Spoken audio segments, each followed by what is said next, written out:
so long. I'm so sorry I haven't been doing Tagalog time lately or Tagalog Thursdays lately.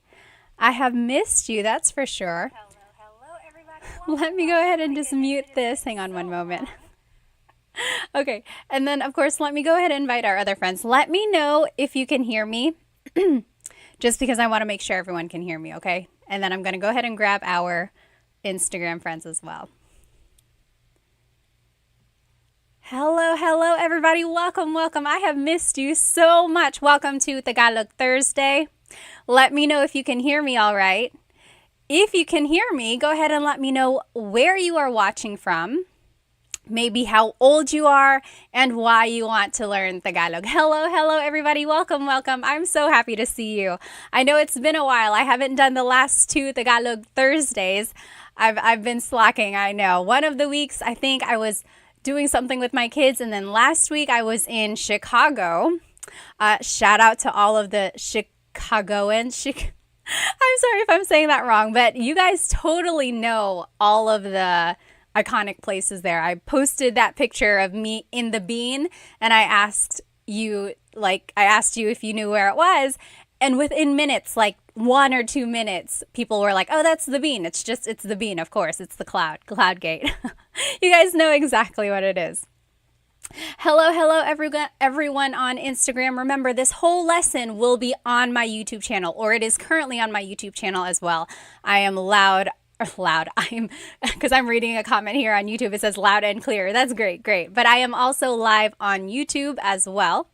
And on YouTube, you will be able to follow along with the lesson. You'll see everything written out, and you'll see maybe some graphics and everything like that. Okay, let me just catch up and see where everyone is. Go ahead and write where you are currently from, how old you are, or maybe like why you are learning Tagalog. Let me see. Hello, hello, everybody. Let's see. Phil Rosario is from Toronto. Hello, hello. Las Sas is from San Diego. Mr. Celebrity is from India. Abel is from Illinois. JMW from St. Louis. Carl from New Orleans. Hello, hello. Let me see over here on YouTube. Where are you watching from? Saul is from Dallas, Texas. Hello, hello. Andy is from Anaheim, California. Oh, I want to learn because us Mexicans relate so much. Well, hello, hello, welcome. That's so great. Roland said, love your channel. Salamat, maraming salamat. Okay, let's go ahead and jump on to our lesson here. Okay. Oh, yes. Brett said, good evening, Ate Bat, watching from North Dakota. I'm 62. I'm going to move over to YouTube so I can answer. Yes, go ahead and jump onto my YouTube channel. I am live on YouTube as well, and you'll be able to see the whole lesson on my YouTube channel. And the recording will be up there as well. Okay, let's go ahead and jump into our lesson. Sorry to interrupt your regular programming of the Olympics. By the way, if you are watching on the East Coast over here, over here it's like 8:51, so it's the Olympics right now. I know it's a big night with like gymnastics and everything. Okay, so tonight this is what we're going to be learning. We're going to be learning some phrases to use while you are telling a story. A lot of people always ask me for casual, useful conversation things like phrases or words that you can say to sound like a native speaker, right? So here are some phrases or things that you can say while you are telling a story. And I'll give you some hints to use like Taglish throughout your conversation as well. So if you don't know how to speak Tagalog fluently, you will be able to still use some of these phrases in a Taglish way. Like you can still incorporate Tagalog here and there. And then as you build more vocabulary, like a bigger vocabulary, then you will be able to say like full phrases, full conversations in Tagalog. Okay, and then we will also be learning some acknowledgement words. These words are fun. You can throw them in anywhere and it'll make you sound like a native speaker. And then at the very end, I will give an example story, and then we'll see if you can kind of understand it. We'll put in everything that we learned in the lesson, and then let's see if you can kind of see the pattern, see how everything is put in place, and then be able to recognize or understand what was being said. Okay, so when I think of a story, like when someone is talking about something that happened to them or, something they anticipate to happen, there are certain parts of a story, right? There's an intro or a hook, and then there's an order of events. Then there's a dialogue, sometimes like he said, she said, this and that. So that's like a dialogue in a story. And then sometimes, like depending on who you're talking to, you might get some acknowledgement for what was being said. Okay? So those are just different parts of the story. We'll break it down and see what you can say in Tagalog for these different parts. Let's just jump right into it. Here are some phrases that you can say to introduce a story or as a hook. For example, may kwento ako para sa'yo. May kwento ako para sa'yo. May means to have. Cuento is a story. Ako is I. Para is for. Sa'yo is you. So, may kwento ako para sa'yo means I have a story for you. Okay, so that's like a way to hook someone into your conversation. You're like, oh my gosh, I have a story for you. Oh my gosh, may kwento ako para sa'yo. Okay? Here's another thing you could say. May sasabihin ako sa'yo mamaya. May sasabihin ako sa'yo mamaya. So, may means to have. Sasabihin means will say or will tell. Ako means I. Sa'yo means to you. Mamaya means later. So, may sasabihin ako sa'yo mamaya means I have something to tell you later. Okay? May sasabihin ako sa'yo mamaya. I have something to tell you later. Yes! TMD Texas says chismis. Oh, yes, we're going to get to that.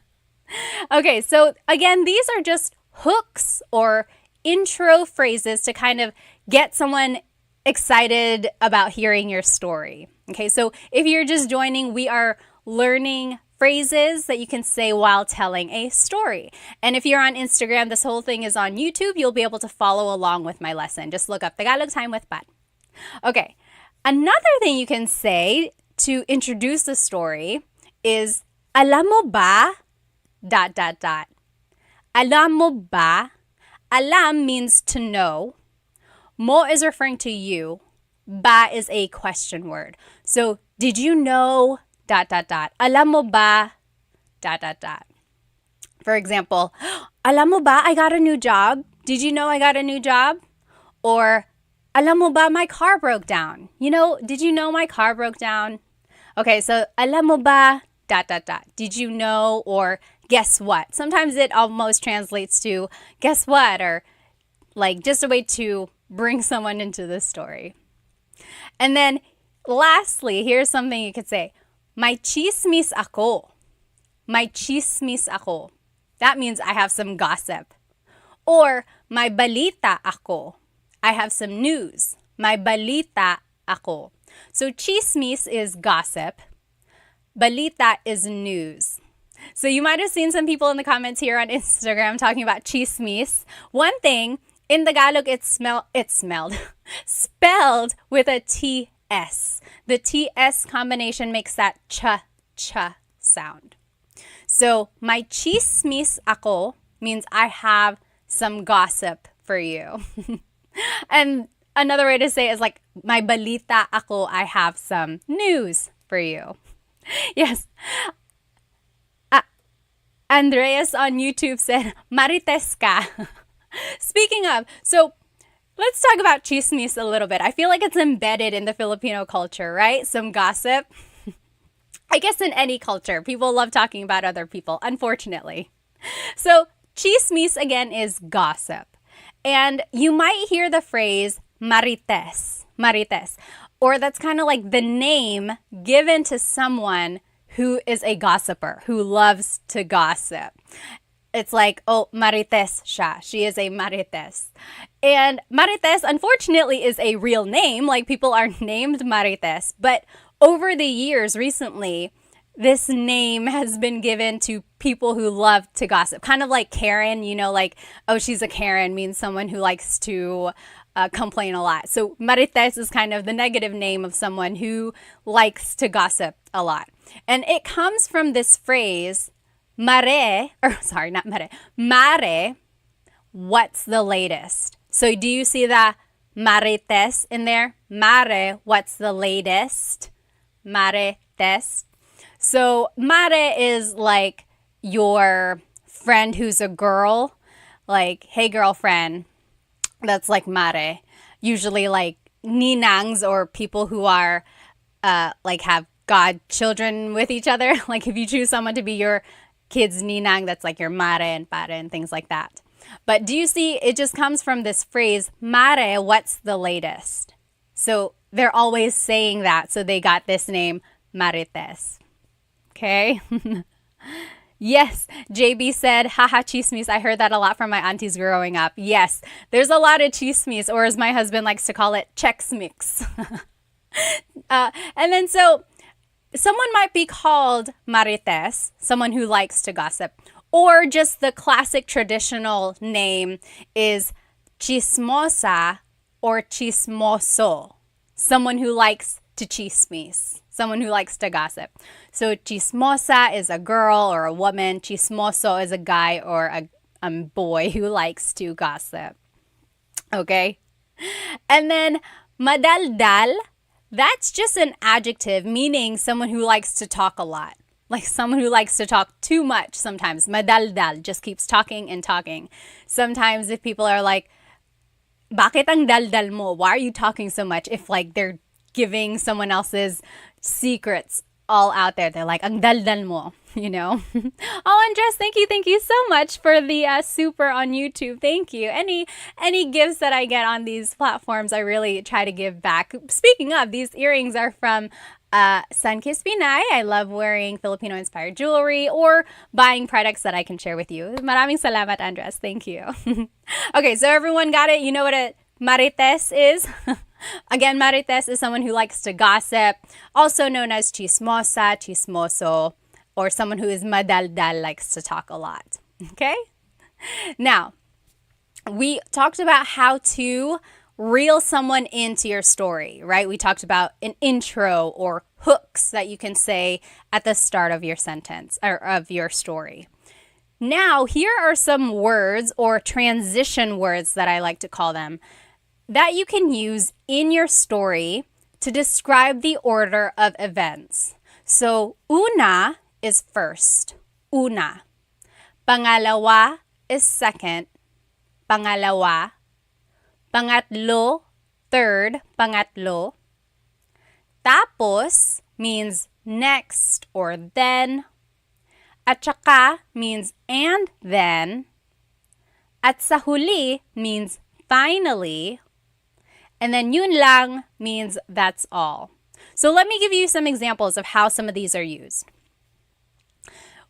First, do you see that these first three, una, pangalawa, pangatlo, if you know your numbers in Tagalog, it's just the matter of adding pang before it, except for the word una. Una is its own thing. It comes from the Spanish uno, meaning one. But if you know your numbers like isa, dalawa, tatlo, apat, lima, you can just say like pang-apat, pang-lima if you have a lot of things that you're listing out. The fourth, the fifth. So here's an example of how I would say this. If I was baking, like frying an egg.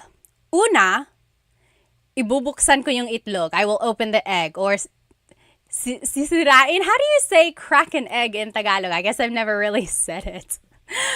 Pangalawa, maglalagay ako ng oil sa kawali. Then second, I will add oil in the pan. Pangatlo, ilalagay ko na yung itlog. I guess first it should have been the oil. Second, then it's the egg. Whatever. You know what I mean. So you're just adding these phrases at the beginning, and just know that if you know the numbers, you can just add it with the pang prefix. Pangalawa, pangatlo, pang-apat. Okay. Now, I like to use these next ones throughout a story. It really helps it flow. So, tapos means then or next. For example, umuwi ako tapos naligo. I came home and then I took a shower. Tapos, naglinis ako ng bahay, then I cleaned the house. Tapos, nagluto ako ng hapunan, then I cooked dinner. Okay, and then at saka, technically it's spelled at saka, but when it's pronounced, remember the TS combination, it makes that ch sound. At saka, so that means and then blank. So, umalis ako ng bahay at saka sinundo ko yung kaibigan ko. I left the house and then I picked up my friend. So, at saka means and then blank. Same with at sa huli. Even though there's that TS meeting there, you don't really say at sa huli. It's separate. At sa huli, ... Finally, blank. So, at sa huli nakatulog na ako ng maaga. Finally, I got to go to sleep early. And then, yun lang means that's all. So it's like, maybe you said this long story and then someone was waiting for you to say more and you're like, yun lang, that's all I got. Yun lang. Okay? So those are different vocabulary words you can say as like order of events and transitions throughout a story. Yes, JB said, pang-apat is fourth. Exactly right. So una is first, pangalawa is third. Pangalawa is second. I was reading a comment up here. And then pangatlo is third. Pang-apat is fourth. Panglima is fifth, and so on. Okay? Now, here's an example, or here are ways to talk about dialogue. So whenever you're talking about like something that's happened in the past, usually it's like, oh, he said, she said, then I said, and then they said, So in order to incorporate dialogue or talk about what someone has said, you would say, sabi niya, ... That means he or she said something. Sabi ko, ... I said this. Sabi nila, they said this. So sabi means to say. And then you just fill in the pronoun. These are all possessive pronouns. It's almost like you are possessing what has been said. So sabi niya, sabi ko, sabi nila. Sabi mo would be you, like you said, ... I will say sabi is a kind of like an abbreviation, or it's like the shortcut. Usually, technically, it should be sinabi niya. Sinabi is the past tense conjugation of sabi. Sinabi. But if you want to sound natural, if you want to sound like a native Tagalog speaker, usually they just say sabi, sabi. Like, sabi niya, he was going to go home today. He said he was going to go home. But it's not wrong if you say, sinabi niya, uuwi na siya. He said he's going to go home. Just know that technically it's sinabi. Okay? Now, here are some acknowledgement words. Okay? I like teaching these because people always want to know like quick and easy words and phrases that you can start using now. So these are really good words to throw in there whenever you are talking to a native Tagalog speaker. It will really help you sound like you know what you're talking about. Okay, so talaga means really, talaga. And then grabe, wow, grabe. Hala, oh no, hala. Ayos, nice, ayos. Galing, great, galing. Hindi nga, no way, hindi nga. And then mabuti naman, that's good, mabuti naman. Let me just catch up on some of these questions here. Oh yes, David said this slang makes Tagalog so hard to learn. I know, it does make it a little bit tricky. Let's see, did anyone have any questions? If you have a question, go ahead and just write it in here. I don't want to miss it. Okay, we'll keep going. So these acknowledgement words are words that I use all the time. So, oh no, it said you can't hear me. Let me just go ahead. My mic might have died. Sorry. Hello, Instagram. Can you hear me? I think my microphone died a little bit. Any luck? Hello. Still no audio? Hang on. Okay, I think it's working now. Let me know. Yay. Okay. Yes. So again, these acknowledgement words are words that I love using all the time, and I will always use them. Like if someone is like telling me good news, like, hey, I just won the lottery. You're like, oh, talaga? Really? Oh, that's so good. That's so good. Or one way to use like grabe, wow, it can be good or bad. Like, grabe, she was so mean. Like, wow, she was really mean. Or, grabe, I'm so happy for you. Wow, I'm so happy for you. So a lot of these can be used in different contexts. Just change your tone a little bit. Like, hindi nga, no way. Like, oh no, I lost my cat. You're like, hindi nga. Oh no, no way. Or something really exciting like, I got a raise. You're like, hindi nga. You're like, no way. Okay, so a lot of these you can just incorporate in different contexts. Do you know of any other acknowledgement words that you like to throw in there? I think this is a pretty good list. I use them a lot. Oh, so Imagine said, ikakainis. Nakakainis means like, oh, so frustrating, which you could also use as an acknowledgement word. Like if someone was telling you a frustrating story and you're like, wow, nakakainis naman. It's like, wow, that is really frustrating. This word naman, you'll see it here with the mabuti naman. That's an emphasis word. Technically, you don't have to add naman. You could just say mabuti, cool, mabuti, or that's great, good. But when you add naman, it's like, that's awesome. That's really good. Okay. Yes. Fubo said, grabe naman. Same idea, right? We know grabe as wow. If you say grabe naman, it's like, wow. You know, it's just adding emphasis there. Yes. David said, sige. Sige means okay. So if it's like, hey, I'm going to go on vacation. You're like, oh, okay, sige. Sige, okay. Football juggler said sayang. Is that what you? It says saying. That could have been autocorrect there. Sayang, yes. So sayang means too bad. So that's a good one to say as well. So like if someone was like, oh, I lost the competition. You're like, oh, sayang. I know you worked hard. Oh, too bad. Right? Football juggler said sana all. Have you heard that phrase, sana all?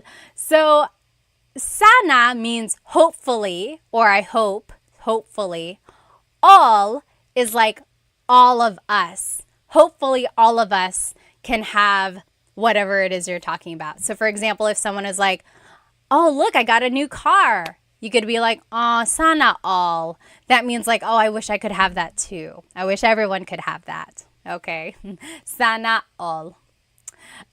Someone over here said, I think that was it over here. Oh, yes.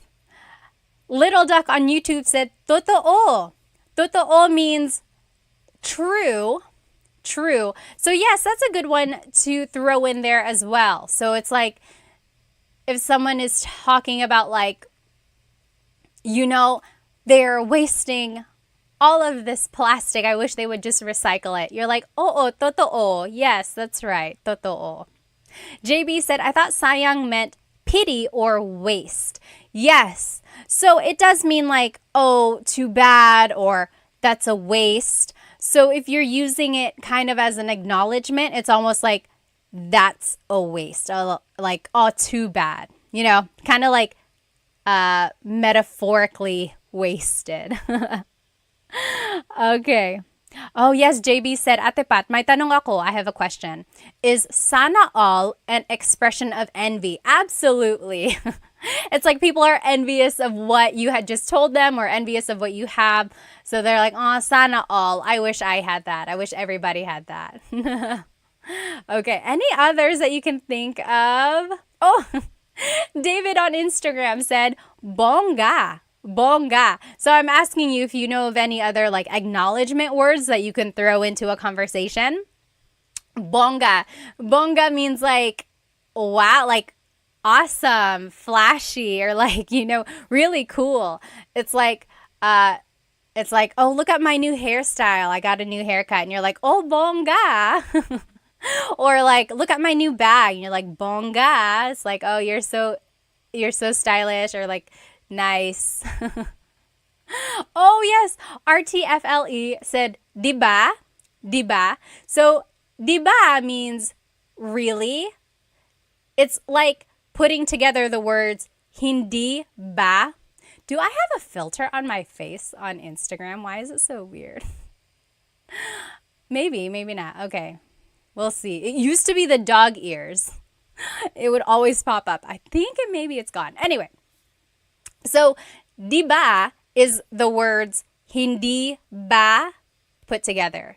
So it's like, right? So if you were to say, the play starts at 3 o'clock, diba?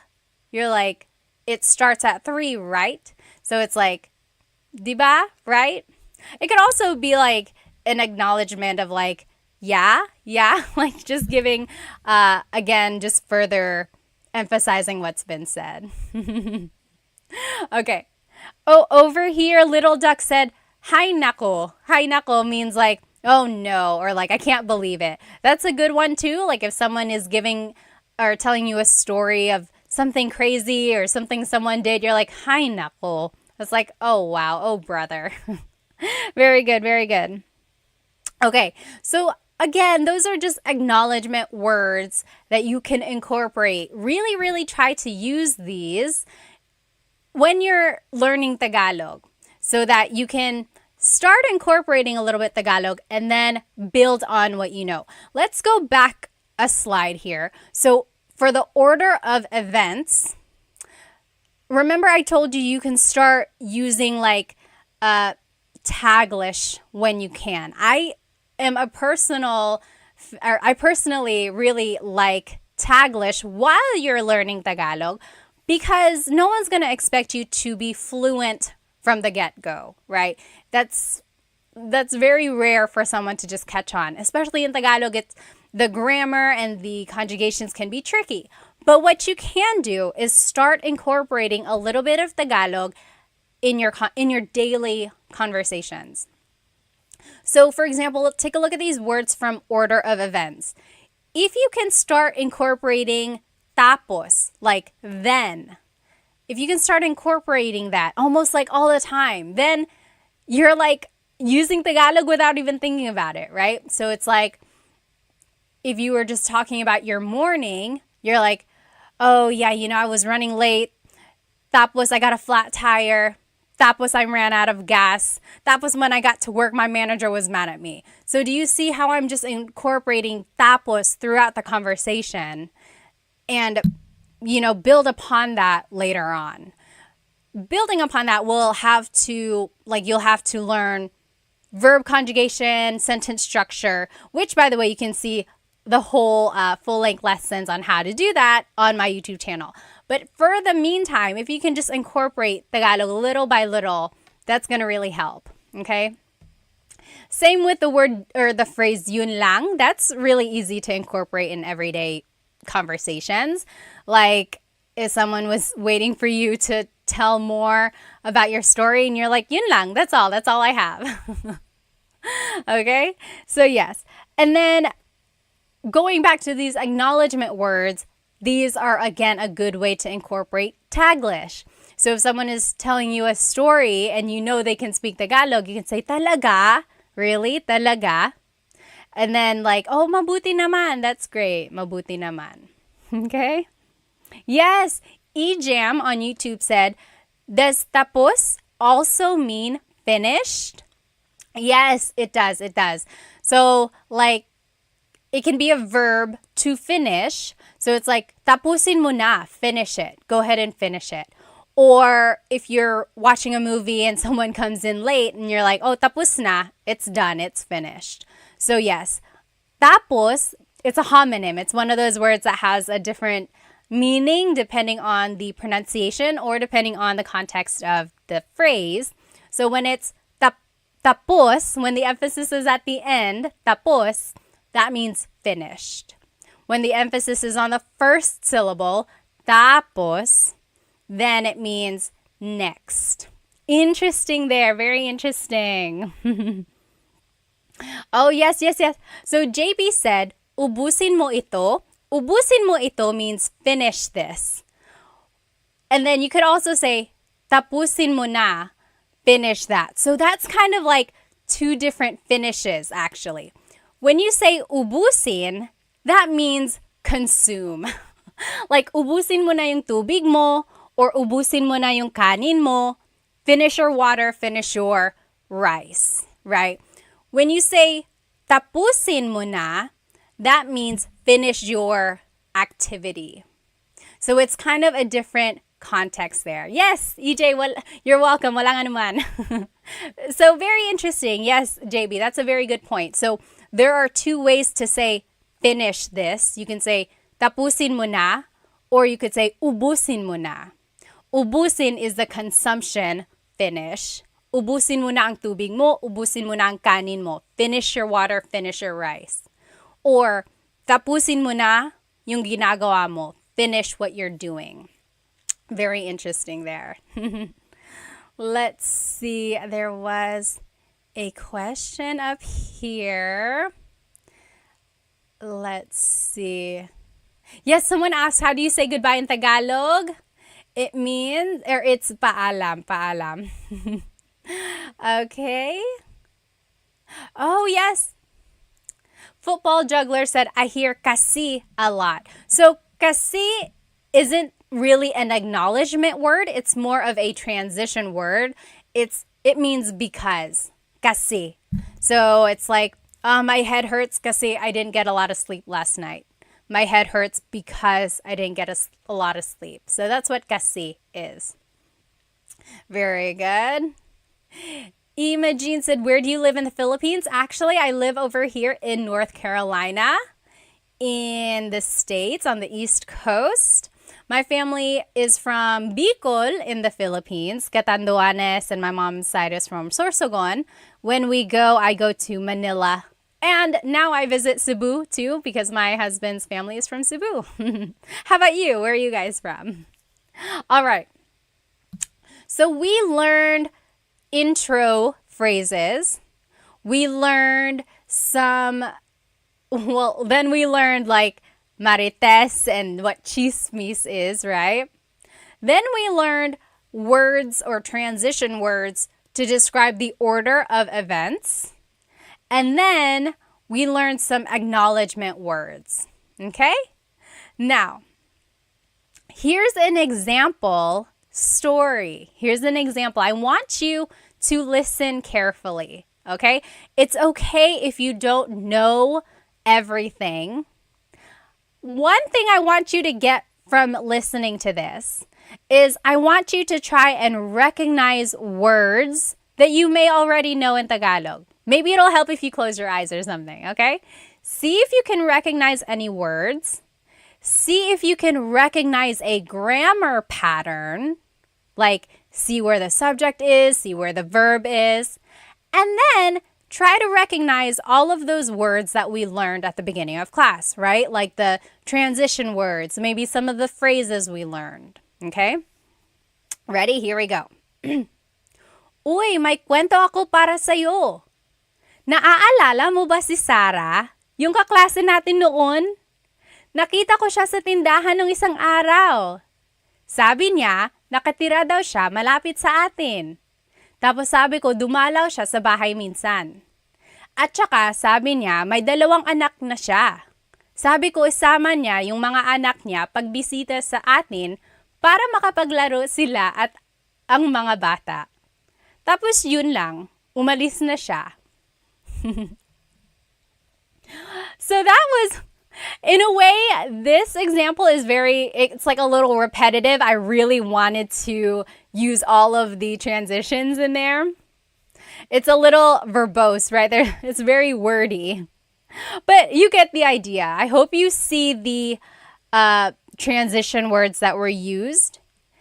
Did you understand? What do you think? Was there anyone in there who like understood it all?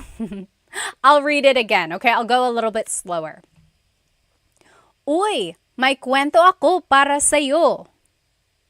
Naaalala mo ba si Sarah?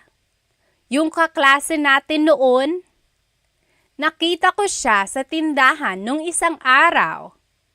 Sabi niya, nakitira daw siya malapit sa atin. Tapos, sabi ko, dumalaw siya sa bahay minsan. Oh, there's a typo right there. At saka, sabi niya, may 2 anak na siya. Sabi ko, isama niya yung mga anak niya pagbisita sa atin para makapaglaro sila at ang mga bata. Tapos yun lang, umalis na siya. What do you think? Let me just catch up on some of these comments here. Oh, let me answer your question in just a minute, okay? I'm Terry. Yes, exactly right. Feminine womanhood. You got it right. I have some news for you. Remember our classmate? She said she lives near us. I said she should come to visit. Exactly right. I said she should bring her kids so our kids can play. That's all. Then she had to leave. Yay! So here's the translation, okay? So exactly right. Remember, we learned, Uy, may kwento ako para sa'yo. Hey, I have a story for you. May kwento ako para sa'yo. And then, naaalala mo ba si Sarah? Do you remember Sarah? Yung kaklase natin noon. Our old classmate. Nakita ko siya sa tindahan nung isang araw. I saw her at the store the other day. Sabi niya, nakatira siya malapit sa atin. She said that she lives close to us. Tapos sabi ko, dumalaw siya sa bahay natin minsan. Then I told her she should visit our house sometime. Tapos, where am I? Lost. Oh, at saka sabi niya, may 2 anak na siya. Then she said she has 2 kids. Sabi ko, isama niya yung mga anak niya pagbisita sa atin para makapaglaro sila at ang mga bata. I said that she should bring her kids when she comes to visit so that they can play with our kids. Tapos yun lang, umalis na siya. Then that was it. She left. Exactly right. Let me catch up on some of these comments here. Oh, nice! Feminine Womanhood said, I learned Tagalog at 18 years old. LOL, English is my first language. How did you learn? Were you in like a class? Did you move to the Philippines or what? What is your secret? People always ask like what is the best way to learn? You know, it's like the best way I think is immersion. But what did you do? My older kids are now following your channel. They are also first language English speakers. Thanks for all you do. Oh, maraming salamat. Maraming salamat. All right. Let's see here. Oh, Feminine Womanhood said, I moved back to the Philippines. I knew it. Alam ko yun. That is the best way to learn. Okay. Now, very good. Ras Vega said, how old are you? Where in Pinas are you from? So how old am I? How old do you think I look? Pop quiz. How old do you think I look? And then, where in the Philippines am I from? I was born in Manila. Pinanganak ako sa Maynila. Tapos, lumipat kami ng pamilya ko dito sa Amerika nung 2 taon lang ako. Actually, hindi pa nga ako 2 taon nun eh. Dito ako nag-2 taon. I moved to America when I was almost 2 years old. I turned 2 here. So I'm over. Oh my goodness, how do you? Imogene and T-Rex said 32. Oh, is it because I said it at the beginning? Or are you just a little creepy? No, I probably said it in the beginning. Alrighty. Very good. Oh, YouTube. Everyone on YouTube thinks I'm a little bit younger. 25, 20s, 27, 25, and 26. Okay, let's just say I'm 20. All right, guys. So here's just a review of everything we learned. This was just a little quickie, right? A quick lesson here. So we learned some phrases and words that you can use while telling a story, right? We talked about intro phrases or some hooks that you can say to bring people into your conversation or your story. We also learned some order of events like transition words. Una, pangalawa, pangatlo. So first, this happened. Second and third. And then we learned like tapos, that means next or then, and so on. And then we learned some acknowledgement words. Again, these are really good words to just keep in your pocket and throw them out there in a conversation. When someone is talking to you or telling you something, say, talaga? Really? It will make the other person smile. It will make you look like you know what you're talking about. It's a win-win for everybody, right? Yes. PC Not said, can this be watched somewhere else? Yes, the full recording with everything written out will be on my YouTube channel afterwards. Yes. Oh, Imogene said, I guess 32 because my wife is 34 and she looks just like you. All right. Okay, and then we practiced with an example story. So the example there was really just to test your comprehension. It's okay if you didn't get it, if you didn't understand it all. But I think those kinds of practices are very helpful for you to understand the flow of a Tagalog story and just to hopefully see some patterns in sentence structure and things like that. Oh, yes. Ray asked on YouTube, how long does it take for most students to learn basic or functional Tagalog? That's a very interesting question. So I'm going to bring it back to like when I was learning French in high school. I feel like when you're learning a new language, it really takes at least like half a year, maybe a year, at least a few months to be able to know like basic functional Tagalog or that functional ways to use a language, right?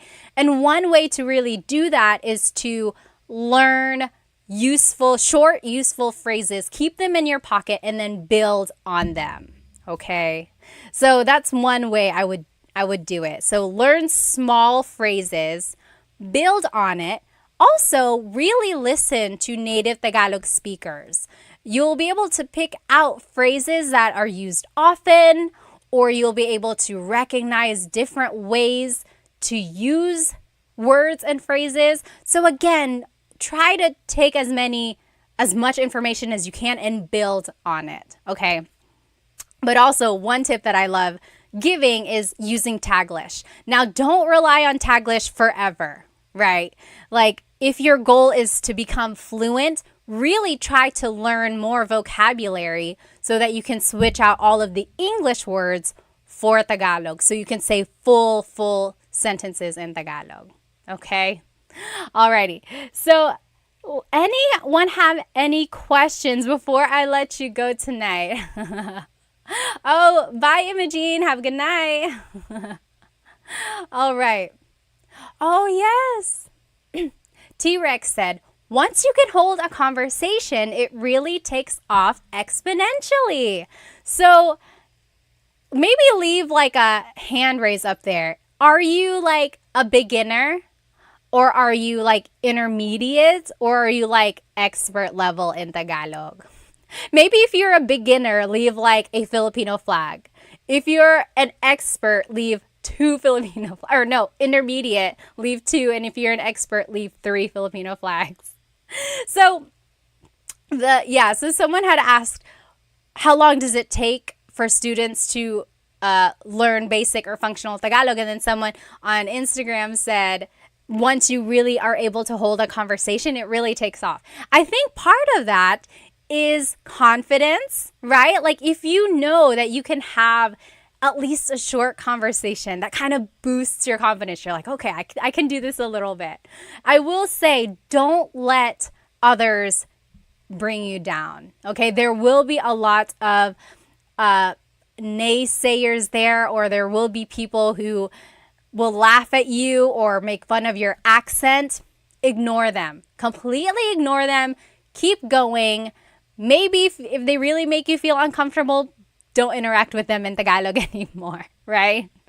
Go to someone who will support you, and there are people out there who will. So keep going. Don't be discouraged, and I know you can do it. Ejam said, oh, yes, wait, hang on. There are lots of people with one Filipino flag. M is a 2 Filipino flag. Awesome. Again, if you are a true beginner, leave 1 Filipino flag. If you are intermediate, leave 2. Oh, I see. T-Rex said 2.5. That's pretty good. Awesome. Ejam said, is your background in teaching or education, Ate? You're awesome. I'm trying to learn Cebuano at the same time. Yes. So yes, I was certified to teach high school science. Like I got a teaching license. I graduated with a biology degree, and then I got a license to teach high school science, which was pretty tough because I look like I'm in high school, right? We already determined that I look very young. But then I became a nurse. Surprise, surprise. Anyone really surprised? No, I don't think so. But yes, my true passion is teaching. It's always been. So yes, thank you. And then you said you are learning Tagalog. What are you using to learn Tagalog? Because I want to learn Tagalog too, actually. My husband's side of the family is from Cebu, and I would love to learn Visaya or Cebuano. Awesome. Let me see. Oh, T-Rex said, I can hold a conversation without any English. My accent is good, but my grammar can be incorrect. Yes, you know, about the accent, everyone has an accent, or like, it's funny because if you are in America or in another country that's not the Philippines, you probably have an accent. But even within the Philippines, there are accents, like people in Cebu or like people who speak Bisaya. They have an accent when they are speaking Tagalog too. So sometimes, you know, it's okay if you have an accent. Just push through it. It's going to be fine. And then about the grammar. Yes, grammar can be very tricky. There's like a ton of different conjugations, but then also like depending on what kind of sentence you're making, the pronouns have different placements. So it can be a little tricky. One way to improve on grammar is listening to native Tagalog speakers. Then you'll be able to recognize like, oh, okay, that's how you say a sentence like that. Or when you're watching a movie, it's like, oh, okay, so that's how that's used. So those are different ways to learn grammar. Let's see. Oh, someone here. Fluffy said, how many languages do I know? English and Tagalog. Do I really know French? No, not really. Not anymore. I took it in high school and a little bit in college. But it's like one of those things, if you never use it, it just kind of goes away, right? I could probably recognize it. If I really tried, I might be able to make a sentence. But yeah. Interestingly, I remember when I was learning a language, like learning French, speaking it was always the hardest part, right? Like oral practice is always the trickiest part when learning a language. Usually, like you can write things, you can maybe read and recognize things, but when it's time to speak, that can be the tricky part. So I know exactly how hard that can be. T-Rex said, I watch movies, listen to music, listen to locals. Early on, I refused to speak unless I repeated. Okay, that's a good way to learn. Oh, yes. Master Urban World said, oh, yes. They are learning Tagalog by randomly speaking to people. And if I forget something, I switch to Taglish. So like saying, mag McDonald's tayo. Let's go have McDonald's. Mag McDonald's tayo. Yes, exactly right. Oh, okay. EGM said, I follow a YouTube page called Let's Talk Bisaya with Loved Ones. Oh, I gotta find them. I gotta look them up. Ray said, have you watched Sing and Sarah on YouTube? The Indian guy speaks Tagalog. Really? No, I've never seen that. I'm gonna look him up. Oh yes, Mr. Urban World said French pronunciation is harder than Mandarin. It can be, yeah. They have a different kind of pronunciation. Alrighty, guys. I hope you have a good rest of your evening or day, wherever you currently are. Again, if you want to watch this recording, it is up on my YouTube channel. Otherwise, I will see you guys next time. Maraming salamat. Paalam.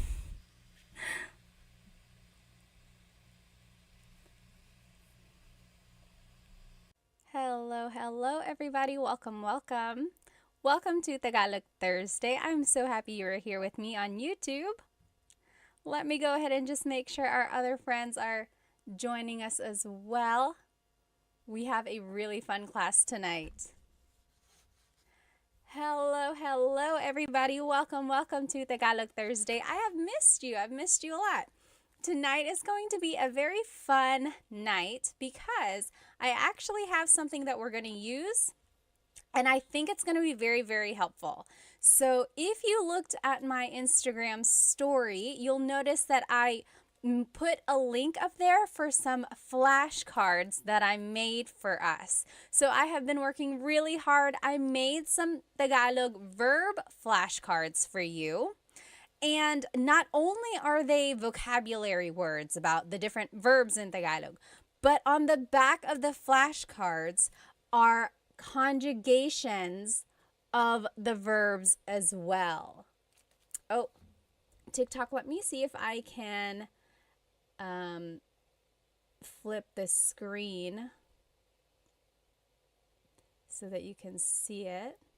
Is that better? Yeah, there we go. Okay. So these flashcards are so great because they have the word on them, and then on the back is how you conjugate the verb.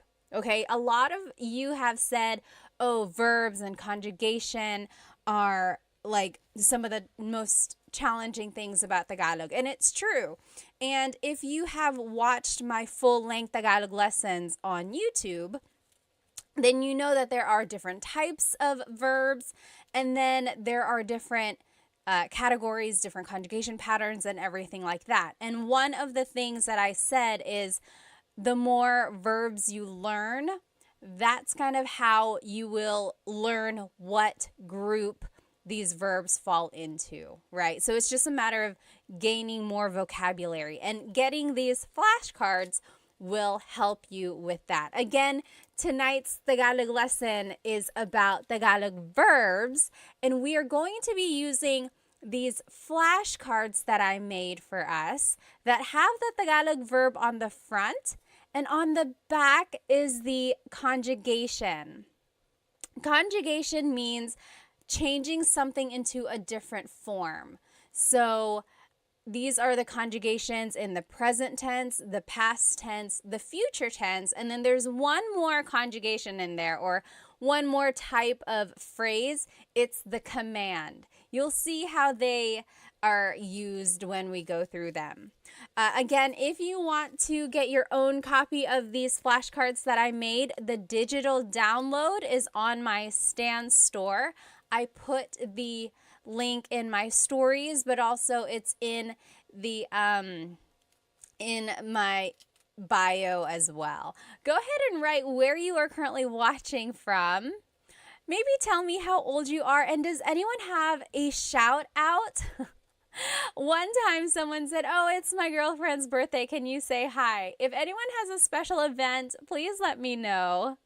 Or is it just a fun night? No special event on your side, but just something to celebrate, just being with me learning Tagalog.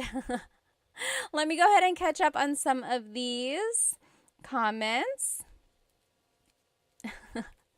Okay, let me catch up on some of these comments on Instagram here. Major said, Ate Pat, gumagawa ako ng mabuti. You're doing something good. Are you trying to say you're doing well? You can say mabuti ako, mabuti naman. What you said literally means I am doing something good, like you are doing a good deed or something. Oh, Chunkin Deuces said, quick question. Is there a difference between learning Filipino versus Tagalog? Very, very good question. Does anyone know? I know the answer. But does anyone know the difference between Filipino and Tagalog? Think about it, write it in the comments, and let's see what everyone thinks. Hello, magandang araw, Vic said. Let's see. Hi, ate. Kawabanga said. Miss Anna Adams said, kumusta ka, ate? Mabuti naman. Hi, Love and Lulu. All right, let's see here. Again, we're just waiting for everyone to join. Hello, hello. Oh, so many people. Let's see here. Rose from San Diego, Ronnie from LA, Royston from Singapore.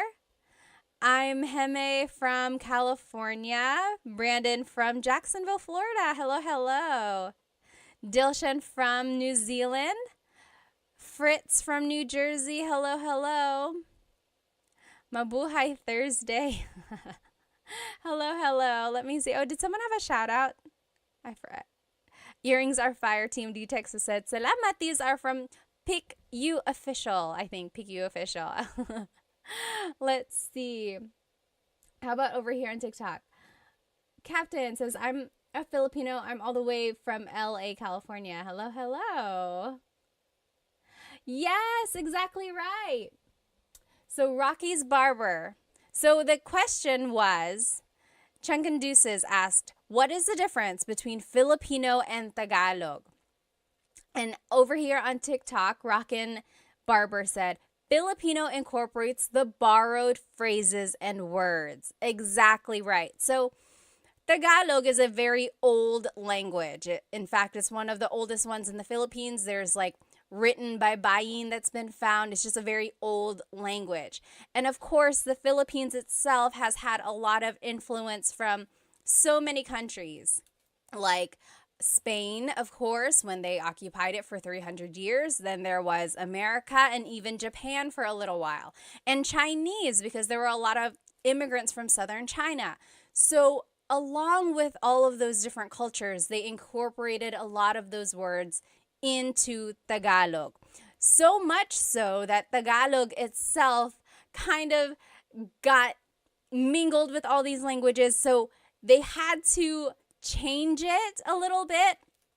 And Filipino is the language that incorporates all of those different languages. For example, hikaw, the word hikaw is earring. That is a Chinese word, or it stems from the Chinese culture. But technically, there was at one point a true deep Tagalog word that was used before hikaw. And usually, I love Tagalog, like deep, deep Tagalog, because it's very literal. When you think of the word a chair in Tagalog is upuan. There are lots of different words for chair. Upuan is a word for chair. Like the verb upo means to sit, upuan means a place to sit. But also, a deep Tagalog word for chair is salumpuet. Salumpuet. So that's like true deep Tagalog. And it means, salo means to catch. Puet is your bottom. So salumpuet is something that is catching your bottom, right? Your chair. So that's the difference between Tagalog and Filipino. So yes, Filipino kind of incorporates all of those different borrowed words, as Rockin' Barber said, whereas Tagalog really is like the pure whatever it was before all of those influences. Although nowadays, Filipino, Tagalog, Filipino, they are used interchangeably and people will understand what you mean. But technically there is a difference. Oh, hello, Tagalog Kurt. Someone is saying hello, Tagalog Kurt. Are they here? Anyway, again, thank you, thank you. Let's go ahead and get started. Tonight's lesson is going to be all about Tagalog verbs. Okay? So depending on where you are in your Tagalog learning journey, you might already know how to conjugate verbs and you just want to learn more. Or maybe you are a true beginner, you just want to gain more vocabulary. This is a good way to do it. Or maybe you are kind of a little bit more experienced and you just want to quiz yourself, or you just want to make sure you know the right words. We are going to be using these flashcards that I made for us. I'm so happy that I made these flashcards, you guys, because not only do they have the Tagalog word on the front, so this is a picture of a shower. To shower in Tagalog is maligo, and it says that on the front, okay? On the back of the card has the conjugation of the or of the verb. Okay, so it's like there are different ways you can use these cards. One way is to cover the Tagalog word and then quiz yourself. Be like, okay, what is to shower? What is to shower? Then you're like, okay, it's maligo. Now, what if I want to say, I am taking a shower? What is it again? What is it again? Then you look on the back, you're like, oh, naliligo ako. Naliligo ako.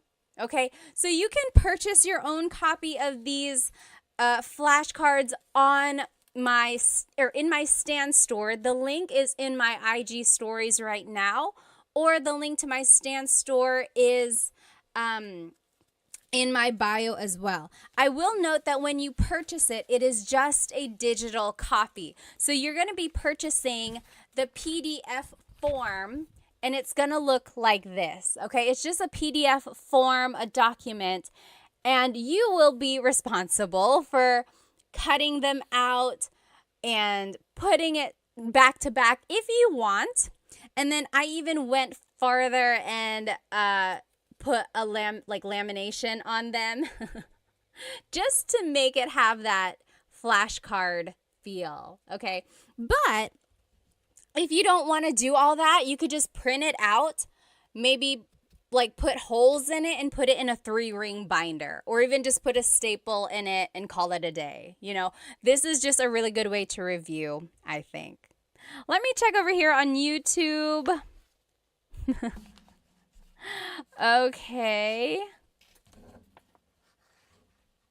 Oh, Saul said, nakakatawa ka. I learned that yesterday from your Insta. Salamat, salamat. Nakakatawa ka rin. You're funny. All right, so let's just go over some basics about Tagalog verbs, okay? In Tagalog, there are 5 different types of verbs in Tagalog. Okay, let me find these cards here. I had organized them and now I'm just gonna find, here we go. So in Tagalog, there are mag verbs, mag, meaning they start with mag. Mag is their prefix. There's mag verbs, then there's ma verbs, ma. They also start with ma, like matulog.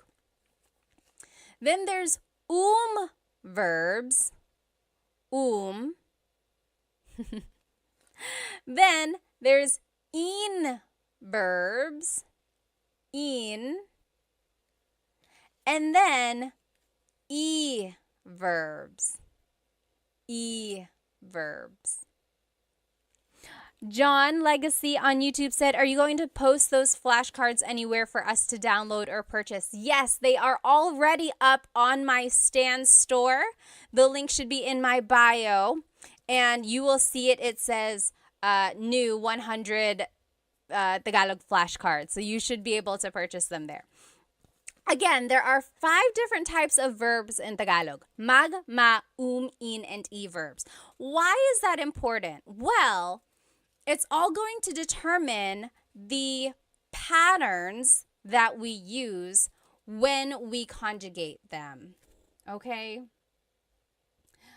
And if you need a review of how to conjugate these different types of verbs, you can watch the full-length Tagalog lesson on my YouTube channel. There's like present tense conjugation, past and future tense conjugation videos there. It will go step by step with lots and lots of practice. But we can also just learn them tonight, okay?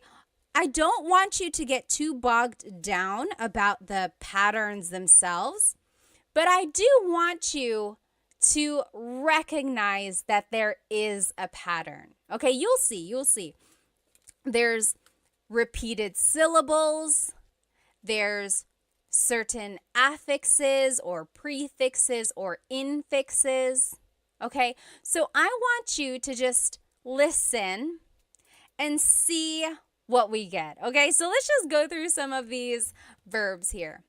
If you know the answer, write it in the comments. What is to clap in Tagalog?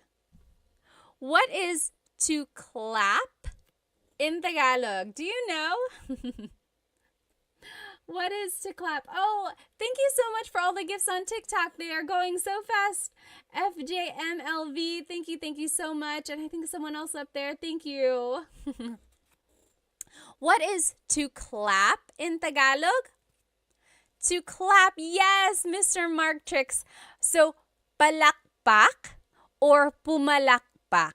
Very good. Yes. Oh, Solman, thank you so much for the roses on TikTok. Maraming salamat. Thank you.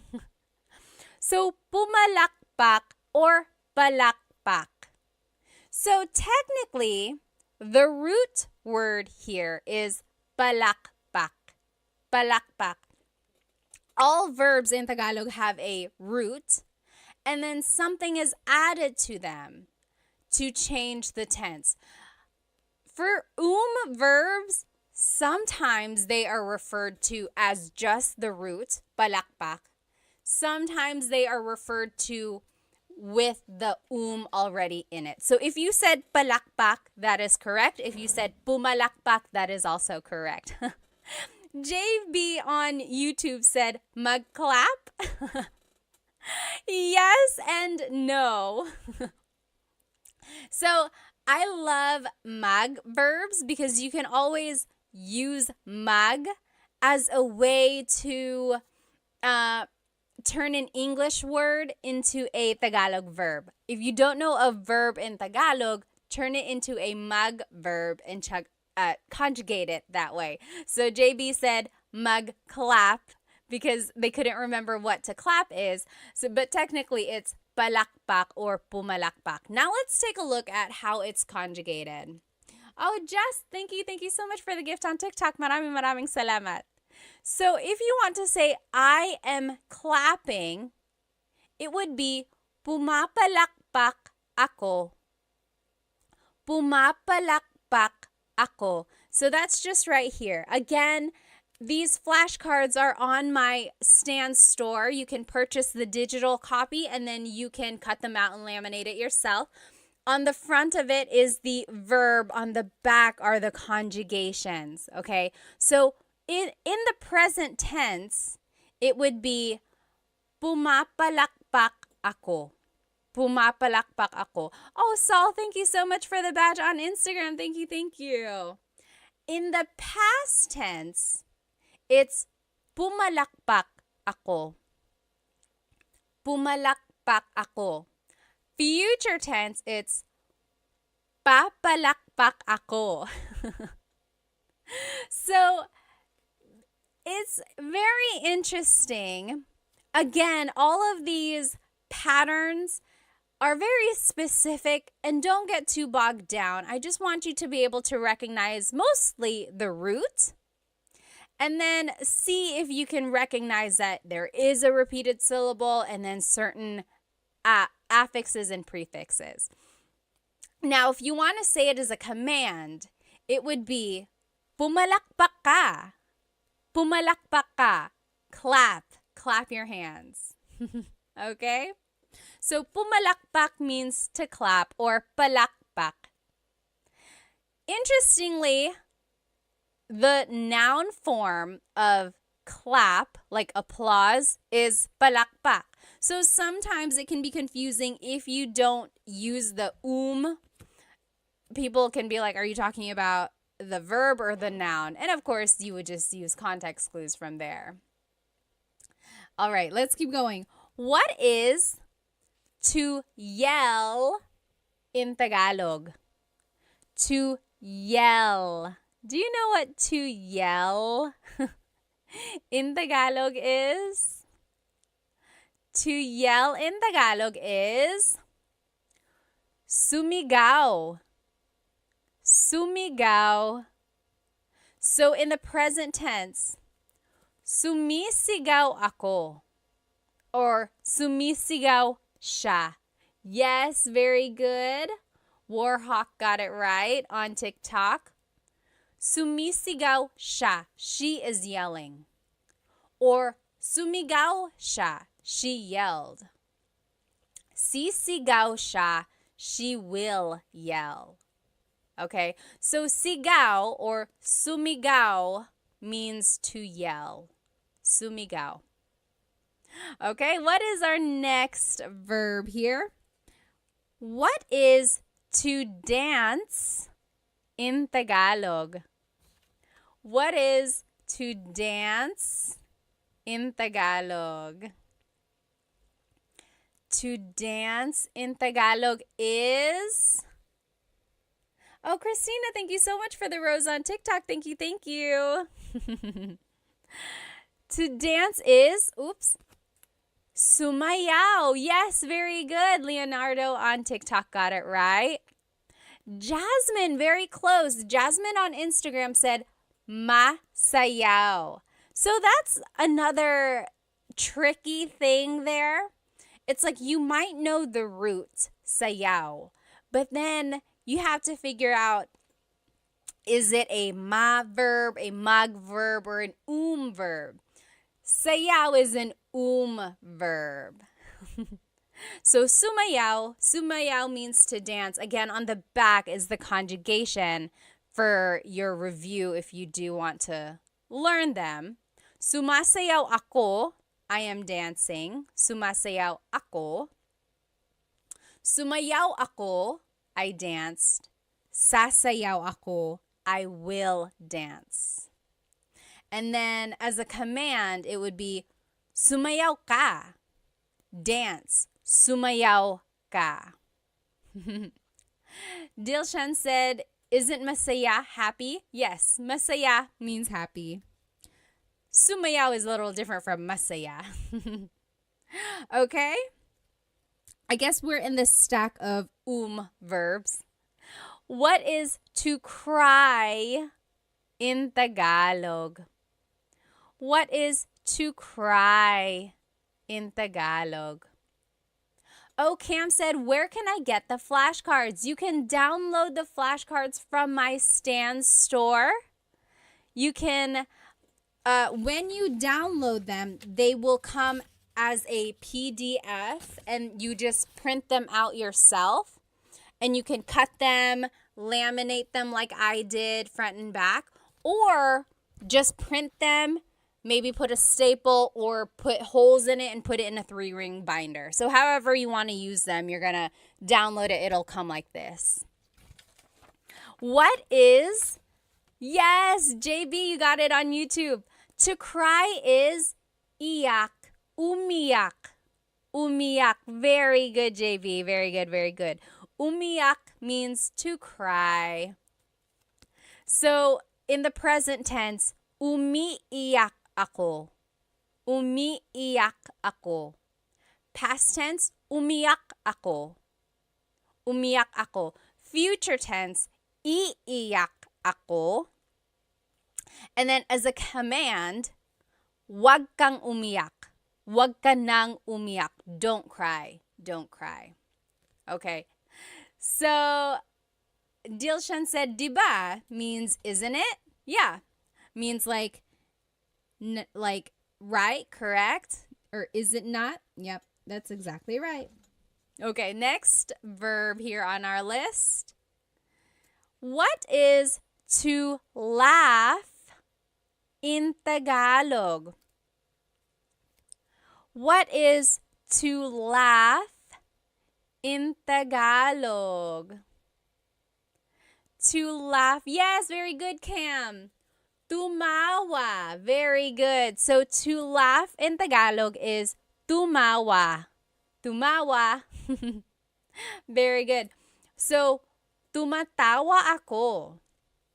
I am laughing. Tumatawa ako. Or tumawa ako. I laughed. Tumawa ako. That's past tense. Tatawa ako. I will laugh. Tatawa ako. Or as a command, tumawa ka. Laugh. Tumawa ka. Okay? Here's another verb. What is to sing in Tagalog? To sing in Tagalog. You might have heard this if your family is into karaoke. People will always make you try to sing. Yes, Cam is exactly right. And Warhawk. Yes. Very good. Kumanta. Kumanta. Yes. Alpo Blit. Kumanta. Very good. JB said, once again, where do we download these cards po? It's in my Stan store. So the link should be in my bio. Or if you just go to my profile, look for the Stan store link. Again, when you download it, it will be a PDF like this. And then you will print it yourself and turn them into flashcards. Or you can just keep it like this, put it in a folder, things like that, okay? So, kumakanta ako, I am singing. Kumakanta ako. Kumanta ako, I sang. Kumanta ako. Kakanta ako, I will sing. Kakanta ako. And as a command, kumanta ka, kumanta ka. If you've ever gone karaokeing or if you've ever karaokeed with Filipinos, they have probably said that too. Kumanta ka, sing, kumanta ka. They leave no one behind with the singing. What is everyone's go-to karaoke song, by the way? I like Crazy for You by Madonna. I like, what else do I like? I don't know. I'm not like an amazing singer or anything. Oh, what's that one song that I like? I'll have to think about it. Yes. Okay. Oh, you might have already seen it. What is to hug in Tagalog? To hug. Oh, Captain said All of Me by J.M. Guzman. Oh, I don't even know what song that is. I'll have to look that up. Hart said Whitney or Mariah Star Spangled Banner. Number 1, do they even have that version? And number 2, I need some evidence, please. Yes, very good, very good. Oh, Captain said rap songs by Andrew E. Do you know who Andrew E. is? Andrew E. is a popular rapper in the Philippines. I feel like he was a lot more popular in like the 90s or early 2000s, like just really, really fast Tagalog raps. Are you into Glock 9? Glock 9 and like Ruby Ibarra, of course, Phil Am. There are lots of newer. Oh, and Easy Miller, hello. Like a lot of newer rappers out there. Yes, very good, very good. Yakap or yakapin means to hug. Yakapin. So, yakap is the noun, a hug, yakap. Yakapin is the verb to hug. Captain said Sharon Cuneta. You like to sing Sharon Cuneta songs? Oh, Chris McCollin said, I met Andrew E. Really? How? Jez said Dilaw by Maki.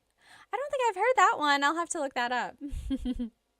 So yes, yakapin. Now we're in the in. Where am I? In verbs. In. So the first set of verbs we looked at were verbs. These are in verbs. The difference there is that verbs can be object or actor focused. In verbs are usually object focused. Again, all of that is nitty gritty. If you do want to get into all that, be sure to watch my full length Tagalog lesson videos about present tense conjugation and future and past tense. Oh, Serrano said maybe this time. I love that song. I love that song. Ozzy Mandia said, hi, I just wanted to thank you for the lessons. I plan to visit the Philippines later this year. I'm pretty good at the language. Oh, at language, so I'm absorbing everything. Good, good. JB said, my way. Do you know what happens when you sing My Way in the Philippines? It doesn't always happen, but for a while, there was like really bad things happening whenever you sang My Way in the Philippines. It used to be like maybe like 10 years ago, for a while, when people sang My Way, they would get unalived. They wouldn't, I don't know what would happen. Like it would be so violent, and then yeah, so for a while there was just that thing where it was like, don't sing My Way, or it became a joke where it was like, oh, you're gonna sing My Way. So be careful with that song. Okay, yeah, so yakap or yakapin means to hug. In the future tense, it's, I'm just trying to think because I don't want to say it wrong. Yinayakap ko siya. I am hugging him. Yinayakap ko siya. Past tense, yinakap ko siya. Future tense, yayakapin ko siya. Okay, so yakap is an in verb. As a command, maybe you can use this on your sweet, lovey loved one. Yakapin mo ako. Yakapin mo ako. That means hug me. Yakapin mo ako. I'll put it up here so you can see it. That's the command. Hug me. Yakapin mo ako. Try saying that to your honey tonight. I'm sure it'll make them super kilig. Yakapin mo ako. Okay? Someone wrote a question up here. Someone asked why. Why is it that when you sang My Way, you would get like unalived? I don't know. It was just like, maybe it just happened to be that when people were singing that, there were like violent people around them. I don't know. But for a while, you should look it up. It was like singing My Way at karaoke was kind of dangerous. Oh, and then someone asked, do you know how to speak Bisaya? No, I do not, but I know someone who does, and I'll be sharing them with you in just a little while, like maybe next week or in a couple weeks. Oh, someone up here asked, Ladorabi said, is Filipino Sign Language the same as American Sign Language? So I feel like either last year or the year before, I posted a video of Filipino Sign Language. And then people commented, oh, it's the same as American Sign Language because American Sign Language actually is universal. So people said it's the same, but I'm sure there might be some nuances. But that is a great question. If anyone knows, like, is there a difference between Filipino Sign Language and American Sign Language? Let us know. Jasmine said, I heard of you sing it badly. So maybe if you sing My Way badly, then that's why it was so violent. Patch said, your tutorials really helped me in my tutoring sesh with my US students. Thank you, thank you, thank you. Maraming salamat. Thank you din. Oh, interesting. Okay, so PJ said Japanese Sign Language is a little different. Interesting. Okay, so yeah, there might be some similarities between Filipino Sign Language and then like American Sign Language, but also there might be some differences as well. Warhawk said, I'll never sing that song in the Philippines. Yeah, don't sing My Way. You might not want to. Okay, and then someone asked, do I speak Waray? No, I do not, but I'm looking for someone who can teach it. If you know anyone who can teach Waray, send them my way.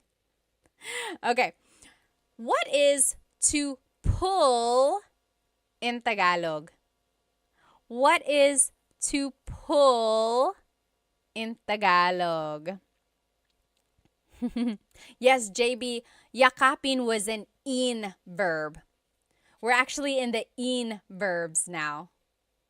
Tots asked, can you speak Kapampangan? No, I cannot. I wish I knew people who could, though. Yes, Serrano. Hilahin. Very good. Very good, Warhawk. Hilahin. Hilahin. Very good. Hilahin means to pull.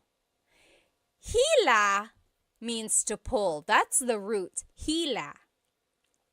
Hilahin is like the conjugated version, or it's just incorporating that in affix there. So hila means to pull. Hilahin is conjugating it as an in verb. In the present tense, it's hinihila ko ang lubid. I am pulling the rope. Hinihila ko ang lubid. In the past tense, hinila ko ang lubid. In the future tense, hihilahin ko ang lubid. As a command, it would be hilahin mo ang lubid. Okay, so again, I just want you to notice the root word. I want you to notice that there is a pattern. You don't have to get into the nitty-gritty of all the exact patterns if you don't know them yet. But see if you can recognize oh, that sounds like it's present tense, that sounds like it's past, or that sounds like it's future, okay? But more than anything, I do just want you to get the root word to be able to recognize that, oh, hila means to pull. Again, these cards, these flashcards are on my stand store. You can purchase them.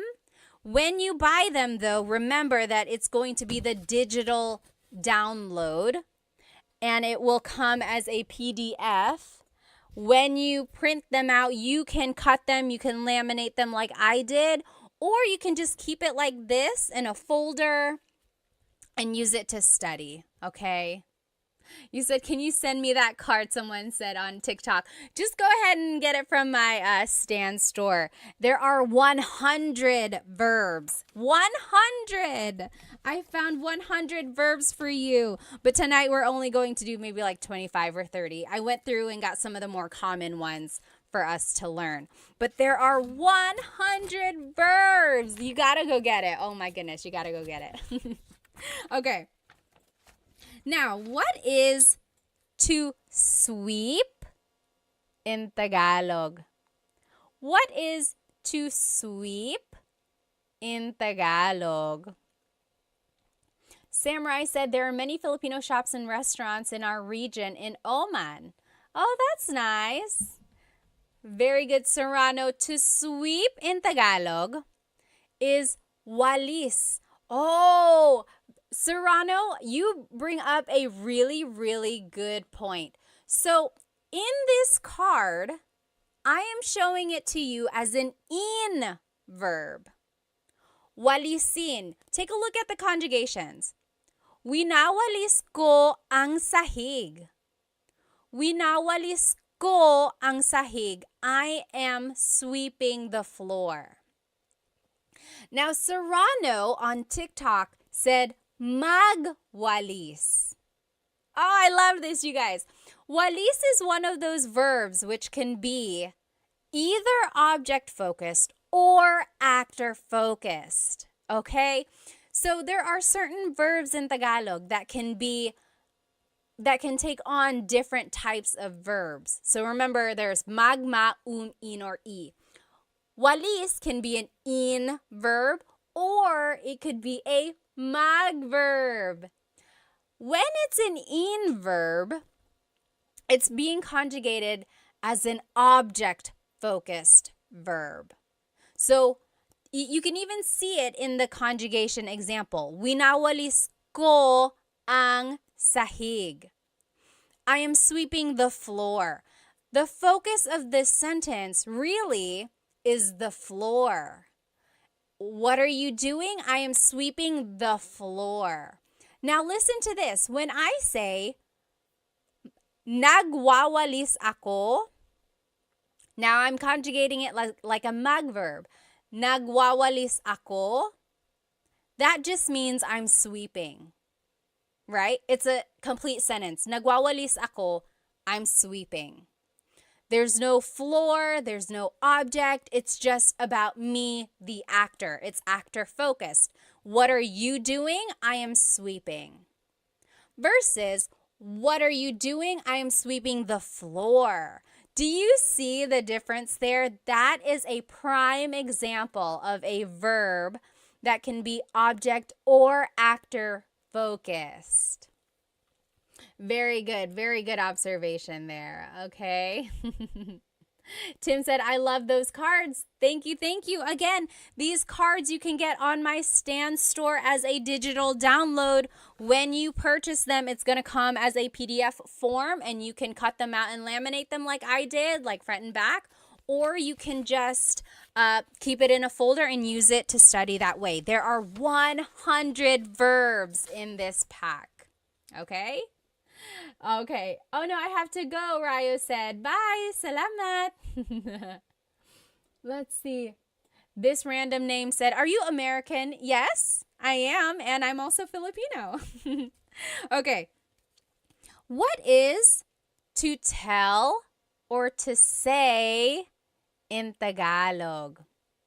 What is to tell and to say in Tagalog? Kakak said, how do I get the cards? A link to them is in my bio, the Stan store. Look for the link to my Stan store. Oh, very interesting. String said, magsalita. Very close. Oh, very close, you guys. Yes.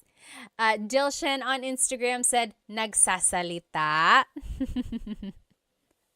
JB said, is the Stan store on your IG page? You can find it in my YouTube channel as well. Just go to the About Me area and then look for the Stan store.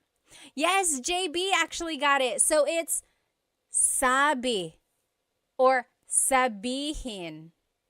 So very interesting. A lot of you are saying salita. Salita means, it also means to say, but really it means like to talk. Magsalita ka, talk. But also it can mean like say something. So salita and sabi are very similar. It's kind of like saying say, tell, talk, right? They're all kind of similar. Sabihin technically means to tell or to say. Very interesting. Oh, Yahia said, what is the best free app to learn Tagalog? Anyone know what is the best free app? I know of like this one app I made a video for. What is it? Turong Wika. Turong Wika. That means teaching a language. They teach Tagalog. I know other languages or other apps teach Tagalog as well. I just don't think they're free. Oh, Diego said, how do you say I don't know? How do you say I don't know in Tagalog? What do you think? Write it in the comments. That one is easy. There are a couple ways to say it actually. Oh, Mr. Crank said, is there an app that you would recommend to help learn Tagalog? Let's see. So the one I recommended earlier, Turong Wika, that one is a good one. Does Rosetta Stone have an app? I made a video for them. I know they have like an online profile, but I don't know if they have like exactly an app. Does anyone know?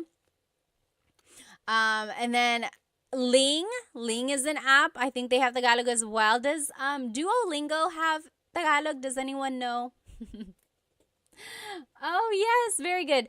To answer Diego's question, how do you say I don't know? A lot of people on Instagram and TikTok are saying, hindi ko alam. Hindi ko alam literally means I do not know. Hindi ko alam. Or an easy way to just say it is ewan, ewan, or ewan ko. Very good, okay? Yes, someone had some questions up here. Oh, Diego said, Hi Pat, ako si Diego. Currently started your first video on Tagalog and I can't wait to learn more. Very good, very good. Okay. Let's keep going. So yes, sabi means to say or to tell. So take a look at the conjugations. Maybe that'll help you kind of determine or help you understand the difference between sabi and salita. So, sinasabi ko sa kanya. Sinasabi ko sa kanya. I am telling him. I am saying it to him. You see the difference there? Sinabi ko sa kanya. I told him. Sasabihin ko sa kanya. I will tell him. Okay? And then, as a command, sabihin mo sa kanya. Tell him. Sabihin mo. Oh, okay. Diego said Duolingo does not have Tagalog. Interesting, interesting. What is to find in Tagalog? What is to find in Tagalog? Oh, Warhawk said Bluebird app is decent. Bluebird app. To find in Tagalog is, yes. So, hanap is the root word. Hanapin is the verb. Hanapin, to find something. Hanapin. Like, oh, hanapin mo. Find it. Hanapin. So, here's the conjugation. Hinahanap ko ang susi. Hinahanap ko ang susi. I am looking for the key. Hinahanap. That's the present tense. Past tense, hinanap ko ang susi. Hinanap. I looked for the key. Hahanapin ko ang susi. Hahanapin ko. I will find the key. Okay? So again, hanap means to find. Hanap. Oh, JCast said, where do you buy these flashcards? You can buy them from my Stan store. Link is in the bio. Look for my Stan store. You will get the digital download. You will get the PDF form, and it looks like this. And then you can cut it, laminate it like I did, or you can just keep it like this, maybe put it in a folder or in a binder, and then use it to study like that. But I have 100 verbs for you. 100. Oh my goodness. I'm so happy for you guys that you have this resource. But we're only going over like 25 tonight. Oh, thank you so much. Sean said, I bought them. Salamat. Maraming salamat. Okay. What is to run in Tagalog? What is to run in Tagalog? Oh, Major said, Ate Pat, can you give me a Tagalog tongue twister? Ooh. Let's see. Let's see. There's so many. I don't want to say it wrong now. There's that one. It's like Mecánico ni Monica. Minicánico ni Monica. Minicánico ang.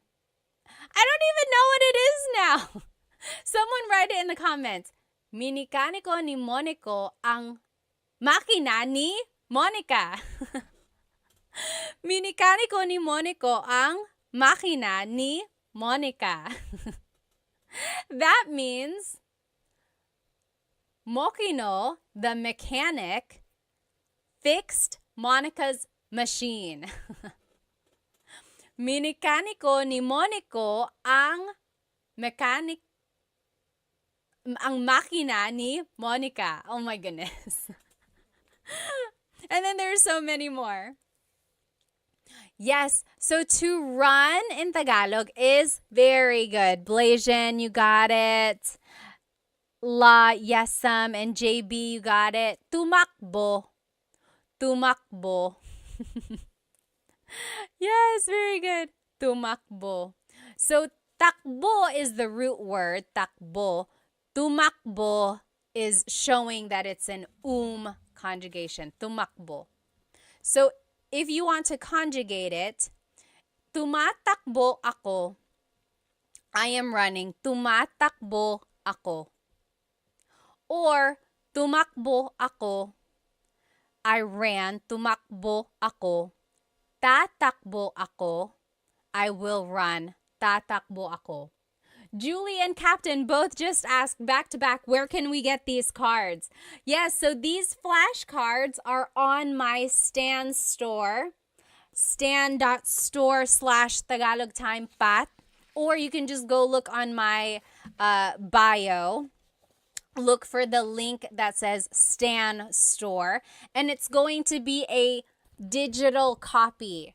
When you purchase it, it's going to look like this as a PDF, and then you will be able to cut it, put it together, laminate it like I did, or you can just keep it like this, keep it in a folder, and study it like that. But there are 100 cards, 100 verbs. Oh my goodness. Okay, what is to drink in Tagalog? What is to drink? Oh, Diego on YouTube said, when do I use mo? So mo is a possessive pronoun, and you use mo for certain verbs if it's an object-focused verb. Okay?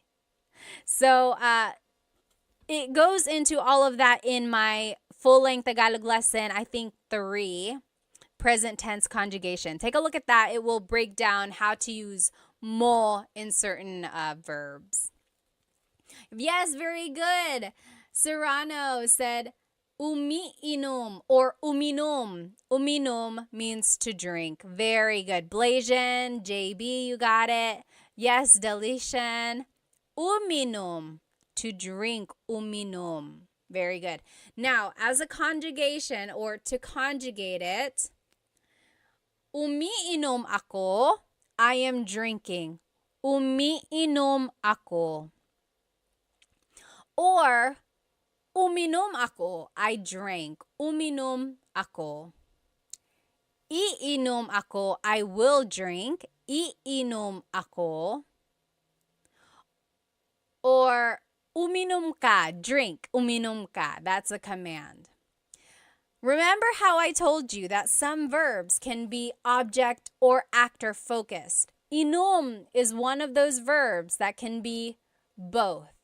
So, uminom means, or it's focusing on the actor. I am drinking. Umiinom ako, I am drinking.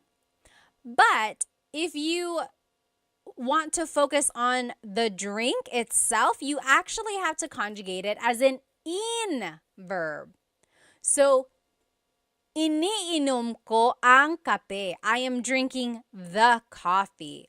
Iniinom ko ang kape. So, as an in verb, it's focusing on the object. As an verb, it's focusing on the actor.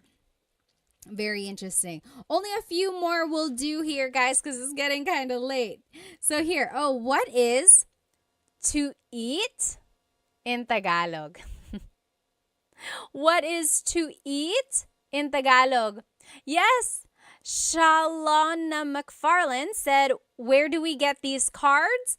These cards, again, are on my Stan store. I made them for you. They are the digital download. So go to my Stan store.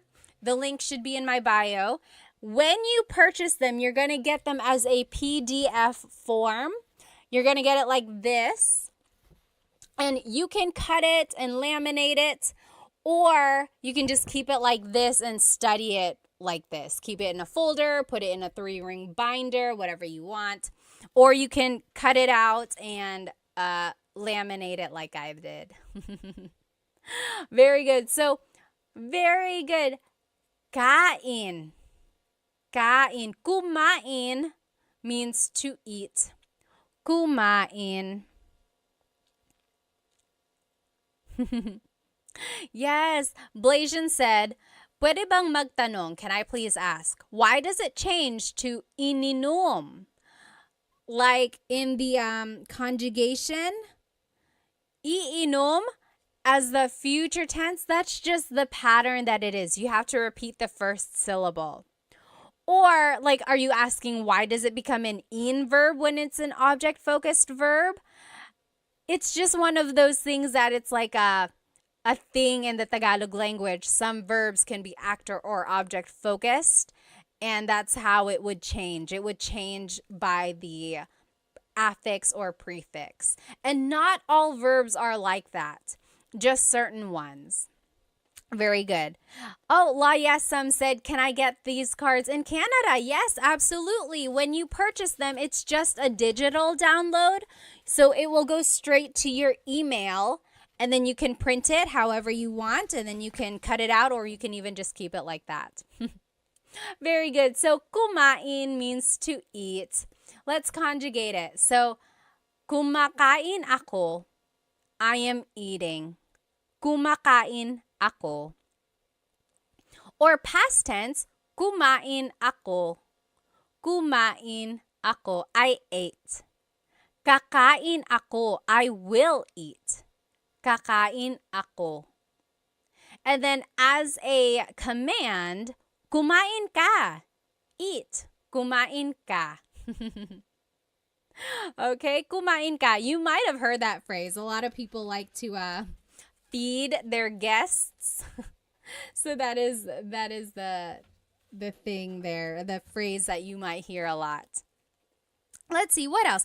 Let's take a look at some of these E verbs. We didn't get to look at them. How do you say to write in Tagalog? To write. So to write something. I'll give you a hint. It's an E verb. To write, E. Oh, hang on. Who was that? String Hands said, hi, Pat. Your content helped me talk to my mom during her last years before she died. Maraming salamat po. Oh, my goodness. Strings, first of all, I'm so sorry for your loss, but also, I'm so happy to have helped you. Stay strong, okay? I lost a parent too, and it's not easy at all. Oh, Julie said, I can't find your Stan store. Let's see. Go to my link or go to my bio, and I think just click on whatever link is there, and then more links should pop up. So go to the Stan store. Someone even put it up here. I think you just type in stan.store/Tagalog time pat or Tagalog time.pat or something like that. You could even try to Google stanstore.com. I'll definitely put a post or make a post about it afterwards so we can all find it. Oh, very interesting. Yes. So Serrano again said magsulat. I have it as an E verb, isulat. Yes, Blasian also said nagsulat. So yes, this is one of those things or these are one of those verbs. Again, isulat means to write, but that's focusing on the object. Like, isulat mo ang pangalan mo. Write your name. Isulat mo ang pangalan mo. Write your name. But magsulat just means writing. Like, nagsusulat ako, I am writing. Oh, someone on TikTok said it's only showing the coffee, buy me a coffee. Oh, yeah.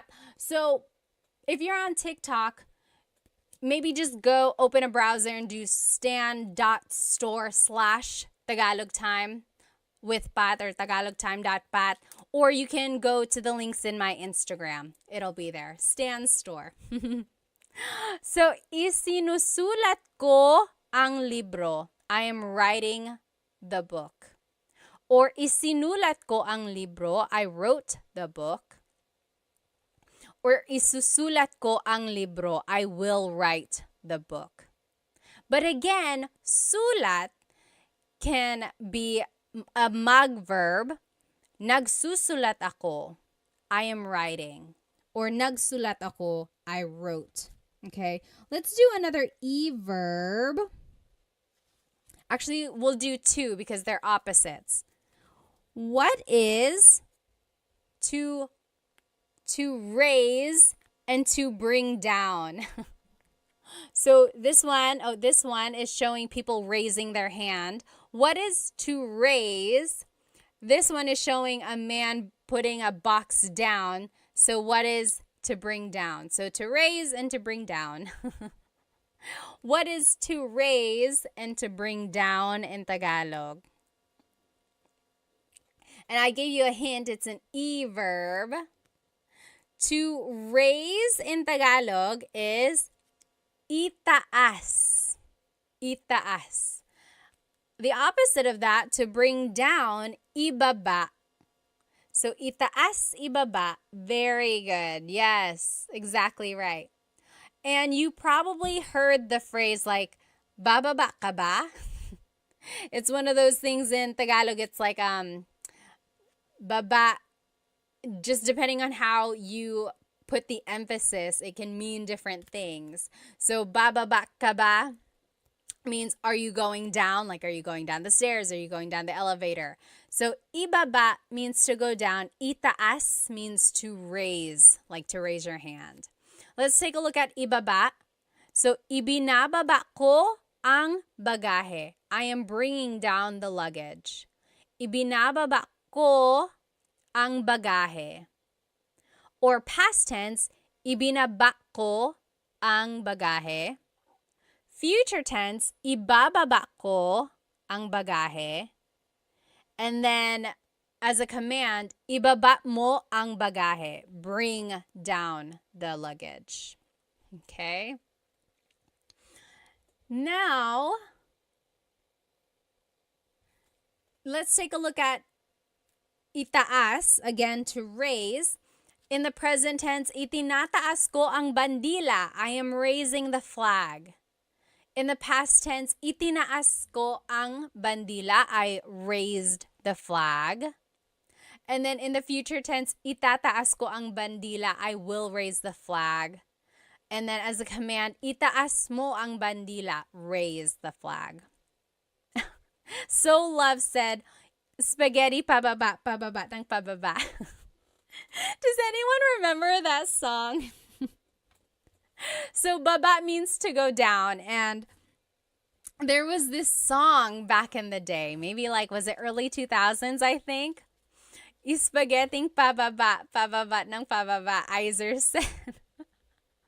And then spaghetti pataas, pataas ng pataas. And it was just this silly, silly dance, and you heard it on every variety show on the Filipino channel. You heard it on the radio all the time. People still dance it. I don't know why it's like that. It's like, why is the spaghetti going down? Why is it going up? Oh my gosh. You can't like not dance when you hear that song. Yes, Blasian said, is there another word for flag? Yes, so I said bandila. Bandila means flag. But watawat also means flag. There's another one, bandila, watawat, and does anyone remember what the other word for flag is? Wumagayway. Watawat, wumagayway. Wumagayway means to wave, or like to wave around, correct? I'm pretty sure. So watawat is like waving the flag, exactly.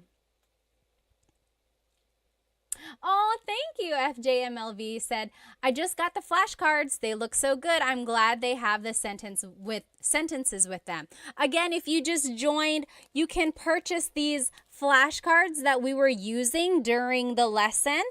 On the front is the Tagalog verb, and then on the back are the conjugation patterns in the present tense, past, future, and a command. It's like an example. So I think it'll really help you learn more verbs. And when you download it, it is a PDF digital download. So you will be able to cut it out and laminate it if you want to, like I did. Or you could just keep it like this, maybe put a staple in it, or you can put it in a 3-ring binder and just use it to study that way. Okay, and there are 100 verbs. 100. I looked up all of the different verbs for you. So I think this will really help if you're trying to learn more Tagalog verbs. Again, you can get it from my Stan store. Stan store. The link should be in my Instagram bio. I think on TikTok we're having a hard time finding it there. So just go to my Instagram or YouTube. The link is in there. Bandera. Yes, I think that's another word for flag as well. Well, you guys, I had so much fun with you tonight. I hope to see you again soon. There are so many more verbs. Again, there are 100 in this pack. This is only like 25 or 30. So maybe next time we will go through more. Oh, FJM said, what are on your YouTube slides? I'm trying to learn more for my fiance. The YouTube slides, if you decide to buy those are just the whatever slides you see in the video. So back up. I make full-length Tagalog lesson videos on YouTube, so those slides are what go with the full-length Tagalog lesson videos. Okay. Budak Baru said, where can I get the flashcards? I'm not from the Philippines.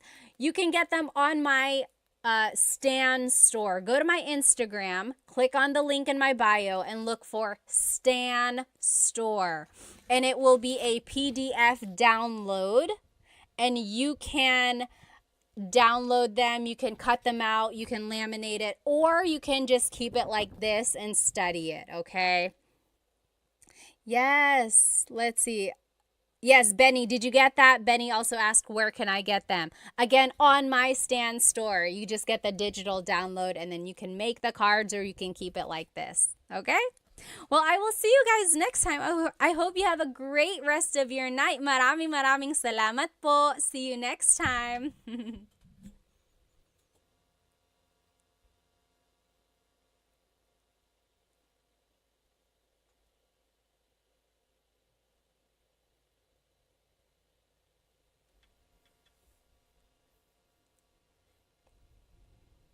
Hello, everybody. Let me know if you can hear me, especially here on YouTube. I want to make sure the microphone is turned on all right. And while you're setting that up, let me go ahead and invite our other friends. Of course, I go live on Instagram and TikTok and YouTube. Hello, everybody. Welcome. I'm so happy you're here. Happy New Year. You might be wondering, why are you still saying Happy New Year? It's like 2 weeks into the new year. Well, because it's our very first live of the year. So I figured it's just appropriate to say hello and Happy New Year to you. Let me know if you can hear me okay on TikTok and Instagram. I do have the microphones set up. If it sounds off or if it's like there's a lot of background noise, let me know. And we can just try to fix that. Hello, everybody. Welcome. Right where you are watching from, I am over here in North Carolina. We did get a little bit of snow the other day. Very, very little. Oh my goodness. I think it was like less than an inch. But I had a lot of fun. I like being able to go outside and not have to worry about shoveling too much. Hello. Let's see here. Does anyone have a shout out? Does anyone have a special birthday or anniversary or anything coming up? Or is someone's friend watching and you want to say hello out there? Oh, Zell True Trill said they're from Virginia Beach and they also got some snow.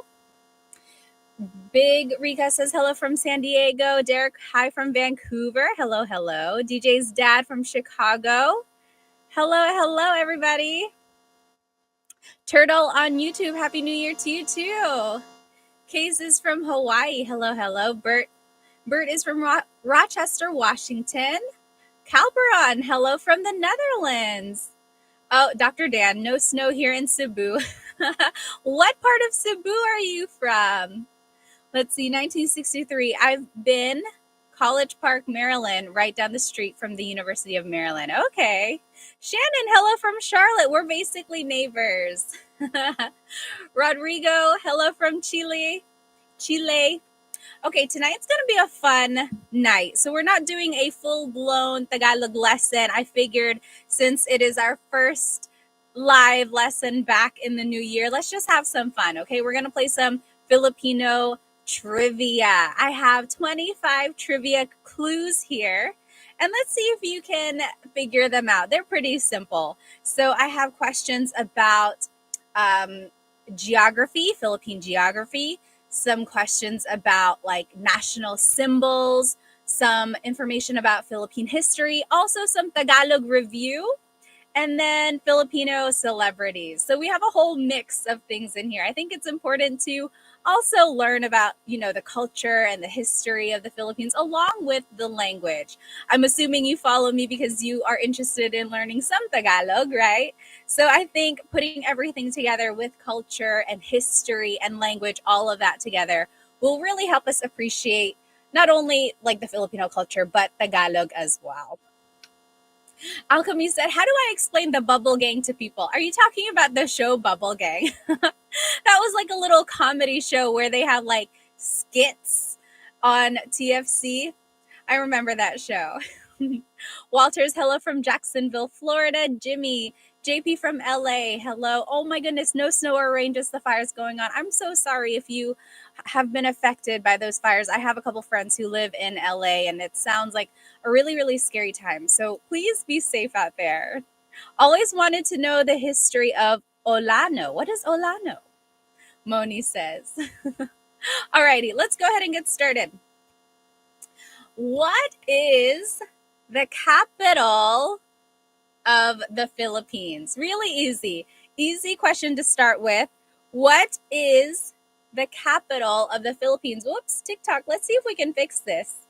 It is backwards on TikTok. Let me see. I've fixed this before. Let me see. I think I go here. And then, I don't want to flip. Mirror. Mirror camera.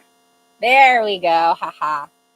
So what is the capital of the Philippines? Yes. Jesus said Manila. C on TikTok said Manila, and Mike B on YouTube. Yes. What is the capital of the Philippines? Manila. A common answer that people say is Quezon City.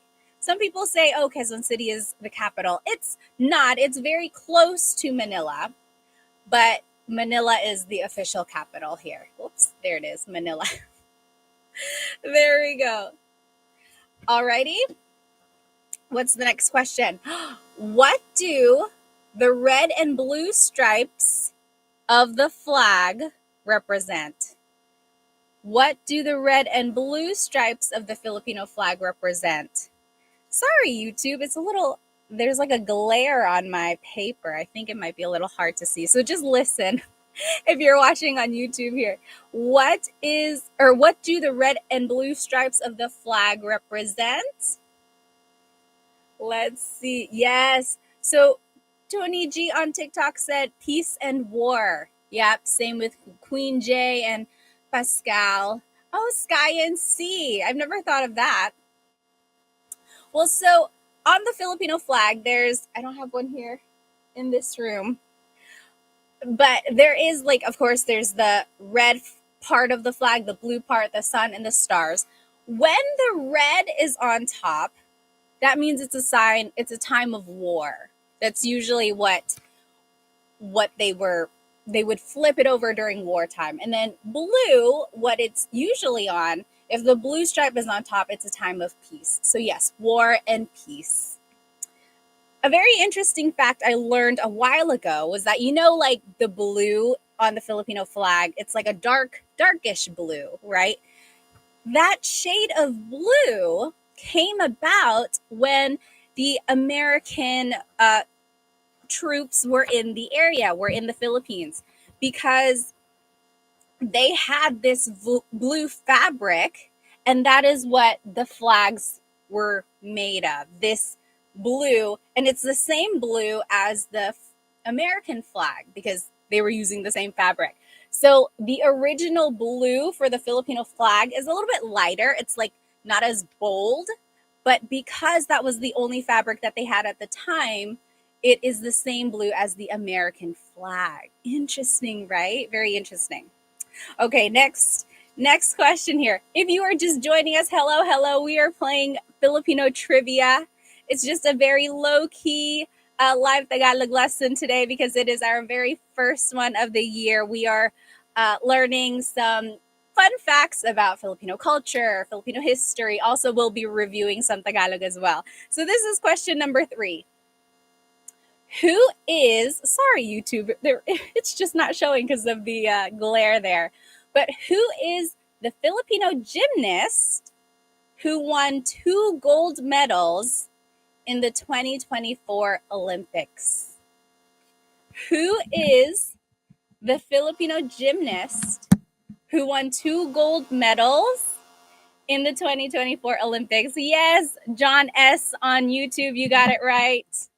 Yes, 00 Han on Insta. You got it right.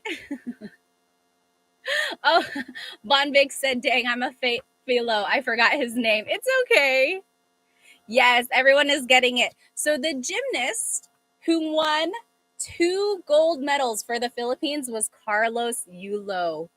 Carlos Yulo. Oh my goodness. I remember I didn't get to watch it live, but I heard about it after the fact. And then I watched like every video of him. It was just so inspiring. Like imagine being in that audience and hearing the Filipino national anthem. Oh my goodness.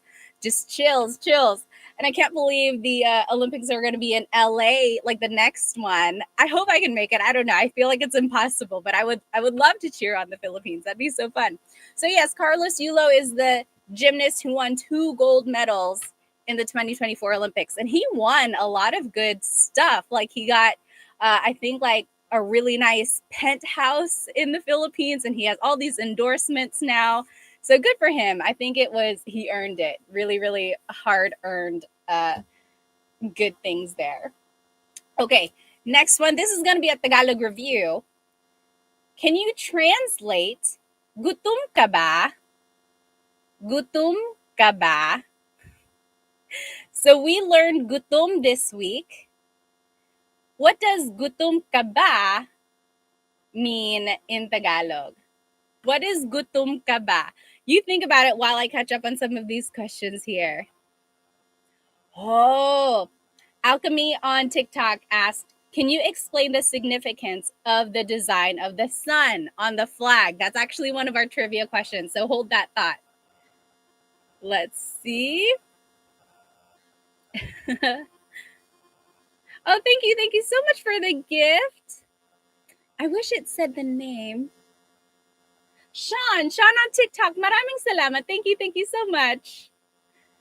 Okay, so what does gutom ka ba? Yes, exactly. Jay Pavery, you got it right on TikTok. Yes. Chris E. Bravs, Hans Da, Devin Smith, you guys all got it right on Insta. Clean Honda. Yes. So gutom ka ba means are you hungry? Gutom ka ba? So if you wanted to say I am hungry, like if it's a statement, then it would be gutom ako. Gutom ako. But if you want to ask someone else, are you hungry? It would be gutom ka ba? Gutom ka ba? Very good. So gutom means hungry. Ka is you. Ba is a question word. Okay? Alrighty. Next question. What is the national flower of the Philippines? What is the national flower of the Philippines? TZ Burton on YouTube said, "Hi Pat, I don't know any Tagalog." That's okay. you know some now, I think, just a little bit, right? Like we just learned gutom ka ba, that means are you hungry? So there you go. That can be the very first thing you learn. Oh, Todd said, hello, Pat, first time viewer. Maraming salamat. Welcome.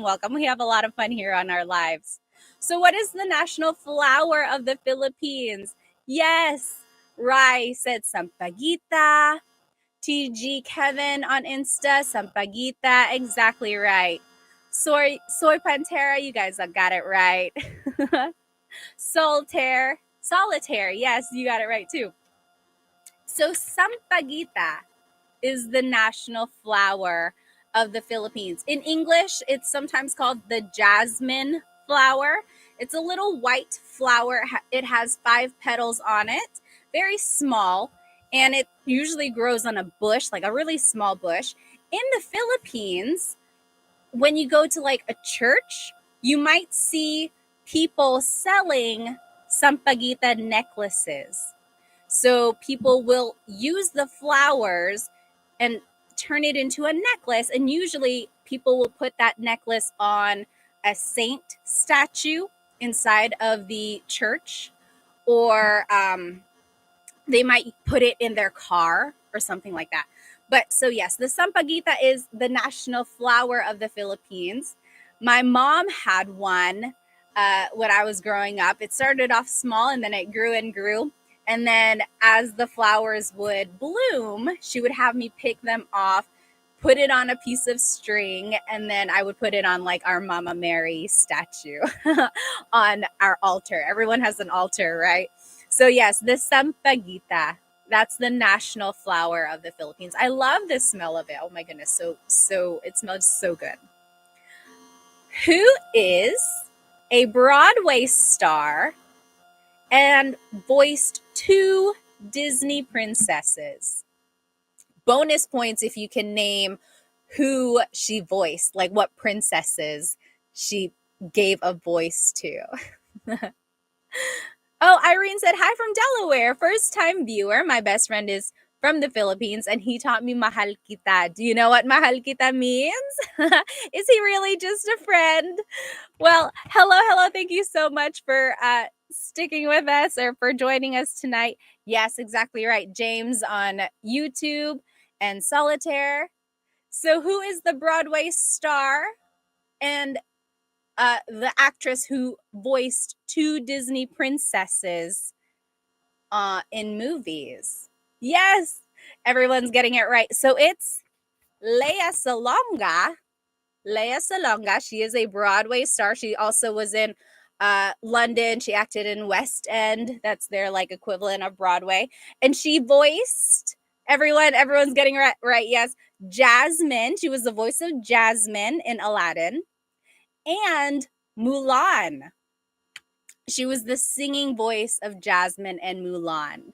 Isn't that so awesome? That's so cool. It's like, it's such an achievement to be the voice of a Disney princess at all, but then to get the honor of being 2 princesses, like that's amazing. Oh my goodness.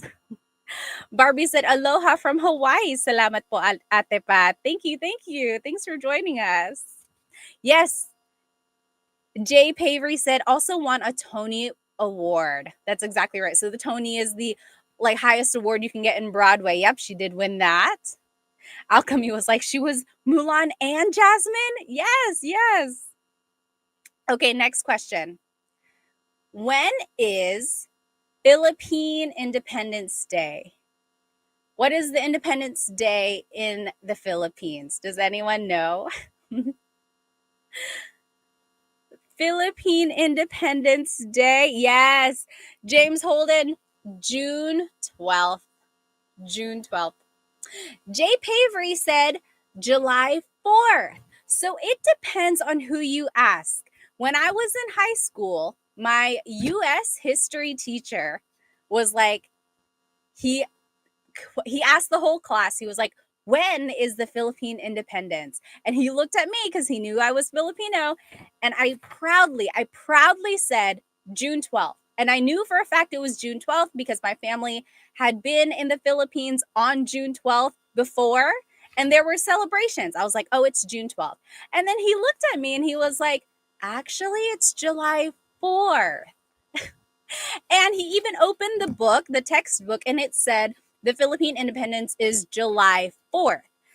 That is because July 4th is the Philippine independence from America.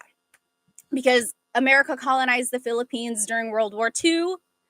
But June 12th is what is recognized in the Philippines because that is the independence from Spain.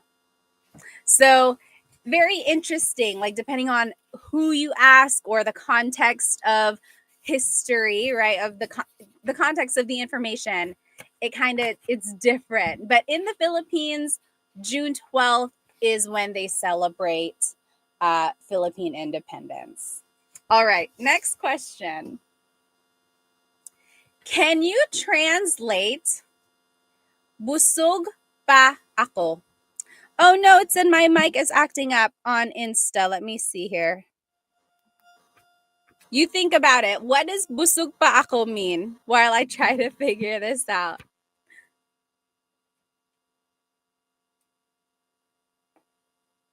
Okay, I just unplugged it on Insta here. Let me know if this is better.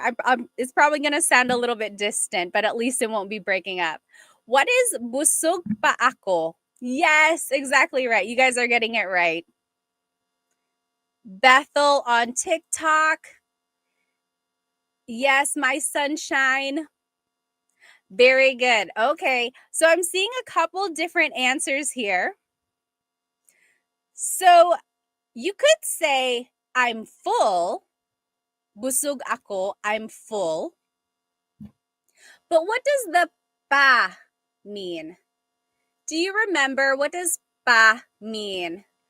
Yes, exactly right. So when the word pa is in the phrase, that means I'm still full. I'm still full. So for example, maybe you had a big lunch and then you went over to your friend's house and they're like, hey, can I get you anything to eat? And you're like, oh, sorry, busog pa ako. I'm still full. I'm still full. Okay, so it's like a minor thing there. It's not too big of a deal if you don't remember what pa means, but just know there's a little difference there. So pa means still. I'm still full. Very good, very good. Yes, Hannah said, what if you say, busog na ako? So when you say na, that means I'm full already. So maybe you're at your aunt's house and she just keeps bringing out more and more food. You could say, oh, sorry, tita, busog na ako, busog na ako. I'm full already. Please stop giving me food. Busog na ako. All right. What is the national animal of the Philippines? What is the national animal of the Philippines? Keon said panda. Not quite. Ooh, Queen J said the Philippine eagle. That is the national bird. I should have made this clear. What is the national animal that has 4 legs? What is the national animal of the Philippines? Yes. Solitaire got it right. Yeah. Oh, I see someone say tarsier. So the tarsier isn't quite a national animal, but it is a special animal in the Philippines. It's the smallest primate, one of the smallest primates in the country. I can't remember if there was another one like very similar, but at one point it was the smallest primate or monkey in the Philippines, and it can fit in the palm of your hand. That's the tarsier. But the national animal of the Philippines is the kalabaw. Kalabaw. So kalabaw is the Tagalog spelling, kalabaw. In English, it would be carabao. I have to think about it sometimes. Carabao or caribou. It's also called like a water buffalo. Yeah, so kalabaw is the Tagalog way to say it. Kalabaw or carabao or caribou, water buffalo. So the kalabaw is the national animal of the Philippines. Some say that it was chosen to be the national animal because it represents the hardworking characteristic of a Filipino person, right? Filipinos can be really hardworking. They strive for success. And just like the kalabaw, they work really, really hard to achieve what they want to achieve. So that's what I read. The kalabaw is, it symbolizes the Filipino. Okay, next question. What ocean surrounds the Philippines? What ocean surrounds the Philippines? Oh, LP, maraming salamat for the rose on TikTok. Thank you so much. Yes, exactly right. Jay Pavery and Maddie and Captain, you guys all got it right. And Queen Jay, very good. Oliver, you guys got it. Gresquick, yes, you got it. Noel and Solitaire and Janica. The ocean that surrounds the Philippines is the Pacific Ocean. The Pacific Ocean surrounds all of the Philippine islands. And I've come to learn that this can be kind of touchy. Do you call yourself a Pacific Islander if you are from the Philippines? Or do you say you're Asian? I've I've asked this before on one of our lives, and it kind of divided us. A lot of people were like, "No, we're Asian," and some people were like, "No, we're Pacific Islanders." And it's like, I don't think we have to fight. But what do you think? Do you call yourself a Pacific Islander? Because technically the Philippines is in the Pacific Ocean. Soy Pantera says, I say both. Jai says, I say Asian. Captain says Asian. A lot of people on YouTube are saying Asian too. Logan, Hannah. I think I usually say Asian, like if that's an option. Um, Whenever I see Pacific Islander, I see it as well, but I usually just go towards Asian. Very good. Bonus questions or bonus points. What are the seas that surround the Philippines? There's the Philippine Sea on the east side. What's on the west side? Does anyone know? Yes, the South China Sea. There's the Sulu Sea, and there's one more. It starts with the letter C. But very good, very good. And it's all in the Pacific Ocean. All right. Next, what is the name of the national anthem of the Philippines? What is the name of the national national anthem of the Philippines? This one is an interesting question. Some people will say one answer and some people will say another answer. It's common to get it mixed up. I don't know the name, but I know the melody, Noel said. Yes, a lot of you are getting it. So the national anthem, Maddie, oh, Maddie is so funny on TikTok. So the national anthem of the Philippines is Lupang Hinirang. Lupang Hinirang. A lot of you got it. Maddie on TikTok said, Bayang Magiliw. And a lot of people say that. A lot of people say it's Bayang Magiliw because that is the first line of the song. Bayang Magiliw, perlas ng silanganan. So since you hear that over and over again, people think that the name is Bayang Magiliw, but technically it's Lupang Hinirang. And very interesting, in the Philippines, at the beginning of school, every single day, they have a flag ceremony and they sing the national anthem. They sing Lupang Hinirang. Very interesting. Whereas here in America, at least, we sing the national anthem usually just before like games or before like a play, any sort of event. That is when we would sing the national anthem. But in the Philippines, they sing the national anthem every single morning before school. Very interesting. Does anyone know the translation of Lupang Hinirang? I did, or I know it because I made a video on YouTube, like for kids, like my kids' nursery rhymes, and that was one of the songs. It's not a nursery rhyme, but it was a song I wanted to incorporate in the video. So I had to translate every line, and it's so interesting. It's so patriotic. I love it. I love it so much. Okay, next. Who wrote Noli Me Tangere and El Filibusterismo? So these are books. Who wrote Noli Me Tangere and El Filibusterismo? While you write your answer, I'm going to read some of these comments. Oh, interesting. Leslie said, I had to sing Lupang Hinirang during my dual citizenship confirmation.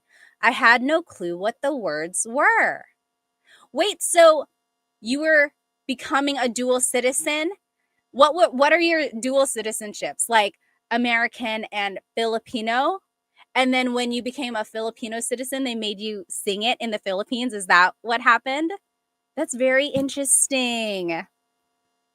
Yes, Janica and Anastasia. Yes. Von Vic said, I'm guessing it's Jose Rizal based on everyone's answers.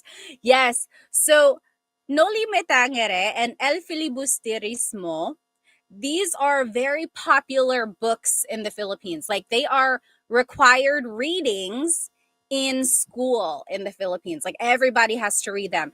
And they are written by Jose Rizal. And Jose Rizal is considered to be one of the unofficial national heroes of the Philippines because technically there aren't any official national heroes of the Philippines. Very interesting.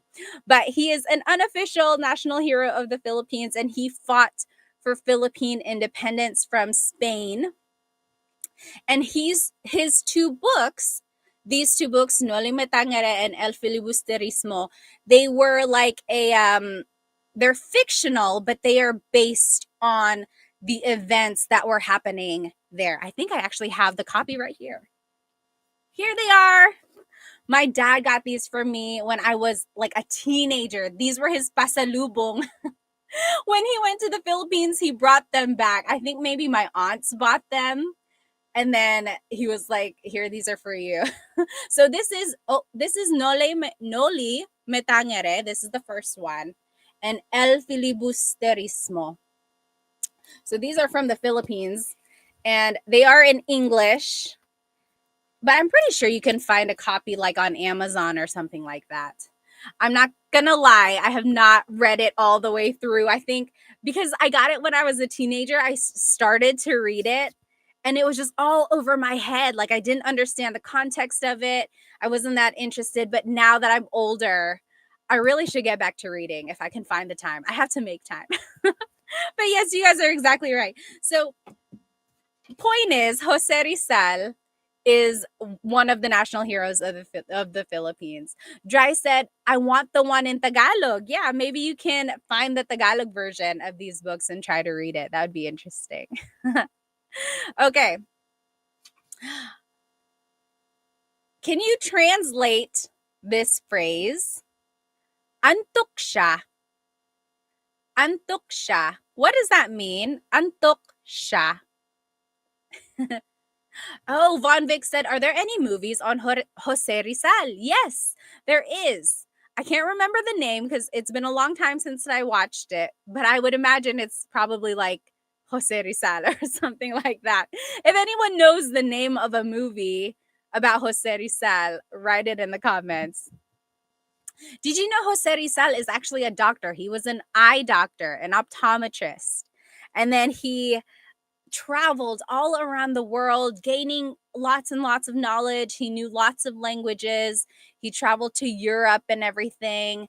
And he just saw the injustices of the Spain colonizers on the Filipino community. And then he really fought for independence. Very interesting. Yes. So, antok siya means he or she is sleepy. Antok siya means he or she is sleepy. Now, I chose this example for a couple reasons. First, I want to point out that siya is gender neutral. So it's he or she. You have to listen to the context of the conversation to determine who the person is talking about. Okay, so if I'm talking about like, oh, my husband went to sleep early, antok siya. He went to sleep early because he is sleepy. So siya is gender neutral. That's also the reason why a lot of Filipinos mix up he and she. Like if you've ever heard someone talking and sometimes their grammar might not be right, it's because they are so used to using a pronoun that is gender neutral. So when they translate it in English, they kind of get it mixed up. Okay.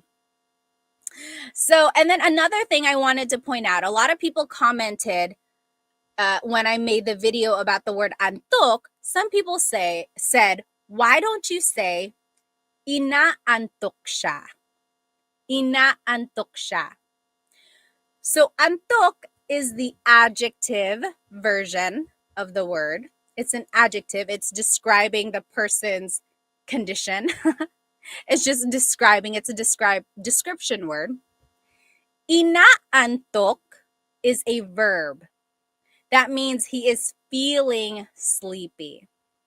So, antok siya means he is sleepy. Inaantok siya means he is feeling sleepy.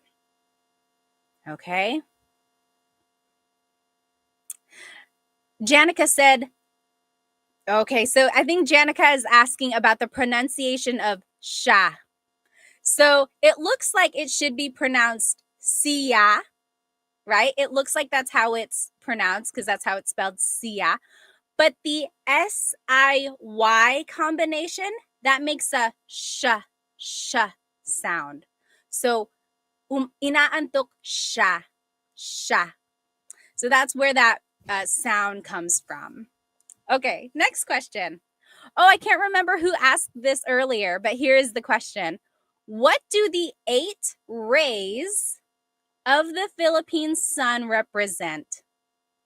What do the 8 rays of the Filipino sun represent?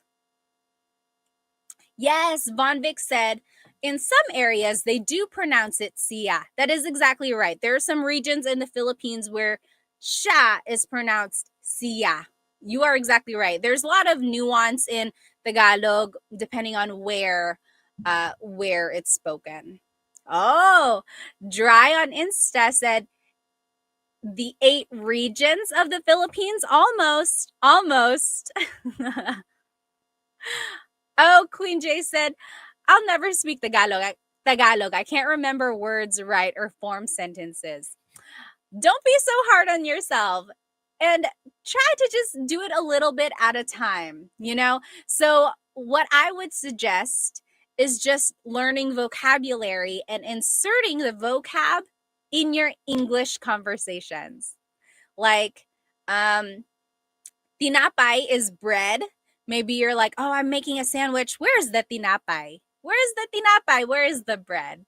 Okay, and then little by little, add more vocabulary to your everyday conversations. And then kind of learn grammar as you go. But point is, don't get too bogged down by not knowing formulating sentences or knowing enough vocab. Just do a little bit at a time and you'll get Tagalog. Yes. So what do the 8 rays of the Philippine sun represent?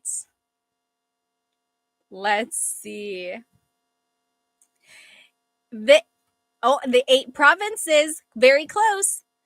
The 8 rays represent the 8 provinces of the Philippines that fought in the Philippine Revolution. Okay, so during the Spanish era, there was a period when the Filipino people just revolted and they fought against them. And the 8 provinces were Batangas, Bulacan, Cavite, Laguna, Manila, Nueva Ecija, Pampanga, and Tarlac. So these were the 8 provinces of the Philippine Revolution. And when you look at the sun on the Filipino flag and my earrings, There are 8 rays, and they represent the 8 provinces of the Philippine Revolution. Very interesting, right? Okay, next question. Who is the most popular Filipino boxer of all time? Who is the most popular Filipino boxer of all time? Tess on YouTube said, my boyfriend is Filipino and it does help a lot when he adds a Tagalog word or sentence in our English conversation. Yes. It only takes like a little bit of effort to insert a Tagalog word here and there. Instead of saying keys, just start saying susi. Like, oh, where are my keys? Where are my susi? Where are my susi? Then learn the grammar, like the correct grammar, and you'll be able to eventually say, saan ang susi ko? Where are my keys? Where is my key? Saan ang susi ko? Okay, so just one word at a time. Yes, exactly right. Who is the most popular Filipino boxer of all time? It's Manny Pacquiao. Exactly right. Manny Pacquiao, who is now a politician. Manny Pacquiao is one of the most popular, if not the most popular, Filipino boxer of all time. Okay. What is the oldest city in the Philippines? What is the oldest city in the Philippines? This is interesting. Does anyone know? Oh, Mark on YouTube said Manila. It is not Manila. Oh, yes. 4NCA says, oh, Cebu City. Cebu City. A lot of you are saying Vigan. So have you ever been to Vigan? So Vigan is a city in the Philippines, a city or a town, and it is known for its Spanish architecture.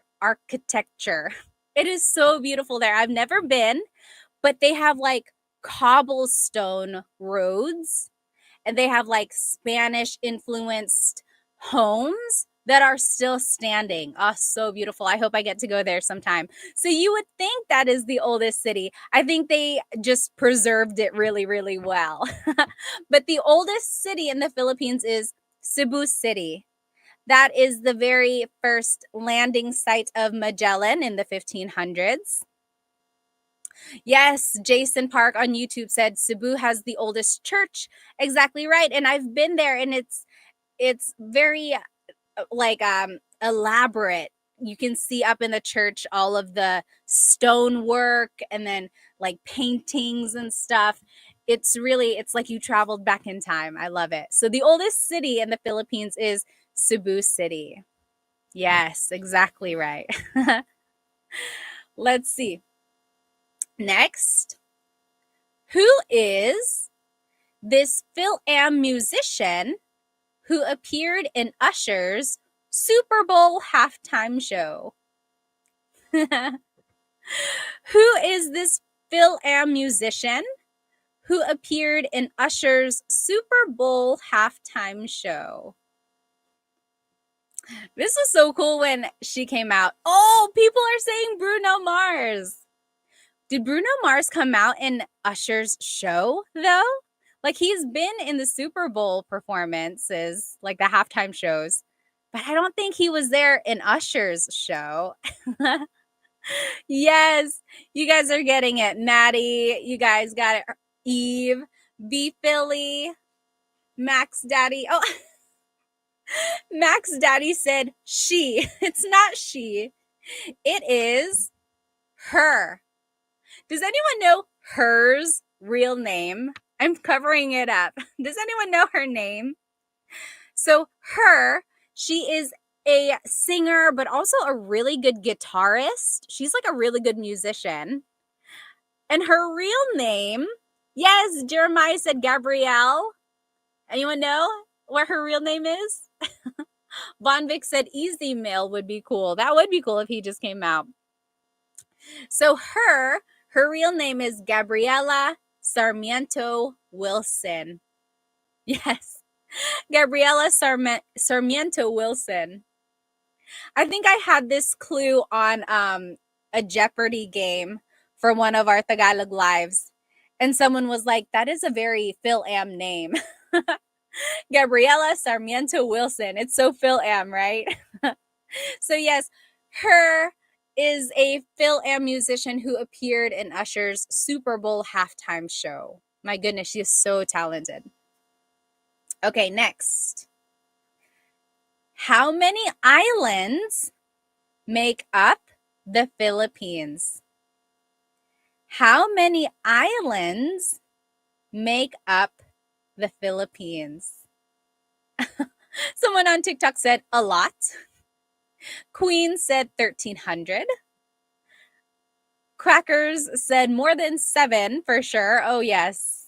Yes. YouTube, you guys are getting it. Hannah and James and Jason and Mike and Phil. Over 7,000. There, someone said 7,106, 7,800, 7,600. B Philly on Insta said 7,400. 4NCA said 7,600. I sound like an auctioneer. Officially, it's 7,641. 7,641 islands make up the Philippines. But it depends on whether or not it's high tide or low tide. And also, I read that of these 7,641 islands, only 2,000 are inhabited. That means there's more than 5,000 islands that are not inhabited. No one lives on them, which makes sense because some of them are just like rocky. And of course, if it's high tide, they might not even be around.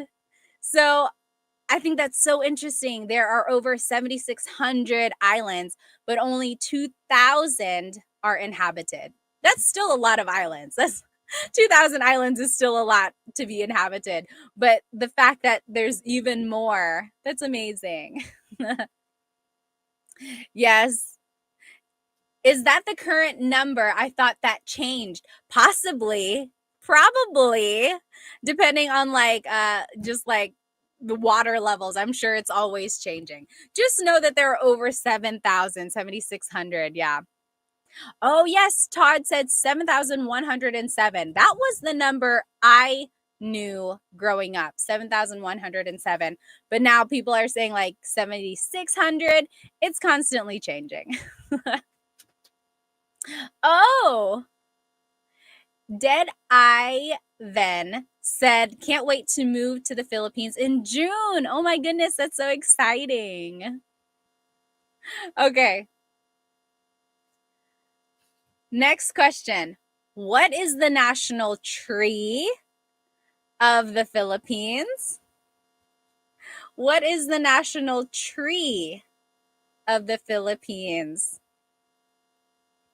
So earlier we talked about the national flower being the sampaguita, but does anyone know what the national tree is? Yes, Delaware Surf and Tink B for you click. You guys are getting it. B Philly. The national tree of the Philippines is Nara. Nara. So the Nara tree is a very sturdy tree. It has a really big trunk. And a lot of furniture in the Philippines is made out of Nara. Usually, like if someone is building a home and they want really good quality furniture, they're going to look for Nara furniture because it's strong. It can withstand like termites. Like a lot of people are like, oh, Nara ba yan? Is that Nara? So having like Nara furniture is something really good. So yes, Nara is the national tree of the Philippines. Very good, very good. Okay, translate this in Tagalog. Pagod kami. Pagod kami. Oh, yes. Barbie on YouTube said, Nara wood was used to build Noah's Ark. It's the strongest wood for ships. Really? Interesting. Awesome. Yes, you guys are getting it right. So what does pagod kami mean? Pagod means tired. Kami means we. So we are tired. Pagod kami. So I chose this example because to review the word pagod, but also let's review kami. Kami. So there are two different types of we in Tagalog. Pagod kami, we are tired. Pagod tayo, we are tired. Okay, so you can say it two different ways. It just depends on who is included in the we. There's pagod kami, that's exclusive. Maybe I'm on the phone with you and I'm like, oh, Chris and I, we just went exercising. Pagod kami. We are tired. You're not tired. You weren't exercising with us. You're excluded. So that's exclusive. Pagod kami is exclusive. Now, if we were all exercising together as a class, we would say pagod tayo. Pagod tayo. We are all tired. So I just wanted to show again that there are two different types of we in Tagalog. And depending on who is included, you would use a different type of pronoun. Very interesting. Okay, next question. What are the three main islands of the Philippines? What are the three main islands of the Philippines? We've been talking a lot about the Philippine Islands. But what are the three main islands? Yes, TG Kevin, Von Vic, you got it. Oh, Crackers almost got it. You got two of the three. James, yes, Hannah, and Barbie. So the three main islands of the Philippines are Luzon, Visayas, and Mindanao. So Luzon is the highest or most like northern island. Then there's the Visayas in the middle region, and then Mindanao is the southernmost island. Luzon, Visayas, and Mindanao. And the three stars on the flag represent the three main islands.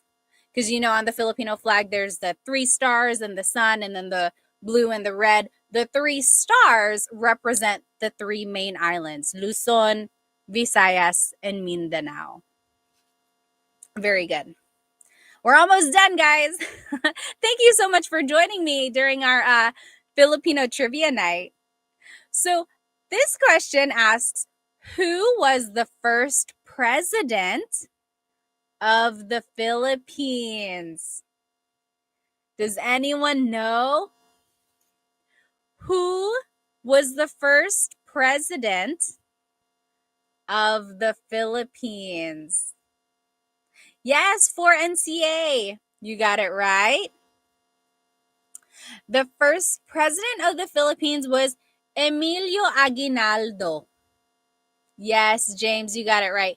Emilio Aguinaldo. He is the first president of the Philippines. And that was after the Philippine Revolution.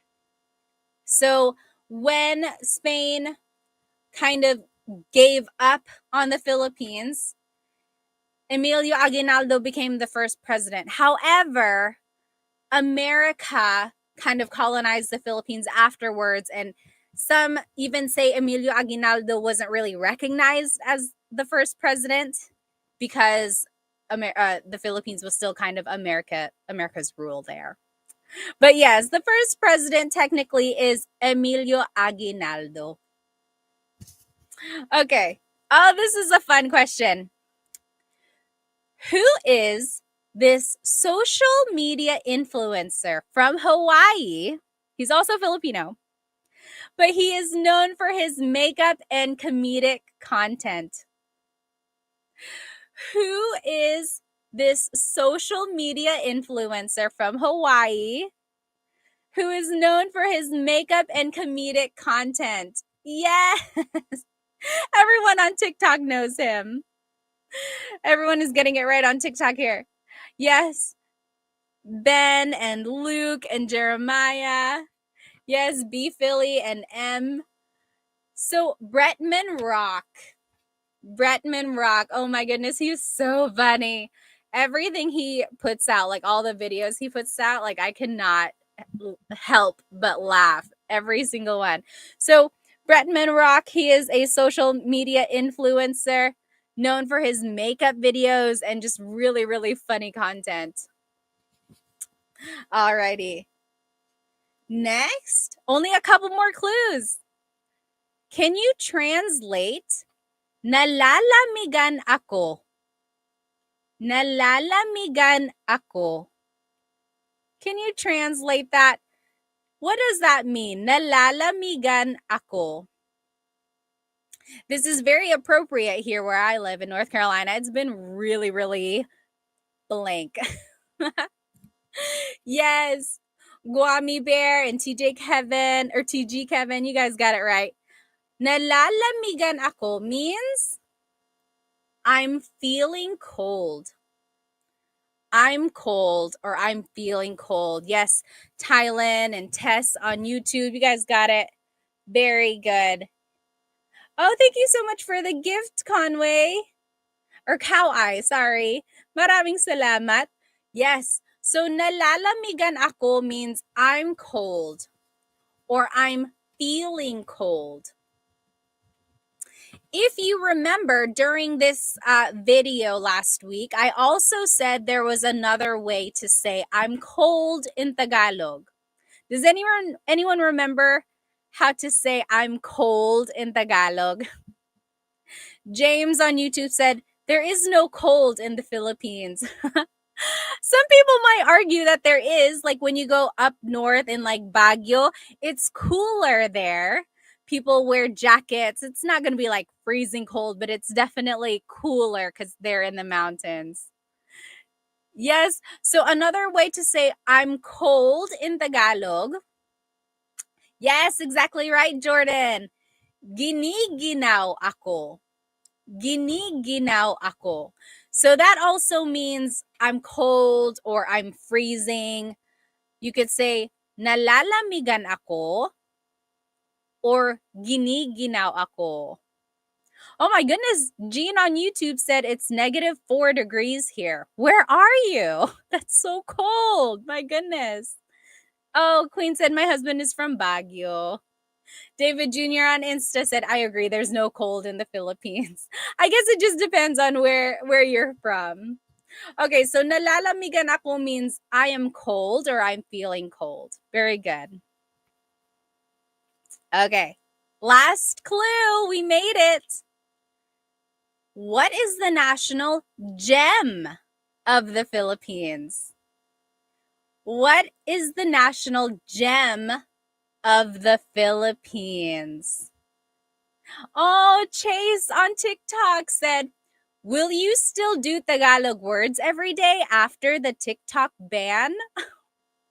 Yes, absolutely. If TikTok is banned here in the States, come on over to Instagram or to my YouTube channel. Find me Tagalog Time. We will still learn Tagalog every single day, I promise. What is the national gem of the Philippines? Ethan on YouTube, you got it right. Oh, wow. Some people are putting in lots of different answers here. Luke on TikTok, you got it right. Mr. Avion said, is it Ruby? 4NCA said, is it Jade? Cow, I said, is it rice? No, it's not rice. Yes. So the national gem of the Philippines. Yes, B Philly, exactly right. The national gem is the pearl. The pearl. So the pearl is the national gem of the Philippines. And interestingly, it's mentioned in Lupang Hinirang, the national anthem. Perlas ng Silanganan, Pearl of the Orient, right? So the pearl is the national gem of the Philippines. Oh, Quacker said, is pearl even a gem? It is kind of technically, yeah, it's considered to be a gem. Some people have mentioned, is that why your ring a pearl? Or is that why your ring is a pearl? You get what I'm trying to say. Is that why your ring is a pearl? So my engagement ring, I don't know if you can see it really well. It's a pearl. And no, it just happened to be like that. You might be like, oh, of course it's a pearl because she loves the Philippines.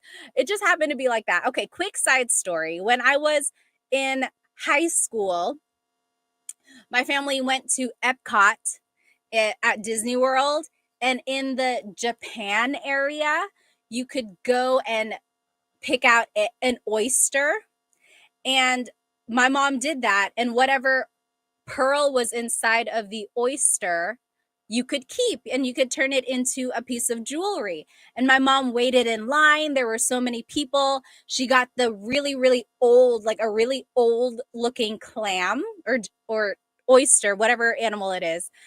And she was smart because the older it is, the bigger pearl is going to be inside, right? So she chose it. It was finally her turn. She got this really old looking clam or oyster, whatever it is.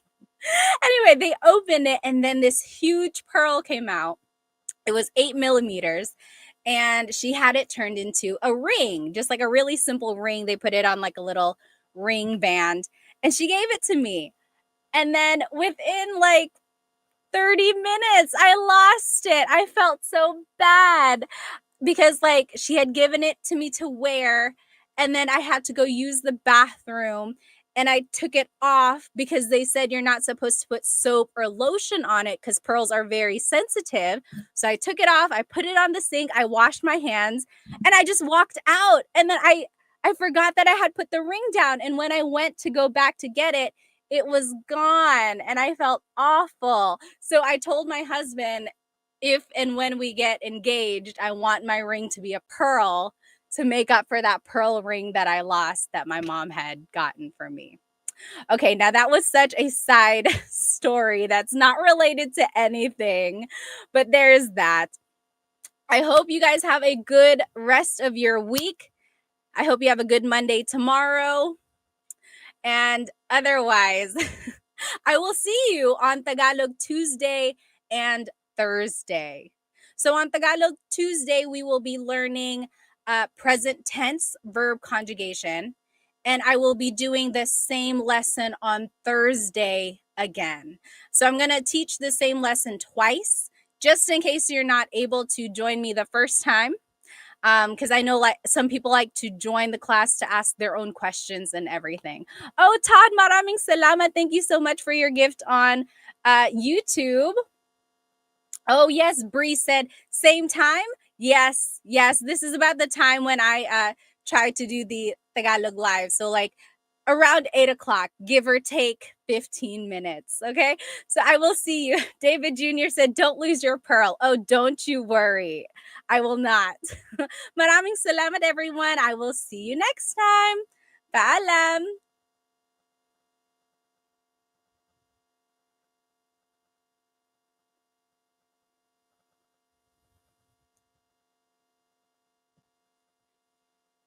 Hello, everybody. Welcome to tonight's episode of Tagalog Time with Pat.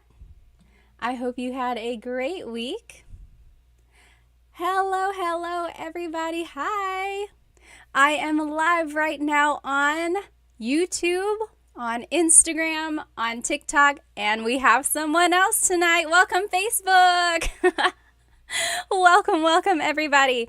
I am doing a live Tagalog lesson as always. Welcome to Tagalog Thursday. My whole presentation is on YouTube. So you should be able to see everything that I've written out for you. There might be some graphics in there. Sometimes it helps to just kind of see everything written out. So if you are joining me on TikTok, Instagram, or Facebook, feel free to go ahead and jump onto my YouTube channel, and that is where you'll be able to see this presentation. Let me know if you can hear me or if my sound ever cuts out. Just write like sound or no sound or something like that, and then I'll check my microphones. I have like 3 of them right now. Hello, hello. As always, go ahead and write where you are currently watching and how old you are, and maybe write why you want to learn Tagalog. Just while we wait for everyone to come and join us here in our live. I hope you have had a good day. Anong ginawa ko ngayon? What did I do today? Hinatid ko yung anak ko sa camp. I dropped off my kid at camp. Tapos naglinis ako ng bahay. I cleaned the house. Darating yung pamilya ng asawa ko on Saturday. So my husband's family is coming on Saturday. So I just cleaned up a bit. Ano pang ginawa ko? Nag-edit ako ng video at gumawa ako ng lesson para sa Tagalog time ngayon. I edited some videos and I made this PowerPoint for our class tonight. So go ahead and jump into the YouTube or my YouTube channel if you want to see this whole presentation, and the recording will be on my YouTube channel afterwards as well. Okay? Let me just see where everyone is from. You can write where you are watching and your age. Also, let me know if the audio is weird or if you cannot hear me, okay? Hello, hello. Oh, Mark is from Toronto, 56. From my understanding, there's a lot of Filipinos in Toronto, isn't there? Hawaii, AJ said. Sydney, Australia, Peter says. Hello, hello. Who else do we have? Hello from Makati. How nice. It says, your Shan Chan said. Itty Bitty is from Davao. Flo is from Vancouver. Hello, hello, everybody. All right. Alrighty. And then over here on YouTube, where are you guys from? I am from Iloilo, Lo said. I am Indian. I'm here in the Philippines, Gurav said. Hello, hello. Don is 43. You sound good. Awesome, awesome. Okay, let's go ahead and get started. So I have a very, I think, useful Tagalog lesson for us tonight. Tonight, we are actually going to be learning about the family and phrases that you can use with your family or talking about your family. Okay, so let's take a look at tonight's agenda. We will be talking about, first we'll learn about family vocabulary. So how to say like your mom, your dad, your sister, your cousins, your aunts, things like that, okay? Then we will learn some phrases we can use about our family. For example, if we are introducing our family to someone else or talking about our family with someone else, those are the phrases we're going to learn. And then we're going to learn some phrases for our family. So things we can say to each other, to our mom, to our dad, to our siblings, or our like lolos and lolas, things like that. After that, we're going to be doing some vocab review. And then at the very end, we're going to do some translation practice. I love this part at the very end. I give you like a mini conversation or a blurb, a monologue in Tagalog. And then I want to see if you are able to comprehend it. So like oral comprehension, okay? Oh, Gaming Galaxy 9 from California. Hello, hello. Magandang umaga, Almost Polyglot says.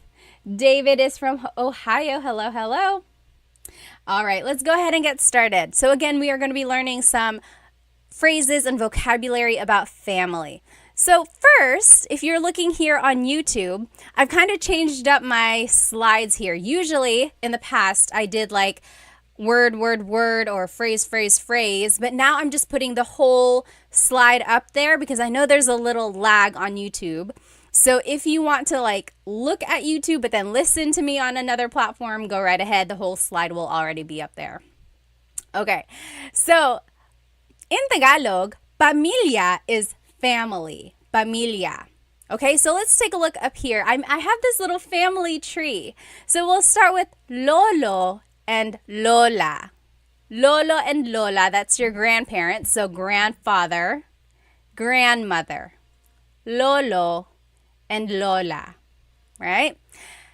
And as you can see in my graphics up here, there are two sets. Two lolos, two lola, okay? Then there's the tatay and the nanay. Oh, sorry YouTube, let me go ahead and turn off my face so that you can see the whole slide here. Hang on one moment. There, that should work. All right. I think there's a lag. It should turn off in just a second. Okay, so nanay is mother, tatay is father. Now, not everyone calls their mom and dad nanay and tatay, although I do know some people who do call them that. Nanay is mother, tatay is father. Usually, people call their mom and dad mama, papa, sometimes daddy, mommy, whatever they prefer, right? But the Tagalog word of mom or mother is nanay. The Tagalog word for father is tatay. Yes, 1123 said ama is father. That is another word for father, ama.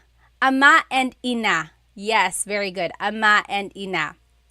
And then over here, if you're looking on YouTube, parents in Tagalog is mga magulang.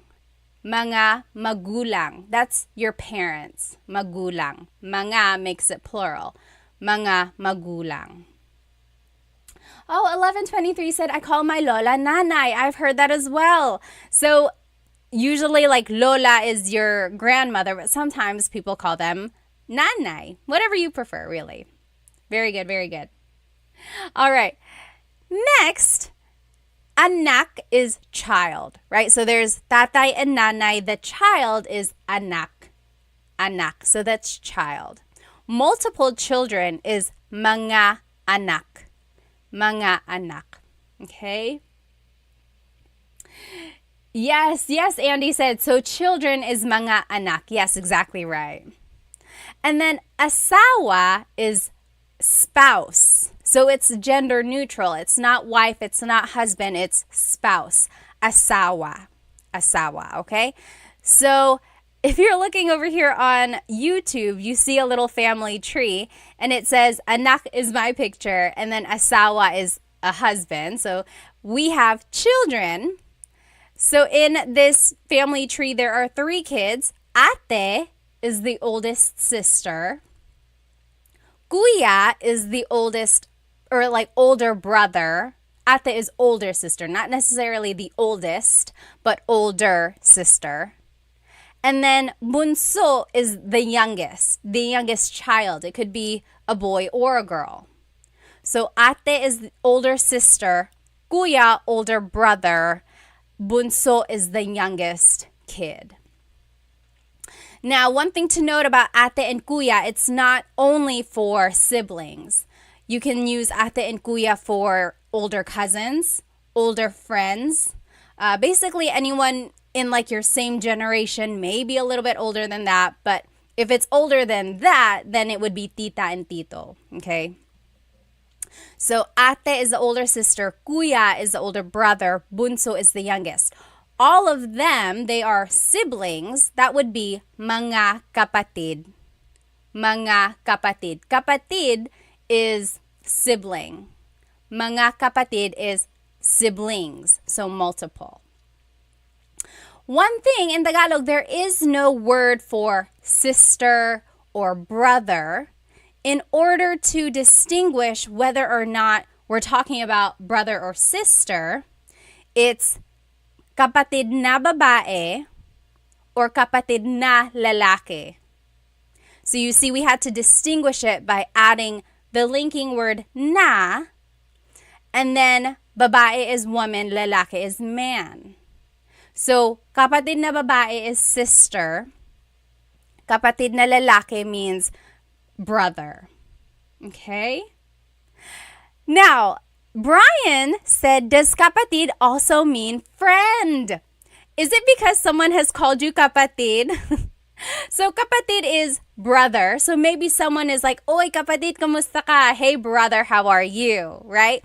But technically, kapatid means brother or sister. Friend in Tagalog is kaibigan. Kaibigan. Okay? All right. Now, let me just catch up on some of these questions. If you have any questions or anything like that, go ahead and write it in the comments. Let's see. Oh, is there a difference between ang and nang, or is it the same thing? So that kind of is more like grammar. Ang means it's like an article, the thing. Nang means some or a thing. So for example, kinakain ko ang adobo. I am eating the adobo. So you hear the ang, kinakain ko ang adobo. Versus, kumakain ako ng adobo. I am eating some adobo. Okay? The legend said, bakla is the only thing I heard from my friends. Do you know what that means? It's not bad. Bakla is gay. So for those who are in the LGBTQ community, you probably know that word. All right, let's keep going. So try saying these words with me, okay? Lolo, lola. Lolo, lola. That's your grandfather, grandmother.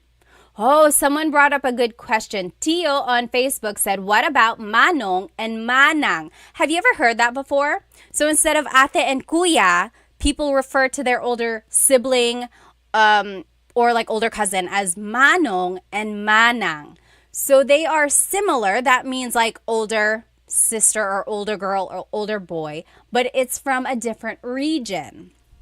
I think in Ilocano, they use manong and manang. In Bicol, they also use manong and manang as well. And I'm sure in other places, they use that as well. But in Tagalog, like the Central Luzon area, usually it's ate and kuya. Oh, Green, thank you so much for the badge on TikTok. Thank you so much for the gift. Any donation or anything that I earn from these, I really give back to the Filipino businesses that I know of.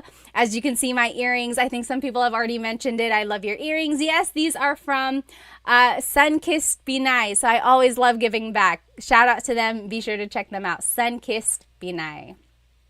Okay, great questions. Now, let's keep going. Oh, Gurav said, what about Dai instead of bunso? Has anyone ever heard of Dai and Dong? Inday or Dodong? I know those names very specifically because my husband's family is from Cebu.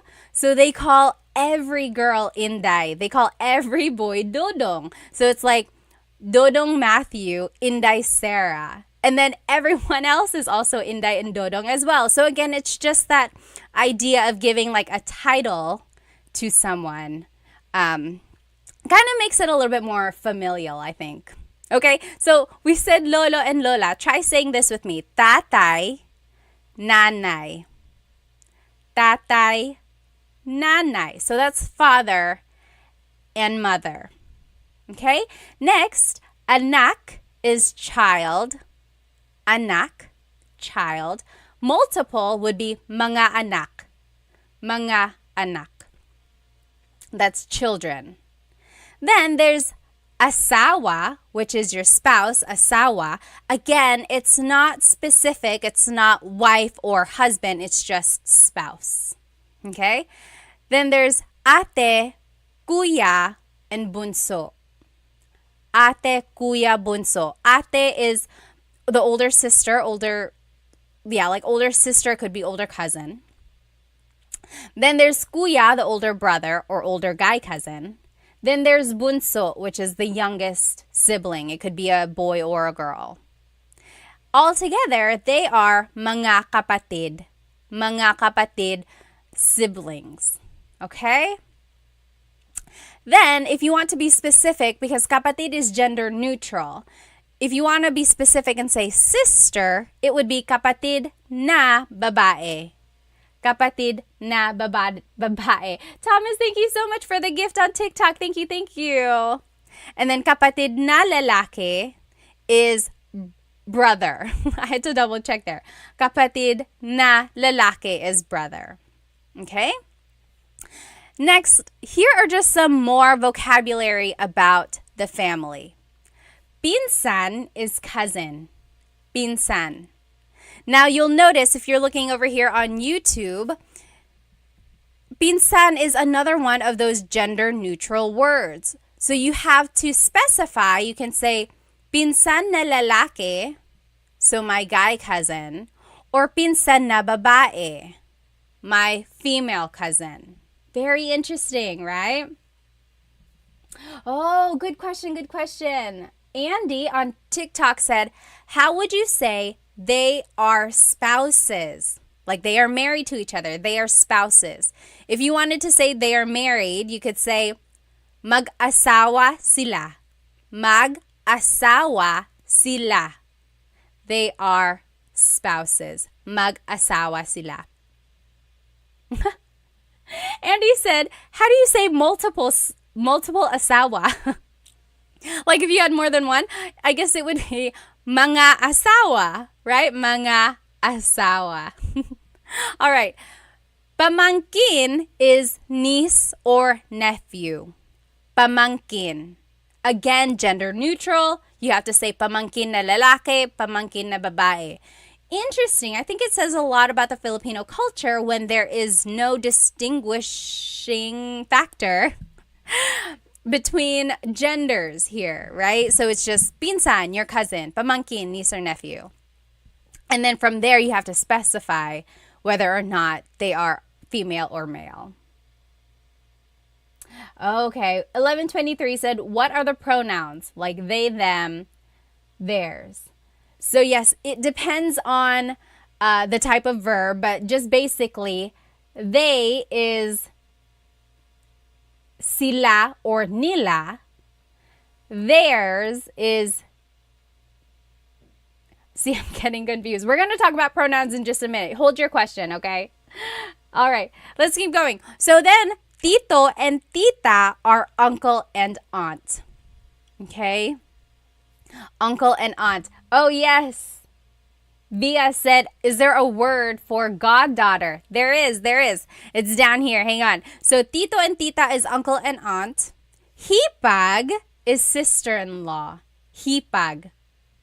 Then, there's bayaw, which is brother-in-law. Biyanan is parent-in-law, like your mother-in-law, father-in-law. Ninang and ninong is godparent. Ninang, ninong. And then I didn't write it on here, but inaanak. Inaanak is your godchild. So, inaanak ko siya. I am, or like she is my godchild. Inaanak. Inaanak na babae, inaanak na lalaki, or something like that. Usually it's just inaanak. Okay? So those are the different vocabulary words about the families. So let's say those again. Pinsan, cousin, pinsan. Pamangkin, niece or nephew, pamangkin. Tito, tita, uncle or aunt. Tito, tita. Hipag, sister-in-law, hipag. Bayaw, brother-in-law, bayaw. Biyanan, parent-in-law, biyanan. And then ninang or ninong, godparent. Ninang or ninong, godparent. Then inaanak is godchild. Inaanak. Someone said, how do you say step-parent? That is a very good question. Does anyone know? Write it in the comments. What is step-parent? Like your stepmom or stepdad? Write it in the comments. Okay, so those are just some vocabulary words about the family. Now let's learn some common phrases that you can say while talking about your family. So for example, if you are meeting someone new and you're just kind of getting to know each other, and you want to say, oh yes, my brother is like this, or this is my brother, this is my sister. These are the things you would say. Okay? Let me just check some of these comments here. I'm just curious. My mom has me refer to my cousins as kuya and ate. But why different word for cousins? Yes. So cousin is pinsan, right? But even though they're not our sibling, we still refer to them as ate and kuya.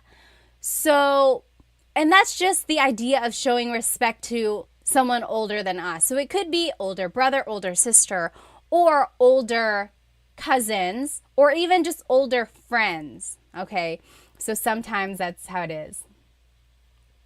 Up, and away. Is that correct? Okay, so let's keep going. Phrases about family. So if you were introducing your family, you could say, ito ang blank ko. Ito ang blank ko. This is my blank. For example, ito ang nanay ko. This is my mom. Ito ang nanay ko. Or ito ang kapatid ko. This is my sibling. Ito ang kapatid ko. Or ito ang asawa ko. This is my husband or wife. This is my spouse. Ito ang asawa ko. Okay, Apipinaway said madrasta is step-parent. It's Spanish, apparently. So if you wanted to say, for example, if you are introducing your family to someone, it would be, ito ang blank ko. This is my blank. Ito ang nanay ko. This is my mom. Ito ang kapatid ko. This is my sibling. And so on. Now, if you wanted to be specific and add their name, it would be, ito ang nanay ko, si Samantha. Ito ang nanay ko, si Samantha. Okay, so this is my mom, Samantha. The si is the linking word there to introduce a person's name. Okay, so ito ang kapatid ko, si AJ. This is my sibling, AJ. Or ito ang kapatid ko, si Chris. This is my husband, Chris. Okay? Another way to say it could be, ito ang kapatid ko, AJ ang pangalan niya. This is my sibling, his name is AJ. Okay, so there are a couple different ways you could use these phrases. I would probably just say, ito ang nanay ko, si Samantha. Okay? Let me catch up on some of these comments here. A1C Tyler said, what is marites? Marites is someone who likes to chismis. Do you know what chismis is? Chismis means gossiping. So someone who gossips a lot or talks bad about people, that is a marites. Okay. Now, here's another phrase you can use. Blank ko siya. Blank ko siya. He or she is my blank.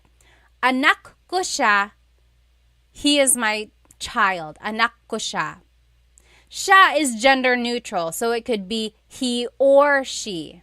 Okay? So, he is my child or she is my child. Anak ko siya. Next, tatay ko siya. He is my dad. Asawa ko siya. He is my husband or she is my wife. She is my spouse. Okay? Next, you might also hear someone say, anak ko yan. So instead of saying, anak ko siya, he or she is my child, you could hear, anak ko yan, that is my child. Okay, so a little different. Again, tatay ko yan, asawa ko yan. That is my father, that is my husband or wife. Next, if you wanted to talk about how many siblings you have, it would be, blank ang kapatid ko. Number ang kapatid ko. I have blank number of siblings. For example, dalawa ang kapatid ko. Dalawa ang kapatid ko. I have 2 siblings. Or apat ang kapatid ko. I have 4 siblings. Apat ang kapatid ko. So just a review, here are some Tagalog numbers. Isa, 1, dalawa, tatlo, apat, 5, 6, 7, 8, 9, 10. So that's numbers 1 through 10 in Tagalog. Again, you can just say it in this phrase, blank ang kapatid ko. 7 ang kapatid ko. So I have 7 siblings or something like that. If you can't remember the number off the top of your head, just say it in English. 3 ang kapatid ko. or two ang kapatid ko. And then later go back and figure out what that word is in Tagalog. And then you'll be able to say the whole phrase in Tagalog. So, dalawa ang kapatid ko. When you're saying that you only have one, you would add this word lang. Isa lang ang kapatid ko. I only have one sibling. Isa lang ang kapatid ko. Or if you don't have any siblings at all, you could say, wala akong kapatid. Wala akong kapatid. I don't have any siblings. And if you're looking here on YouTube, at the bottom you'll see this asterisk, and it's just saying that you can use this phrase for other people in your family. So, dalawa ang pinsan ko. I have two cousins. Or apat ang ninong ko. I have four godfathers. So, switch out the word kapatid for the family member that you're talking about. Okay? So, blank ang blank ko. Okay? Alrighty. Why are most people counting in Spanish? Because, of course, the Philippines was colonized by Spain for over 300 years, starting in the 1500s. So there's really a lot of influence. Yes. Okay, let's keep going. Hello, Tony. 70 from Aussie Expat, living in La Union. Hello, hello, Angel. Hello. All right, let's keep going.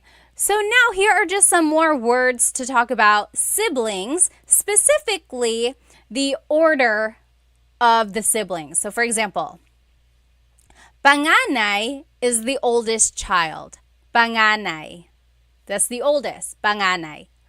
Bunso is the youngest. We already learned that. Bunso is the youngest. It could be a girl or a boy. And then if you want to talk about people in the middle or the ones in the middle, you could say pangalawa, the second child. Pangalawa. Pangatlo, the third child. Pangatlo. So do you hear the numbers that we just learned? Isa, dalawa, tatlo. Now we're adding this prefix pang. Pang. So pangalawa, pangatlo. Pang, the prefix means it is the order. It is in this specific order. It is the second in the order. It is the third in this specific order. Okay? TM Naveri said, hi Pat from California, studying Tagalog for my wife. Very good, very good. Oh, how nice. Life with Moni said, the way you teach Tagalog is better than the way my Lola teaches. Thank you. Alrighty, so here are just some example phrases using these words. Panganay is the oldest child. Bunso is the youngest child. Pangalawa is the second child. Pangatlo is the third child, and so on. So if there were more kids, you could say pangapat, panglima, panganim. Okay, so it is that place in the order. So you could say panganay ako. I am the oldest. Panganay ako. Or ako ang bunso. I am the youngest. Ako ang bunso. The phrases panganay ako ang panganay, they mean exactly the same thing. It's just a different sentence structure. You could say panganay ako, or you could say ako ang panganay. Same thing. Okay? Now, let's keep going. Thank you. Newt Guy said, I learned so much from your videos. Maraming salamat. Thank you for joining me tonight. All right. Now, those are some phrases you can use to introduce your family or to describe your family to other people, right? Now we're going to talk about some phrases you can use with your family. With your family. Yes, Ardre said, isn't it like pangalawang anak? Yes, pangalawang anak is second child. Pangalawang anak. Or pangalawang kapatid, like the second sibling. Yep. Usually it's just like pangalawa. Very good, very good. Thank you so much for the gift. Let's see, I can't see your name. It's just your picture. Oh.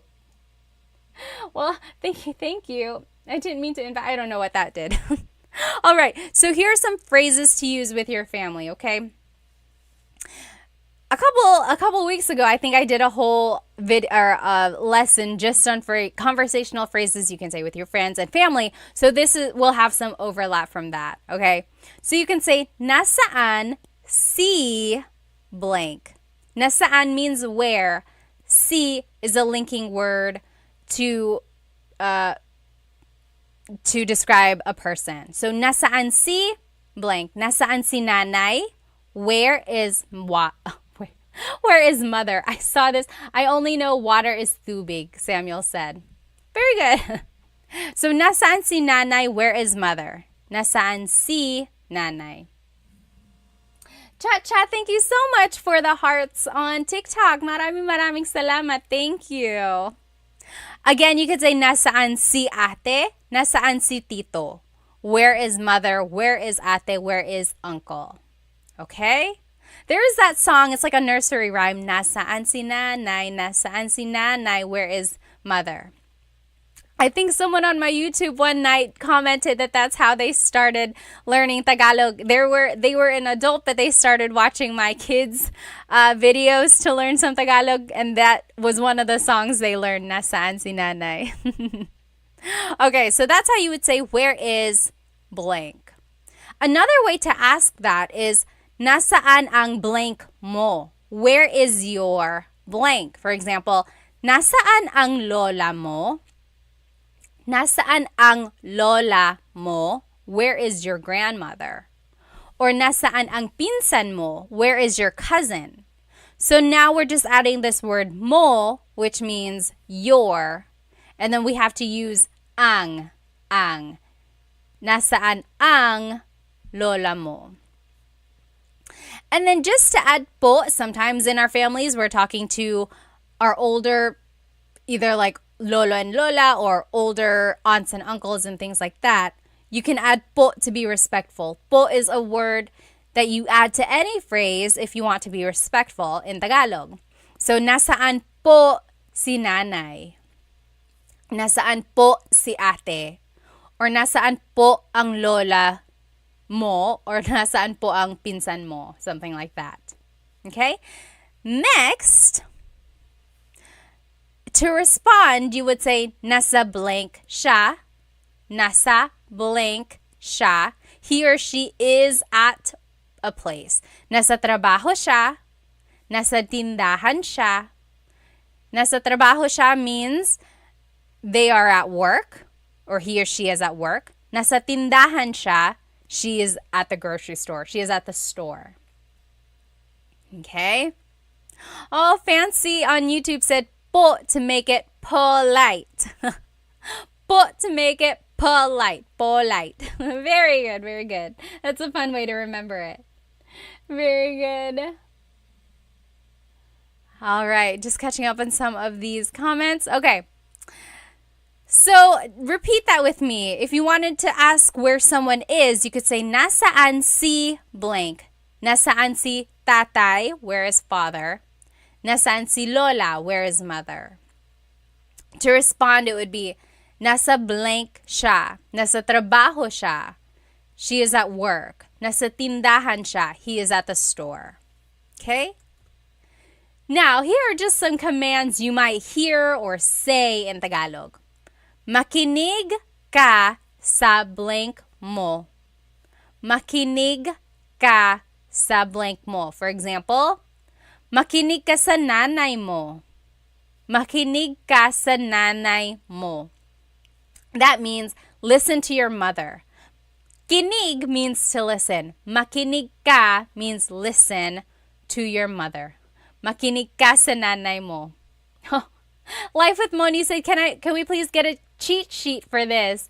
The whole presentation will be up on my YouTube channel. Maybe I'll post a link so that you guys can download the slides themselves. But the whole presentation will be up on my YouTube channel after the recording is done. So you'll be able to watch it then. Okay. Let's see. Noam said, nasaan trabaho siya? So are you trying to say, where is her work? Like, where does she work? That would be, nasaan ang trabaho niya? Nasaan ang trabaho niya? Where is her job? Where does she work? If you wanted to say like she is at work, it would be nasa trabaho siya. So a little different there. Good try though. Okay. Jaja Ham said, my dad always says, bahala ka sa buhay mo. Raise your hand if your family has said that to you. Bahala ka sa buhay mo. Bahala ka sa buhay mo is a phrase that means whatever, it's your life. Or it's like, it's like, it's up to you. But there's kind of a negative connotation to it. It's like, I'm done with you. You do it, whatever. But if you take off the negative connotation, it just means up to you. Like if I were to say, oh, bahala ka, what do you want to watch? Bahala ka, you choose. So it depends on the connotation, definitely depends on the your tone of voice. Okay? So yes, makinig ka sa nanay mo, listen to your mother. Or makinig ka sa ate mo, listen to your ate. Oh, YouTube, there's a little typo here. That should be a letter O. Makinig ka sa ate mo. Alternatively, same phrase, but someone might say, makinig ka kay blank. Listen to blank. So, makinig ka kay Kuya Sam. Makinig ka kay Kuya Sam. Listen to Kuya Sam. Or makinig ka kay Lola. Listen to Lola. Makinig ka kay Lola. Okay? Then, there is if you wanted to be polite, it would be makinig po kayo kay nanay. Makinig po kayo kay nanay. Okay? So that's just how to add po, like if you want to be respectful. Now, if you wanted to say like go help someone, it would be tulungan mo ang blank mo. Help your blank. Tulungan mo ang Tito Jose mo. Help your Tito Jose. Tulungan mo ang Tito Jose mo. Or tulungan mo si blank. Help blank.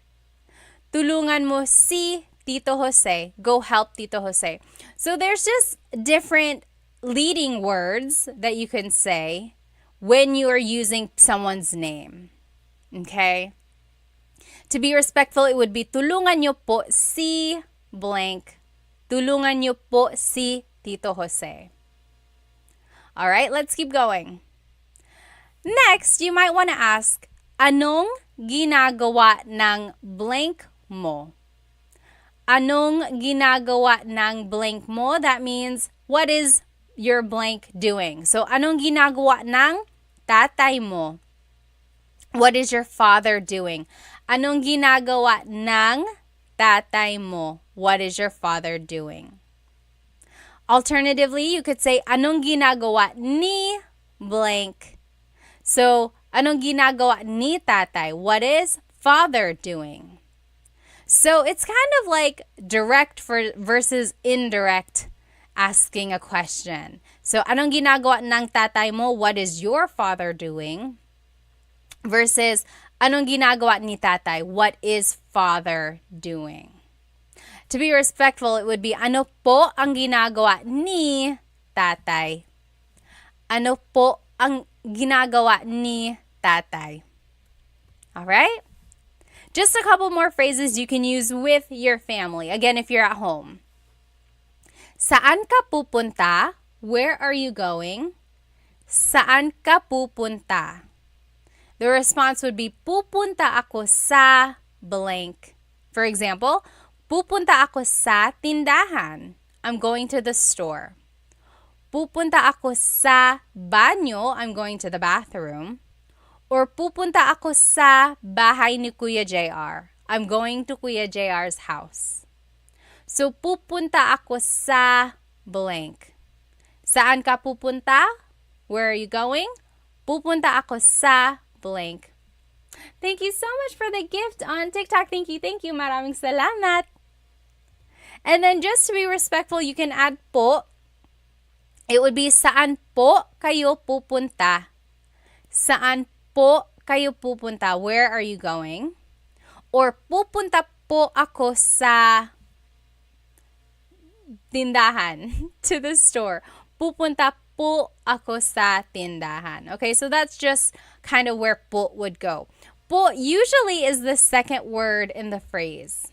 But when in doubt, you can always add po to the very end of anything you say, and it will be respectful. Okay? So you could say, saan kayo pupunta po? That's another thing you have to remember when using po. You have to change singular you pronouns, ka, into plural you pronouns, kayo. Okay? The opposite of saan ka pupunta, where are you going, is saan ka galing, where are you coming from? Saan ka galing? The response is galing ako sa blank. Galing ako sa tindahan. I came from the store. Or galing ako sa trabaho. I came from work. Or galing ako sa bahay ni Kuya JR. I'm coming from Kuya JR's house. I'm coming or I came from. Kind of same idea there. Then to be respectful, it would be saan po kayo galing? Where are you coming from? Or galing po ako sa blank. Again, po is just the second word in the phrase there. Let's review these vocabulary words now, okay? So we talked about the different vocabulary words about the family. We learned some phrases that you can use to describe your family. Then we learned some phrases that you can use with your family members, maybe at your house. Now let's review. What is family in Tagalog? Do you remember what is family in Tagalog? Oh, Marcy, thank you so much for the badge on Instagram. Thank you. What is family? What is family in Tagalog? It's pamilya. Pamilya, that's family. Very Spanish, right? What is grandfather and grandmother? Oh, Zenroli, thank you so much for the badge on Instagram. Thank you so much. Yes, haha yam or haha ham. And then Brian, you guys all got pamilya. Very good, very good. What is grandfather and grandmother? Peter said, mga magulay. I think you're putting a couple words together there. Gulay is vegetable. Magulang is parents. But grandmother and grandfather, lolo at lola. Lolo is grandfather, lola, grandmother. And then if you want to just say your grandparents, it's mga lolo, mga lola. It's just multiple of that. Next, what is father in Tagalog? Father in Tagalog. There are multiple ways to say father in Tagalog. Do you remember what is the one that I taught you? Oh, Siri Das said, what is middle child? We'll get to it when we get to the children. So, what is father? Yes, Justin? I couldn't figure out if it was Justin or Justine. Said tatay. Very good. Yes. Tatay is father. Very good. Remember, a lot of people also said ama. Ama. A lot of people that I know say like tatay. Some people say ama. I feel like ama is very like olden, like Shakespearean almost. But it's also used just as much. What is mother? What is mother in Tagalog? Do you remember? Mother in Tagalog is nanay. Nanay. So tatay is father, nanay, mother. Tatay, nanay. And then together, if you just want to say parents, what is parents? Parents is mga magulang. Mga magulang. Very good, everybody. Yes. Awesome. All right. Next, what is child in Tagalog? So there's a nanay, a tatay, and they have a child. What is child in Tagalog? Child is, very good, anak. Anak is child. And remember, if you want to make it plural, it's mga anak. Yes, George, you got it. Anak. Very good, very good. Mga anak is the plural of anak. Mga anak is children. So in English, to make something plural, we add an S, right? Anaks. That's not what we do in Tagalog. You would have to add the word mga anak. Oh, Jerry said, anak means son. Anak is a gender-neutral word. It's not son, it's not daughter, it's just anak, or it's just child. If you want to be specific, if you want to say son or daughter, what do you think you would have to do? Write it in the comments if you have been watching our lesson. If you want to say anak, or daughter or son, it would have to be anak na babae, daughter, anak na lalaki, son. Okay? Anak na babae is daughter, anak na lalaki is son. Oh, very good. Ma Library on YouTube said bata. What is the difference between anak and bata? What is the difference? Do you know? If you know, write it in the comments. What is the difference between bata and anak? So in our slides here, again, if you're just joining now, this whole presentation is on YouTube. I'm live on Instagram, Facebook, YouTube, and TikTok. I think I lost TikTok here. But yes, very good, George Davis said. So bata is child, like just a child. Anak also means child, but it's like your child that you gave birth to. It's like a little bit more personal there. Yes, bata is like a kid. Anak is someone's child. Very good, very good. All right, let's keep going. So what is spouse in Tagalog? Spouse in Tagalog is asawa. Asawa. And remember, asawa is another gender-neutral word. It's not specific. It's not wife. It's not husband. It's just spouse. Asawa ko siya. He is my husband. Asawa ko siya. She is my wife. Same thing. Gender neutral there. A lot of gender neutrals in these family vocabulary words, right? Anak is gender neutral. Asawa, and then other words we're going to take a look at again here. Next. Oh, what is older sister in Tagalog? And older brother. We'll just combine them. What is older sister? What is older brother in Tagalog? So again, if you want to call your sister, like your older sister, usually we don't use their name. We don't just say the first name. Yes. Oh, just Jen Lewis. I got it. Hi, Jen. Very good. So the older sister is ate. Very good, ate. And then older brother is kuya. Very good, very good.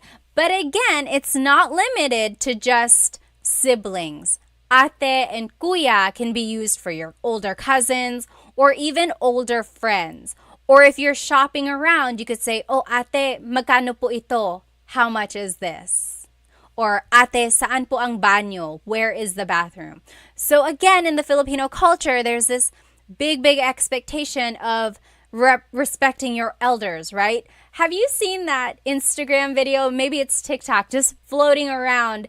This girl was making something and she said, calling my ate by her first name and then seeing her reaction. Her ate got very upset because it's not what we're used to. If you have grown up calling your older sibling ate or kuya, then hearing you call them by their first name is very jarring. It's not really what you're supposed to do. But then there are some families who don't use ate and kuya. I know plenty of Filipino families who don't use ate and kuya as well, and that's perfectly fine. It's just personal preference. But typically in the Philippines, ate and kuya are used. So again, ate is your older sister, Kuya is your older brother, but again, you can use it with your cousins, you can use it with friends, you can use it with people in the community.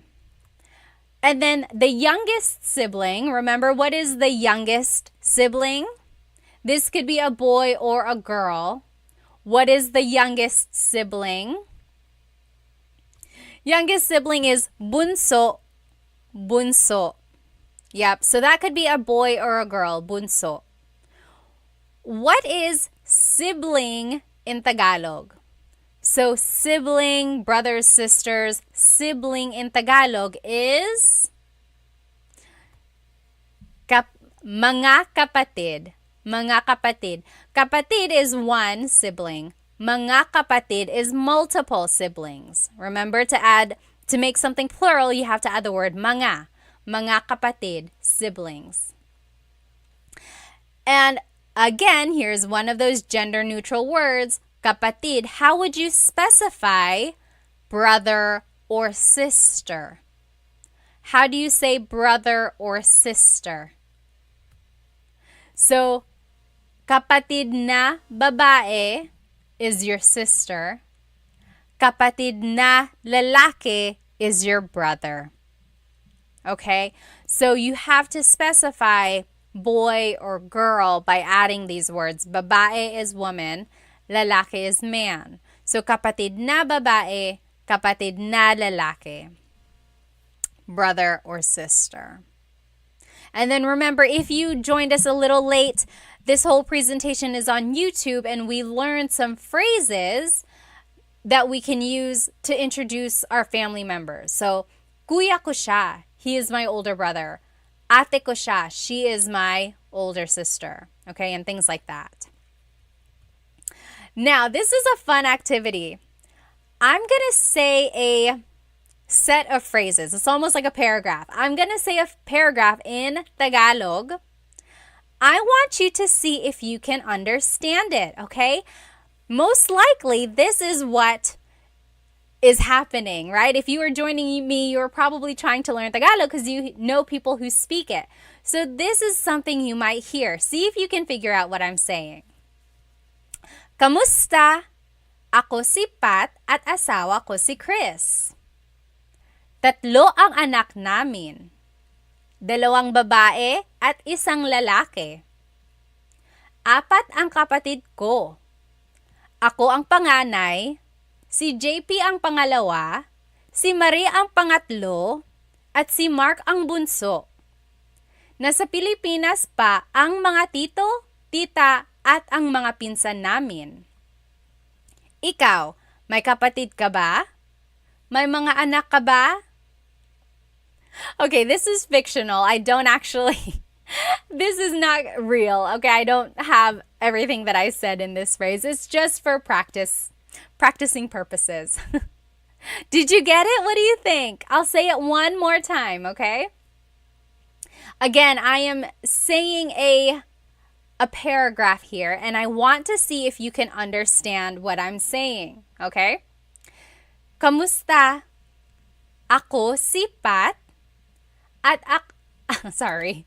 at asawa ko si Chris. 3 ang anak namin. 2 babae at 1 lalaki. 4 ang kapatid ko.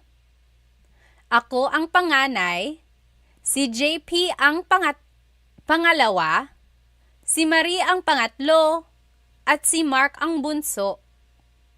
Nasa Pilipinas pa ang mga tito, tita, at ang mga pinsan namin. Ikaw, may kapatid ka ba? May mga anak ka ba? Yes. Arta said, big family. Again, it's not accurate. It's just for our practice here. Okay, so what do you think? Did you understand? What do you think I said? Write it in the comments if you have an idea. Oh, let's see. Sean said, are those introductions? Basically, yes. That's a good start. Okay. Yes, let's go through it. And such, yes, said, yes, I understand. Awesome. Jeffers said, some, understood some. Very good, haha ham on YouTube. Yes, very good. So here's the breakdown, okay? Kamusta? Hello. Ako si Pat at asawa ko si Chris. I'm Pat and Chris is my husband. Ako si Pat at asawa ko si Chris. Tatlo ang anak namin, 2 babae at 1 lalaki. Tatlo ang anak namin, we have 3 kids. 2 babae, 2 girls, at 1 lalaki, 1 boy. Okay? 4 ang kapatid ko. I have 4 siblings. Ako ang panganay, I'm the oldest. Si JP ang pangalawa, JP is second. Si Marie ang pangatlo, Marie is third. At si Mark ang bunso, Mark is the youngest. So you see that's an example of how you could use the word order there, or to describe the order of siblings. Next, nasa Pilipinas pa ang mga tito, tita, at ang mga pinsan namin. Our aunts, uncles, and cousins are still in the Philippines. Brian said, what is namin? Namin means our. So I said, nasa Pilipinas pa ang mga tito, tita, at ang mga pinsan namin. Our family is still in the Philippines. Okay. Then, ikaw, may kapatid ka ba? Ikaw, may kapatid ka ba? You, do you have any siblings? May anak ka ba? Do you have any kids? Oh, may mga anak ka ba? Do you have any kids? So how was that? Did you kind of understand it? Again, this was just an example. My family is not that big, but that's just an idea of how to use the vocabulary, how to introduce your family using the vocabulary words to describe your sibling order. Okay, and again, we learned all those other phrases to describe our family and phrases to say with our family at home. Here is just a review of everything we talked about. Oh, yes. And such said, easy to understand, hard to actually talk back in Tagalog. I know.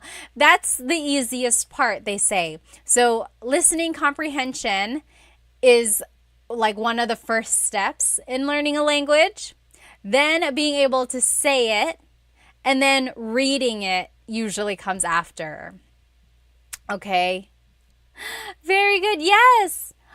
Arte said, I only had a rough understanding, but I did get the idea. Very good. Awesome. So if you get the idea, you can always ask for clarification, right? Depending on who you're talking about, hopefully you feel comfortable asking for clarification. And then more than anything, see if you can pick out vocabulary words that you know. So hopefully you were able to recognize some of the vocabulary words that we were able to learn and listen to earlier. And then from there, just kind of use context clues, right? So again, here is a review of everything we learned tonight. We learned family vocabulary. We looked at the family tree. We learned like grandparents, husband and wife, and like parents and children. And again, there are lots of words about the family that are gender neutral. And to be specific, you have to say, for example, kapatid na babae, pinsan na lalaki. You have to add whether or not it's a boy or a girl. Okay, and then we learned some phrases about our family. Tatay ko siya, he is my father. Nanay ko siya, she is my mother. Then we learned some phrases we can use with our family. Nasaan si nanay? Where is mother? Nasaan si tatay? Where is father? Okay? Then we did a vocab review, and then we just did our translation practice. So hopefully that kind of gives you an idea of things that you can say about your family or to your family. Give it a try, okay? And then let me know how it goes. I hope you have a good rest of your evening and a good weekend. I'm going to try to do some of these repeat lessons and then I'll post it online, okay? Thank you so much for spending some time with me. I hope you have a great rest of your evening. Maraming salamat po.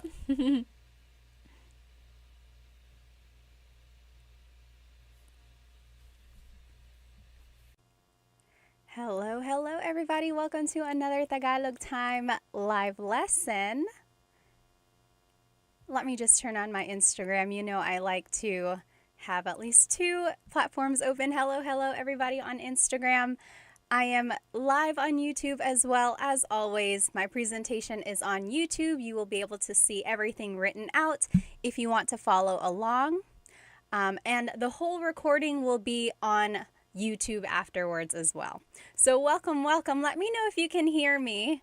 And you can do that by letting me know where you are currently watching from and your age. And maybe tell me a fun fact about yourself. Today is night 3 of these lives. I have never done this many. I must really like you, right? That's what it means. We should just do it every night. Not like I have dishes to wash or laundry to fold or anything like that. Let's just always hang out every night.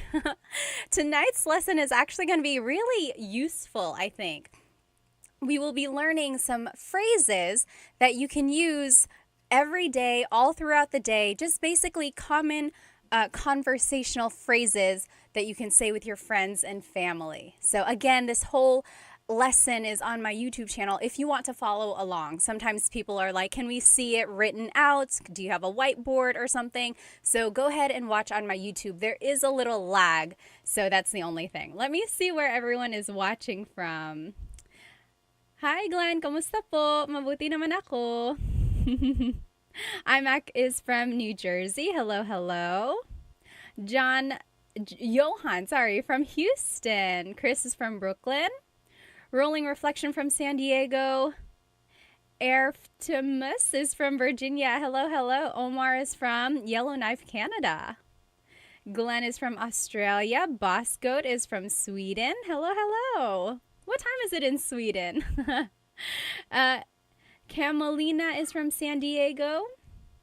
David Jr., hello again from San Diego. Daro Shiraki is from Oregon. Hello. Giselle is from Washington. Let's see. Jelena is from North Dakota. Dustin is from Colorado. Hello. Oh, Yusuf is from Saudi Arabia but currently in Baguio. Oh, that's so cool. And then Lester's from Chicago. Lady is from Texas. Let me see over here from YouTube. Where are you guys watching from tonight? Let's see. Fidel from Arizona. Hello. Guns is from Granada Hills. David is from Auckland. Awesome. George is from the UK. Oh, nice. Trying to learn Tagalog because his partner is Filipina. UG177 is from Mexico. Hola. Ballroom is from Utah. Vince is from Santa Barbara. Hello. Almost Polyglot is from Bangladesh. Jim from Connecticut. Hello. Jazzy Jen, hello from New Zealand, living in Australia. Jonathan is from Massachusetts. Snakey is from Texas. Robert is from New York. Let's go ahead and jump right in, okay? So today we're going to be learning some conversational phrases that we can say with our friends, with our family. These are some very useful phrases I think you'll find very helpful. And then we will look at some different verb tense variations of these phrases. You'll see what I mean.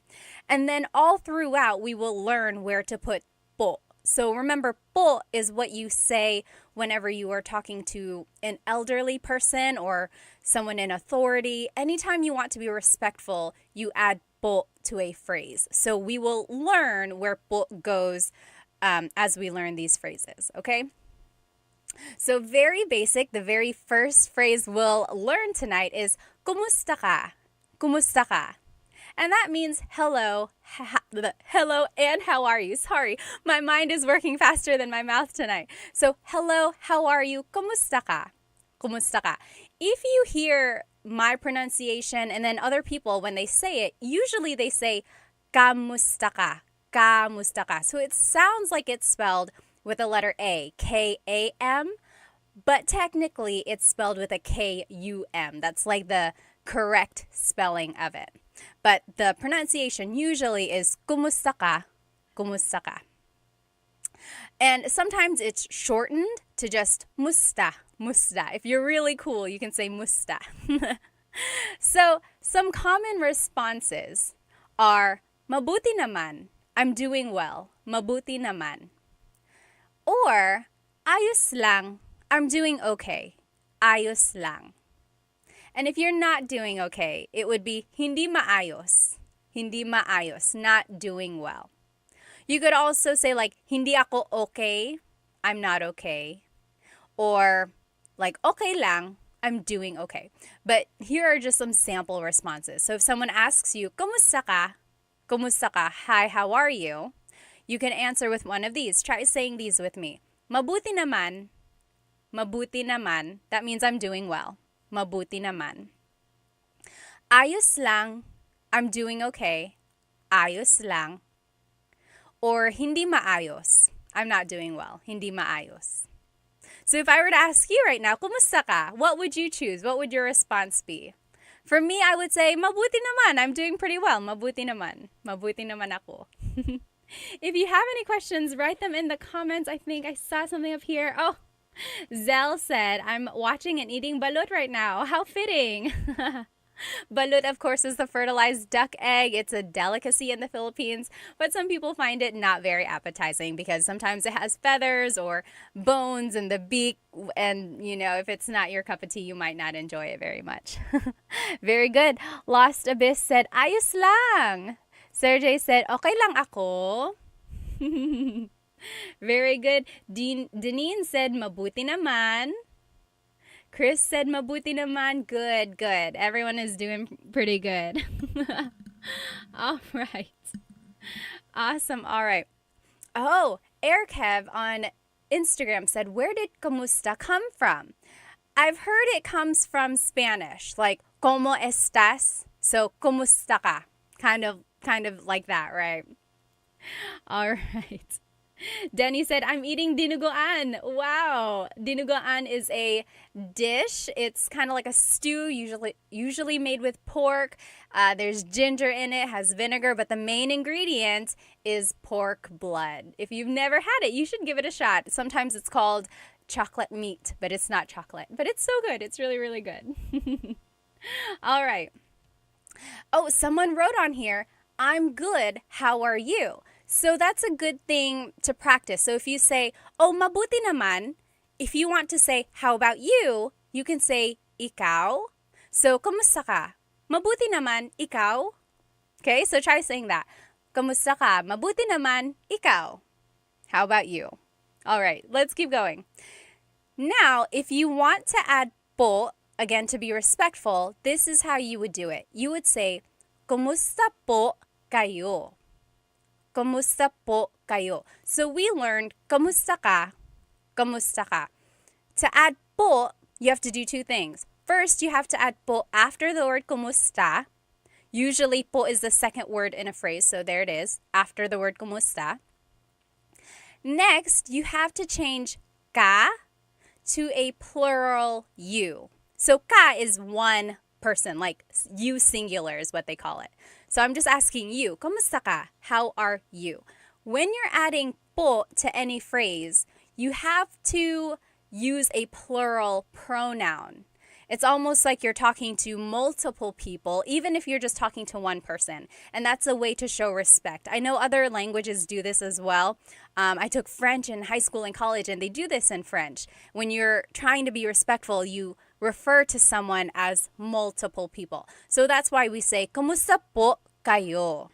Kumusta po kayo? Very good. Sergey and Lost Abyss, you guys got it on YouTube? Yeah, so that's just one of the things you kind of have to remember. But when in doubt, you can always add po to the end. So if you absolutely do not remember the po rules, just say, kumusta ka po? Okay, so it's not technically correct, but you are trying, and that makes a big difference, okay? So you can always add po at the end. All right. Next, you can use kumusta to ask about something else, like not relating to a person. Take a look at this. Kumusta ang blank? So how was blank? Kumusta ang meeting mo kanina? Kumusta ang meeting mo kanina? How was your meeting earlier? Or, kumusta ang araw mo? How is your day going? Kumusta ang araw mo? Last example, kumusta ang biyahe mo? How was your trip? Kumusta ang biyahe mo? So do you see we are using kumusta, but we're not asking about like the person. We're not saying like, how are you? Or like, hello. We're asking about like, how was something? How did something go? So that's kind of another use for this word kumusta. So kumusta ang ... So let's take a look at this phrase a little bit more. Kumusta ang araw mo? How is your day? Your responses are actually the same as the responses you would give if someone asked you, kumusta ka? So if someone asked you, kumusta ang araw mo? How is your day going? You could say, mabuti naman, it's going well. Mabuti naman. Or, ayos lang, it's going okay. Ayos lang. Or, hindi maayos, it's not going well. Okay, so it's the same responses, just in a different context. Kind of easy, right? If you can remember the response that you want to give, now you know you can use it in other ways. Kind of makes it a little bit easier that way. Now, if you want to add po in this case, it would be, kumusta po ang araw nyo? Kumusta po ang araw nyo? So we learned, kumusta ang araw mo? Kumusta ang araw mo? So now we have to change mo to nyo. Remember, we have to use a plural you pronoun. So mo is just you. It's the you singular pronoun. Nyo is the plural you pronoun. So again, it's that idea of referring to someone as multiple people as a way to show respect. Okay? If you want more po practice, or if you just need like a more thorough review of po and the po placement, I have a full-length Tagalog lesson. I think it's lesson number 2, how to use po. That should be helpful. It has lots of practice examples as well. All right. Next phrase is kumain ka na ba? Kumain ka na ba? Raise your hand if you've heard this before. It's almost like a greeting, right? A lot of people, like whenever you enter a Filipino household, it's almost like, hey, kumain ka na ba? Have you eaten already? Kumain ka na ba? Food is a big love language for Filipinos, right? We love to cook. We love to share food. I heard somewhere recently that Filipino recipes, like the baseline recipes, are made for sharing. Like there is no single serve recipe for kare-kare or like single serve recipe for adobo or dinuguan. It's like all of the recipes, or most, have been made to be shared. And that's just from the Filipino culture, like sharing food and being around family and things like that. Very interesting. Anyway, back to our phrases. Kumain ka na ba? Have you eaten already? So, kumain is the past tense conjugation of kain. Ka is referring to you. Na means already. Ba is a question word. So, kumain ka na ba? Have you eaten already? Your responses could be, oo, tapos na. Yes, already done. Oo, tapos na. Oo, tapos na. Or, hindi pa. Hindi pa. Sorry, I got distracted by one of the comments here. Yes, hindi pa, not yet. Hindi pa. And then, if you already ate and maybe you want to wait a little bit, you can say, mamaya na lang. Mamaya na lang. Maybe later. Mamaya na lang. So try saying those with me. First, try saying, kumain ka na ba? Kumain ka na ba? So that means, have you eaten already? And then if you have, you can say, oo, tapos na. Oo, tapos na. Yes, already done. Or hindi pa, not yet. Hindi pa. Or mamaya na lang, maybe later. Mamaya na lang. Now, just to add po, in the question, it would go like this. Kumain na po ba kayo? Kumain na po ba kayo? So this one, it changes the grammar order altogether. So we learned kumain ka na ba? Kumain ka na ba? But when you're adding po, it actually turns into kumain na po ba kayo? So na has to come up right behind kumain, then po goes after na, and then you have to use the plural you pronoun again. So this one is a big, unexpected order of words here. It's one of those things where you just kind of have to memorize it, or when you listen to people speaking Tagalog and using po, you might be able to recognize this kind of new pattern. So if you wanted to add po to your responses, I wasn't able to make a slide for that, but this is where you would add them. You can say, oo, tapos na po. Oo, tapos na po. So it would just go at the end. Or hindi pa po. Hindi pa po. So again, just goes at the end. Or mamaya na lang po. Goes at the end again. Mamaya na lang po. So in all of those, po just goes at the end. It's almost like all of the responses are a set phrase. So po would just go after the set phrase. Okay, makes it easy. All right. Any questions so far? Oh, Orpix, I think on YouTube asked, is the stream every night? Do I go live every night? Usually no, but I have for the past 3 days, just because I wanted to catch up on some of my repeat lessons. I like to do my lessons a couple times just so people who weren't able to join the first time can come in and join the chat, ask their own questions if they want to. But every Thursday, I do try to come on live for the Tagalog Thursday. And every Thursday, it's a brand new lesson. It's not like a repeat lesson. Good question. Okay. Next phrase or question we're going to learn is, anong ginagawa mo? Anong ginagawa mo?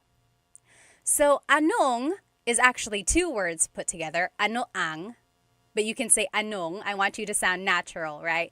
Anong ginagawa means doing. Mo is referring to you. So what doing you? What are you doing? Very good. Yes. Dilshan got it right. So what are you doing? And your responses would just be a present tense statement.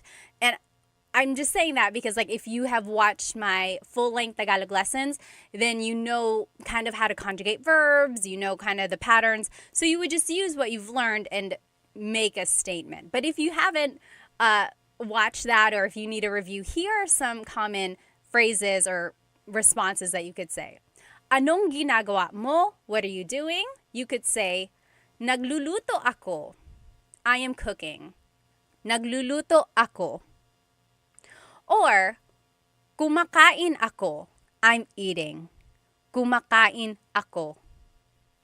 Or, nagtatrabaho ako. I'm working. Nagtatrabaho ako. Or, naglilinis ako. I'm cleaning. Naglilinis ako. Or lastly, I want to show you this one because you can kind of use it as a trick. Nagda-drive ako. I'm driving. Nagda-drive ako. So this last example kind of shows how you can use Taglish. Taglish is Tagalog and English. If you don't know a verb in Tagalog, use this pattern here. So nag is the affix. Then you have a repeated first syllable, and then it's the English word. So nagda-drive ako, I am driving. Or nagkukuk ako, I am cooking. Nag-eat ako, I am eating. Okay, and then later go back and try to figure out what those words are in Tagalog so you can say the whole phrase in Tagalog. But that's just kind of a trick there, just to kind of buy you some time.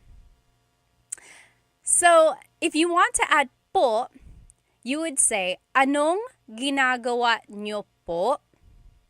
Anong ginagawa niyo po? So, a couple of things here. We changed mo to nyo. Remember, we're changing the singular you pronoun to the plural you pronoun. And then we're adding po at the end.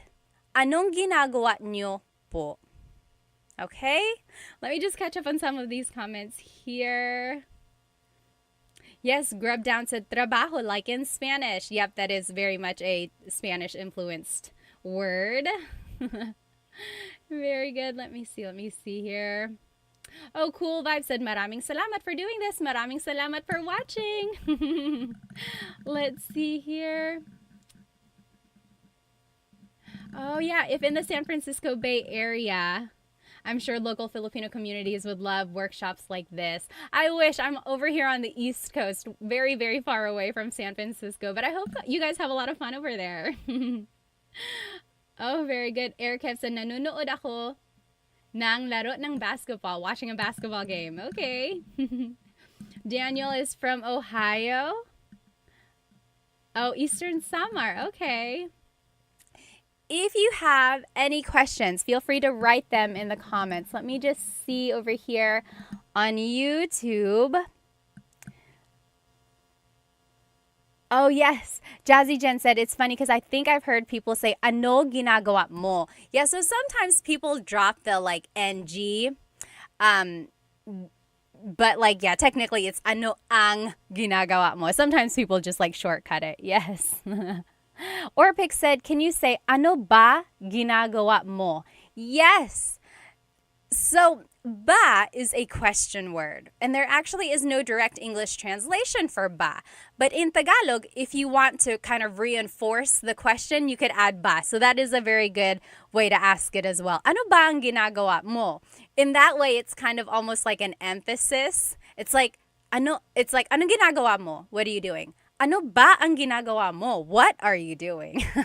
It kind of changes the like intonation or the enforcement of it. Very good. All right. Let's see. Oh, yes. J.I. asked about the phrase, oo, tapos na. So remember, oo, tapos na means yes, already done.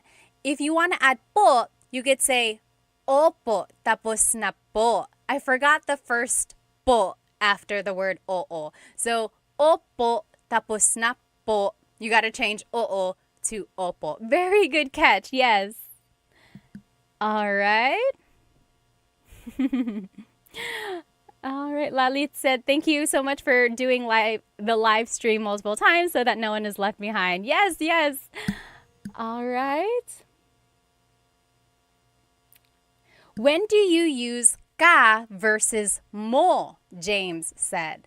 So sometimes we have been saying mo, like anong ginagawa mo. But sometimes we say ka, like kumusta ka, right? So both of those pronouns mean you. The difference is the type of verb we are using. When we're using mo, we are using an object-focused verb. When we're using ka, we are using a subject-focused verb. And there's no telling as to why some verbs are subject-focused, why some verbs are object-focused. Sometimes it depends on the context, but other times it was just determined by the Tagalog linguistic gods. I would say listen to Tagalog, like listen to native speakers, really pick out when they are using certain pronouns, and then use those pronouns in that way in the future. It's just one of those things that you kind of have to learn. I know, I wish there was more of like a rhyme or reason. All right. Okay, yes. Okay. Yes, way more said maybe one day you'll talk about a boodle fight. You know what a boodle fight is? It's when they have like a table with a banana leaf on it and all of these foods just out in the open, and then it's your duty to eat it using your hands, no utensils, no plates or anything like that. And it's just kind of like a bonding experience for you and your family or friends or whoever is eating with you. Okay. Yes, yes. So many good questions and comments. All right. Let's keep going here. Hang on. Sorry. One more second. All right. So, those are some things you can say about what you are currently doing. Now, this next slide is asking about what someone else is doing. So we learned, anong ginagawa mo? What are you doing? If you want to ask about someone else, you could say, anong ginagawa ni blank? So what is blank doing? Like, what is someone else doing? For example, anong ginagawa ni tatay? What is father doing? Anong ginagawa ni tatay? Okay, so there's the ni.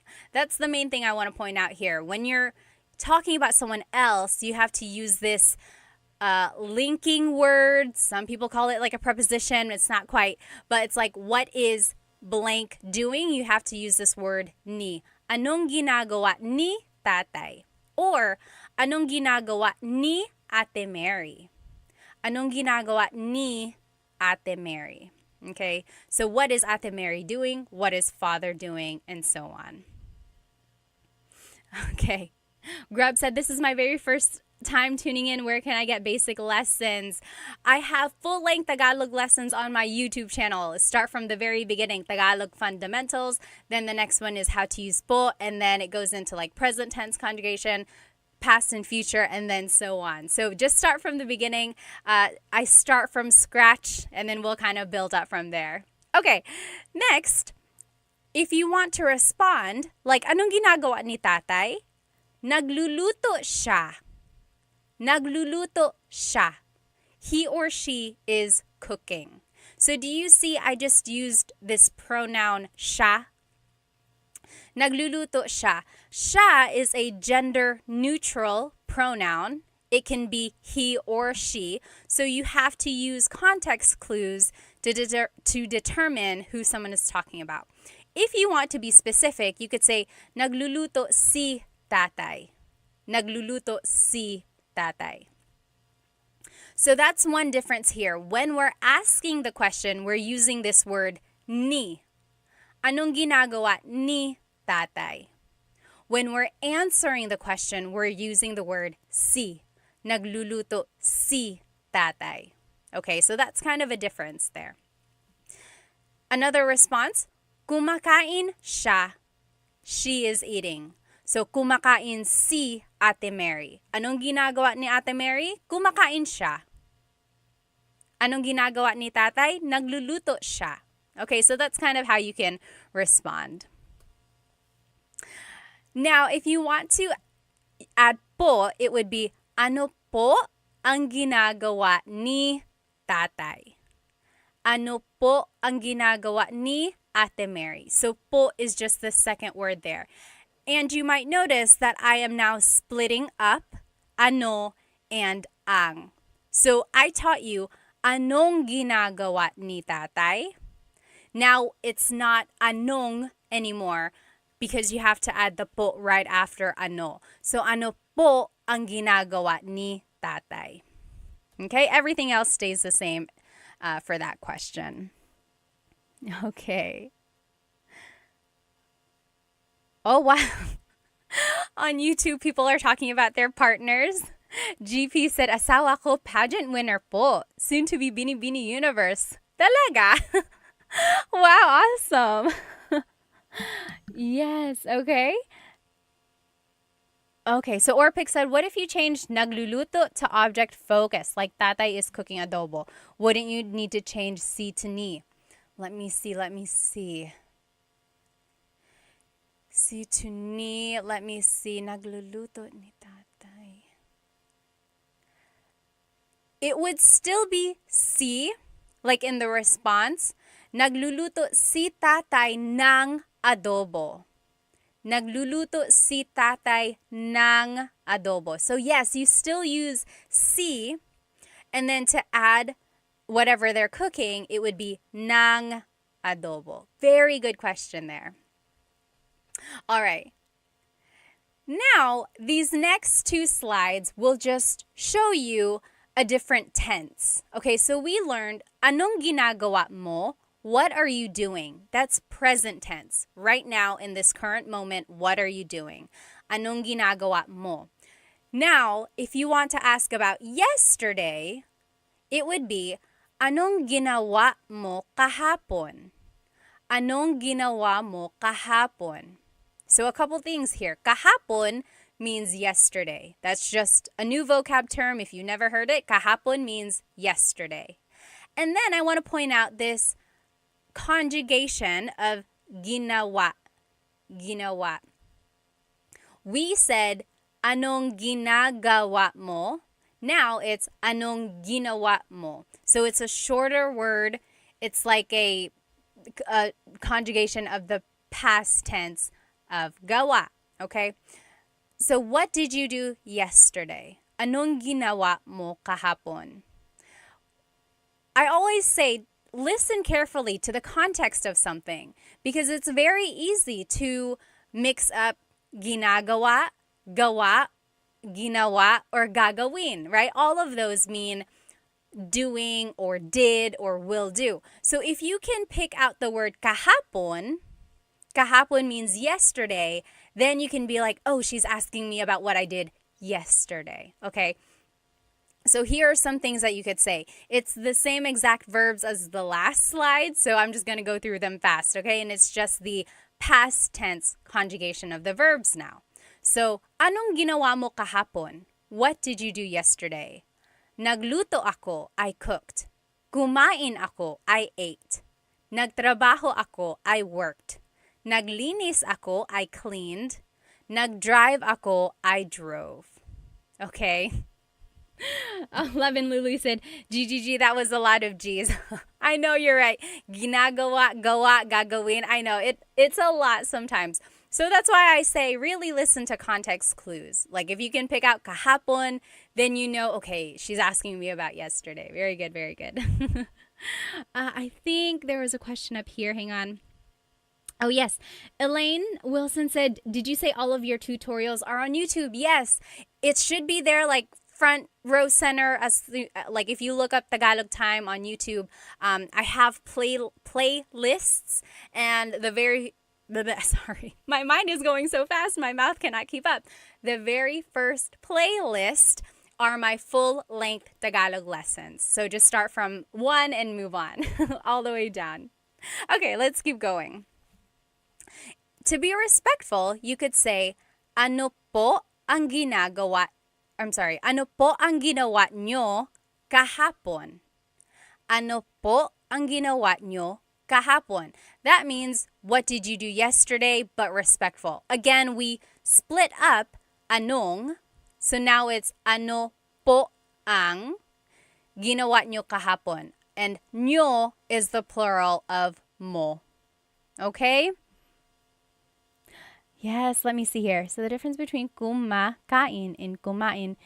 Yes, Bal on YouTube said, so the difference between kumakain and kumain is only when the time happens. Yes, I'm thinking because I wonder if there's some sort of exception. There usually is, but in this case, yes, kumakain is the present tense. You are doing that right now. Kumain is the past tense. You already did it.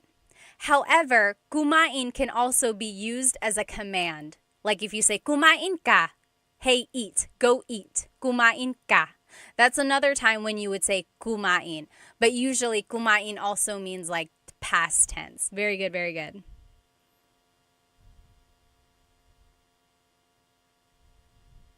Oh, yes. Okay. Diaries of a Kitchen Idiot said, how do you know when to use nag and then the verb? Like nagtrabaho. Versus the first letter plus uma, like in the verb tumatrabaho. So there are 5 different types of verbs in Tagalog: mag, ma, in, and e verbs. All of them have their own pattern. So mag verbs like magtrabaho uses nag as an affix in the present tense. Nagtatrabaho ako. However, there are some verbs that use like kumakain ako. Kumakain ako. The is the infix there. So your question, like, how do you know which one to use, or how do you know when to use nag? It's one of those things where you have to pick up more vocabulary, listen to Tagalog speakers, and try to recognize the patterns that they use and keep it in your pocket so that you can use it next time. Unfortunately, there is no rhyme or reason that I've like come up with or that I've discovered as to why some verbs are mag, why some are or e. So it's one of those things where you kind of have to just learn vocabulary and then learn the patterns. Very good question. Okay. So we learned what are you doing right now? We learned what did you do yesterday? Now this is how you say what will you do tomorrow? Anong gagawin mo bukas? Anong gagawin mo bukas? So again, if you're listening to context clues, bukas is a vocabulary word that means tomorrow. What are you doing tomorrow? So your response would just be a future tense statement. So, magluluto ako, I will cook. Kakain ako, I will eat.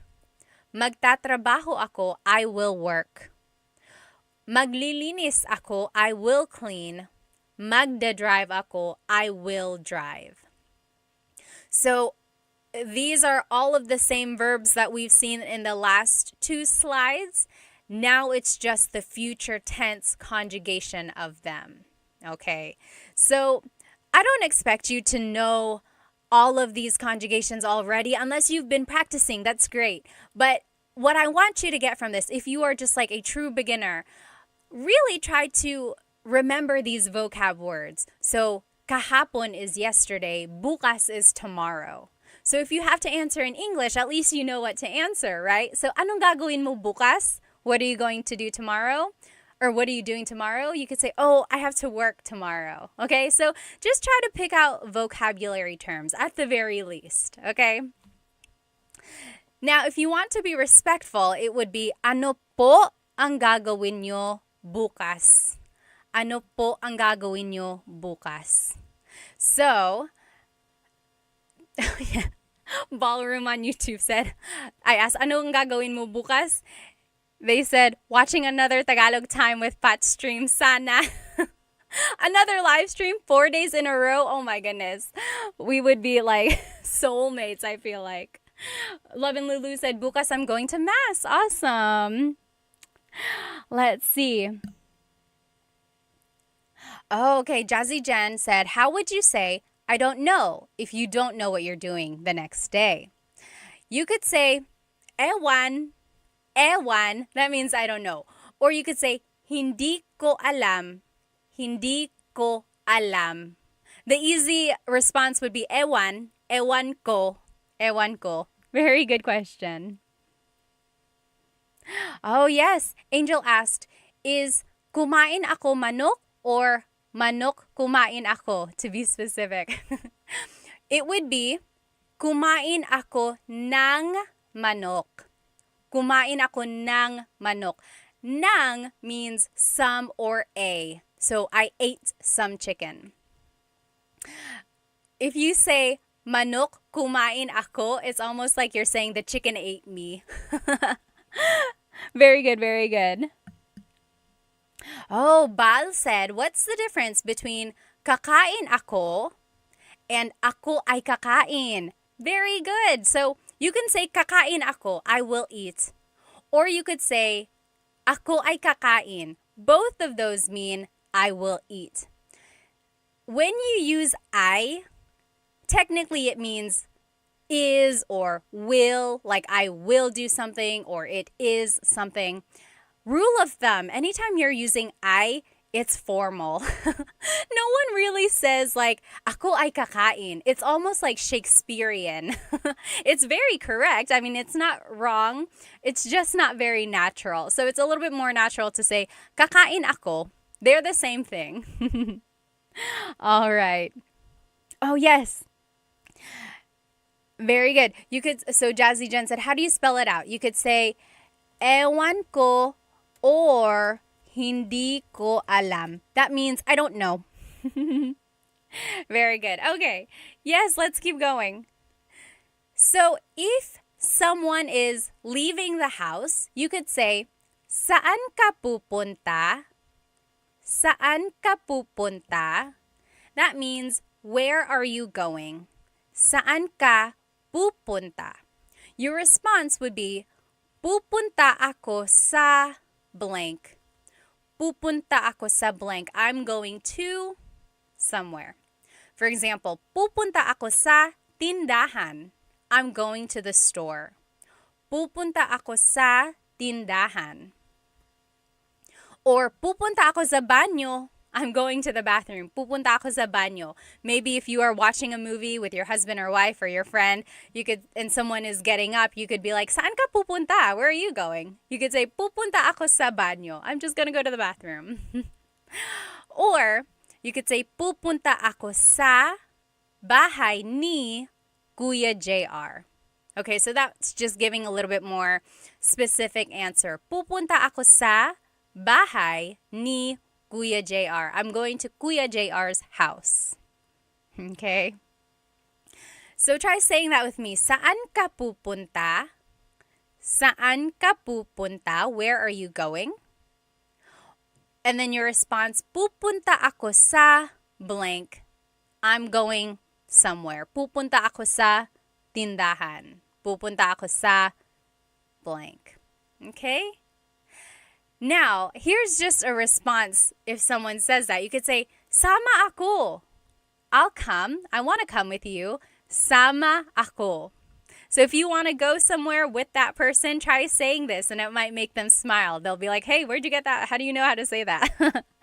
So, sama ako. I want to come. I'll come. Sama ako. Oh, Angel said, pupunta ako sa Disneyland. Oh, so lucky. Yes. And then Ballroom Scott said, sama ako. All of us, sama tayo. Let's all go. Swingovic said, pupunta ako sa may bahay. You're gonna go to the house. Pupunta ako. You could just say, pupunta ako sa bahay. I'm going to the house. Very good, very good. Yes, Bal said, so if it's a possessive thing, the C before the name changes to ni. Yes, exactly right. So we learned, pupunta ako sa bahay ni Kuya JR. Yep, it's like the possessive linking word, I would call it. Ni Kuya JR. Very good, yes. Okay, and then another thing you might ask is, oh, hi Sterling Jing, thank you for watching. So another thing you might ask is, anong oras ka uuwi? Anong oras ka uuwi? What do you think that means? What time are you coming home? Right? So if someone is like, oh, saan ka pupunta? Pupunta ako sa bahay ni Kuya JR. Oh, anong oras ka uuwi? Anong oras ka uuwi? What time are you coming home? Okay? Jazzy's Jen said, pupunta ako sa trabaho. I understand. All right? So those are just some things. Now, if you want to be respectful, the po would go as the second word. So, saan po kayo pupunta? Saan po kayo pupunta? Ka turns into kayo. Remember, we learned saan ka pupunta? Saan ka pupunta? Now, if you want to add po, it's saan po kayo pupunta? Saan po kayo pupunta? And then the response, pupunta ako sa blank. Respectfully, you could say, pupunta po ako sa tindahan. Okay, so po is just the second word there. So this is a good question to kind of keep in your back pocket. Like if your mom or dad leaves, or if someone like your in-laws are leaving the house, just ask them, saan po kayo pupunta? Saan po kayo pupunta? Where are you going? And then they'll be like, oh, how do you know how to speak Tagalog? They would say, oh, pupunta kami sa tindahan. We will go to the store or something like that, right? Yes. Very good. So Orpik said, wow, there's a single verb for coming home. Just like for cooking rice, must be a cultural thing. I always think that. Like anytime I come across a word in Tagalog that's not quite the same in English, I think that too. Like, so Orpix was saying, to cook rice in Tagalog is magsaing, right? Magsaing. Magsasaing ako. I will cook rice. That's just one word. Whereas in English, you have to say, I will cook rice. I will cook rice. So it's not just like a single word. It shows how significant rice is and making rice for your meal. It really shows how important that is. Just like the single word for coming home. Uuwi. Uuwi. I will come home. Very good, very good. All right. Now, the opposite of pupunta is galing. For example, saan ka galing? Saan ka galing? That means where are you coming from or where did you go? Okay, so if someone is coming through the front door, you're like, hey, saan ka galing? Where did you come from? Saan ka galing? The response would just be, galing ako sa blank. I just came from blank. So for example, saan ka galing? Where did you come from? You could say, galing ako sa tindahan. I just came from the store. Galing ako sa tindahan. Or galing ako sa trabaho. I just came from work. Galing ako sa trabaho. And then lastly, galing ako sa bahay ni Kuya JR. I just came from Kuya JR's house. So it's the same examples, just a different context, right? So instead of I'm going to Kuya JR's house, I'm coming from Kuya JR's house. So try saying that with me. Saan ka galing? Where are you coming from? Saan ka galing? And then galing ako sa trabaho.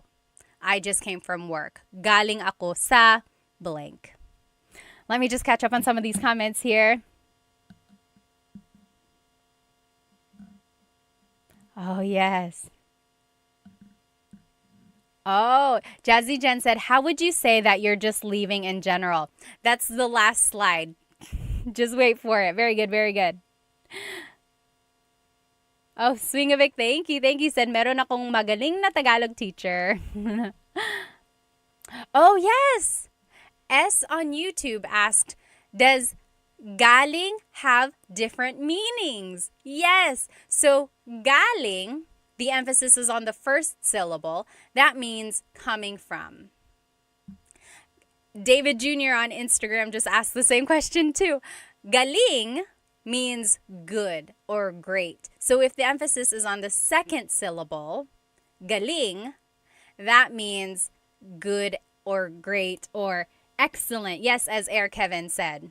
So it's like, oh, I just got straight A's. You can say, oh, galing, galing, good, great job, excellent, galing. But saan ka galing means where are you coming from? Yes. Yes, Sergey and Orpigs both got it. So like you could say, ang galing mo. Ang galing mo. You are so good. You're excellent. Versus, galing ako sa tindahan. I just came from the store. Yes, it's a homonym. Homonym, as they say, is like a word that has a couple different meanings depending on the context or depending how it's pronounced. Yes, exactly right. You guys got it. Now, if you want to be respectful, it would be, saan po kayo galing? Saan po kayo galing? Or, galing po ako sa tindahan. Galing po ako sa tindahan. So, po is just the second word there. So that's another good question to ask your parents or whoever when they come in through the door. You could say, oh, saan po kayo galing? Where did you come from? Or where did you go? They would say like, oh, galing ako sa bahay ni Tita Mary or something like that, okay? Oh, Lish Dayo asked, how do you say plural we came from school? Very good question. So if someone is like, hey, saan kayo galing? Where did you guys come from? Saan kayo galing? You could say, galing kami sa school. I'm trying to think, do you say sa? Galing kami sa school. Galing kami ng school. I actually think you might say galing kami ng school. Galing kami ng, galing kami sa, now I'm confusing myself. Do you say galing kami? Galing ako sa, galing kami ng school. Galing kami ng, actually, it's still sa. Galing kami sa eskwelahan. Galing kami sa eskwelahan. Very good question there. All right. Yes, Ballroom said words that are spelled the same but have different meanings based on the pronunciation are hard for them. Yeah, it can be tricky. It's like one of those things that is very minor, right? The pronunciation, sometimes it's the stress, like which syllable it goes on.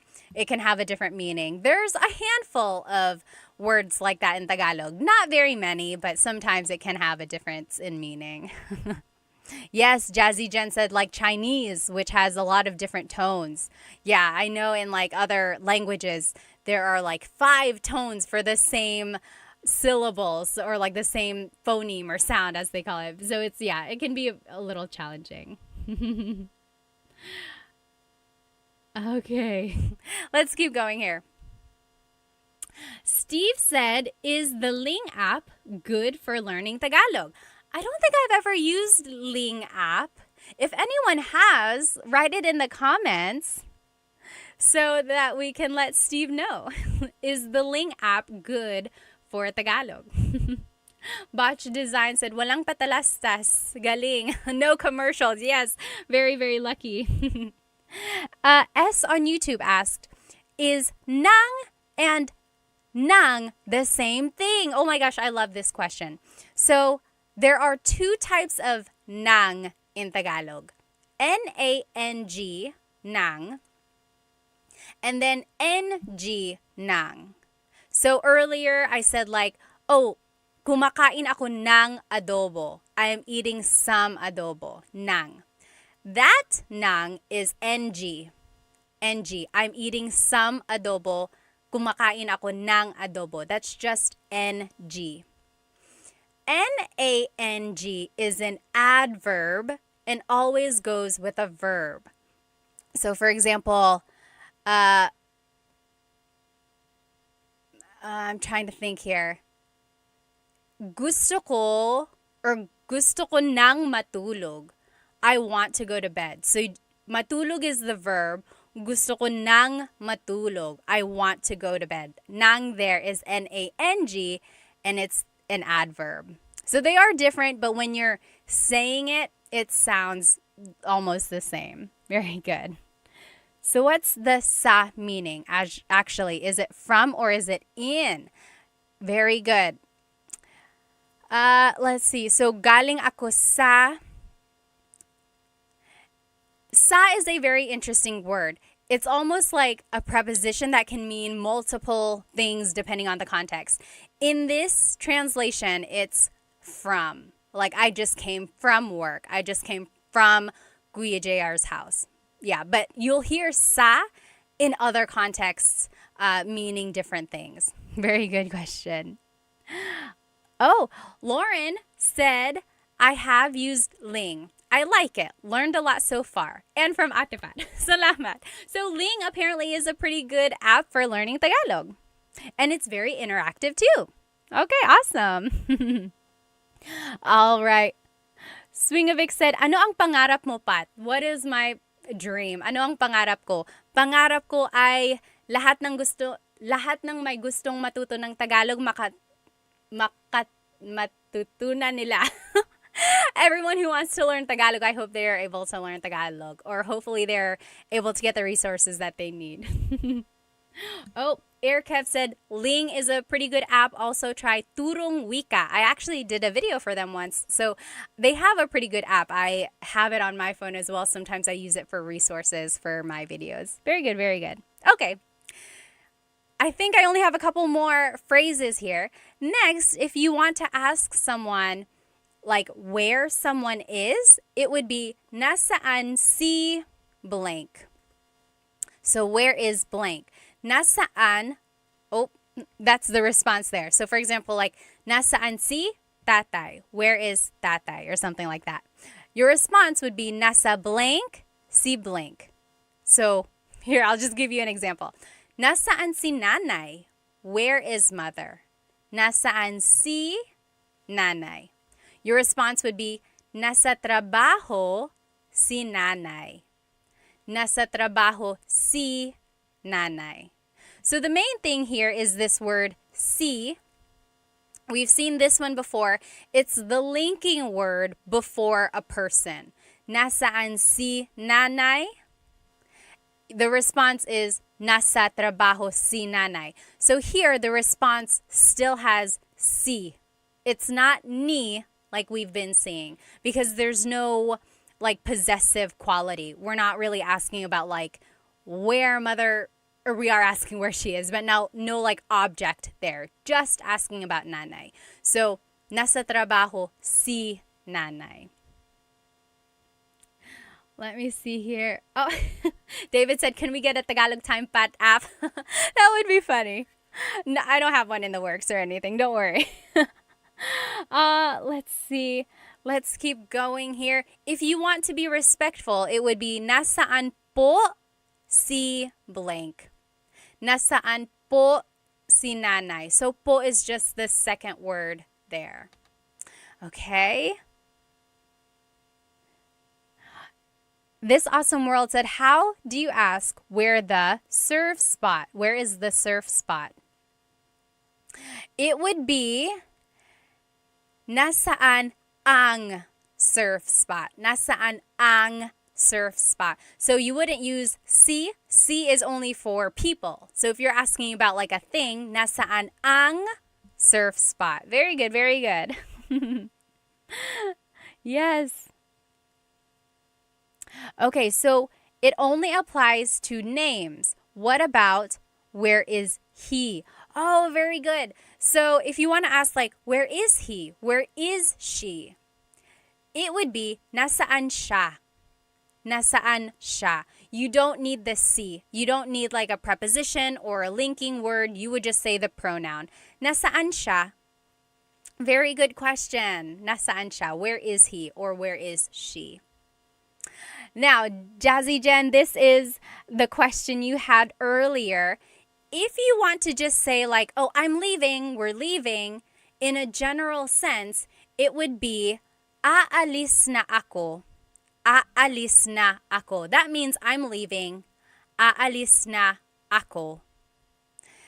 And then usually the response is like, sige, ingat. Okay, take care. That's almost like the bye. I know I say paalam a lot in my videos, but no one says paalam. It's very much like a formal thing. I only say it to like formally end my videos. But most commonly, people would just say, sige, sige, bye, okay. Sige, ingat. Ingat means take care. Okay. Oh, yes. T-Rex said, siya is unisex. Where is he or her? Siya, yeah, so siya could be her, or sorry, she or he. Yeah, you have to use the context clues. Oh yes, Botch Design said, I've also heard sila. Yes, sila means they. So nasaan sila? Where are they? Nasaan siya means where is he or where is she? Very good, very good. There's a question up here. Kat Kaza said, what is the difference between nasaan and saan? Very good. Nasaan and saan both mean where. Nasaan is where you're asking about a noun or a person. Like, nasaan si nanay? Nasaan ang cellphone? Nasaan ang kotse? Where is the car? So it's asking about like a noun, right? Nasaan, noun. That's kind of how I remember it. When you're asking about like an action of something or someone, you would use saan. For example, saan tayo kakain? Where are we going to eat? Saan tayo kakain? So do you see I'm not asking about a noun, like where is something? I'm asking about our action. Where are we going to eat? Or saan ka matutulog? Where will you sleep? So again, it's an action. I'm asking about the location of an action. So that's the difference there. Yeah, saan and nasaan, very similar. A lot of people shorten nasaan and just say saan. So that makes it even more confusing. It's like technically it should be nasaan, but people just say saan because they're talking really fast. So yeah, but just know there is technically a difference. Okay. Oh, okay. T-Rex said, I get confused with nasaan nila and nasaan sila. So we learned nasaan sila, right? Where are they? Nasaan sila. Some people might say nasaan nila nilagay ang blank. So where did they put the blank? Nasaan nila binili yung aso? Where did they buy the dog? So nila is they, but it's almost like the possessive form, whereas sila is the subject, or not subject. Yeah, it is subject pronoun form. So it's just kind of like a different verb type there. I would stick to nasaan sila whenever you're trying to ask like where are they or where is a certain group of people. Very good, very good. Okay. Oh, Coconut Dream said, I just downloaded Ling. Awesome, good luck. Oh, Bal said, do you have to put na between aalis and ako? So we learned aalis na ako. You could say aalis ako. Aalis ako. You don't need na. Na is, it almost softens the statement. If you say aalis ako, it's almost like I'm leaving. It's like very blunt. It's like I'm leaving. I'm leaving. Aalis na ako is like, hey, I'm leaving. Do you kind of get it? It's like, it's just a little bit more polite or something like that. It's just what's more commonly said. Like, hey, aalis na ako, okay? I have an early day tomorrow, aalis na ako. Okay? But it's not wrong if you leave out the na. Okay. Okay. So how would you say, we're leaving as a group, like my partner and I? So that would be aalis na kami. Aalis na kami. We are leaving. Aalis na kami. Remember though, there are two different types of we in Tagalog. So you could say, we are leaving. Me and my husband, we are leaving. Aalis na kami. But if you say, we are leaving, all of us, you and me and our whole class, we are all leaving, that would be aalis na tayo. Tayo. So for example, like if you're talking to your husband, you're like, hey, alis na tayo. Let's go home. Let's leave. You and me, let's leave. Alis na tayo. Versus you telling your in-laws, you're like, hey, aalis na kami. We're leaving. Okay? So that's the difference there. Let me see. I think there was a question up here.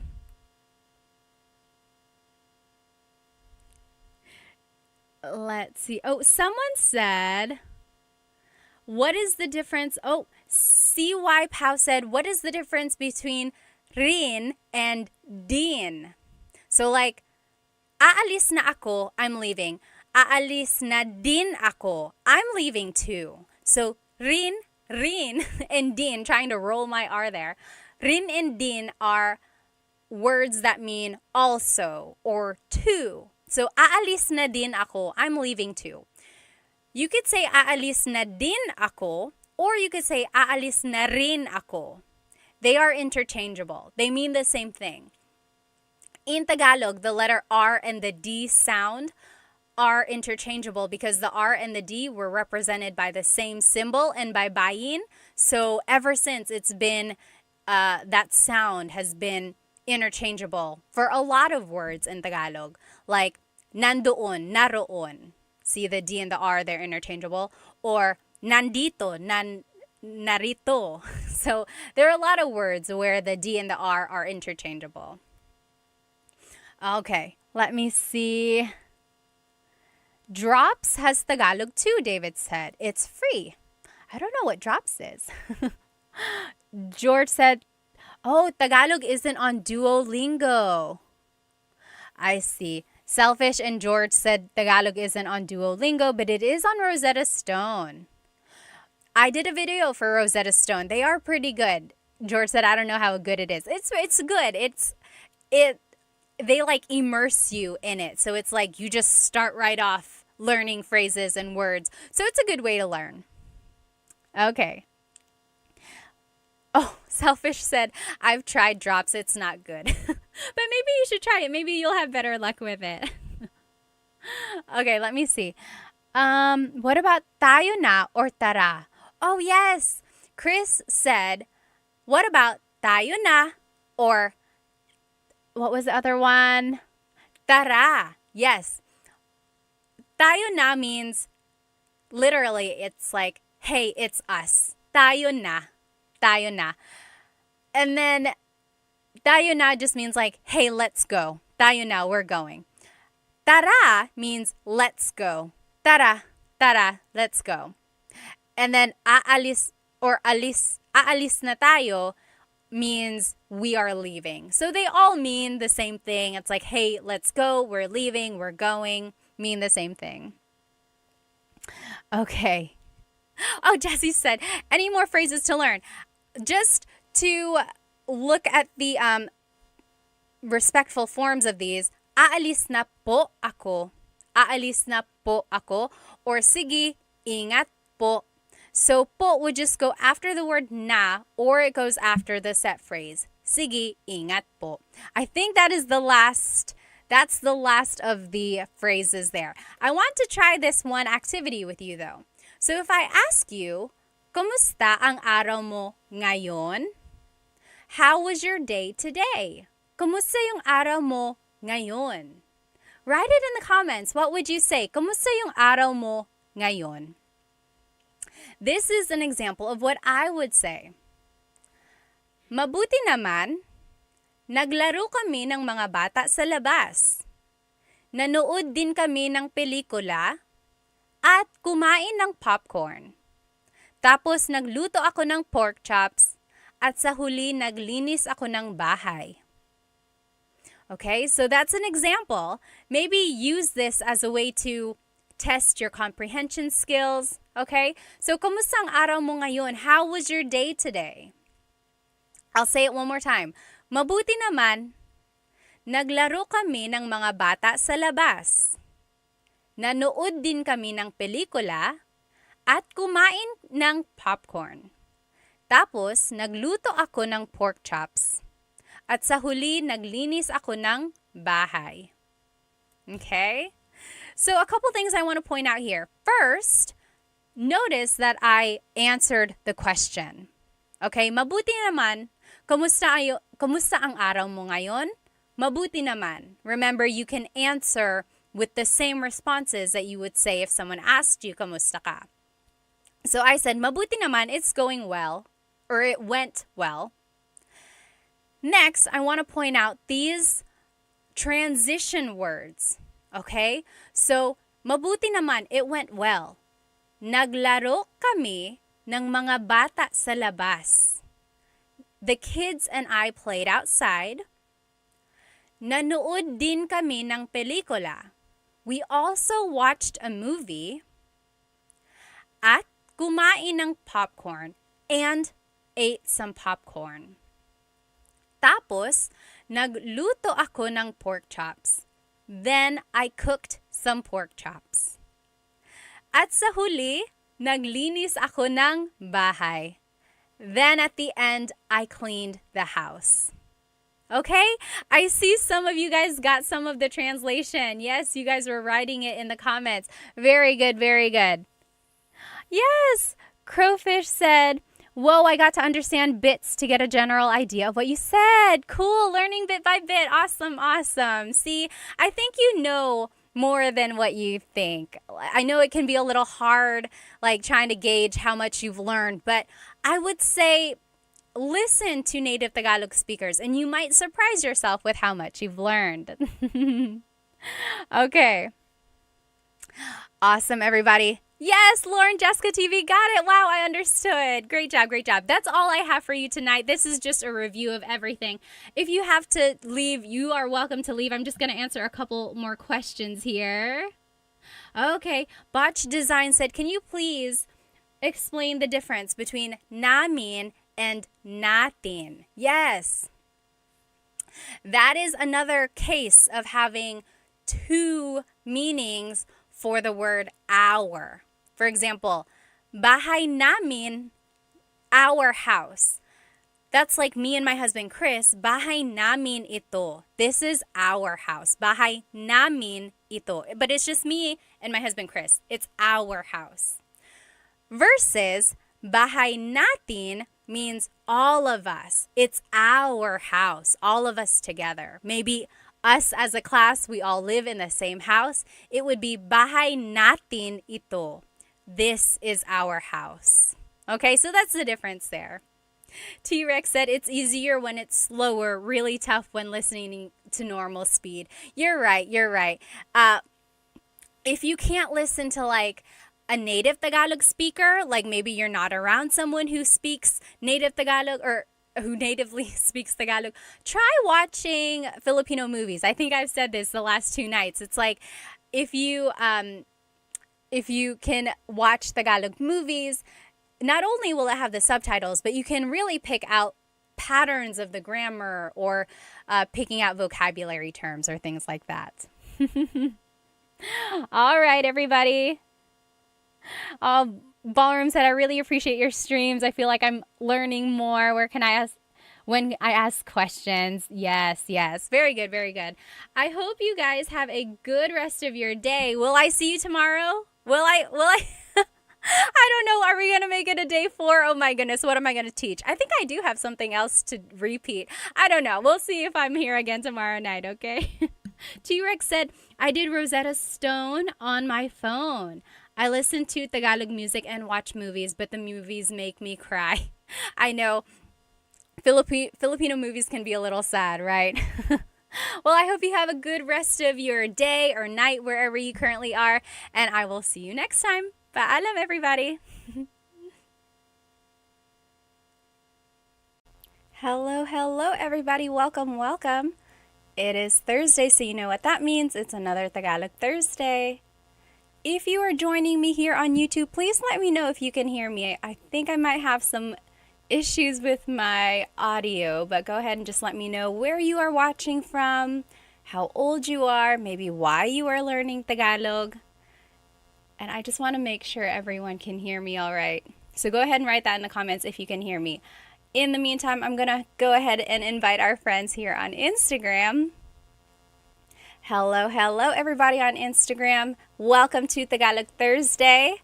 Let me know if you can hear me all right. And if not, just write it in the comments and I will try to fix it. Great. Irvin said sounds good on YouTube. Awesome. Hello. If you are joining me on Instagram, go ahead and write where you are watching from, how old you are, and maybe why you are learning Tagalog. Let me know you can hear me. Hello. Oh, Heather says watching from Alaska. Dennis says watching from New Zealand. Hello. D. Sullivan said hello from San Diego. Hello from Vancouver, Canada. Fox McLeod said hello. Subin said, hello ma'am, how are you? Mabuti naman, ikaw, kamusta ka? For HRD said, hearing you just fine. Awesome.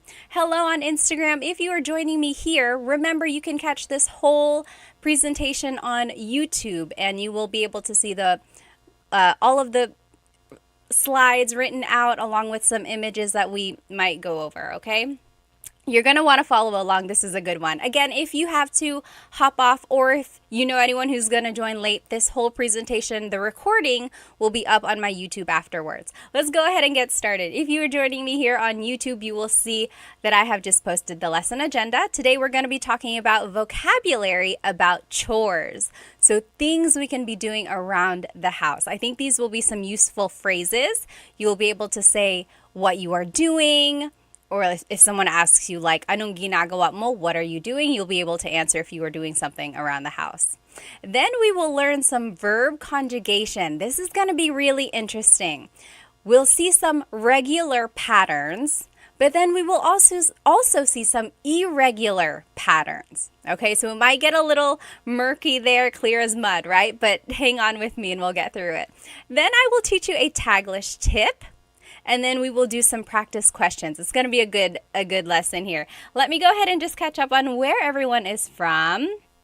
Oh, Mark says, yung asawa ko, Filipina. So that's why he's learning Tagalog. Awesome, awesome. Watching from Wilmington, California, Elder said. There's a Wilmington here in North Carolina as well.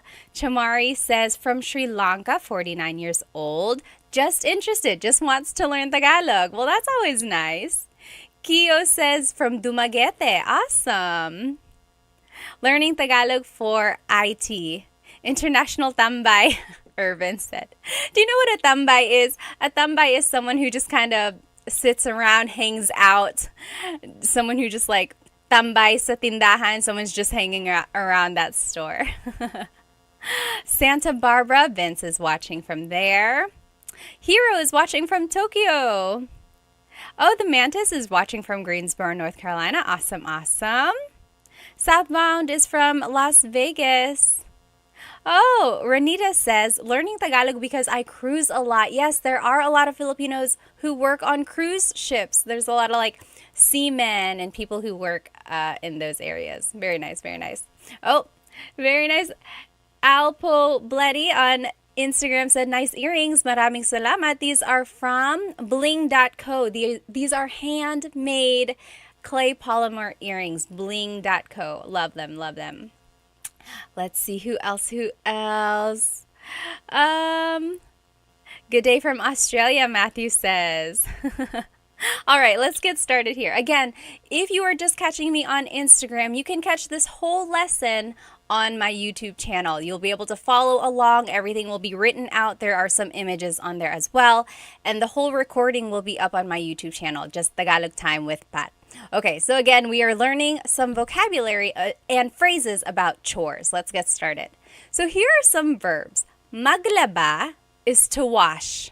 Wash your clothes. Maglaba. Wash your clothes. Maglaba. Maghugas is to wash the dishes. Maghugas. Maglinis is to clean. Maglinis. Magwalis, to sweep. Magwalis. And then magtipig, to fold clothes. Magtipig. Okay? I want you to notice here that all of these verbs are starting with the mag prefix, right? Maglaba, maghugas, maglinis, and so on. We're going to go into how to conjugate them and then how to use them in sentences, okay? Let's see. I just want to catch up. If you have any questions, write them in the comments. Levin Lulu said, I love your outfit, ate. Maraming salamat. Sydney says, hello from Portland, Oregon. Oh, I see.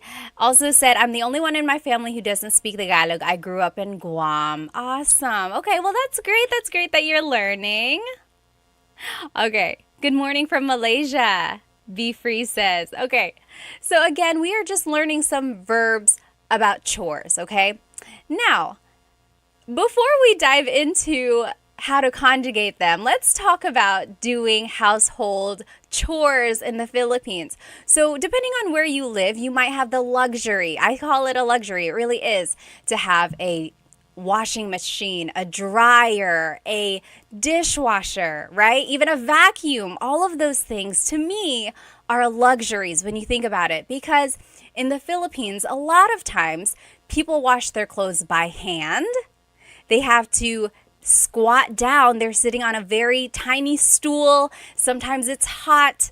And they are washing their clothes by hand. Imagine how hard that is.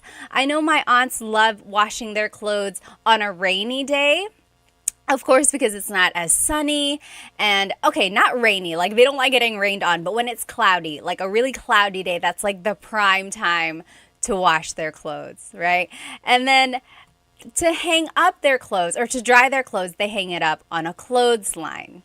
And of course, you want to do this on a sunny day or when it gets sunnier so that your clothes get really dry. You don't want to hang them up when it's kind of drizzling out because then they won't dry and they'll get that musty smell, right? So I just think I'm very thankful. Anytime I think about not wanting to do my chores or not wanting to do laundry, I just think about how easy it is for me to just throw things in the washer, throw things in the dryer, and then all I have to do really is fold it afterwards, right? A lot of times, a lot of people don't have access to those things. There are houses who have washing machines. My aunts do, but sometimes their washing machines have limited uses. Like, I remember my aunt asked me once, "Oh, but who rinses the clothes?" So like some washing machines only have the function of maybe like getting it soapy, washing it, but then they still have to rinse it by hand, right? Whereas if you have just like a washing machine that can do it all you have to do is put in the soap, softener, and then take it out, right? So it's very interesting what kind of resources people have. One thing about the dryer, I actually didn't start using the dryer until I got married. My husband now has a dryer, but all up until my 20s or like high school and all up until then, I hung my clothes up. My family just always hung our clothes up. We had hangers and we hung them up in the bathroom. But that's just how we did it. We saved a lot of energy that way, and that's just what my parents were used to. But yeah, so what do you do? Do you prefer to dry your clothes by like hanging them? There are some clothes that I still dry by hand, of course, or like I hang them up because I don't want them to get ruined in the dryer. And also let me know if you are familiar with this, if you've ever traveled to the Philippines and you've seen clothes being washed by hand and things like that. Even now, if it's something really delicate, of course, I'm more likely to wash it by hand and things like that. Okay, so that's just an example of a different lifestyle, right? Now, here's a picture. If you're following along on YouTube, we are looking at different styles or different ways to do chores. They might be a little bit different in the Philippines. This is a picture of, anyone know what this is? So it's a type of broom. I made a little video of this on my Instagram a couple weeks ago. This is a walis. Walis. So there are different types of walis. This one in this picture is the walis ting ting. It's harder. The bristles are firm, whereas the walis tambo has very flimsy bristles. So the walis ting ting is known for being used outside, like in this picture. This person is sweeping up some leaves or some dirt around their house. The walis ting ting. Then the walis tambo, that one is the one with the bristles that are a little bit more airy and light. That is the one that's used inside the house, and it's just used to sweep up like, dust and things like that. Oh yes, someone on Instagram said, where did it go? Oh, Austin said they also have laundromats that do it all. Yes, of course. They also just have like laundromats like anywhere. You could just drop off your clothes and they'll do it all for you. Yes. I know people who will wash other people's clothes, but it's still by hand. So in a way, it's like a manual laundromat, right? Yes, we also do that as Hispanics, kind of Julie said. Yes, I'm sure a lot of different cultures do it. Okay, so again, we are just looking at different types of chores around the house. Oh, here's a picture of the walis tambo. So the walis tambo, the bristles are softer, and that's the one that's used inside of the house. The walis ting ting, the bristles are harder, a little bit more firm. That one is used outside to clean like outdoor debris, leaves, dirt, things like that. Okay, and then now here's a picture of washing the dishes. Typically in the Philippines, dishes are washed by hand, whereas in other places, you might just load up your dishwasher. Here's another fun fact. I also did not start using a dishwasher until like last year. Again, I just grew up always washing the dishes by hand, and the dishwasher was considered our drying rack. Anyone else's family like that? I don't know. We were just very manual there. But now that I have 3 kids, my husband was like, just load up the dishwasher. And now it's a lifesaver. Oh my goodness. And then here's a picture of some coconuts. Have you ever seen people, maybe in the Philippines, they use dried coconut husks. They're cut in half and they put them on hard floor. Usually the floor is made of like cement. It's not usually wood. And they stand on these coconut husks and they are walking on the floor. They're like scrubbing the floor with these coconut husks. Anyone know what that does to the floor? Let me just catch up on some of these comments here. Yes. Yes. So my question was what? Yes, exactly, JB. So it's used to polish the floor. So I asked you, why do people put coconut husks on the floor and they just kind of step on it and they rub the floor with it? It's used to polish the floor. The fronds on the coconut kind of help shine the floor. So it's like waxing, like a very natural waxing of the floor. Yes. Levin Lulu said the dishwasher makes life easy. Yes, absolutely. Yes. Lampaso. Yes, GPAC said. Also, sometimes it's called bunot, right? Nagbubunot siya. Yes, also. Yes, very good, very good. Southbound said, I have a dishwasher, but I still wash by hand. Yeah, sometimes if I don't have a lot of dishes, I'll just wash the dishes by hand. Oh, yes, JB said, saw my mom demonstrate that to us once. It's very interesting. Okay, so those are just some different ways like household chores are done in the Philippines. Someone on Instagram asked, what inspired you to teach Tagalog? Well, just briefly, I started because initially it was for my kids. I was looking for Tagalog lessons for kids so that I could just pop it on YouTube. And I didn't find very many. So my husband and I decided, we can make our own. And then someone suggested, hey, why don't you start making short videos on Instagram or TikTok for adults? And then, so that kind of hit, was successful. So now I've just been teaching Tagalog for everyone, all ages. Okay, so now, remember, we were learning some chore verbs, like we learned maglaba, to wash your clothes, maghugas, to wash the dishes, and so on. Now let's talk about conjugating them.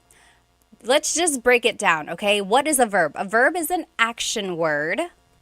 And to conjugate a verb means to change it into a different form. Okay, I'm just breaking it down because one time in class, I was using this word conjugate, and someone was like, sorry, what does conjugate mean? So I want us all to start on the same page. So to conjugate means to change it into a different form. We're going to change these verbs into a different form depending on if it's present tense, past tense, and so on. And just to touch on the different types of verbs here, or verb tenses, there's the present tense, like I am doing something, I am eating, I am cooking. All of that is happening right now. That's present tense. Past tense is I ate, I cooked. Okay, it happened in the past. Future, I will eat, I will cook. Then there's the present perfect tense, like I have been eating. Then there's the pluperfect tense, I had eaten lunch. And so many more. Today, we're going to only focus on the present tense so that you're able to say what you're doing in the moment. Okay? So, just an overview. There are 5 different types of verbs in Tagalog. Mag, ma, in, and e verbs. And I always get asked, how is it determined if a verb is a mag verb or a ma verb or an verb? Like, how do you know what category a verb falls into? Well, the ones we looked at the beginning of class, all of those started with mag, right? So that falls into the mag category, easy. Same with ma verbs. Usually it will have ma, like matulog, to sleep, manood, to watch. So that has the ma. But then these other verbs, in, and e, they don't always have that prefix or infix in them. And it's one of those things you just kind of have to learn. The more vocabulary you learn, the more you listen to Tagalog, you'll start to hear the patterns. Unfortunately, there is no rhyme or reason that I've learned. I've tried looking it up and I still have not figured out why some fall into the in category or the e category. I think it was the linguistic gods back in the day. They were just like, this is where it falls, this is where it's going to be. If I figure it out or if anyone knows, please let me know and I will share.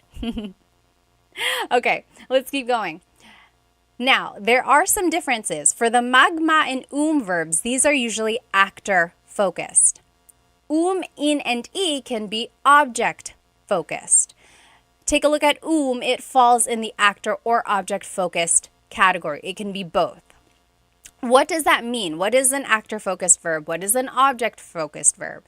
An actor focused verb means that the subject is doing the action. For example, the boy is playing. The subject here is the boy and he is doing the action. He is playing. That's actor focused.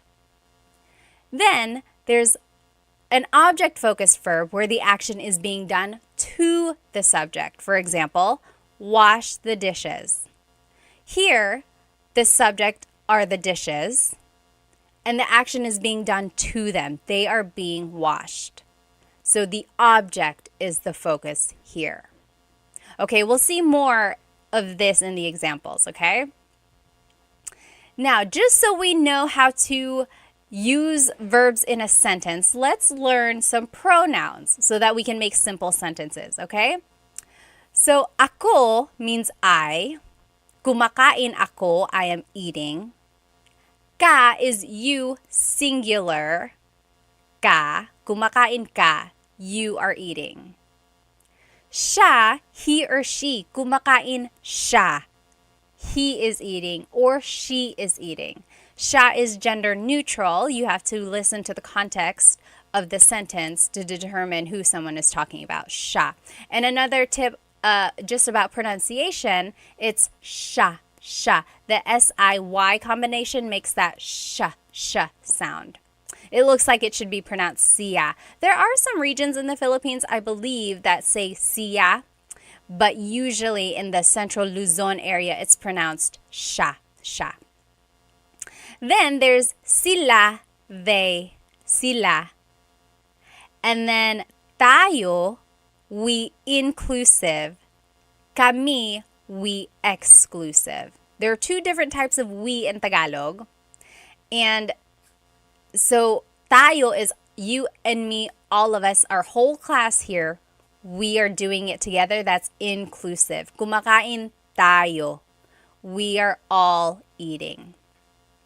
Versus kumakain kami, that's we exclusive. That's just me and my husband Chris. We are eating. You're not included. I'm just telling you about it. If you were to call me and you're like, hey, anong ginagawa mo? I would say, oh, kumakain kami. We are eating. So it's exclusive because you're not included. Lastly, there's kayo, which is you plural. So you all as a class, you all are eating, kumakain kayo.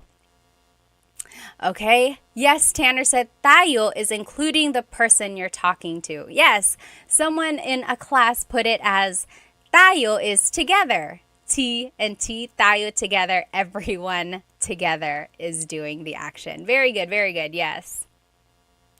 Okay? Now, a simple sentence structure is just verb plus the pronoun. For example, let's take a look at the verb magluto, which is to cook. Magluto. Here is how we would put the verb and the pronoun together. Nagluluto ako, I am cooking. Nagluluto ka, you are cooking. Nagluluto siya, he or she is cooking. Nagluluto sila, they are cooking. Nagluluto tayo, we are all cooking. You and me, this whole class, we are all cooking together. Nagluluto tayo. Nagluluto kami, we, as in me and my husband Chris, we are cooking. You're not included, I'm just telling you. And then nagluluto kayo, you all are cooking. You all as a class, you're cooking. Oh, Mr. That's CJ said, what is ikaw? Very good question. So ikaw also means you. That type of pronoun can stand alone. I guess technically ako can stand alone too. Like if you're like, who is speaking, you can say ako, I am. So ikaw means you, but usually ikaw can start a sentence, whereas ka does not ever start a sentence. So ikaw is like, nagluluto ikaw, or ikaw ang nagluluto. Usually it's nagluluto ka. So the one main difference there is that ikaw starts a sentence, whereas ka does not start a sentence. But they both mean you. Good question there. Okay, now let's keep going. We learned how to conjugate, we learned the pronouns and we learned a simple sentence structure. Now let's learn how to conjugate these verbs.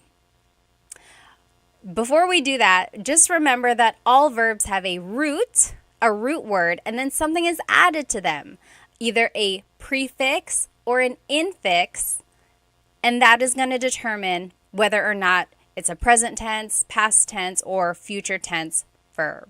So take a look at the examples here. Nagluluto ako, I am cooking. That's present tense. Nagluluto ako. Nagluto ako, I cooked. Nagluto ako. Magluluto ako, I will cook. Magluluto ako, that's future tense. So what I want you to get from this is there's the root luto, and then something is added to it. The beginning here, the affix is changed depending on the tense of the verb. So if you can pick out root words when someone is talking to you in Tagalog, then you're halfway there, okay? Try to pick out root words, and that will kind of help with the translation. It will help you understand, okay? Now, let's take a look at the verbs we learned at the beginning of class. All of them, luckily, were mag verbs. So we only have to learn the present tense conjugation of mag verbs. And our example was, or one of them was maglaba, to wash our clothes. Maglaba. In order to make it a present tense verb, like in a present tense sentence, it's the affix nag, then there's a repeated first syllable, and then the root. So maglaba becomes naglalaba. Naglalaba ako. I am washing clothes, or I'm doing the laundry. Naglalaba ako. Okay, so do you see here we're just following a pattern?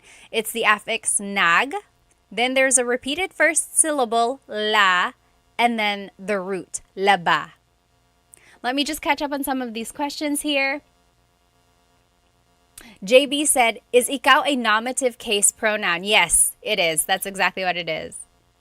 Oh, yes. Ray said, how did magluto turn into nagluluto? This is it. We're conjugating it. So we learned magluto, and now we're conjugating it into the nagluluto example. Okay, so do you see it's affix nag, then the repeated first syllable lu, and then the root luto. Nagluluto. That's how we got from magluto luto to nagluluto.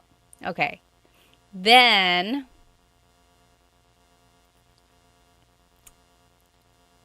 let's see. Nagluluto ka and ikaw nagluluto for ka and ikaw. Yes, so you could say nagluluto ka, or you could say ikaw ang nagluluto. You need the word ang if you're going to use ikaw. Very close there. Oh, Ava said, where do I put po if I want to say mahal kita? Interestingly, you have to split up kita. So kita is ka and ko. So it's two pronouns put together technically. So it would have to be mahal ko po kayo. I've heard people say mahal po kita. Technically that's not correct because you have to change ka, the singular you pronoun to the plural you pronoun, kayo. Mahal ko po kayo. Okay, so we just learned the conjugation for present tense verbs. So we learned maglaba becomes naglalaba.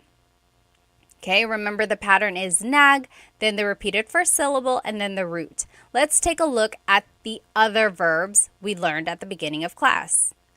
Maghugas is to wash dishes. Naghuhugas ako. Naghuhugas ako. That means I am washing dishes.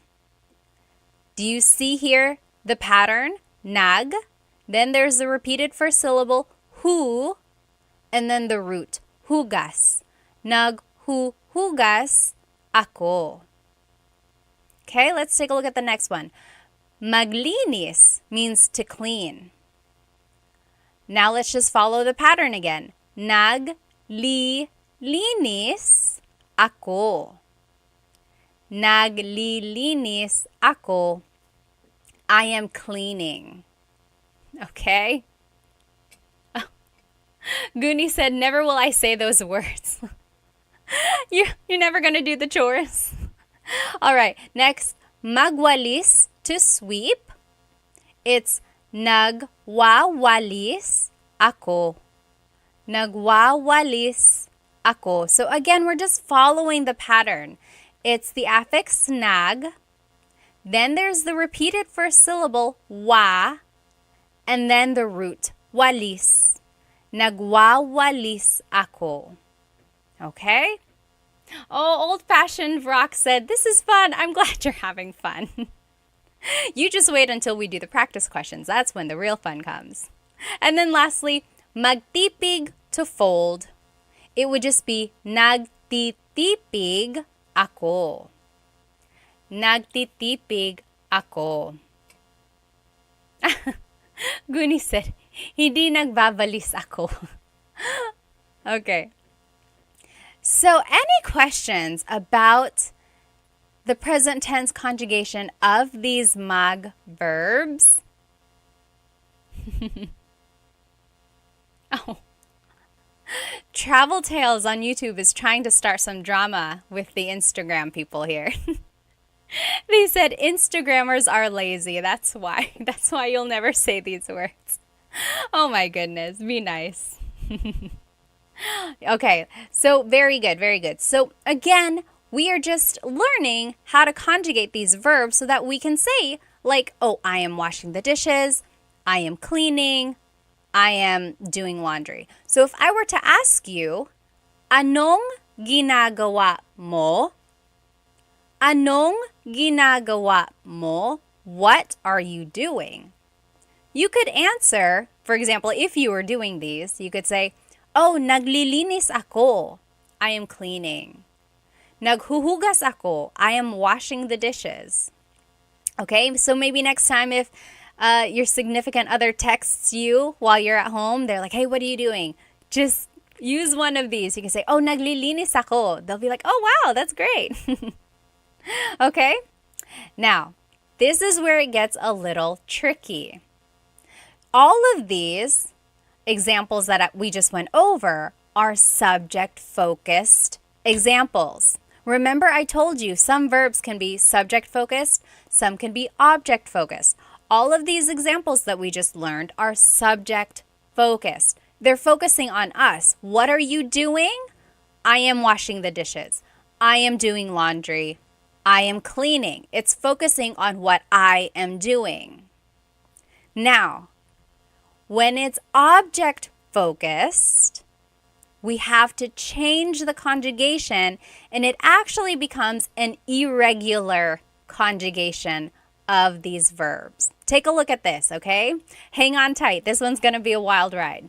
So, maglaba, to wash clothes, right? We learned naglalaba ako. Naglalaba ako. That is just the conjugation of mag verbs. Nag, then the repeated first syllable, and then the root. Naglalaba ako. But take a look at this. If we wanted to focus on an object, now take a look at the conjugation. Nilalabhan ko ang t-shirt mo. Nilalabhan ko ang t-shirt mo. So, one thing I want to point out, you can still kind of recognize the root here, right? The root is laba. Laba. And here it is, labhan. We had to add an H there just for pronunciation. That's kind of how they make the word flow. Labhan. But now there's this prefix ni, and then a repeated first syllable, and then this, the very end, a suffix, han. Very, very irregular, right? It's nothing like the first conjugation. So again, the difference here is the focus of the sentence. Nilalabhan ko ang t-shirt mo. I am washing your t-shirt. I am washing your t-shirt. Now the focus is on the object. What are you washing? What are you washing? I'm washing your t-shirt. So now the question is no longer, what are you doing? The question is, what are you washing? Do you see the difference there? Now the focus is on the object. Interesting, right? Oh my goodness, so interesting.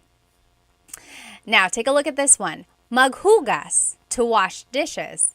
We learned, naghuhugas ako. Naghuhugas ako. Guni said this would be great if there were written content. It's all on YouTube. This whole presentation is written out on YouTube. So hop on there. Tagalog time on YouTube. So yes, maghugas as a subject-focused sentence. Naghuhugas ako.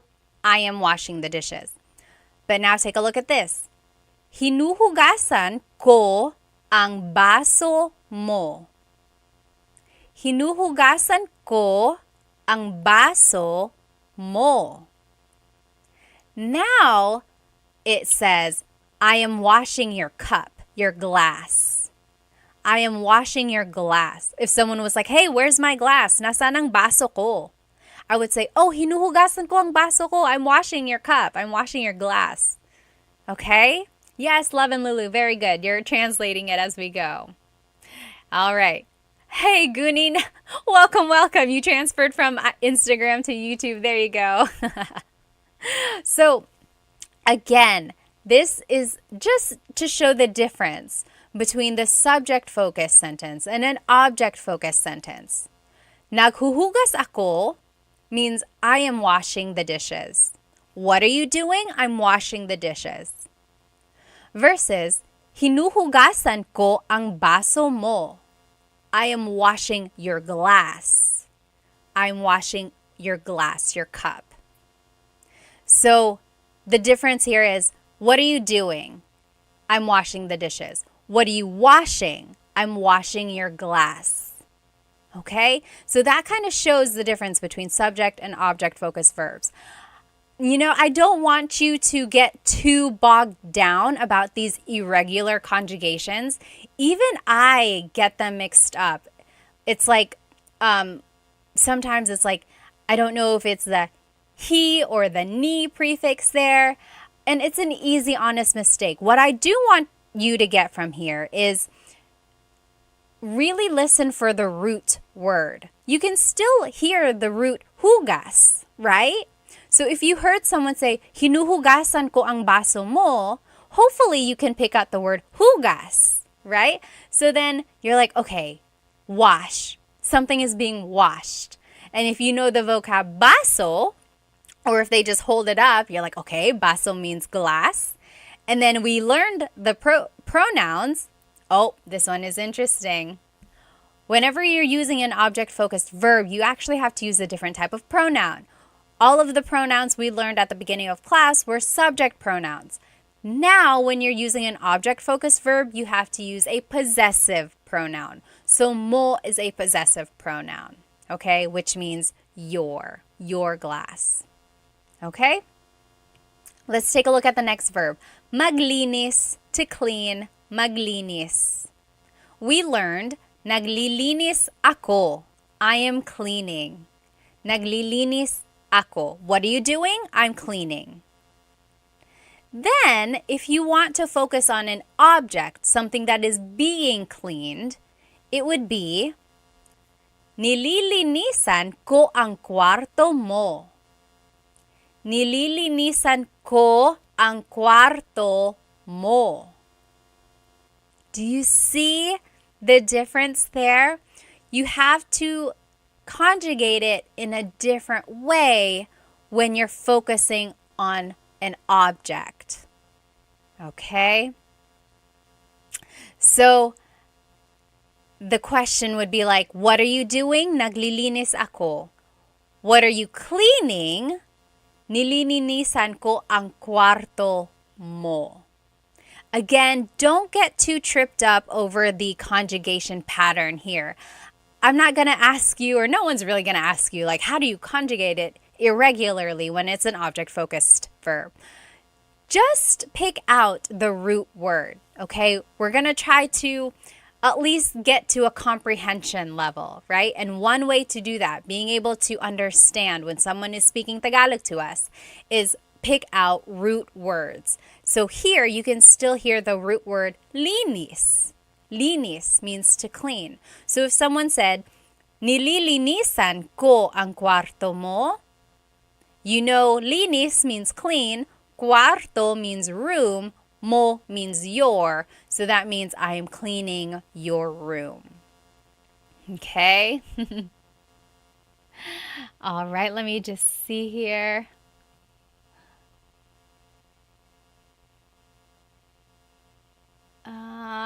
Okay. Remember, if you have any questions, feel free to leave a comment. Hang on. Can you say, nilinisan mo ang kwarto na ito? So Han said, can you say, nililinisan mo ang kwarto na ito? Like if you're trying to say, what are you trying to say, Han? Type it in English, and then I'll see if I can help you translate it. Yes, Travel Tales said nililini. I know there's a lot of syllables there, right? A lot of sounds. There is still that repeated first syllable, and then yes, Dennis said makes perfect sense. I know, right? Okay, next, just a couple more verbs here. Magwalis means to sweep. Magwawalis nagwawalis ako means I am sweeping. We already learned that. That's just following the mag conjugation. Now, if we want to focus on an object, winawalis ko ang sahig. I am sweeping the floor. So now the focus is on the floor. Winawalis ko ang sahig. Versus, nagwawalis ako, I am sweeping. That one is answering the question, what are you doing? Nagwawalis ako, I'm sweeping. Versus, winawalis ko ang sahig, what are you sweeping? I'm sweeping the floor. JB said, mas mahirap na ito, Ate Pat. I know, this is a lot more challenging. You're right. Again, I know this part is a little tricky, but I want you to just focus on the fact that you can listen for root words, okay? So if you hear this, if someone says to you, winawalis ko ang sahig, you might not know the conjugation winawalis, but you know the verb walis, you know the root. So now you can kind of pick out and use context clues and figure out, oh, okay, someone is sweeping. I am sweeping the floor, or they are sweeping the floor. Okay? Okay, so Hans was trying to say, you are cleaning this room. It would be, nililinisan ko ang kwarto na ito. Or, nililinisan ko.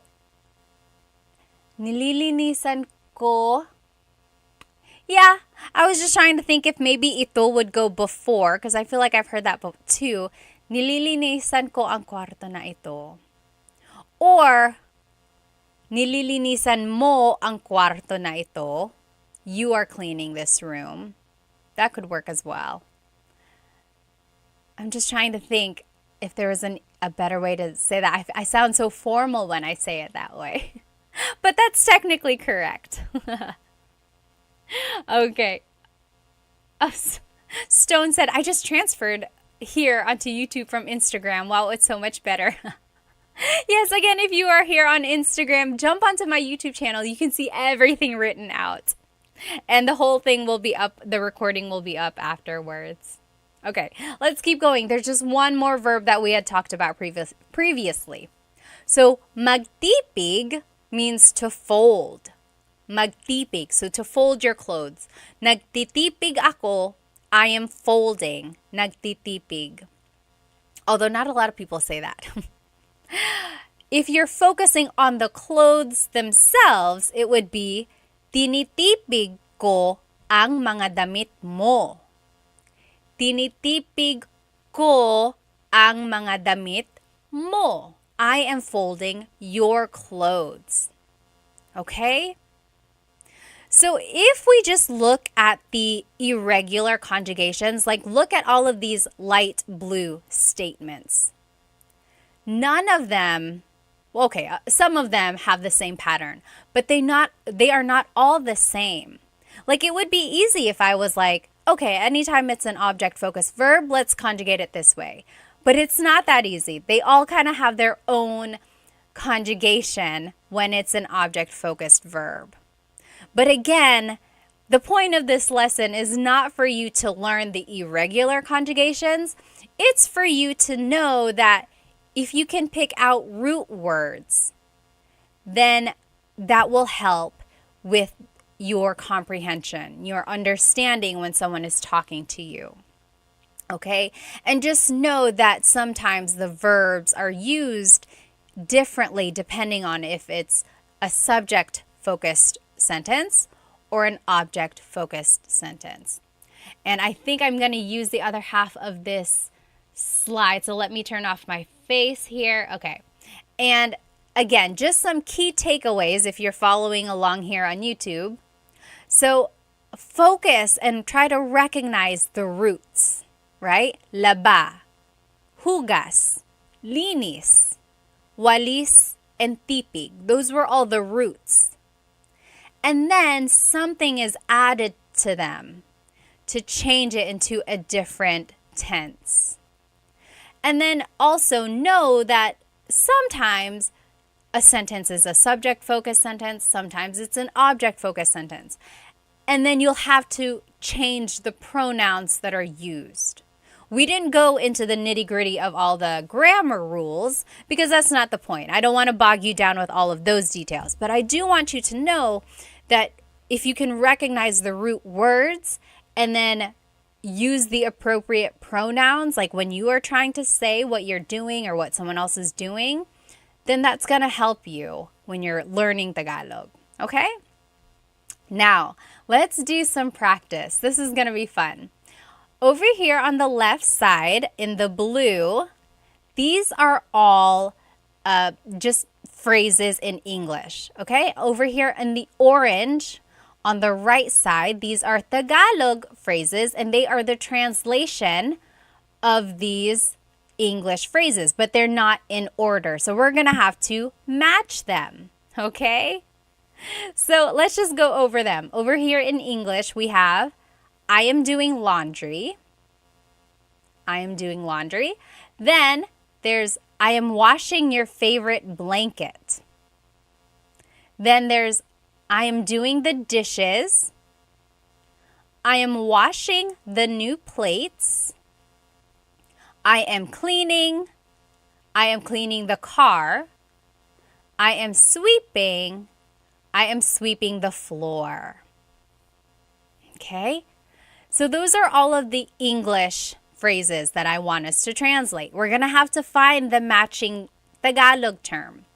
So here, this one says, naghuhugas ako. Nililinisan ko ang kotse. Naglalaba ako. Nagwawalis ako. Nilalabhan ko ang paborito mong kumot. Hinuhugasan ko ang mga bagong plato. Naglilinis ako. Winawalis ko ang sahig. So if you know some vocabulary, some of these might be easier than others, okay? But let's just start with the first one. I am doing laundry. I am doing laundry. I'll give you a hint. This one is a subject-focused sentence. So which of these terms on the right means I am doing laundry? What is the Tagalog phrase for I am doing laundry? Hang on, I'm trying to get to my other screen here, but it won't let me. Oh, there it is, there it is. Okay, take a minute. We are doing number 1 here. I guess it's not numbered, but we're doing the very first example. I am doing laundry. Which one is that? Which of these orange phrases is I am doing laundry? Yes, Marilu, very good, very good. I am doing laundry is naglalaba ako. Yes, naglalaba ako. Very good, very good. Oh, Chow said, we never use the word magtipig, but magtiklop. Magtiklop. I don't think I've ever heard that, or maybe I have, but not very often. Very interesting. Yes, very good, JB. You got it. Yes. All right. So I am doing laundry. Naglalaba ako. Naglalaba ako. That is just the subject-focused verb. Okay? Next, I am washing your favorite blanket. Which one do you think that is? I am washing your favorite blanket. Which of these orange phrases is the Tagalog translation of I am washing your favorite blanket? Anyone have an idea? It is nilalabhan ko ang paborito mong kumot. Yes, yes. Everyone is saying number 5. Yes, very good. And Guni got it right. Kumot is blanket. Very good. Yep. Kumot is blanket. Nilalabhan ko ang paborito mong kumot. Very good. Next, I am doing the dishes. Yes. Fiber said, paborito is favorite, so it must be number 5. You're exactly right. Next, I am doing the dishes. Which one of these phrases in orange means I am doing the dishes? So I am doing the dishes is just subject focused. So that's a hint there. Oh, yes. Trailsy said, I can't see the words. All of the words are on YouTube. I'm actually live on Instagram and YouTube right now. So go ahead and jump onto my YouTube channel. You'll be able to see the whole presentation. And you can start it from the beginning. The recording will be posted on my YouTube channel as well. Yes, very good, very good. Whisker, JB, and Elisa, Goonie, you guys all got it right on YouTube here. So I am doing the dishes. Oh, Fiber, very interesting. Fiber chose number 6. So very good. Number 1 and number 6 in the orange both have the root word hugas, right? Hugas. This one is hinuhugasan. This one is naghuhugas. So which one is I am doing the dishes? Whoopsie. It's naghuhugas ako. Naghuhugas ako. Okay? So when it's I am doing the dishes, that one is just subject focused. It's just the simple sentence naghuhugas ako. Okay? Goonie said, I'll say that to my wife today. She'll be so surprised. Yes, good luck. I hope it works out. Okay, next one. I am washing the new plates. I am washing the new plates. Which one do you think in orange, which one is I am washing the new plates. So this one is object focused. So we have to use hinuhugasan ko ang mga bagong plato. Hinuhugasan ko ang mga bagong plato. Yes, very good. Whisper got it. Yes. Cosmic got it. Genuine. Polly, you got it. Very good, very good. You guys all got it. Micah, very good. Yes, you're exactly right, Polly. It's an object-focused verb. All right. Next, I am cleaning. Which of these in the orange means I am cleaning? So this one is just subject-focused. I am cleaning. That would be, what do you think?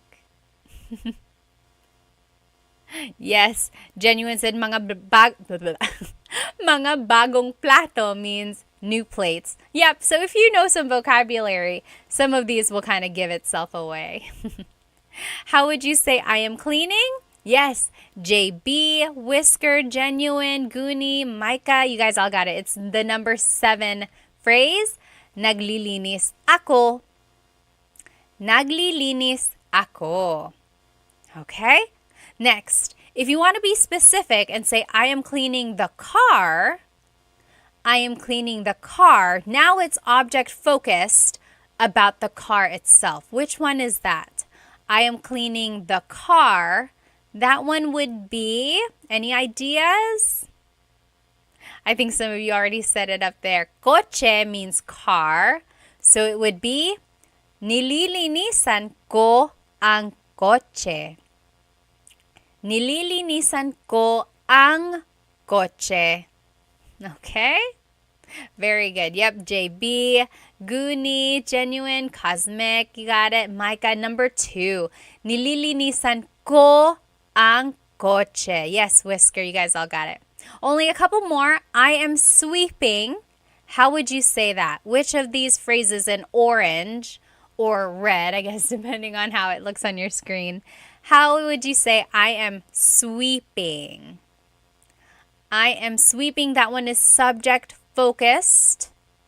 So that one would be, very good, number 4.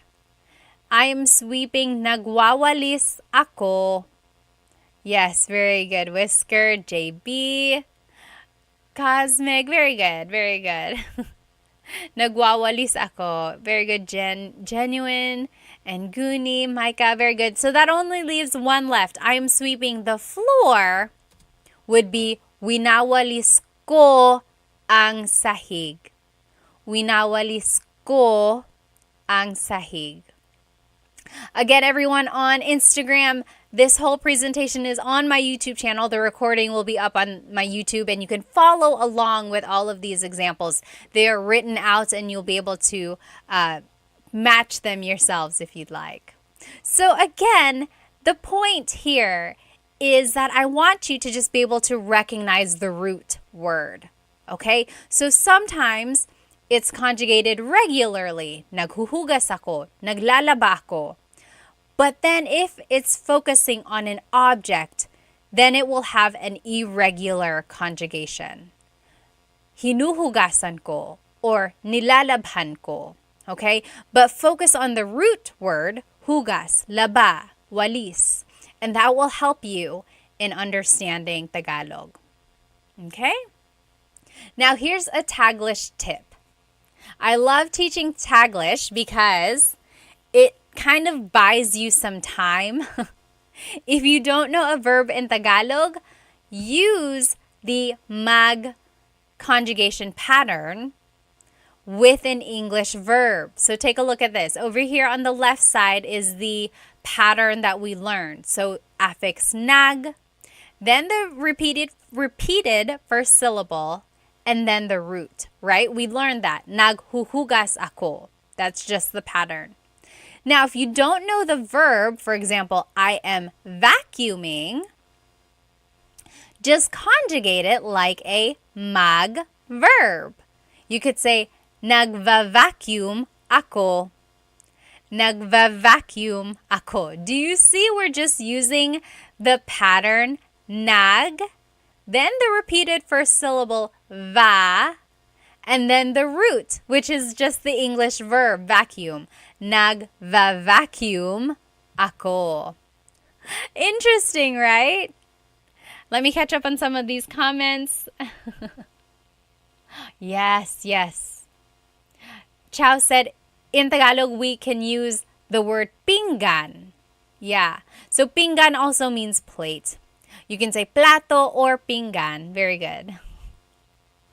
Yes. JB said, magva-vacuum ako. Exactly right. Whisker said, very helpful. I wasn't aware of the subject and object focus conjugation. Yes, you're welcome. Oftentimes, the object focused conjugation is tricky. Like even native speakers can get kind of tripped up on it. But again, just try to pick out the root word and it'll kind of help you there. Okay, next, if we were taking a look again at these Taglish tips, if we didn't know how to say cleaning, you could say nagki-clean siya.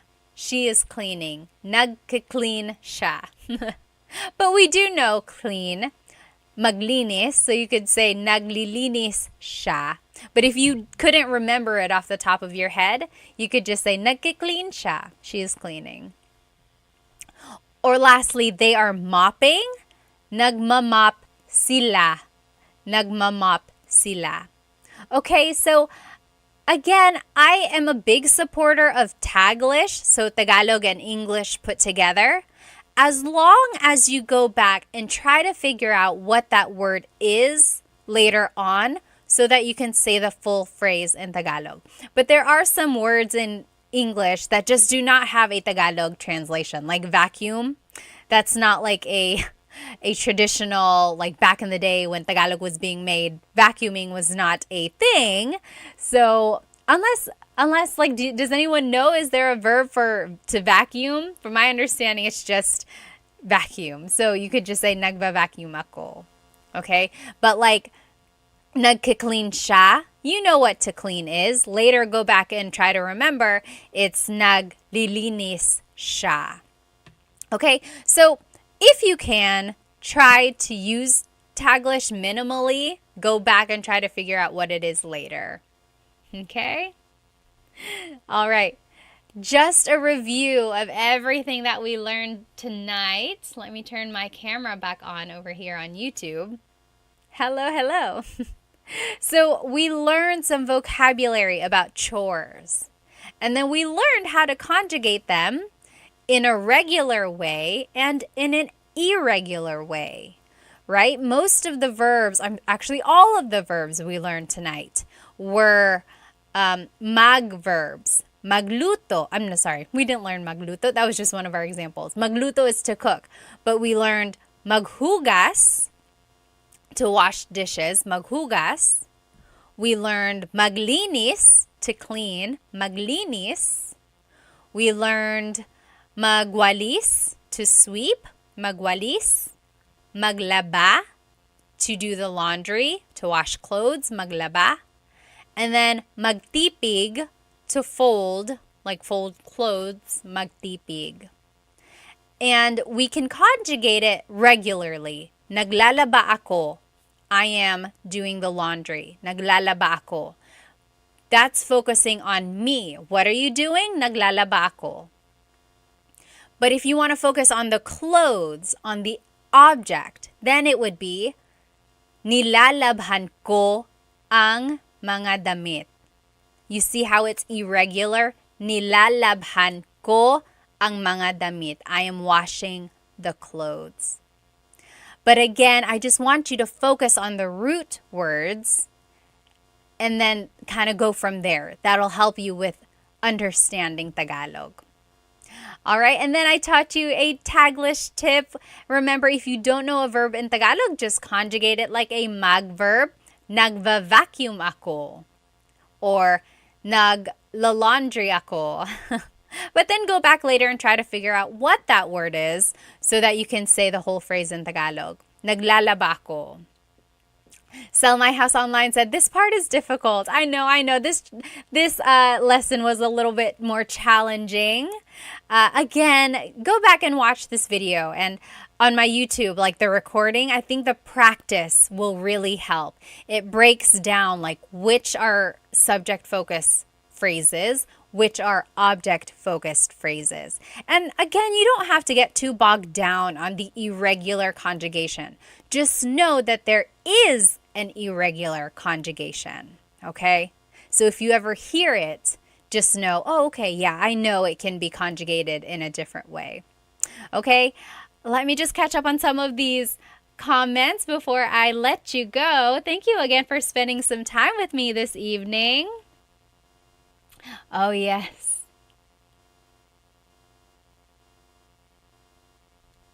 Oh, yeah.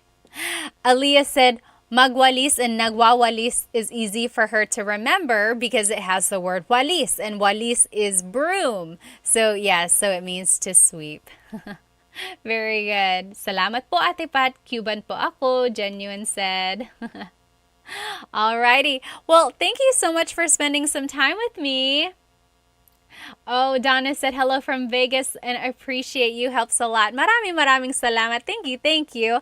I'll catch you next Tagalog Thursday for a new Tagalog lesson. I missed you guys last week. Last week was July 4th, so I wasn't able to be on here. Aloha said, I only know bad words in Tagalog. A lot of people do. For some reason, that's like the first ones they learn, right? Let's see. Oh, Ballroom said, I'm only catching the very end of this, but I'll watch it later. Yes, you should. And take your time. The practice questions should really help. Maraming salamat. Jay said, maraming salamat to you. I hope you have a great rest of your week. I hope you have a good weekend. And I will see you next time. Maraming salamat. Paalam.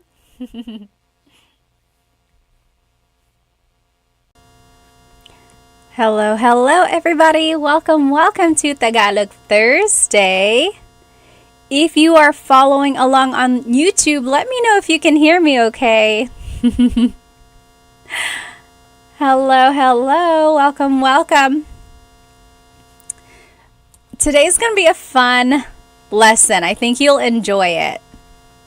Again, let me know if you can hear me on YouTube. And you can do that by writing in the comment section. Let me know where you are watching from. And give me your name and maybe why you are learning Tagalog. Let me just go ahead and get our other friends here. Hello everybody. Welcome to Tagalog Thursday. I'm so happy to be with you tonight. Let me know if you can hear me okay. I am using a new mic here on Instagram, so let me know if you can hear me. TikTok, let me know if you can hear me as well. This whole presentation is up on my YouTube channel. Actually, it's not even really a presentation. Tonight, we're actually going to be playing Filipino Bingo. I'm sorry, not Bingo. Jeopardy. Filipino Jeopardy. And the questions are up on YouTube. Oh, I'm on mute. Hang on one sec. I'm just going to take out this mic. Hello. Can you hear me now? Okay. Hopefully that works. Okay, so today we are going to be playing Filipino Jeopardy. We've done this before and it's always so much fun. Go ahead and write where you are watching from. And maybe why you want to learn Tagalog and your age. I like to know how old everyone is. Oh, you could hear before. Let me see if it works now. Hang on. Okay, I plugged the mic back into Instagram. Let me know if that sounds a little bit better. So again, tonight we are going to be playing Filipino Jeopardy. If you follow along on YouTube, I will be sharing my screen and the questions will be written up on the screen, so it might be easier for you to follow along. Otherwise, I have our board right here, just so you know what question we are on. Okay, let me see where everyone is from here. Paul is from Sydney, Australia on YouTube. Hello. Fireball said, I'm learning so I can say my wedding vows in Tagalog, watching from Florida, and I'm 25. Oh my goodness, how sweet. Andrew is from Canada. For his fiance, he's 39. Oh, that's so nice. Magandang umaga. Kamusta po? Hello, everyone. Let's see. Hot Trad is 50 from Sydney, Australia. Hello, hello. Jordy is in the U.S., lived in the Philippines for 2 years. That's awesome. We're in the Philippines.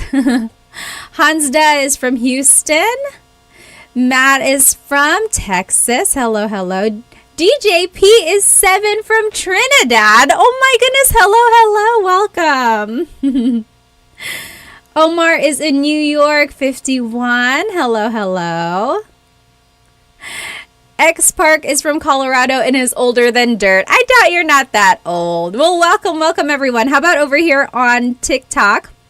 Tommy is 59 from Texas. Ol is from the U.S. from Florida. Hi, Melissa says, I'm 25 from Tennessee. My asawa is Filipino and I want to learn so I can speak with his lola. How sweet. You know, I've been teaching Tagalog online for about 3 years now, and everyone has a common thread, right? A lot of us want to learn Tagalog for 3 main reasons I've learned. First, it's to be more connected to our cultural roots. Maybe our parents didn't teach us Tagalog because they wanted us to not get confused. They wanted us to assimilate into the country we are living in. And so now that we're older, we might want to learn Tagalog and be more connected to our Filipino roots. The second reason why some people are learning Tagalog is actually that they want to relearn it. So oftentimes people leave the Philippines and maybe they don't have anyone to speak Tagalog with, and so they want to relearn it because they lost that skill.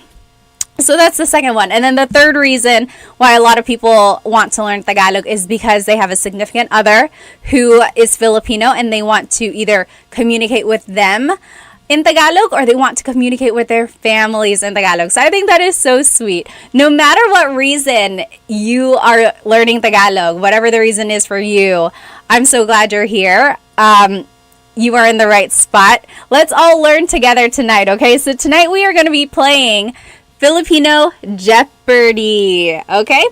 And again, on YouTube, you will be able to see all of the questions written out. So speaking of, let me go ahead and there we go. So YouTube, you should be able to see it now. All right, someone choose. So here are our categories tonight. Oh, let me see TikTok. Let me see if I can flip it for you. Flip. Oh. That's not what I meant. Mirror. There, that's better. So our categories tonight are common Tagalog phrases. Then there's Tagalog verbs. Then there's Tagalog trivia. That's a fun one. Then there's miscellaneous vocabulary. And then Filipino celebrities. So just a little sprinkle of trivia in there while we learn our Tagalog verbs and phrases and things like that. Okay, let's see. What should we do? Go ahead and choose a category and then choose a value. Okay?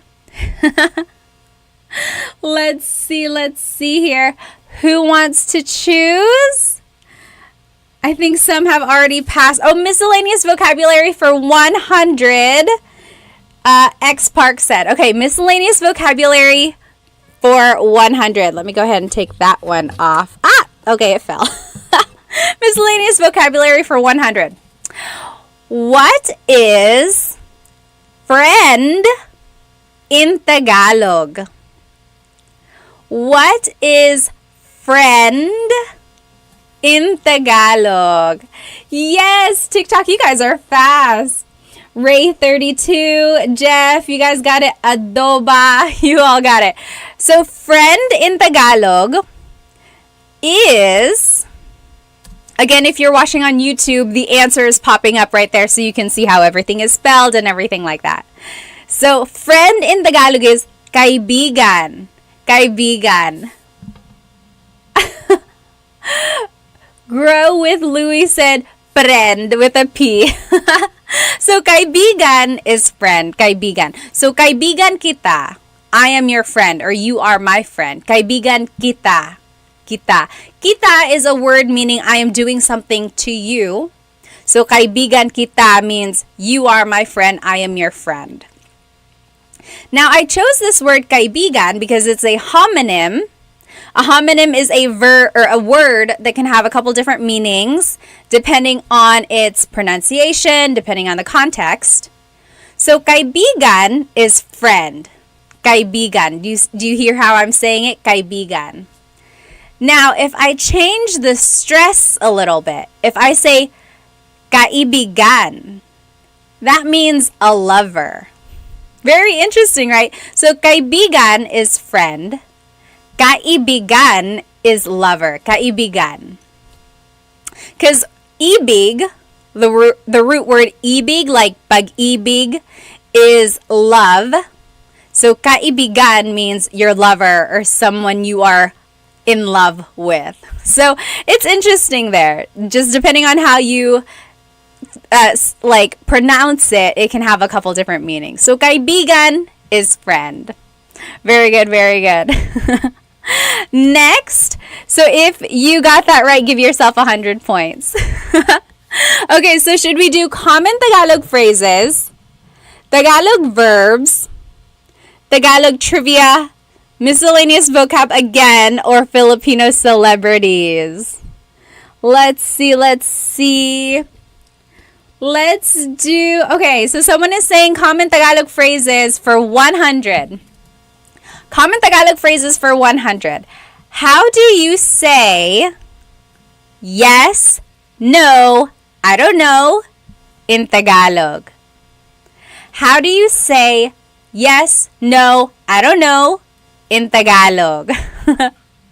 So 3 different things here I'm asking for. How do you say yes, no, and I don't know?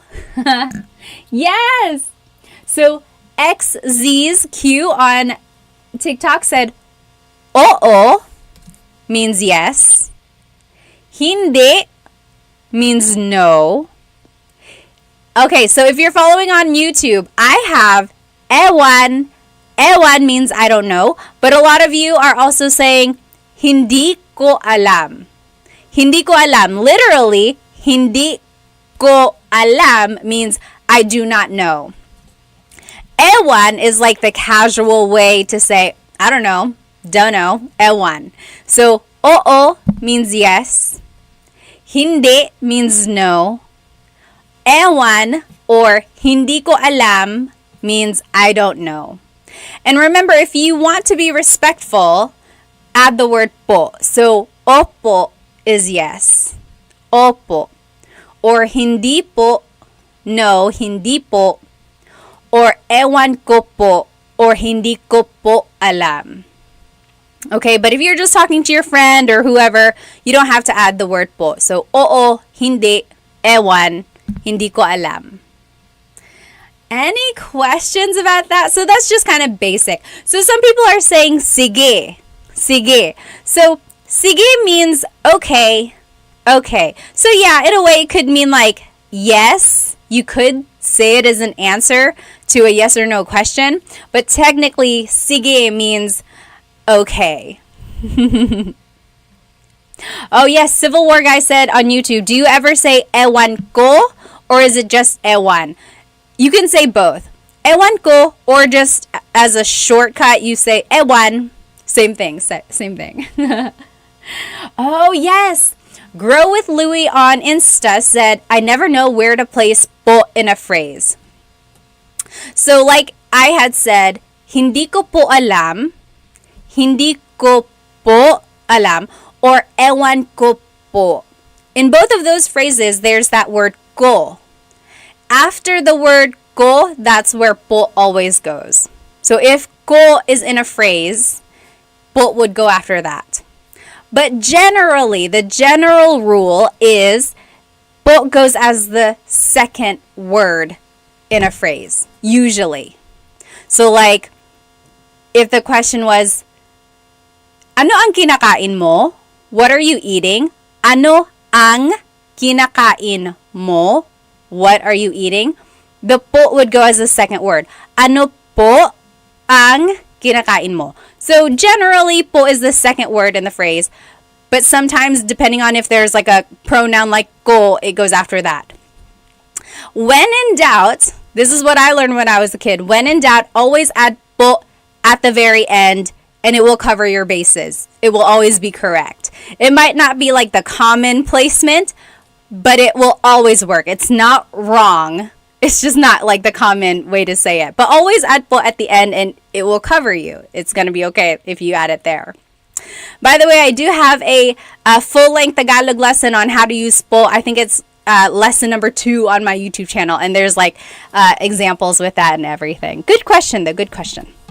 Okay, next. What is our next category? Again, if you are just joining us now, we are playing Filipino Jeopardy! You can follow along on YouTube, and I have the questions written out. Otherwise, here is our board. Our categories are common Tagalog phrases, Tagalog verbs, Tagalog trivia, miscellaneous vocab, and Filipino celebrities. Let's see, what should we do? Oh, thank you so much for the gifts on TikTok. Thank you. Okay, Ed said, Filipino celebs for 100. Let's do it.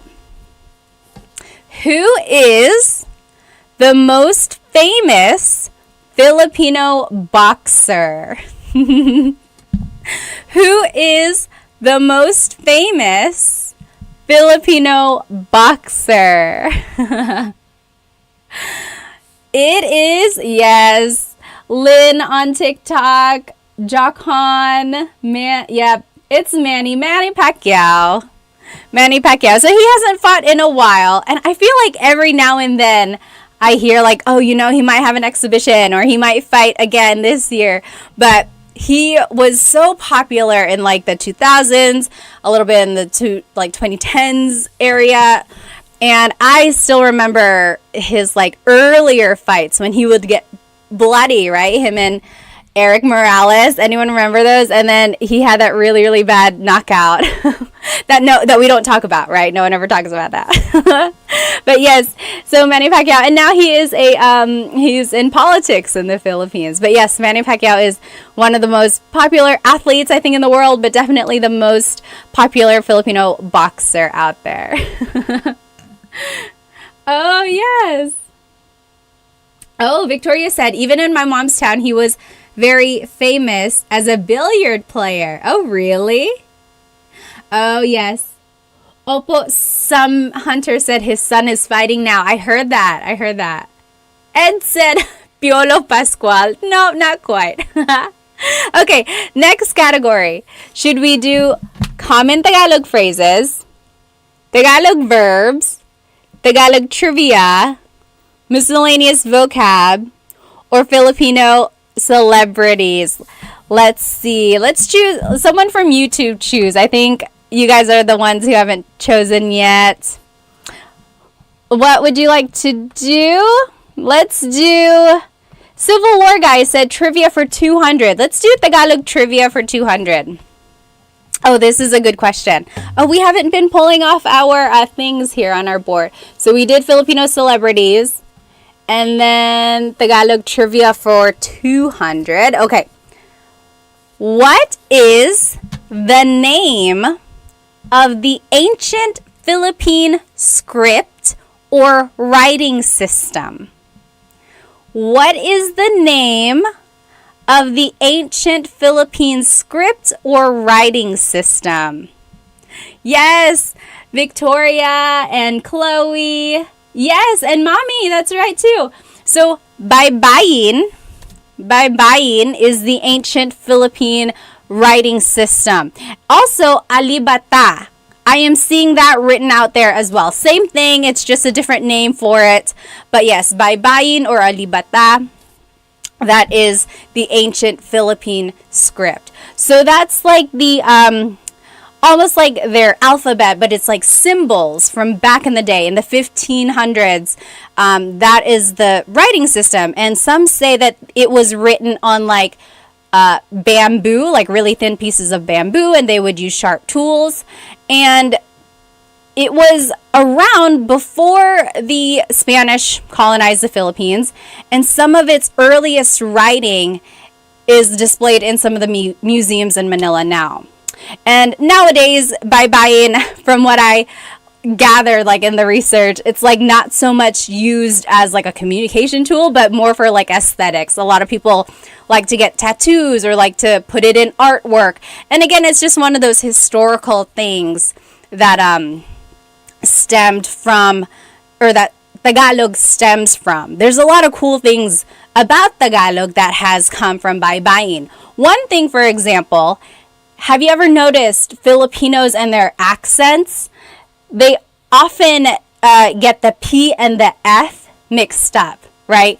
Like instead of Philippines, they say Philippines, because in baybayin, the P and the F were represented by the same symbol.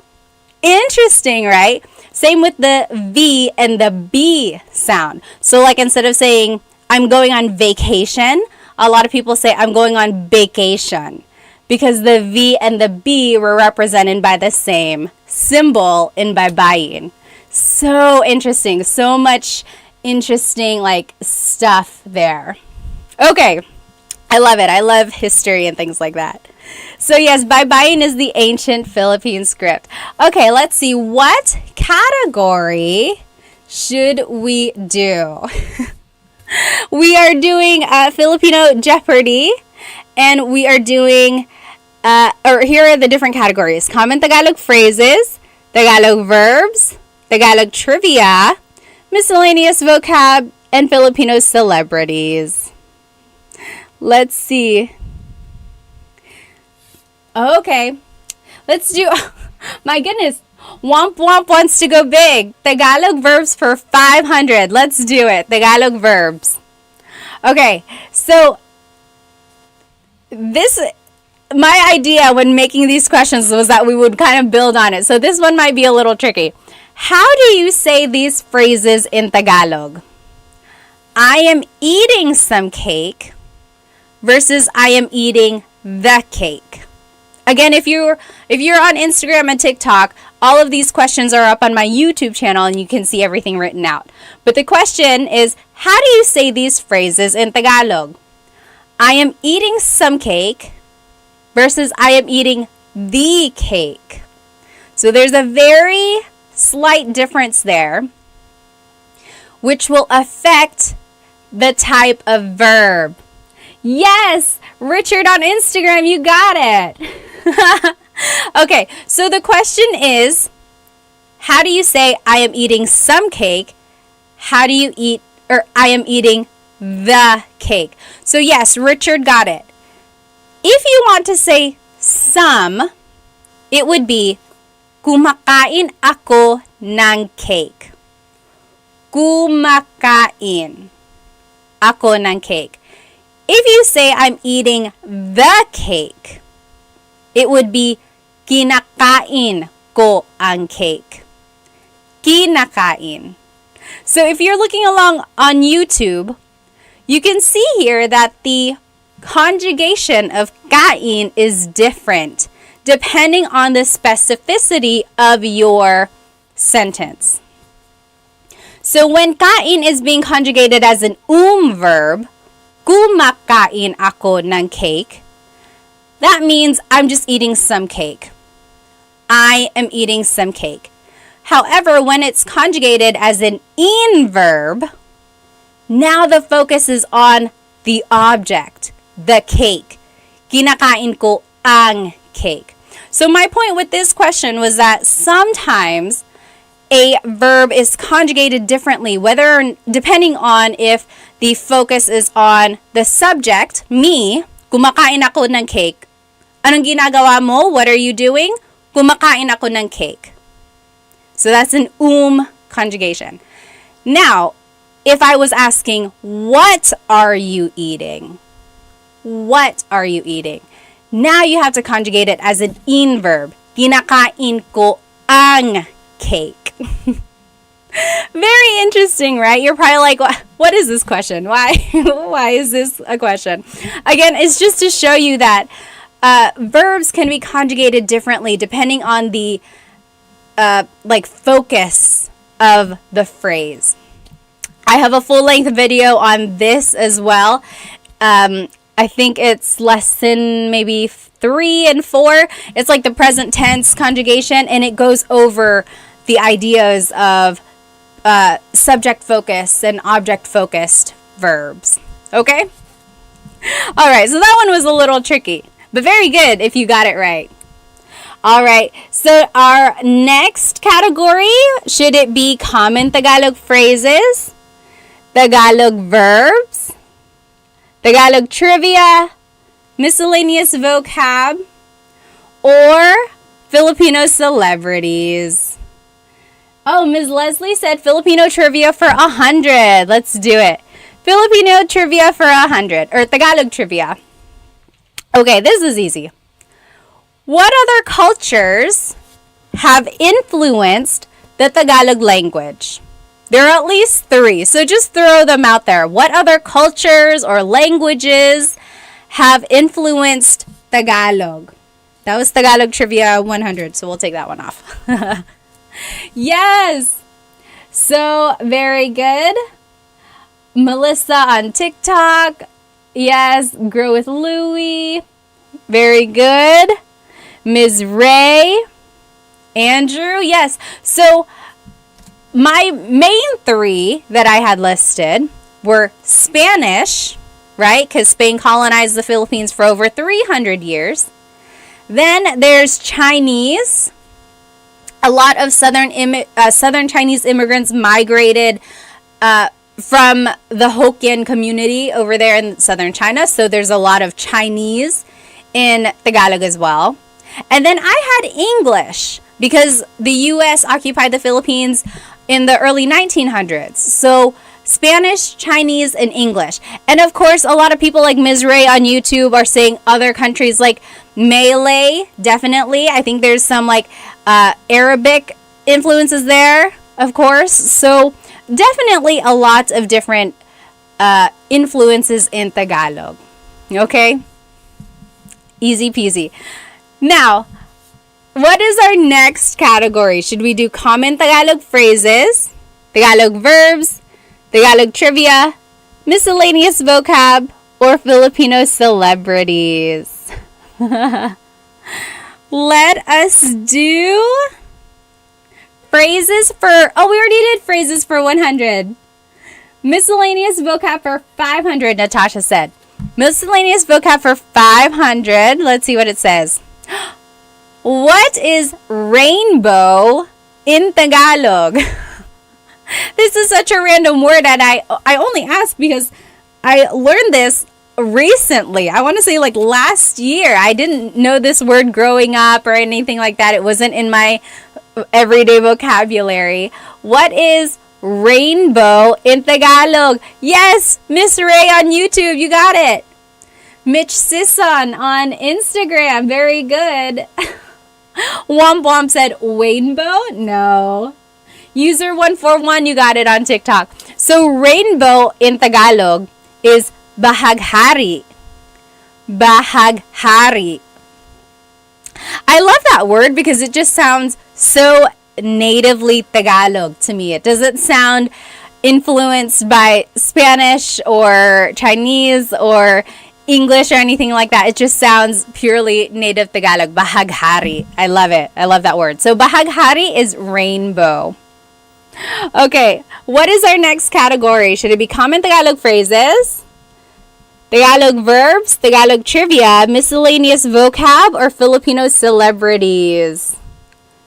Let's do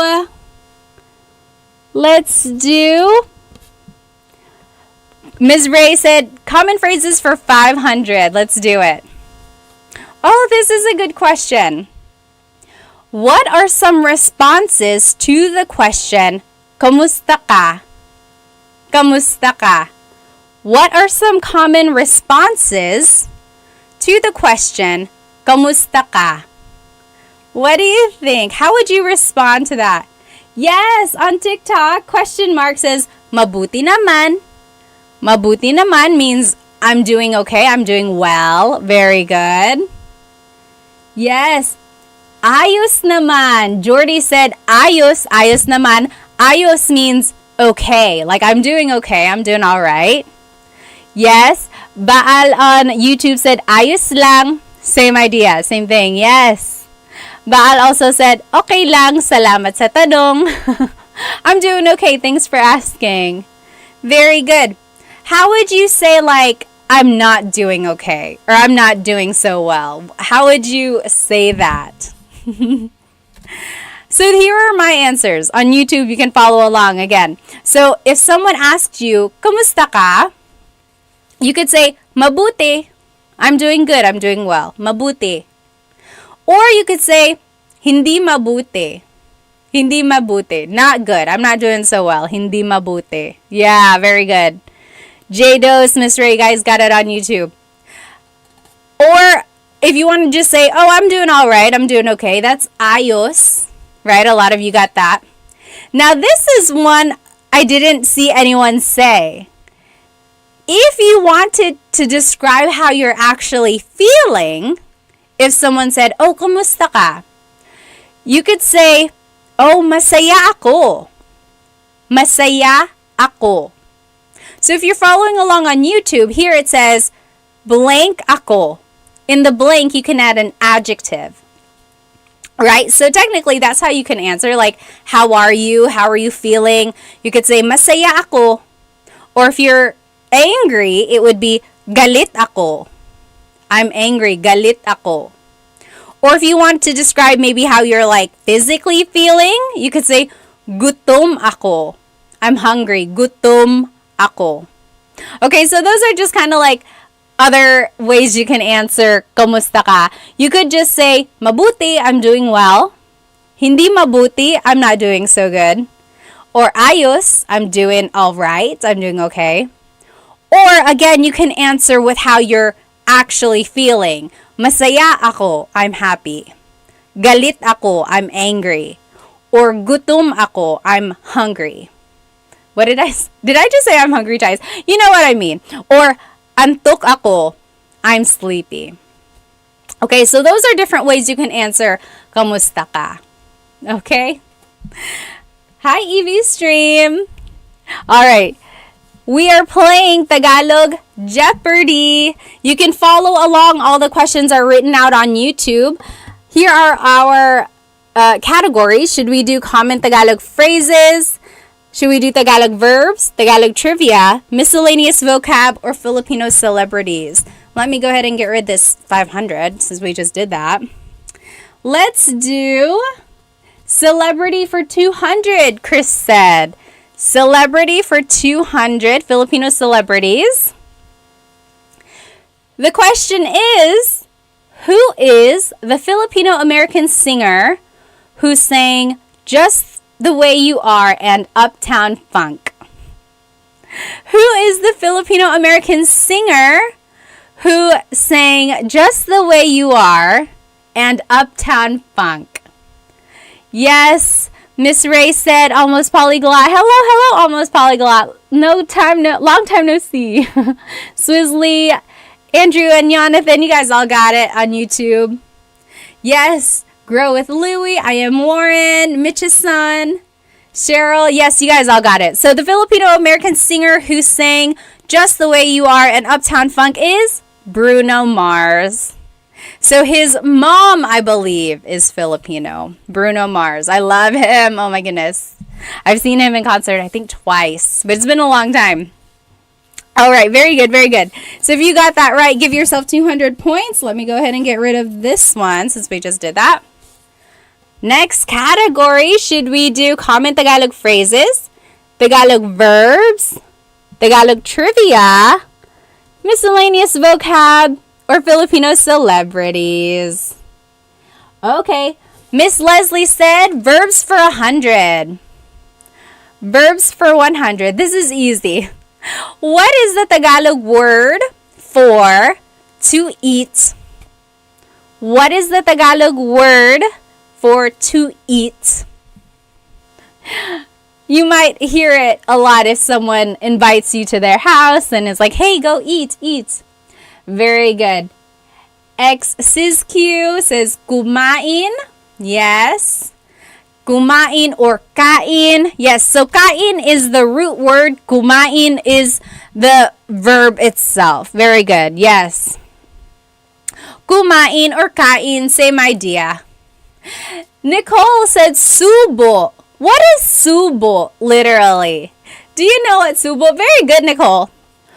So subo means to put something in your mouth. Like if I'm feeding a child, sinusubuan ko siya. I am feeding her.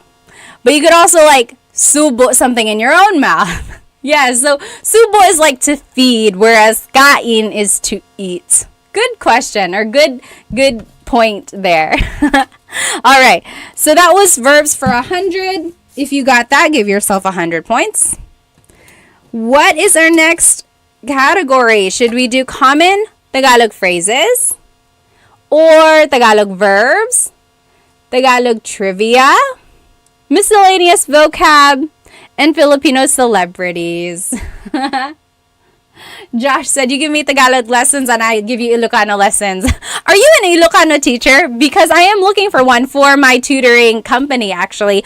Which, by the way, this lesson is brought to you by Filipino Tutors LLC, my very new tutoring company. We have 3 Tagalog tutors. We also have a Bisaya tutor, and we have a tutor who focuses only on math and college prep. So if you know anyone who wants to have one-on-one tutoring in Tagalog, kids or adults, check out myfilipinotutors.com, myfilipinotutors.com. And so my tutors, 3 of them can also, or two of them can teach grade school subjects as well. So if you have kids or maybe your niece or nephew or grandchildren, if they need help in reading, writing, or math in elementary school, middle school, high school, I have tutors for that as well. So it's kind of a one-stop shop for tutoring services. And all of my tutors are Filipino. They are so smart, you guys. Oh my gosh. Some of them have PhDs, they have masters. One of them has been actually teaching Tagalog for years and years. Like, he even intimidates me. I'm not lying. Like, he's a good teacher. I'm like, why are you teaching for me? You should be doing this, which he does. But they are good, you guys. They are really good teachers. And everything is online. So they are flexible. They can meet with you depending on your time zone. So like a couple of my tutors are in the Philippines. A couple of them are, or some of them are here based in the US. So depending on where you are in the world, because we've had students already in Europe and in the US and all over, we can probably work out a time to meet with you. So again, myfilipinotutors.com. Check that out for all of your tutoring needs. And yes, anywhere in the world, Andrew said, or he asked, anywhere in the world? Anywhere in the world. So all of the tutoring sessions are online. So wherever you are, our tutors can work with you. I started the tutoring business because a lot of people ask if I do one-on-one tutoring. And I used to, and then for a while I was doing the group classes, you probably remember, but now I'm kind of transitioning and I want to do more like content creation, like social media, and then these live Tagalog lessons every now and then. But if you want consistent tutoring, which I highly recommend, go check out one of my tutors because they are so good. They are so good. Oh my goodness. Alrighty, let's get back to work. Should we do common Tagalog phrases, Tagalog verbs, Tagalog trivia, miscellaneous vocab, or Filipino celebrities? Let's do, okay, trivia. Emmy says trivia. For how much? Let's just do trivia for 300. I love this question. How does Tagalog get its name? How does Tagalog, or how did Tagalog get its name? Does anyone know? Oh, Vlad said, can I call a friend? This is a very, yes, Chloe. And just Bellissima, yes, you got it. And Joseph, very good. and Andrew. So Tagalog gets its name from this phrase, taga-ilog. Taga-ilog. Taga means from, ilog means river. Taga-ilog. So taga-ilog means from the river. And that's because Spanish colonizers heard native Tagalog speakers talking. They were living near a river and they heard them speaking this language. And they were like, what is that? Well, let's just call it Tagalog because they're taga-ilog. They are from the river. Interesting, right? So yeah, it's like the name of the language of the people living beside the river. Tagalog, taga-ilog. Very good. Yes. Very good. You guys got it. I've always thought that was an interesting piece of trivia. Oh, some people are asking about the tutoring. Again, I have a new tutoring business. I have Filipino tutors for you if you want to learn Tagalog, Bisaya, or math, or even for kids if you want to learn grade school subjects like math, reading, writing, things like that. And also SAT and college prep. So someone asked, is it expensive? It is $50 an hour per tutor. So there, that's the thing. And I am working on making packages, so that should be available in the next coming days. If you sign up for like 5 hours in the beginning, you'll get a discount.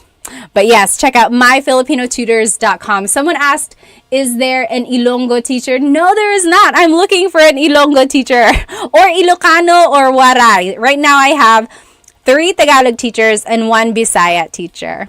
So check out myfilipinotutors.com for one-on-one tutoring.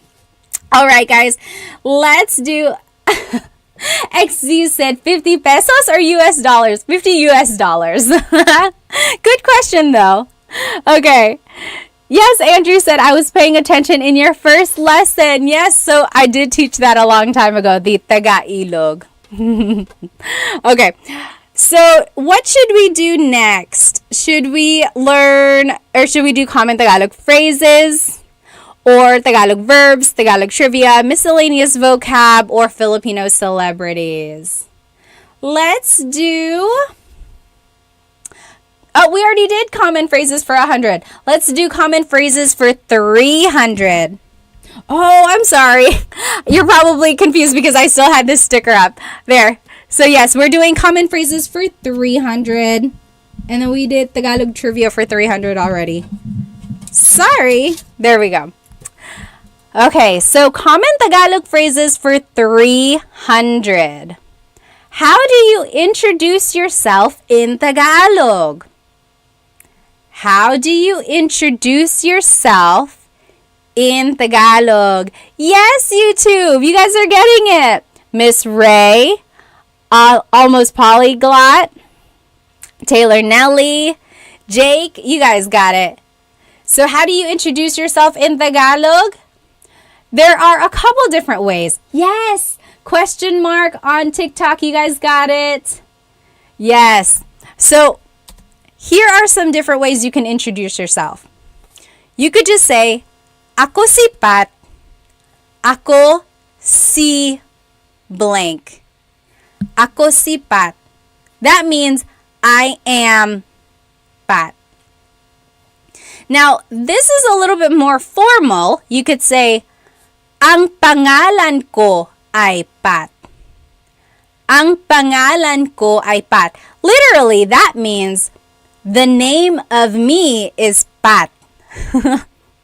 Right? So that's almost like saying, oh, my name is Pat. My name is Pat.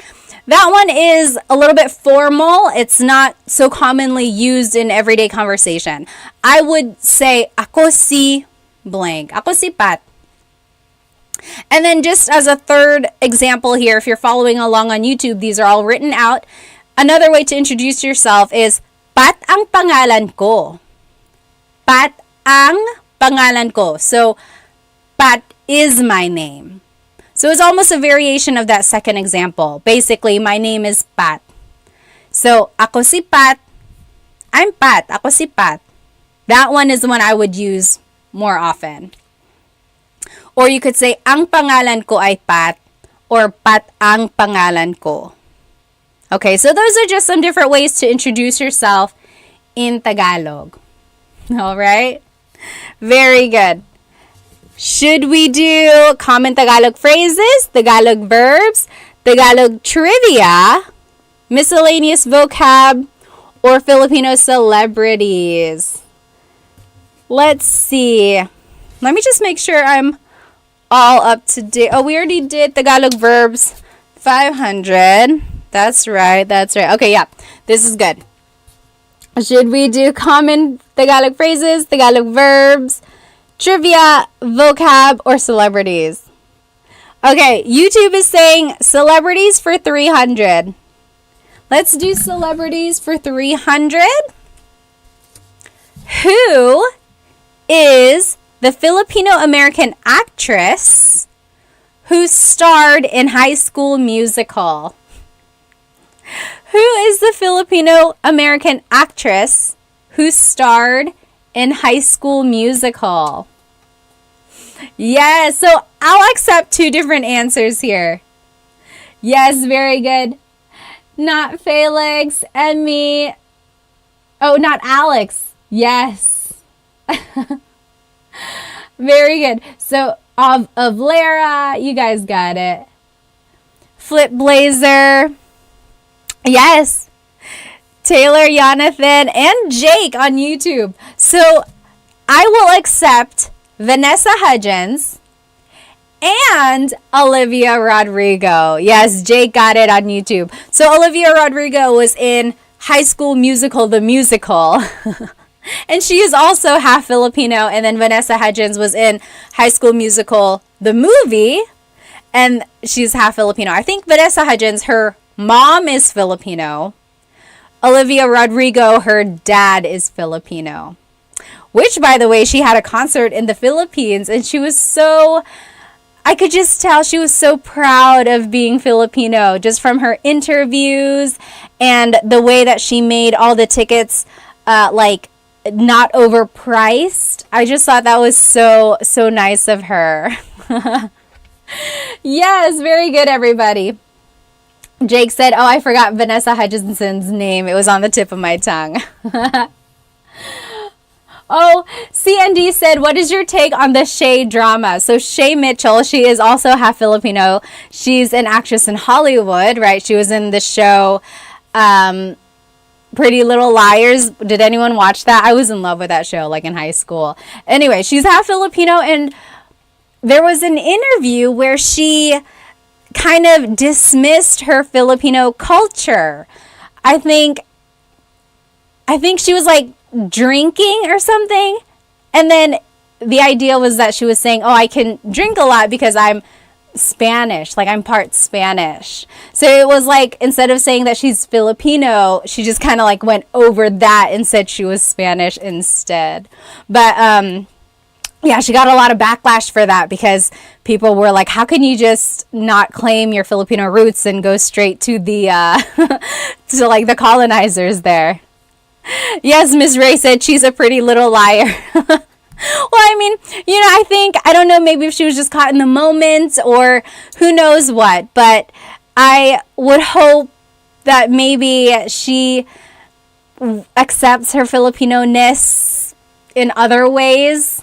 I don't know. I don't know what happened there. But I did see recently that she was at like a dinner, or she held a dinner where I think it was Filipino American History Month, I think, in October, but she like held a dinner and things like that. But yeah, it's one of those things. I don't know. I guess we don't know. We'll never know what was happening there. Oh no, I lost a category. I'll just tell you what that is. What about you guys? What were your thoughts on that? I know it made some people really upset. Okay, common Tagalog phrases, Tagalog verbs, Tagalog trivia. This is supposed to be Tagalog trivia. Miscellaneous vocab or Filipino celebrities. Let's do... So Taylor said, is she actually part Spanish? I looked it up and I think her mom... maybe her mom's roots have some Spanish in her, like in their ancestry. But from my understanding, her mom is Filipino. Like, she's even related to Lea Salonga. She's a popular like theater actress. But who knows? Yeah, maybe her mom does have Spanish roots, so that's where she got it from. Okay. Yes, Vic said Filipino is a beautiful culture to be proud of. Let's do... Anyone? Let's do common Tagalog phrases for 200. Oh, this one's easy. Common Tagalog phrases for 200. How do you say I love you in Tagalog? How do you say I love you in Tagalog? Yes. Shane's World, you got it. Ms. Ray, Jonathan. Oh, almost Jonathan. Yes. Mahal kita. Mahal kita. Jonathan, you said mahalo kita. I think you're mixing up some words there. Mahal kita. Mahal kita. Chris said, yay, an easy one. So, I love you in Tagalog is mahal kita. Mahal kita. Andrew said, mahal na mahal kita.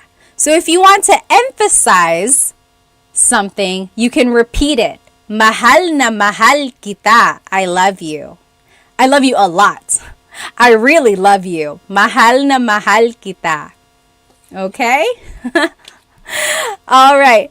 Next, I found my little category note.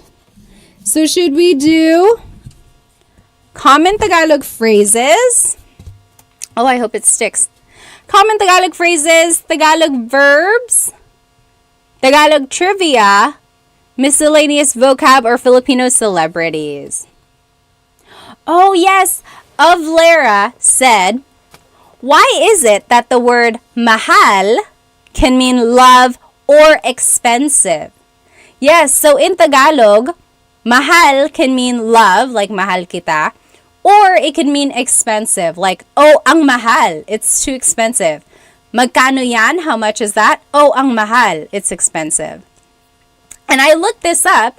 So mahal comes from like, it's almost like an Austronesian word. A lot of other southeastern countries, like in Indonesia, I hear, also use the word mahal. And in other cultures, it means like valuable. So it's almost the idea of like your love is valuable, or the person that you love is valuable. So I think over time it just became synonymous with like love and valuable and expensive. So it's like it just kind of is one of those meanings that has evolved over time. But I think that's the general idea. Very interesting, right? Oh, yeah, what was your name? Stray Lemon said, because love is expensive. Isn't that the truth?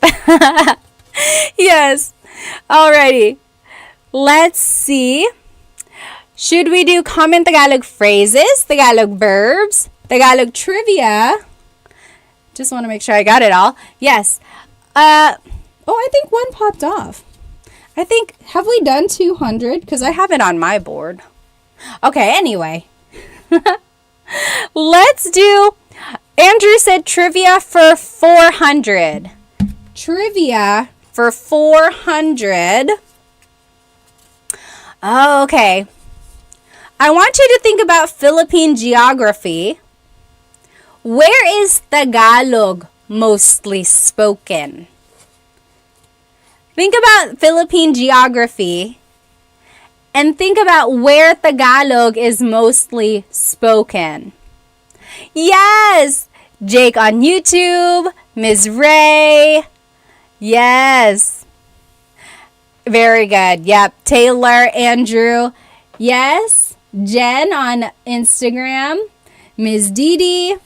Yes. So if you're thinking about like the Philippine geography, yes, very good. Vic, Chloe. Tagalog is mostly spoken in the Central Luzon area. So that's like Manila, Makati, all of Quezon City. So the central Luzon area, that is where Tagalog is mostly spoken.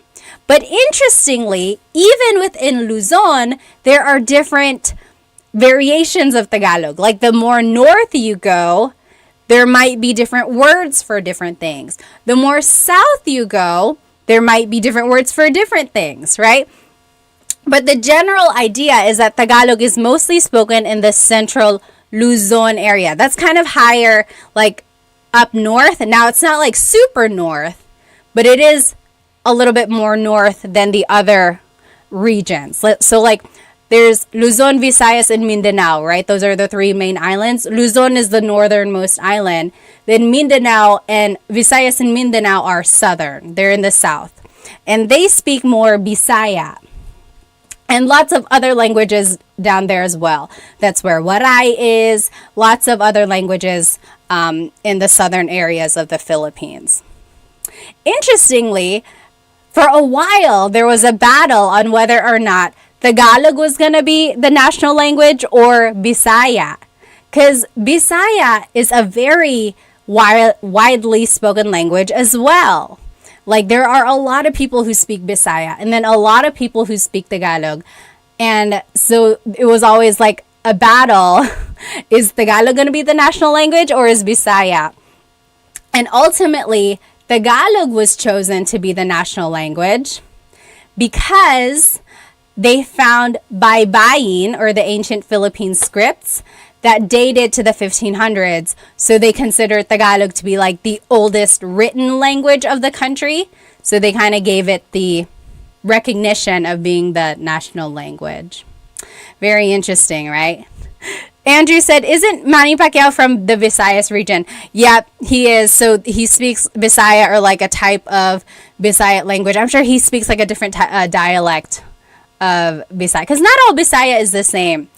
So my husband's family is from Cebu and they speak Bisaya, but they've been to a different part of the Visayas region and they couldn't understand each other just because Bisaya can have different dialects. Okay? Alrighty. Now, that was that trivia for 4? Yeah, I don't know why it's still showing up. Okay, well, we already did that, so I'm going to take that one off. And then that one was already off. Okay, anyway, let's keep going. What should we do next? Let's see. Oh, yes, someone asked, there were other written scripts too. Yes, like from Kulitan Kapampangan language. Yes, there are so many other scripts. I think Baybayin happened to be the oldest one they found. But yes, interestingly, Baybayin was found in Luzon, but also in like Palawan. So Palawan, if you've ever been to like El Nido and those beautiful beaches, that's considered to be a really, really old establishment as well. But yes, and then there are other written forms of a language throughout the Philippines as well. Sorry, TikTok is making me verify that we are still active here. Okay, let's keep going. Let's do, oh my goodness. It's making me like move these puzzle pieces just to make sure I'm still active and not being a robot. Okay. Hang on. Hopefully this is the last puzzle piece I have to do. There we go. Oh, thank you, Green Spartan from Dubai. Thank you. Yes, don't they speak Spanish in some parts of the Philippines? Miss December asked. Yes, they do. I can't remember what region of the Philippines it is, but they just speak like pure Spanish. I watched something about that. It was just like they must have been like a really big hub for Spain when the Spanish colonized them, and they just speak Spanish. Zamboanga, Ellie said. Is it Zamboanga? Maybe, yeah, I guess so. Yes, Zamboanga City. Interesting. Oh, Cavite, Zamboanga, speak Spanish. Chavacano. That's so interesting, so interesting. Yes. Oh, Chubacano. Is it Chubacano? Everyone is spelling it differently. All right. Yes, okay, very interesting. Let's finish off common Tagalog phrases. So, common Tagalog phrases for 400. How do you say thank you and you're welcome in Tagalog? How do you say thank you and you're welcome in Tagalog? Yes, very good, everybody. Yes. So, thank you in Tagalog, you probably know. Salamat. Salamat po if you want to be respectful. Salamat. That means thank you. Salamat. Now, if you want to say you're welcome, it's walang anuman. Walang anuman. Literally, walang anuman means, oh, it's nothing. Or like, oh, that was nothing. Nothing at all. Walang anuman. Yes, very good. Now, again, if you want to be like very thankful, I usually say maraming salamat.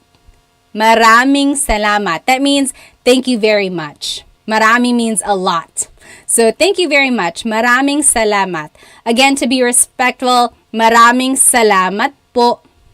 Maraming salamat po. And then, walang anuman or walang anuman po. Po would just go at the end. Okay? Very good. So we did all of the common Tagalog phrases. That wasn't so bad, right?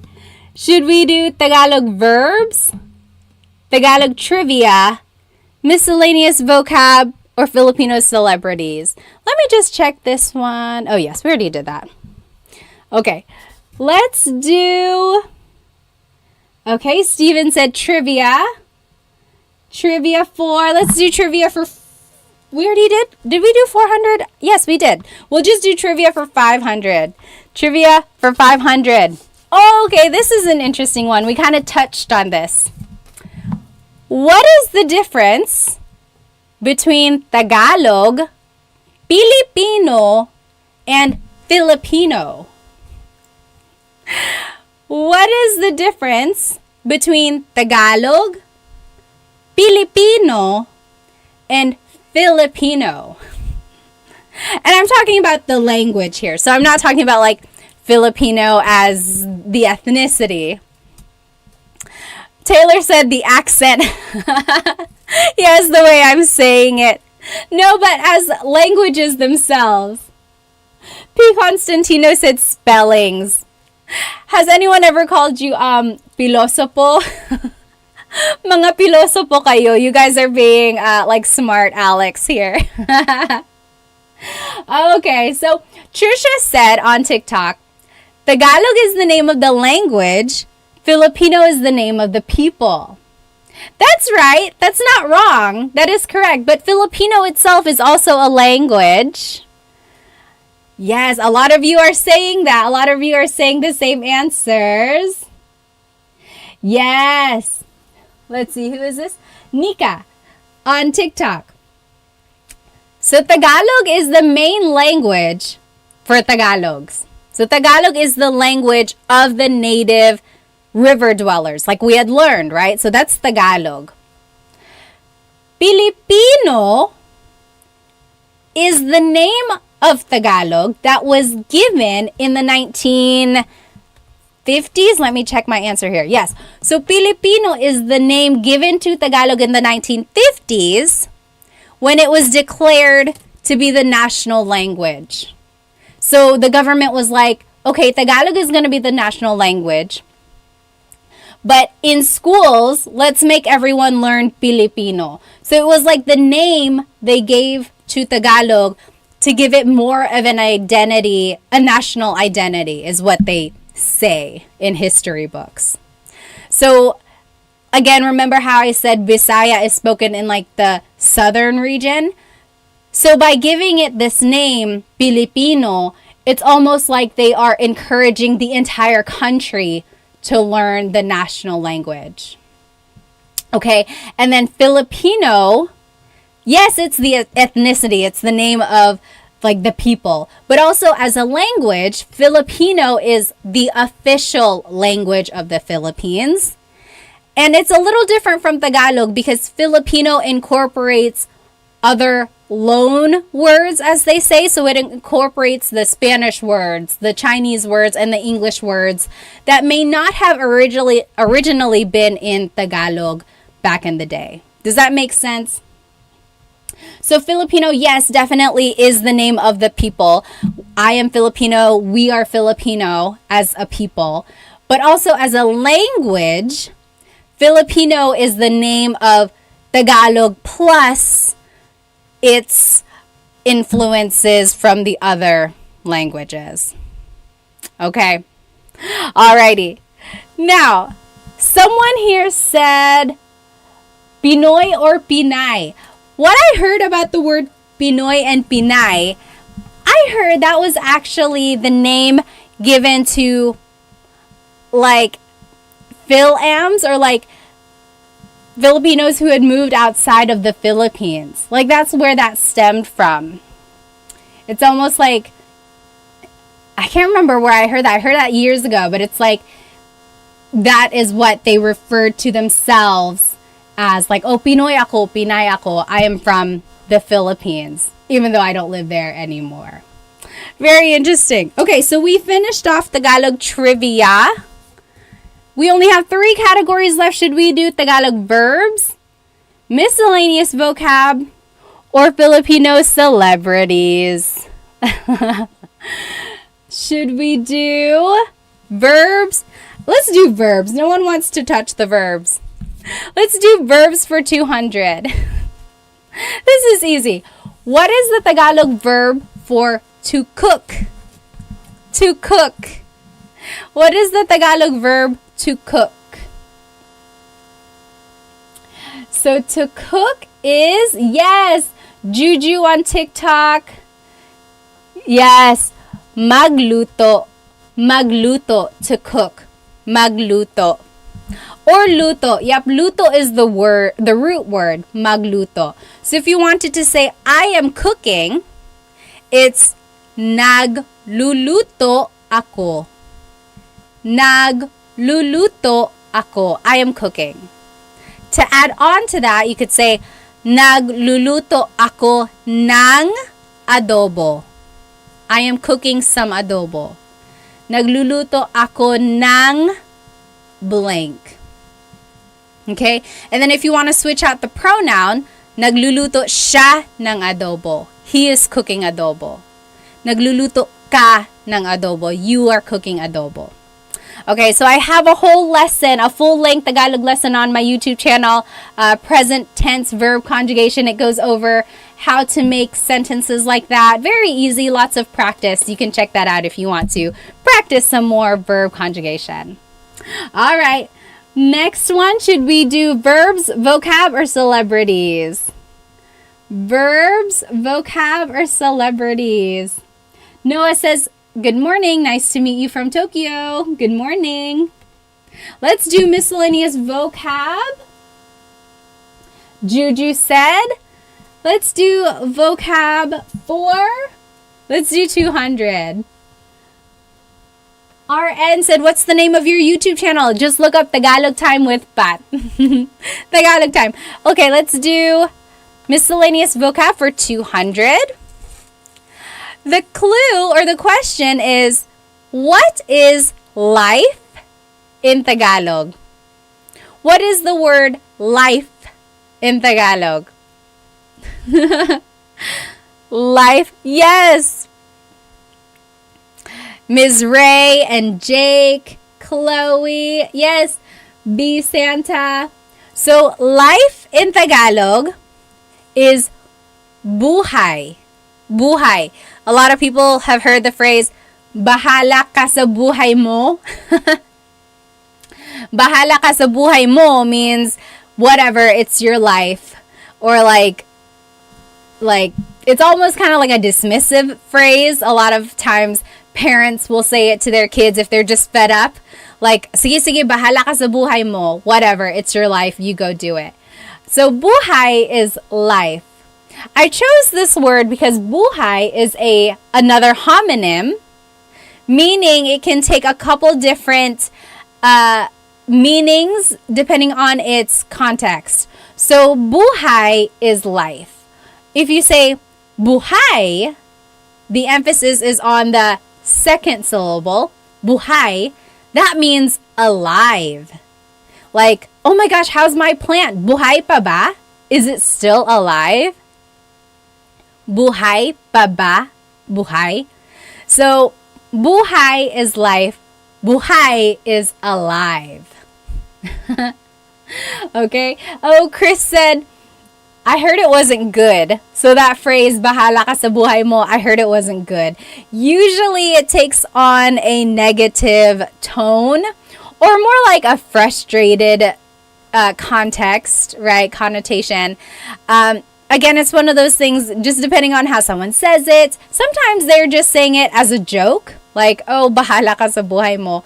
But again, sometimes if someone is really frustrated, they will just say, bahala ka sa buhay mo, in a mean way.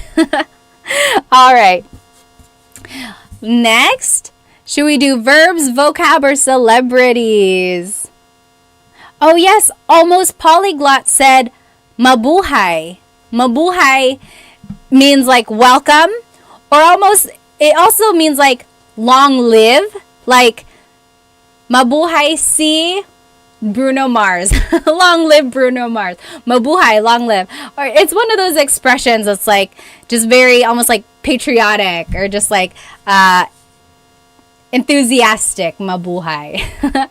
Jenny said celebrity. Let's do celebrity for 400. Okay, we kind of mentioned this earlier. What is the name, or who is the Filipino theater actress who voiced the Disney princesses Mulan and Jasmine?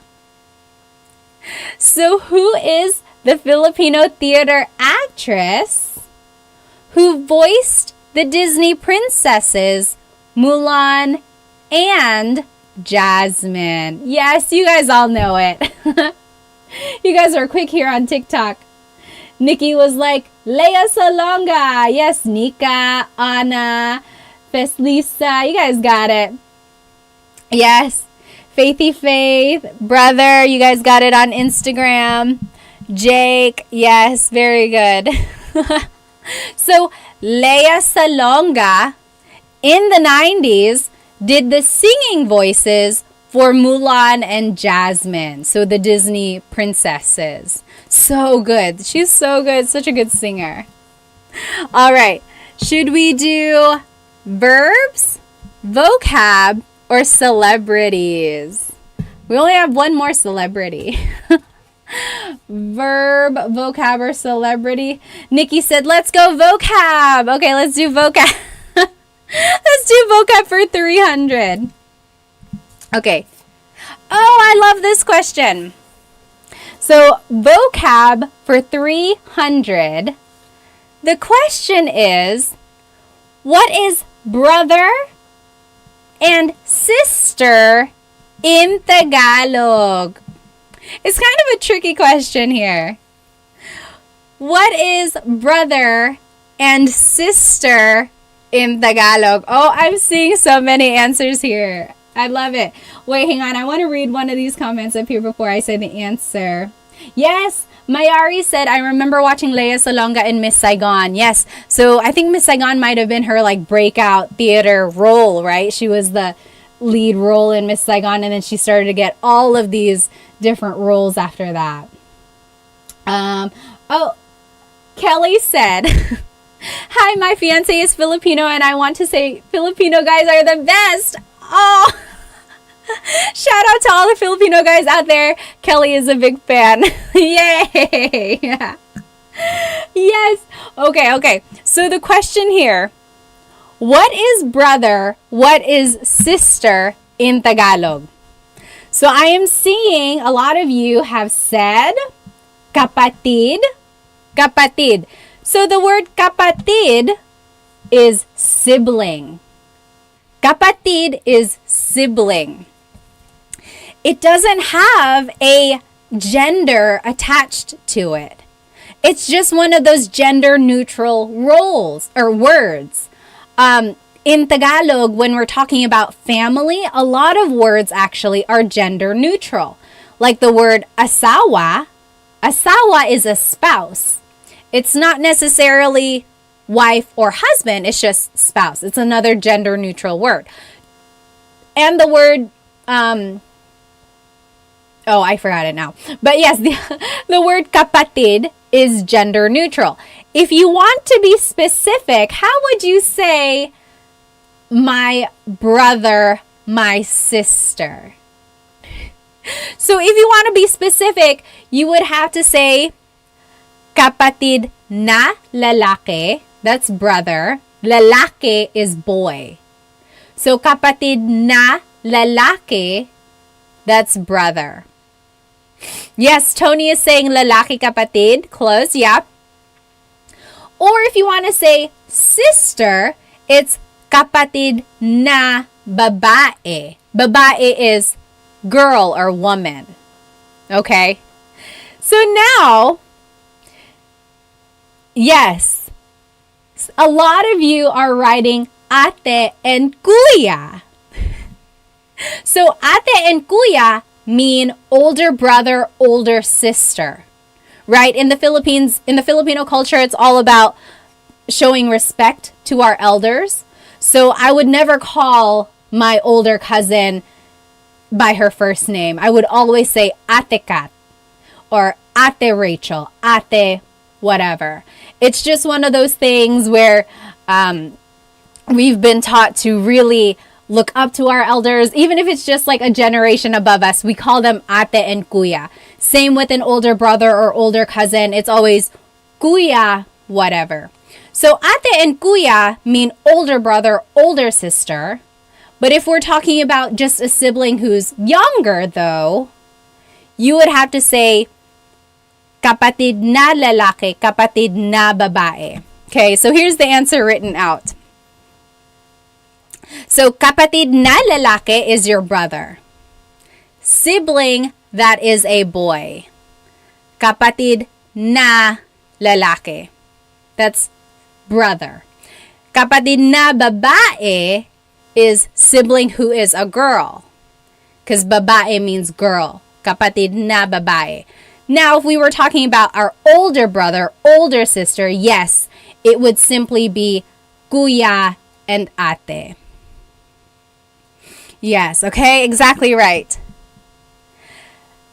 Tony said, could you just call her pinsan? Yeah, I could. Like my older cousin, she's my pinsan. But if I was like referring to her or like calling her, I wouldn't just say like her first name. I wouldn't say, oh, hi, Kat. I would always say, hi, Ate Kat. Okay. So that's interesting. This question, I really just wanted to point out that there are gender neutral words, especially in like talking about family members. I think it's very interesting.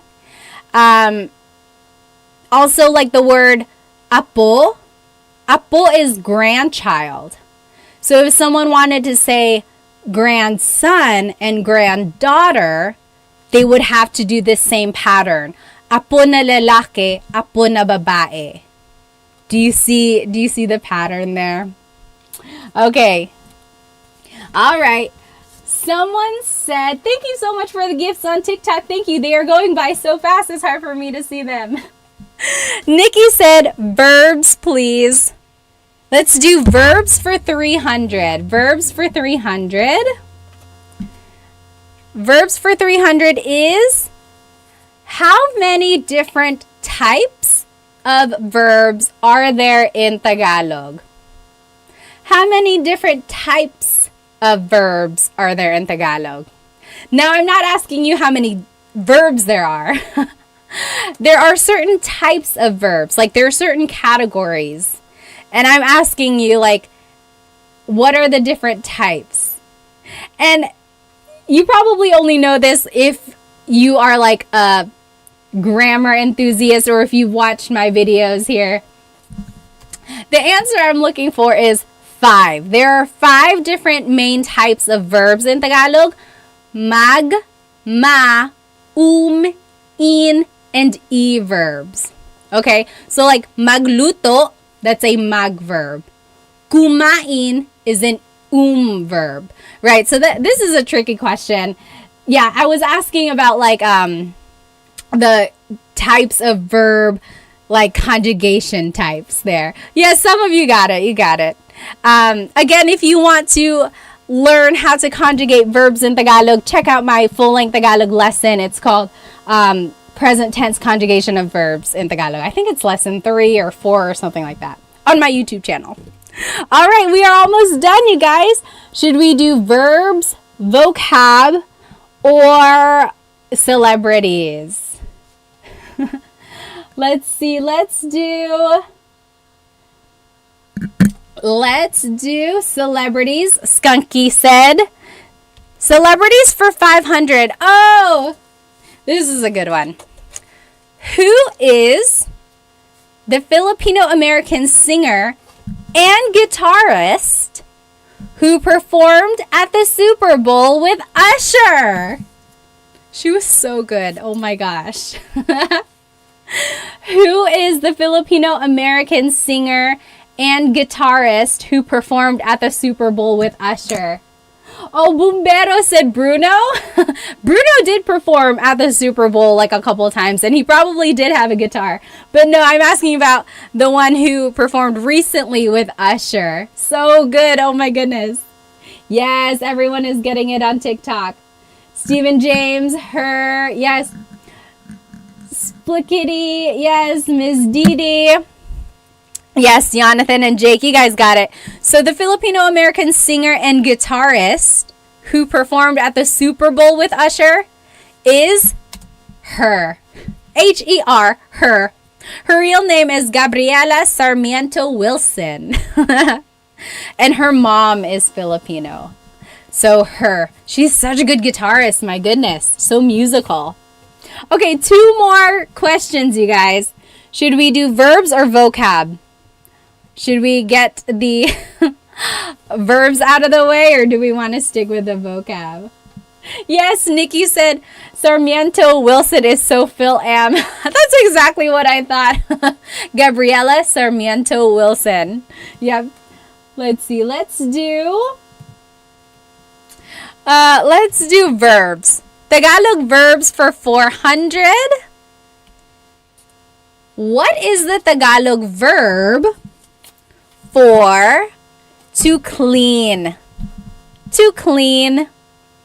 How do you say to clean in Tagalog? Yes, Jake and Deborah on YouTube. Yes. Nikki and Pusong Pinoy. Very good.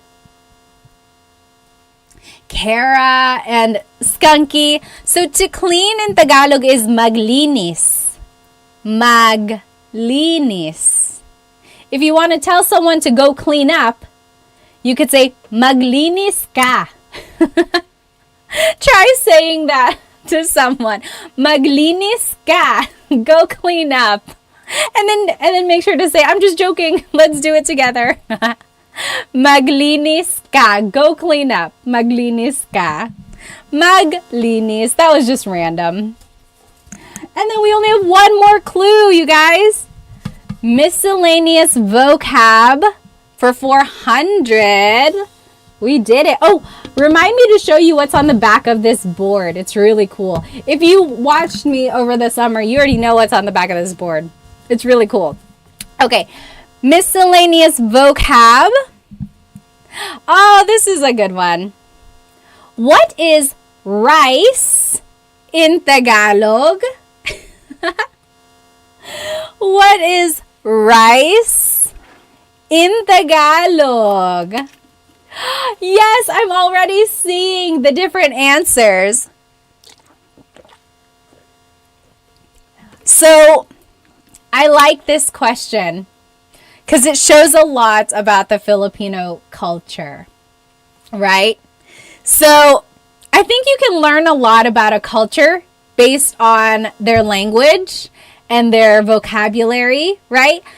Tagalog has a ton of different vocabulary words for rice, depending on its state almost. Like, take a look at this on YouTube. Kanin is cooked rice. Kanin. So maybe you made rice in the rice cooker. That's kanin. It's cooked. You're about to eat it. Now, the uncooked rice that you buy in a bag from the store, that is bigas. Bigas. That's uncooked rice. Now, the rice that's fresh from the field, fresh from the rice field, rice paddies, that's palay. Like the rice grain, that's palay. And then sinangag, specifically, that's fried rice. There's a name. Fried rice is sinangag. And then there's just so many more. Yes, Tony on YouTube listed them out. Bahaw. That's like the rice that's the like, is that the undercooked rice? Bahaw? So there's just so many different types. Some people are saying lugaw. Lugaw is like the rice porridge. Oh, overnight rice. Yes, bahaw. That's the overnight rice. That's the one that's best for the sinangag, the fried rice. So I like this question because it shows how important rice is to the Filipino culture, right? In English, we would just say, oh, that's rice. It's cooked. That's rice. Or I got to go buy some rice from the store. I got to buy a bag of rice. But in Tagalog, there are certain words to distinguish cooked rice, kanin, uncooked rice, bigas, and then so many more. It's just so interesting. Another word like that in Tagalog is coconut. Coconut has a lot of different words as well. So, nyog is a hang on, I don't want to tell you the wrong thing. There's the baby coconut and then there's the brown coconut. Which one is nyog? Which one is buko? Oh, see? Skunky said, wow, I've only heard the word buko. Yes. So buko is the like white coconut meat almost. Like they make buko pie and things like that. But yes, you get the idea. There's a lot of different different words for certain things that are very important to the culture.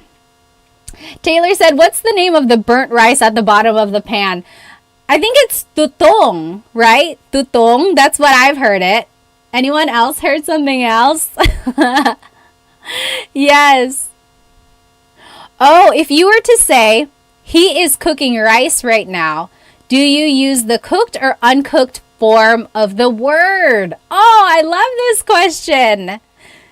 Civil War on YouTube said, if you were saying he is cooking rice, do you use the cooked or the uncooked version? You would use the cooked version. So, nagluluto siya ng kanin. Although, this is also interesting. To make rice is its own verb. To make rice is magsaing. Magsaing, that means to make rice. It's so crazy, right? It's so crazy. I love it. I love it, you guys. Yes, tutong, Jake said. Tutong is the burnt part of the rice. Oh my goodness. I love it. Okay, guys, we did it. We finished our Tagalog Jeopardy. We went over some common Tagalog phrases. We went over verbs and some trivia and miscellaneous vocab and celebrity. Oh, yes. Oh, do you have a YouTube video on rice? I don't have a YouTube video on rice. Maybe I should. All right, let me show you this poster here, or this piece of decoration. Hang on, let me make my screen full screen. Here we go on YouTube. This is so cool, you guys. So this was the board that I was using for our game. Look at the other side of it. It's like a piece of wood artwork of tinikling. Isn't it so nice? And I'm not selling this or anything. I'm not promoting. I just happen to have this. Actually, I got this. You know where I got this from? A yard sale. Years and years ago. Like, I happened to be at a person's yard sale and I was looking at their table and I came across it and I was like, wait, is that tinikling? And then sure enough, it says Philippines and it was like 25 cents. I couldn't believe it. And I don't even know how that person had it or like why she had it because she wasn't Filipino. She was not. She just wasn't Filipino. But yeah, so it was just meant to be, I guess. I haven't found a place to like hang it up. Oh, maybe I could put it right here. Wouldn't that be nice? That's kind of nice, isn't it? I've had it for years, like even before I started Tagalog time. I just haven't had a place to put it, but I love it. I love it so much. And it's wood. Oh, I love it. It's so nice. All right, you guys. Thank you so much for hanging out with me tonight. I will see you again. You know, I might be live tomorrow. I don't know if I'm just going to do another Jeopardy for those who weren't able to join us tonight, or if I'll do a whole new lesson. But if I do go live tomorrow, it's going to be like in the morning. I'm trying to figure out the demographics that I reach at different time zones. So I hope to see you again. I'll definitely see you next Thursday for another Tagalog time.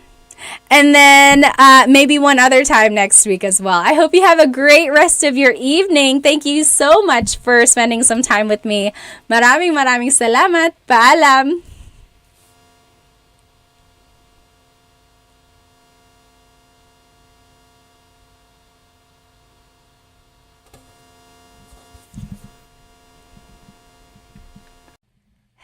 Hello, everybody. Look at us here on this late night. It is almost my bed. Actually, it's past my bedtime. 9:57 over here in North Carolina. I hope you are joining me tonight to learn some Tagalog. Let me go ahead and start my Instagram here. You know I like to catch as many people as I can because it's more fun when there's more of us learning together, right? Hello, everybody. I am live on my YouTube channel right now, and I am live on Instagram as well. If you want to catch my slides and my presentation, go ahead and hop onto my YouTube channel because I have all of the information that you need up there written out. So go ahead and jump onto my YouTube channel if you want to see the information written out. Okay, I will go ahead and get started here. So today, we will actually be learning some verbs and related nouns and objects and vocabulary about eating and food. I think this is going to be a good lesson for you because you'll be able to use some of these phrases and words on a daily basis, I think. But first, go ahead and write in the comments where you are watching from and your age. I always like to know who I am teaching. Sometimes I have some very young people. Sometimes I have older people who are just wanting to learn some Tagalog. So go ahead and write where you are currently watching. I am over here in North Carolina. Again, it is way past my bedtime, you guys. But I like to I like to try out different times just to see my demographics, see who is watching, and maybe I'll catch people at different times. Hello. Chandra is from India. Hello. Sharon is 22. Adam, BGC. Raymond is in Chicago. Oh, I have a friend in Chicago. CBND Zida is, so it's so beautiful. Salamat, maraming salamat. Let's see, who else? San Jose. I am a sweet potato. Raven is from South Korea. Nikki is from Guam. Hello, hello. Shannon is from Hawaii. Brittany is also from Guam. Hello, kamusta ka from Arizona? F2JR said, I'm watching from the Philippines. Hello. Saan sa Pilipinas? That's so cool. Georgia, 29. Awesome. Nikki is 35. Hello, hello. I am over here in North Carolina and I am 32 years old. Mount Mayon. Pooch 2024 said, you know, my family is from Bicol, so we visit the Mayon every single time we go home. David is from San Diego, but currently in Hawaii at the moment. Oh, lucky, lucky. Mark is from El Paso. Kenvi is from San Jose. Hello, hello. How about over here on YouTube? Where are you guys from? George is from Cyprus. Hello, hello. Sure is from the U.S. Hello, hello. Orpix is from Maryland. Jack is from Alberta, Canada. Also, let me know if my audio is okay. I have 2 mics plugged in, one for YouTube, one for Instagram. So let me know if you can hear me okay. There shouldn't be an echo if it's working. Air is from Ohio. James is from the U.S. Leo is from Florida. Hello, hello. Deborah from India. Hello again. I think I've seen you here before many, many times. That guy is from Fayetteville, North Carolina. Hello, hello. Ruben from California. Jeffrey is from Arkansas. Oh, Bonnie is in New Zealand. What time is it in New Zealand? My goodness. Victor is from Detroit. Coconut Dreams from LA. And then to La Union. Oh, right. Ohio to LA to La Union. I remember now. Awesome, awesome. Okay. Ballroom is from Utah. Nicholas is from Dubai. Okay, we got to get started, you guys. So again, if you are joining me on Instagram, I'm going live on YouTube as well, and you will be able to see my full lesson on here. So we're going to be learning some verbs about eating and food. Then we will learn how to conjugate these verbs so that you can use them in phrases and in a conversation. Then we will do some practice throughout as well. Oh, Dream Key Success is from Nashville. Hello, hello. Millennia is from Houston. Hello. So here are some verbs that you might hear or say about food. So magluto is to cook. Magluto. Magluto. Next, kain is to eat. Kain. You might also hear kumain. Same thing. We'll see the difference there. Inom is to drink. Inom. Inom. Tikman is to taste. Tikman, tikman. So kain is to eat. Tikman is to taste. So that's the difference there. Magsaing is to cook rice. I always thought this word was very interesting because it really shows how important rice is to the Filipino culture, right? There is a single word for to cook rice. Magsaing. Magsaing. Instead of saying to cook rice, it's just this one word. Again, indicating that rice and then cooking rice, eating rice is very important to the Filipino culture. And then lastly, maghain, to set the table. Maghain. So now let's see how all of these verbs will be conjugated or changed so that we can use them in these in certain phrases. So again, let's look at these verbs one more time. Try saying them with me. Magluto, to cook. Magluto. Magluto. And then kain, to eat. Kain. Inom, to drink. Inom. Tikman, to taste. Tikman. Magsaing, to cook rice. Magsaing. And then maghain means to set the table or to prepare food. Maghain. Orpik said, what time does the stream end? He or she has work at 7 bukas.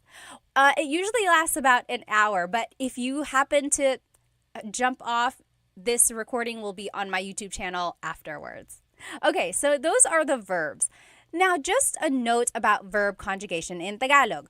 So, first of all, a verb is an action word. Sometimes I like to just start from the very basics so we don't lose any information. So a verb is an action word, okay? And then to conjugate means to change into a different form. One time in my class, I was throwing this word around, conjugate, conjugate. And someone asked, sorry, what does conjugate mean? So conjugate means to change into a different form. Okay, so we have to change it depending on the tense we are using. So here are the different types of tenses. There's the present tense. I am eating. Right now, I am eating. That's the present moment, right? The current moment in time, present tense. Then there's past tense. So past tense is like yesterday or last week, the other month. So it's already happened. That's past tense. Then there's future tense, which is tomorrow, next week, next year. It will happen in the future. That's future tense. Then these are just some other tenses. There's the present perfect tense, like you have been eating.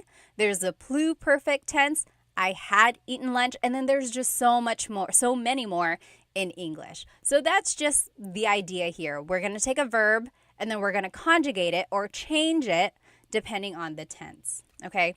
And feel free to write any comment or write any questions in the comments. Oh, Timmy Time said, hello, Pat. Hello, kamusta ka? Sometimes they go really fast, these comments. So if yours gets pushed up too quickly and I don't catch it, feel free to write it again. Okay, so that is just an overview of verb conjugation. Now, in Tagalog, there are 5 main types of verbs. I love linguistics and I love grammar. So take a look at this. There's mag verbs, ma verbs, in, and e verbs. Okay, so those are the 5 different types of verbs. We're going to focus on only a few of them tonight because not all of the verb types are covered in the verbs that we talked about. But you'll see kind of this pattern that we have to follow. BK Park said verb conjugation is sobrang mahirap. Verb conjugation is very hard. It can be hard. There's like patterns, but then sometimes like there are exceptions. So yeah, it can be tricky, but I would say I'll give you some tips as we learn. Okay, let's keep going. So some of these verbs are actor focused and some are object focused. What does that mean? An actor focused verb means that the subject is doing the action. For example, the boy is playing. The subject here is the boy, and he is doing the action. He is playing. The boy is playing. So that is actor focused. Kind of makes sense, right? Now, object focused verbs are when the action is being done to the subject. So for example, wash the dishes. Wash the dishes. Now the subject are the dishes. And then the action is being done to them. They are being washed. Okay, so wash the dishes. All right. Now, so that's just the difference between actor and object-focused verbs. We'll see how this affects the phrase that we have to say. Okay? Let me just catch up on some of these comments. Brian Wong said, how often do you do these online lessons? We have been doing Tagalog Thursdays for like 4 or 5 weeks now. So Tagalog Thursdays, I try to come on here on YouTube and on Instagram or TikTok live. Usually at around this time, sometimes a little bit earlier. And then I like to repeat the lesson another time during the week, just in case people weren't able to join the live. I know people like to write in the chat if they have specific questions. I have to do repeats on like the last 2 lessons, but they will come. I promise. I'm going to work on them next week. All right. Yeah, so object focused has to be a direct object. Yes, that's the idea. It's like a direct object there. All right, let's keep going. So now, in order to make a phrase, here are some subject pronouns that we can use. Ako means I. Ako. Ka is referring to you, singular. Ka. Siya is he or she. So you'll notice it's gender neutral. Siya, he or she. You have to listen to the context clues to determine who someone is talking about. And then just a note about pronunciation, it's siya. The S-I-Y combination makes the sh sound in Tagalog. Some regions say siya, but in the Luzon, central Luzon area, in the Tagalog region, it's siya, siya. Next, sila is they, sila. Tayo is we inclusive, tayo. And then kami is we exclusive. So in Tagalog, there are two types of we. There's inclusive and exclusive. For example, tayo is all of us together. It's inclusive. Everyone is included. Kumakain tayo. We are all eating. You see how it's inclusive? Now, kumakain kami is me and someone else. Me and my husband, Chris. Kumakain kami. We are eating. You are not included. I'm just telling you about it. For example, you called me and you're like, hey, what are you doing? I would say, oh, kumakain kami. We are eating. It's exclusive because you're not included. That's kind of tricky there, but I think you'll see it if in these examples. Gosh, Instagram, why didn't you tell me my microphone was not plugged in? Let me know if this works a little bit better, okay? Okay, so my microphone is plugged in. Hello, hello. Let me know if that helps or if it's worse. Okay, now, kayo is you plural. Kayo. So that's you all. Kumakain kayo. You all. So that's you plural. Okay, so try saying those with me. Ako is I. Ka is you singular. Siya is he or she. Sila, they. Tayo, we inclusive. Kami, we exclusive. Kayo, you plural. Okay? Yes, Jack said, what about kayo?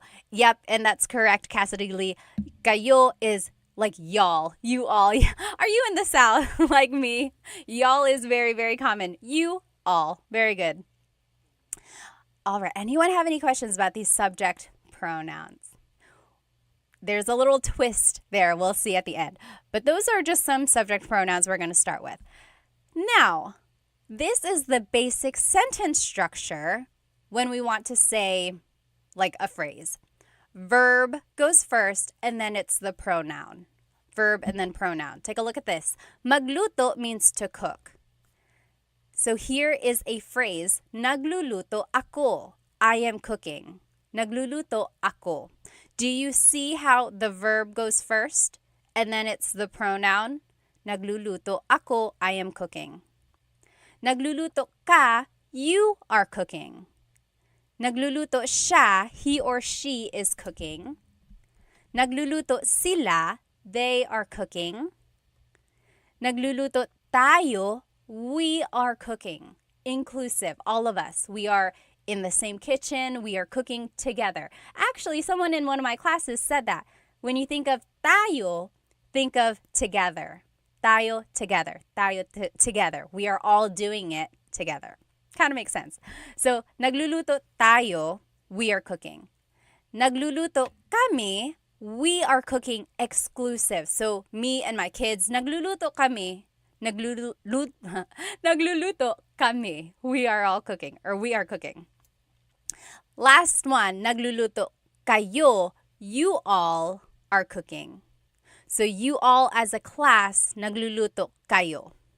Gerard said, can you do an example with kayo? Yep, that last one. Nagluluto kayo. Nagluluto kayo. Okay. Oh, Jack said, how does mag end up nag? Very good. That's a good question. It's part of the conjugation pattern. We'll see it in just a minute, okay?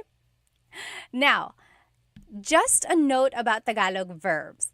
All Tagalog verbs have a root word. There's a root in there. So take a listen or listen carefully for the root words. Then an affix or an infix is added to conjugate the verb. So something is added to the beginning. Sometimes it's added in the middle. Sometimes it's even added at the end. And that will indicate if it's present, past, future, or any other tense. Okay, so there's a root word and then something is added. For example, magluto, again, to cook. Nagluluto ako means I am cooking. That's present tense. nagluto ako, I cooked. That's past tense. Magluluto ako, I will cook. That is future tense. So I want you to point out the root words when you're listening to Tagalog. That will really help in the translation of whatever someone is saying. So if you can pick out root words, that's kind of half of the battle. Then you have to figure out, are they cooking right now? Did they cook yesterday? Or are they going to cook in the future? Okay, so one tip there is really listen to root words. Oh, Air Kev said, nagluluto ako ng kare-kare. Oh, pahingi, can I have some? Oh, Deborah said, what is the difference between kami and kayo? Let's take a look again. Oh, kami is we exclusive. So me and someone else. Nagluluto kami, we are cooking. Kayo is you all. You all as a class, nagluluto kayo. All right? Good question. Any other questions that I have not seen? Okay, if you have a question and I didn't see it, feel free to write it again. Darius said, how's it going today, Pat? Mabuti naman. It's going good. Ikaw, kumusta ka? All right, so now let's start with these mag verbs. Remember I said there are 5 main types of verbs in Tagalog. Mag, ma, in, and e. We're going to start with mag verbs. Mag verbs are actor-focused. Remember, it's a direct subject, direct object. They are also the most common type of verb in Tagalog. The ones we learned tonight were magluto, to cook, magsaing, to cook rice, maghain, to set the table. So do you see how they all have mag at the beginning? So that tells you, oh, I have to conjugate it like a mag verb. Now, here is the pattern for conjugating mag verbs. So this is the pattern. The affix is nag. Then there's a repeated first syllable.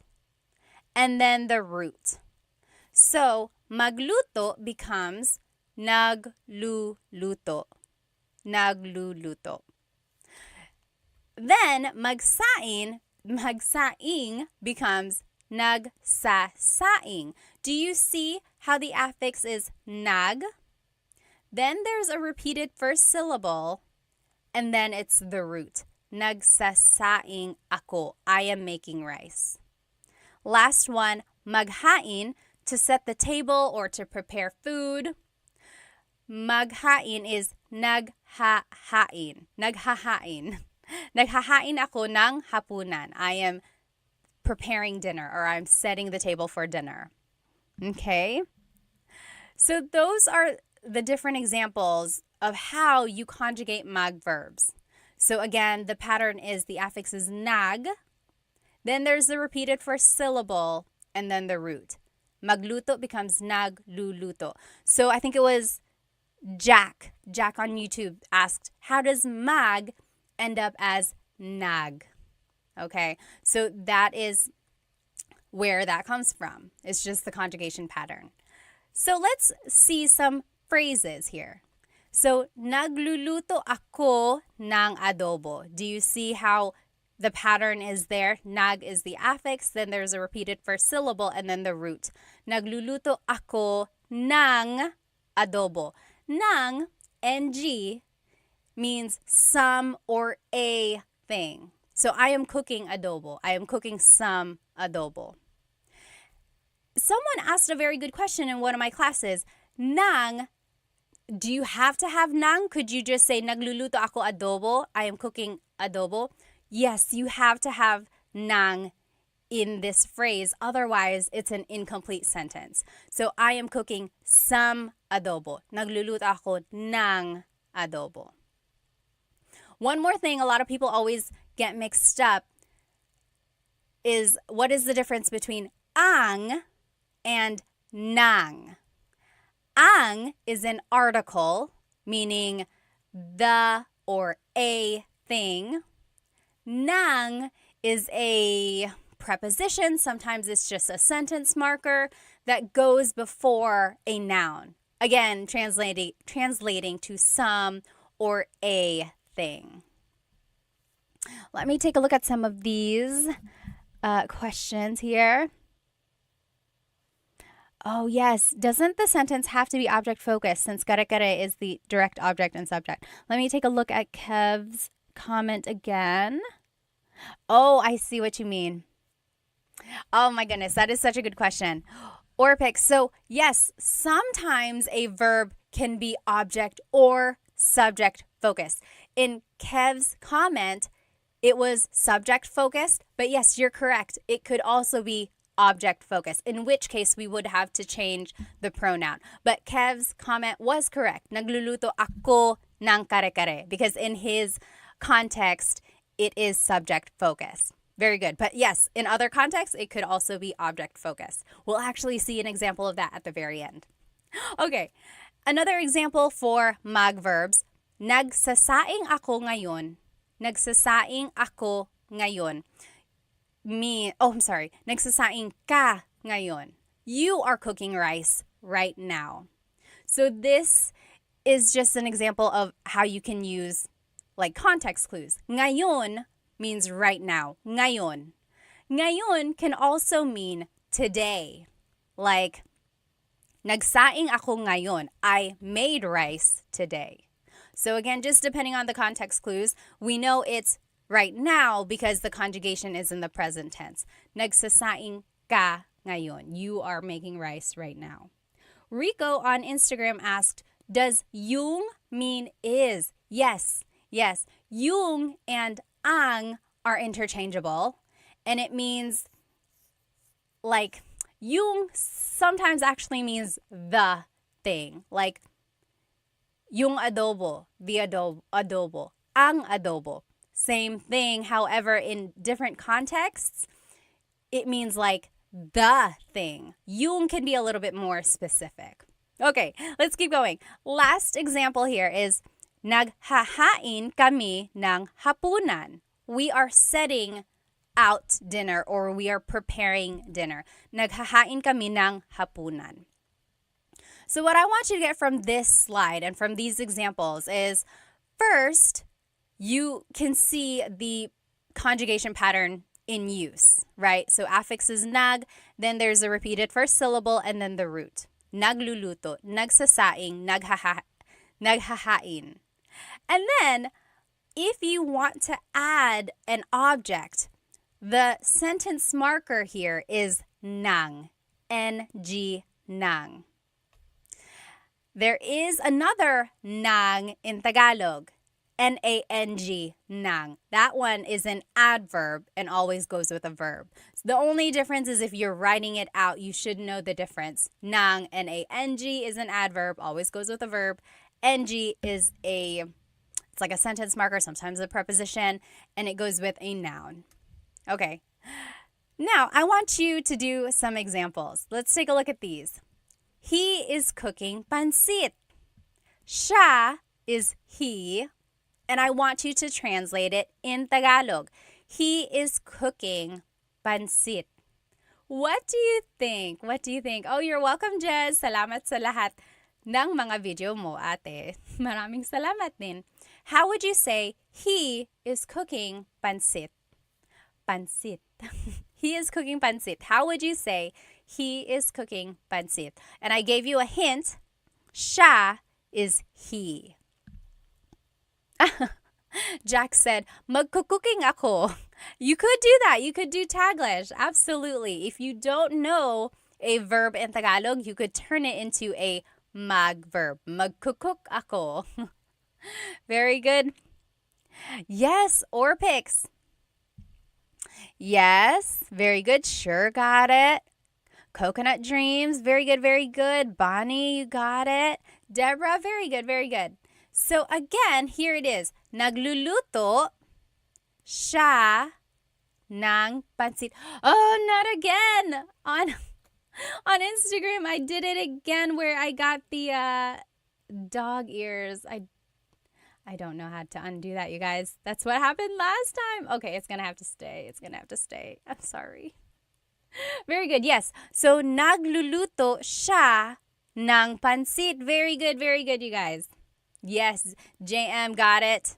Nagluluto siya ng pansit. So again, I want you to focus on the sentence structure. It's verb, then pronoun, then ng, and then the object. Nagluluto siya ng pansit. Yes, Orpik said, siya and nang can be combined to make siyang. Is this legal? Yes, absolutely. Tagalog is all about making like contractions or putting words together. So nagluluto siyang pansit. It doesn't, you can, technically you can. It's not what is commonly said. Like it's not what is heard, but it is not wrong. All right. They are making rice. Oops, I just showed you the answer. They are making rice. Sila is they. Brian said, what's pansit? Who would like to describe pansit? Yes, Deborah said Filipino noodles. It's just like noodles that are stir-fried. They have veggies, sometimes shrimp, sometimes chicken. And it's definitely influenced by like the Chinese culture. Actually, I looked it up one day and it goes back all the way to when like the Chinese immigrants moved to the Philippines, and actually it was considered like fast food because it was quick to make, and then they sold it for like very cheap, and then a lot of people would buy it when they were like out and about or during their lunch break. So yes, and it is commonly served at all special occasions, birthdays, New Year's, and it represents long life when you eat it on your birthday. Yes, Jack said very thin noodles, also, although sometimes they can be thick noodles as well. So pancit bihon versus pancit canton. Canton is the thicker noodles. Pancit bihon is the thinner noodles. All right. They are making rice. What do you think? They are making rice would be nagsasaing sila. Nagsasaing sila. So nagsasaing means making rice. And then sila is they. Very good. Sure, you got it. You got it. All right. Next, David Jr. said it's one of my favorites. Me too. I love pancit. Very good. All right. Are you preparing lunch? I didn't mean to show you the answer. Are you preparing lunch? Ka means you. Tanghalian is lunch. Ba is a question word. So are you preparing lunch? Here is how you would say it. And I want to show you because ba has a certain placement. Naghahain ka ba ng tanghalian? Oh, I misspelled tanghalian there. There should be a G. Naghahain ka ba ng tanghalian? All right. So, are you making lunch? Ba goes after ka. Okay? So, naghahain ka ba ng tanghalian? Are you preparing lunch? All right. Now, let's take a look at these verbs. Remember, there are 5 main types of verbs: mag, ma, in, and e verbs. Mag, we just learned. Now let's take a look at these verbs. They can be actor or object focused. Now, kain means to eat. We learned that right in the beginning. Kain means to eat. Inom means to drink. Now let's take a look at their conjugation patterns. Usually for verbs, the pattern is goes between the first and second letter, and then it's the root. Goes before the first and second letter, and then it's the root. For example, kain becomes kumakain. Kumakain. So goes between the first and second letter, and then it's the root. Hello on Instagram. If you are just joining me, again, all of this is on my YouTube channel. You will be able to follow along. Okay? So, that is the common pattern for verbs. Inum is different. It's a miscellaneous verb. This is the conjugation for inum. Inum will be umiinom. Umiinom. So technically, it is still an verb. but the doesn't go where it usually goes. This time for the word inom, it goes at the beginning of the word. And then there's a repeated first syllable, and then it's the root. Umiinom. So what I just want you to get from this is try to remember these patterns, or at least try to recognize them when you hear someone speak Tagalog. Okay? Now here are some phrases that you might hear or see using kain and inom. Kumakain ako ng lumpia. I am eating lumpia. Kumakain ako ng lumpia. So do you see the pattern here? The just goes between the first and second letter. Kumakain ako ng lumpia. I am eating lumpia.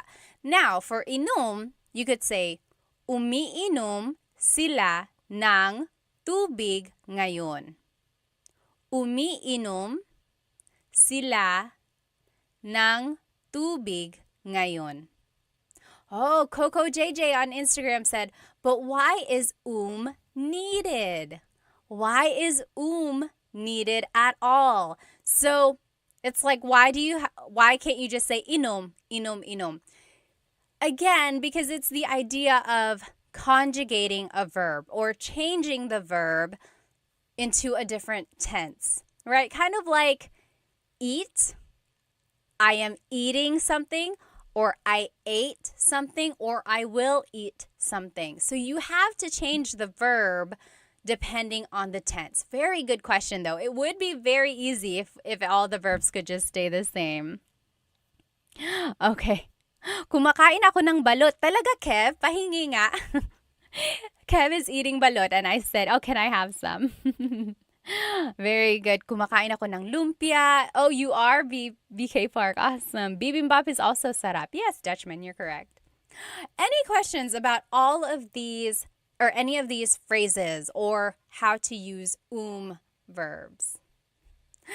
Now, let's take a look at some examples here. I want you to translate these to Tagalog. I am eating breakfast. Breakfast in Tagalog is almusal.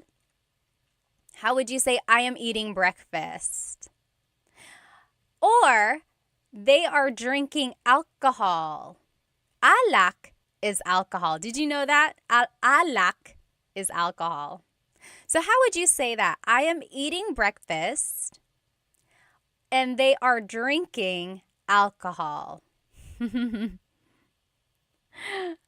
Okay, this is how you would say it. I am eating breakfast. Yes, K-Dog got it on YouTube. Kumakain ako ng almusal. Very good. Sure, got it. Yes, Coco JJ, very close. Kumakain almusal. Don't forget the pronoun. So, kumakain ako ng almusal. I am eating some breakfast. You have to have that nang in there. And it just indicates like some or a thing. So you have to have nang. Otherwise, it's an incomplete sentence. Kumakain ako ng almusal. Very good. Brian Wong got it. Umiinom sila ng alak. They are drinking alcohol. Very good. K-Dog got it as well. Umiinom sila ng alak. Very good. So now you know. Now you know if you go to the Philippines and you hear the word alak, it's like, oh, gusto mo ng alak? Be sure you know what they're asking. Do you want alcohol? Yes or no? Oh, yes. Very good. BK Park said, umiinom ako ng tubig. I am drinking water. All right. This is the last type of verb we will practice tonight. In verbs. Again, remember there are 5 types of verbs. Mag, ma, in, and e. We learned mag verbs. We learned verbs. Now, this is the in verbs. These are usually object-focused. Tikman is to taste, and this was the only in verb we learned tonight. Tikman. Now, this is the pattern for tikman in the present tense. In goes between the first and second letter, and then it's the root. So, tikman becomes tinitikman. Tinitikman. So, In goes between the first and second letter, and then it's the root. Tinitikman. Rico said, is alak alcohol? I thought it was wine. It's alcohol, just like in general. Very good, very good. Jack said, umiinom sila ng Red Horse. Red Horse is a very strong beer made in the Philippines. Yes. Yes, K-Doc said, does gusto mean to want and to like? Yep, it can mean both depending on the context. All right, let's keep going. Okay. Based Pedro said, the dog ears are too funny. I don't know how to turn it off. This is what happened last time too. I'm sorry. Okay, so here's an example of using in a sentence. I'm sorry, tikman in a sentence. Tinitikman ko yung sopas. I am tasting the soup. Tinitikman ko yung sopas. So there is the pattern. In goes between the first and second letter, and then it's the root. Tinitikman ko yung sopas. Does anyone notice a difference here? There is something different here. All right. Tinitikman ko yung sopas. I am tasting the soup. Does anyone notice something different? Anyone? Let's see. Oh, Bonnie, I'll answer your question in just a minute, okay? So, this time, we are saying, tinitikman ko yung sopas. Ko means I in this phrase. So far, we have been using ako, right? Nagluluto ako, I am cooking. But now we are saying, tinitikman ko, I am tasting. So instead of ako, we are using ko. And ko is a possessive pronoun. You'll see down here in this like pink box. And in this green box, it says, in and e verbs must be used with a possessive pronoun since the object is the focus of the sentence. So remember, Coco JJ said, is ko short for ako? I guess technically, but they're different. They are different types of pronouns. And again, this green box says anytime we are using an in or e verb, we have to use a possessive pronoun. I think of it as the person in the sentence is in possession of that object that is in focus. So we have to use a possessive pronoun. Okay, so here are some possessive pronouns.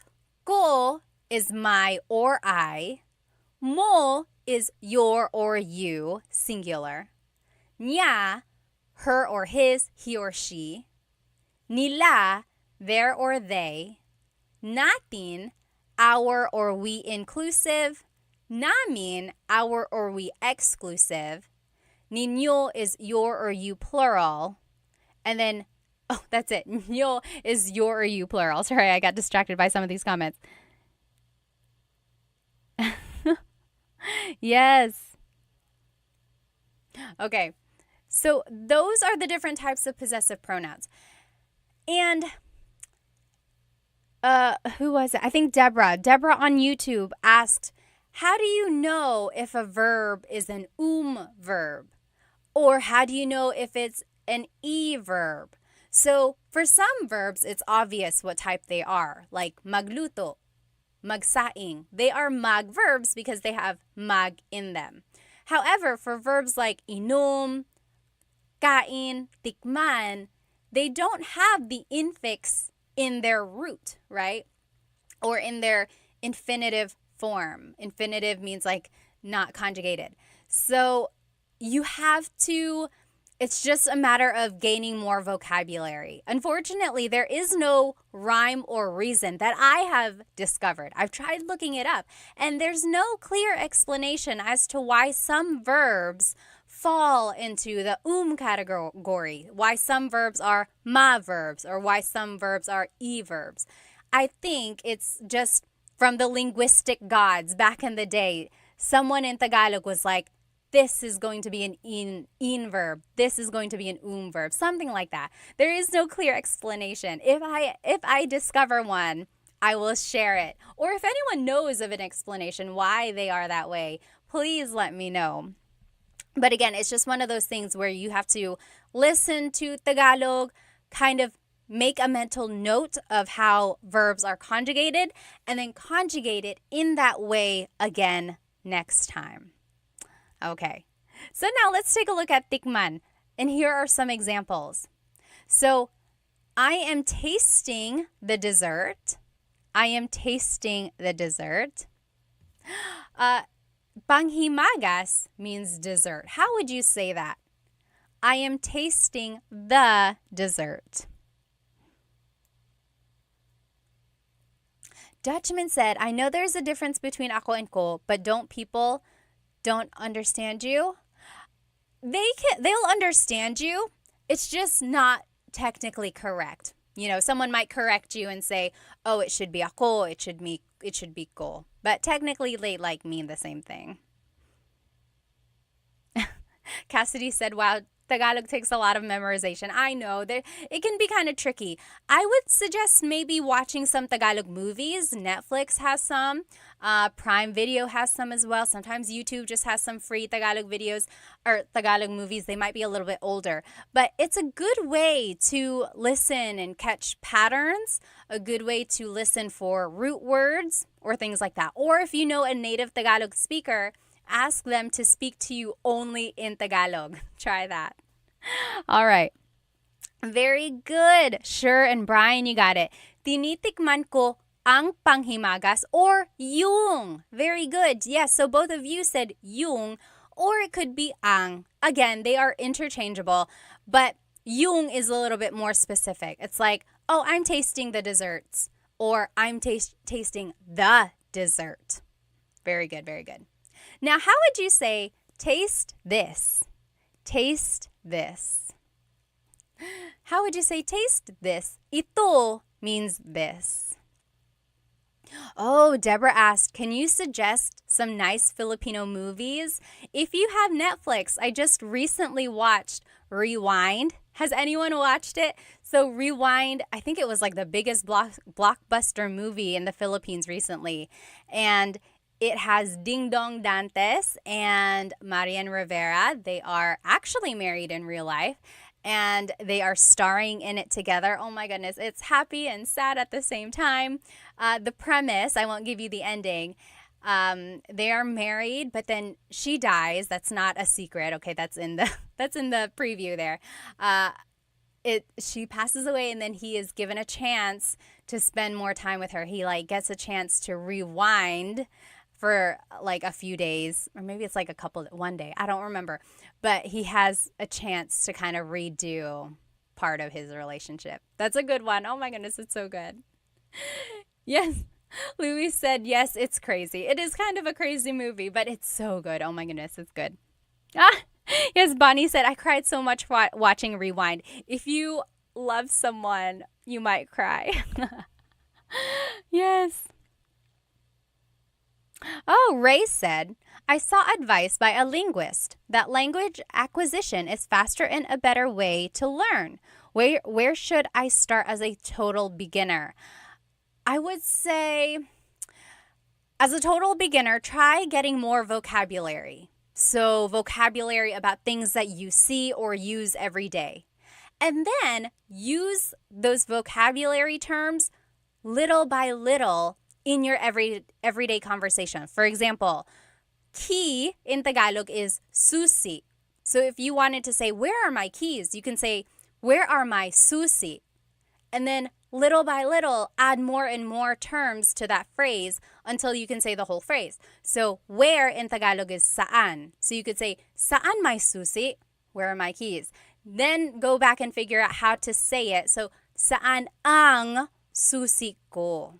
Or saan ang mga susi ko? Mga is plural. So saan ang mga susi ko? So you see how I kind of started little by little. I think that's the best way from what I've seen to learn a language. It's like you don't have to do it all at once. No one is expecting you to be fluent. And I think that's a lot of pressure if you really strive for that goal from the get-go. So just go little by little. It helps if you have like sticky notes. One of my students, oh my goodness, she was in Spain. She would put sticky notes on all of the things that she has around her just so she could practice those words in Tagalog. Okay, you guys are taking me off track here. How do you say taste this in Tagalog? It is tikman mo ito. Tikman mo ito. Castro Carmela, hi ate. Hi din sa'yo po. Tikman mo ito. Ito means this. Okay. Now, last thing I want, it's not really last, second to last thing. I want to show you how to say like commands or how you could use them in like a statement form. Magluto ka. Cook. Magluto ka. Do you see how magluto stays as magluto? We're not conjugating it, right? It's not nagluluto. It's just the word itself. Magluto. Magluto. Next, you might also hear someone say, magluto ka na. Magluto ka na. Na means already, or it can be like an emphasis. Magluto ka na. Cook already. Like, if you're taking a long time, maybe you're spending a lot of time cleaning the kitchen first, and someone is like, hey, go ahead, magluto ka na. Cook already. So that's what na means. You might hear that as well. Next, magsaing ka. Make rice. Magsaing ka. Or, maghain na. Set the table. Set the table already, or like set the table now. Maghain na. Maghain na. So these are some of the terms you might hear. You might hear ka, meaning you go do it, or na, meaning already. Okay. Okay. Next, kain na, eat already. That's a common phrase that you might hear after someone's been cooking. They're like, oh, kain na, eat already. Go ahead and eat. Kain na. An alternative way to hear this or say this is kumain ka na. Go ahead and eat. They mean the same thing. Kain na or kumain ka na. Kumain ka na is like the longer form. The shortcut would just be kain na. But same idea there. Uminom ka. Drink. Go ahead and drink. Uminom ka. This is interesting because so far we've seen all these verbs unconjugated, right? Unconjugated. It's not like nag and then a repeated first syllable and then the root. Same with kain. It's the unconjugated form. However, if you want to tell someone to go ahead and drink, you do have to conjugate it. Uminom ka. It's the present tense conjugation there. Again, inom is very different from all the other verbs in the category there. Next, tikman mo, taste it. Tikman mo. So those are just some quick and short phrases. Maybe keep in your pocket and say it the next time it's time to eat. Okay? So just practice those with me one more time. Magluto ka. Cook. Magluto ka. Go ahead and cook. Or magluto ka na. Magluto ka na. Magsaing ka. Make rice. Magsaing ka. Maghain na. Set the table. Maghain na. Yes, Cassidy. Maghain na ng lamesa. Set the table. Very good. Kain na. Eat already. Go ahead and eat. Kain na. Or kumain ka na. Kumain ka na. All right. Uminom ka. Drink. Or go ahead and drink. And then, tikman mo. Taste it. All right, let me just catch up on some of these questions. Hang on one second. Oh, yes. Here are some other movies that people suggested. Let's see. Dollhouse on Netflix. I have not seen that. Bride for Rent with Kim Chiu and Zian Lim. Oh, too bad they're broken up now. How sad. Yes, that is another good one. Okay. Yes. So if you have any other Filipino movie suggestions, you can write it in the comments for people to look at. All right. So those were just some examples. Now, I want to focus or I want to show you this one last thing about actor or object focused verbs. Okay. So we learned kumakain siya. Kumakain siya. We learned kain as an verb, right? She is eating. Or kumakain siya ng kanin. She is eating some rice. That's just showing you how to add an object. Ng blank. She is eating some rice. Kumakain siya ng kanin. Lastly, kumakain siya ng saging. She is eating a banana. Kumakain siya ng saging. So you see how kain is being conjugated as an verb here. Oops. That is because all of these sentences are actor focused. What is she doing? She is eating. She is eating rice. She is eating a banana. The focus is on the actor and on what she is doing. Take a look at these phrases. Kinakain niya yung cake. She is eating the cake. Or kinakain niya yung pandesal. She is eating the pandesal. Pandesal is a Filipino bread. It has like condensed milk in it, sugar. It has breadcrumbs on the outside, usually eaten in the morning for breakfast. So, kinakain niya yung pandesal. Now, take a look. These are conjugated with in.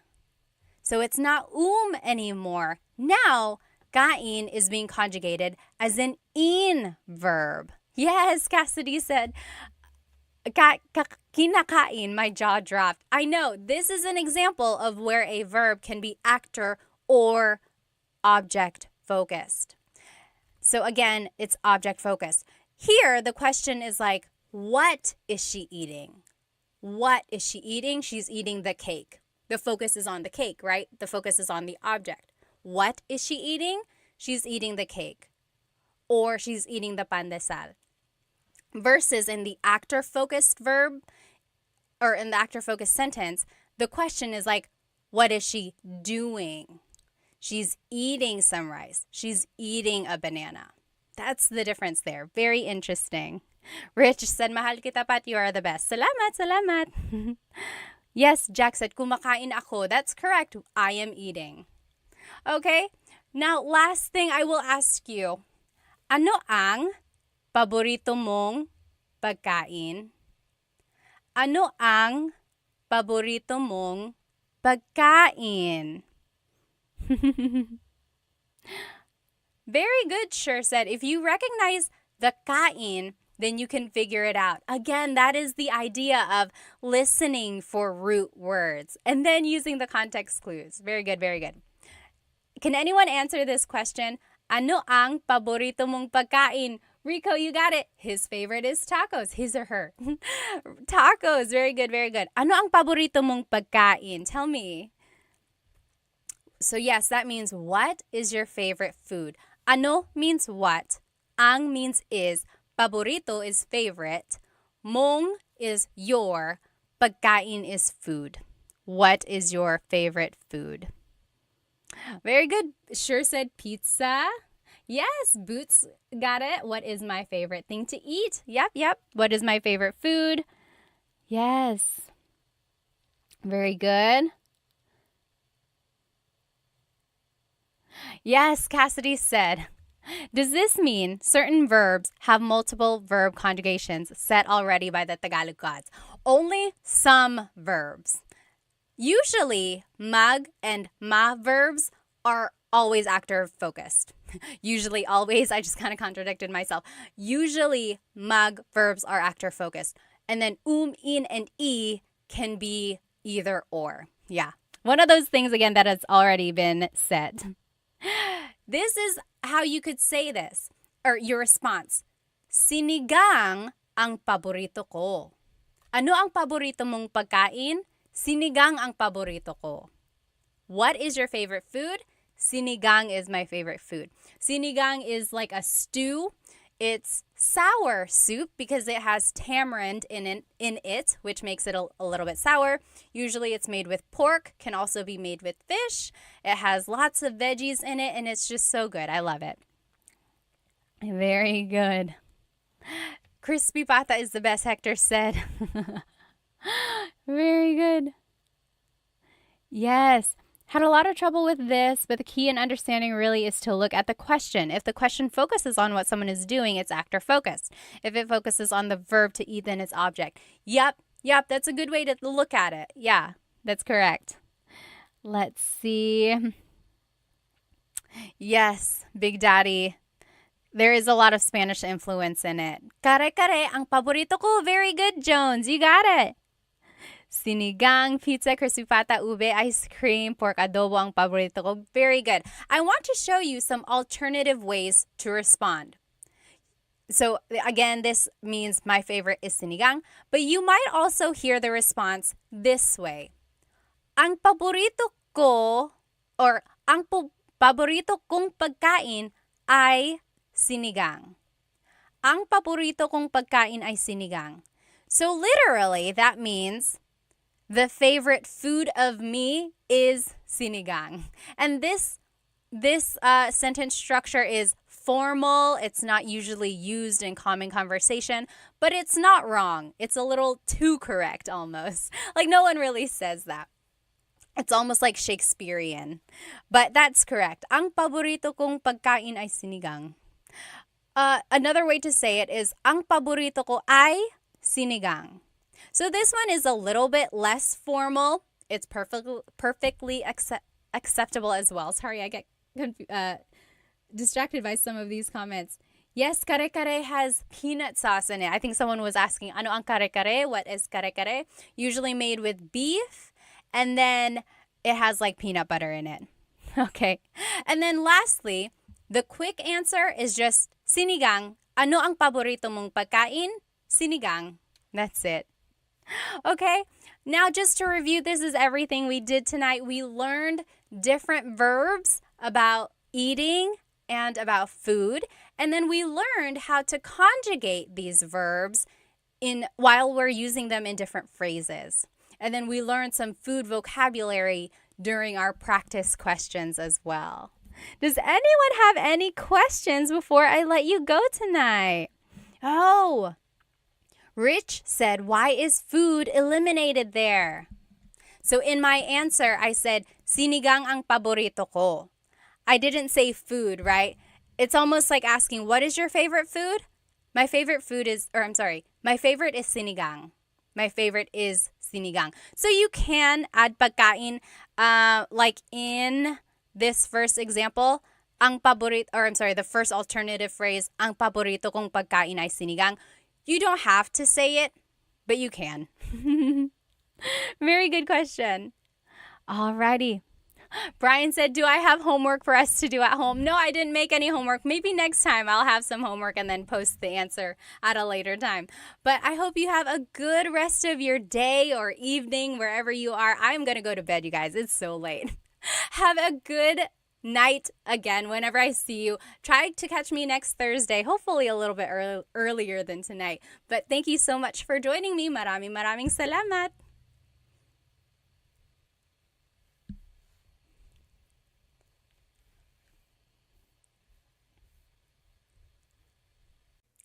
Hello everybody. Welcome to Tagalog Thursday.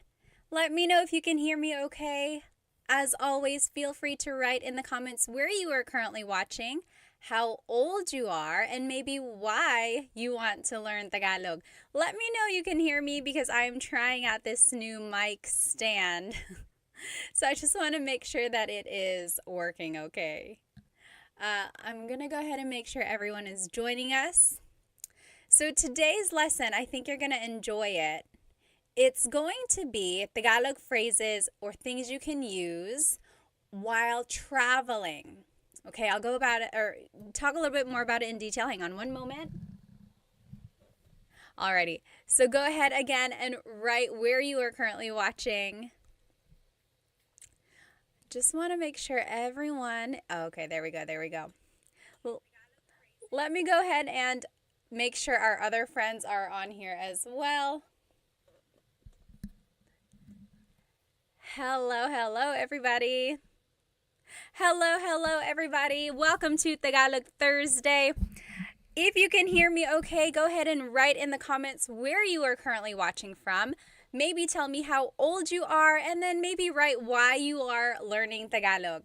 Remember, this whole lesson is on my YouTube channel, Tagalog Time with Pat. You will be able to follow along with everything written out. You will be able to see some images on there and everything like that. So go ahead and hop onto my YouTube channel if you would like. Also, if you happen to jump off or like if you have to leave early or if you're not able to watch the whole thing, you can watch the recording afterwards. It will be on my YouTube channel as well. Let me just make sure everyone is here. Okay. Let me know you can hear me okay. I am trying out a new mic stand. All right, hang on one moment. Okay. So again, today's lesson is going to be interesting. We're actually going to be learning about things or phrases and vocabulary you can say about traveling. Okay? Hang on, everyone on TikTok. Sorry, my phone is going crazy here. There we go. So we are live on Instagram, we are live on TikTok, and we are live on YouTube. We got a full crowd here today. Okay, awesome. Loud and clear on Instagram. Let's go ahead and get started. So today's lesson is going to be about phrases and vocabulary you can say about traveling. If you watched last month, I had a live Tagalog lesson about phrases you can say while driving specifically. So today it's going to be about traveling, different forms of transportation, also things you can say while traveling in the Philippines specifically. So I think you will find it kind of useful. Let's see. Poblito is from Roseville, California. Hello. Kumusta? Said H. Matdot. I'm watching from home. I'm at least 1 year old and I want to learn to teach my future children, Bonvic said. Well, that's good. Hello there, Jim said. Oh, my fiance is Filipina. We are big fans, Carson said. Salamat.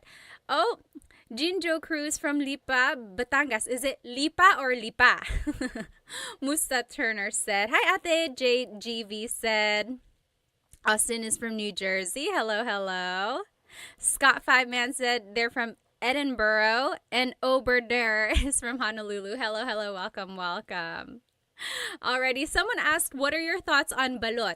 I personally like balot if it's cooked correctly.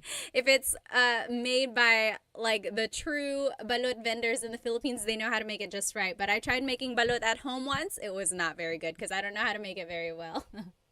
Hello. Oh, Sultan said, thank you. I learned a lot of Tagalog because of you po. Maraming salamat.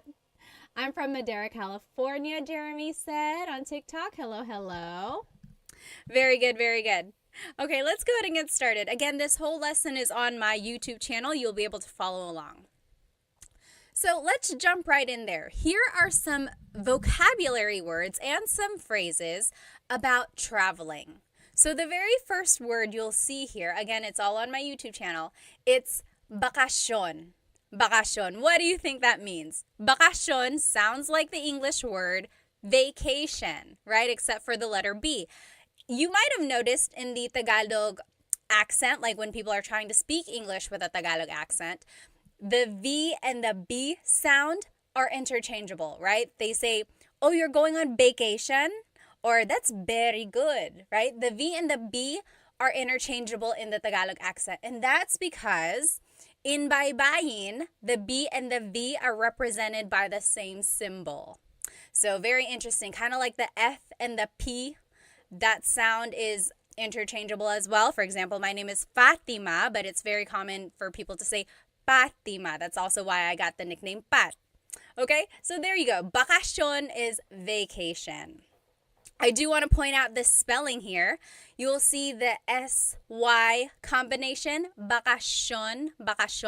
It looks like it should be spelled bakasyon, but in the central Luzon area, that SY combination is a sh sound. Bakasyon. So that means vacation. Here's a phrase that you might hear or say with the word vacation or bakasyon. Magbabakasyon ako. Magbabakasyon ako. I am going on vacation. Magbabakasyon ako. Okay? So, you'll see here that bakasyon is a noun and we turned it into a verb. You'll see that a lot in these vocabulary words. Magbabakasyon ako. That mag prefix means to do something, basically. Okay, there are some exceptions there, but usually when you add the mag prefix, you're turning it into a verb. So I am going on vacation. Magbabakasyon ako. Okay, let me just catch up on some of these comments. I don't want to miss any. Hello, hello. Laya said hello from Virginia. I'm 19. Welcome, welcome. Ken Amaro said, congratulations on your interview. Maraming salamat. Oh my goodness, I was so nervous. I was nervous because I didn't want to mess up my Tagalog, which I often do if I'm speaking really fast or if I'm talking in straight Tagalog. Brooks is 39 from Houston. Hello, hello. Ken said, hey. Mr. Yoki, USA 16. Oh, nice. Okay. Oh, Laya said, learning Tagalog because I like learning languages and I want to learn a third language. Awesome. Ken is in the Philippines right now. Vince is in Santa Barbara. Albert is 71 in the Bronx. Awesome. Magandang umaga. Almost Polyglot said, Wake Forest, North Carolina. Rob said, hello, hello. Coin said, hi. Oh, awesome, awesome. Wei is from Toronto. Okay. Cotton OK said they have a Filipino boyfriend. Awesome. Okay. GSM said, where are the words on the screen? On YouTube, are you able to see the words? Let me know if you can or cannot. I can see it on my screen. Let me know.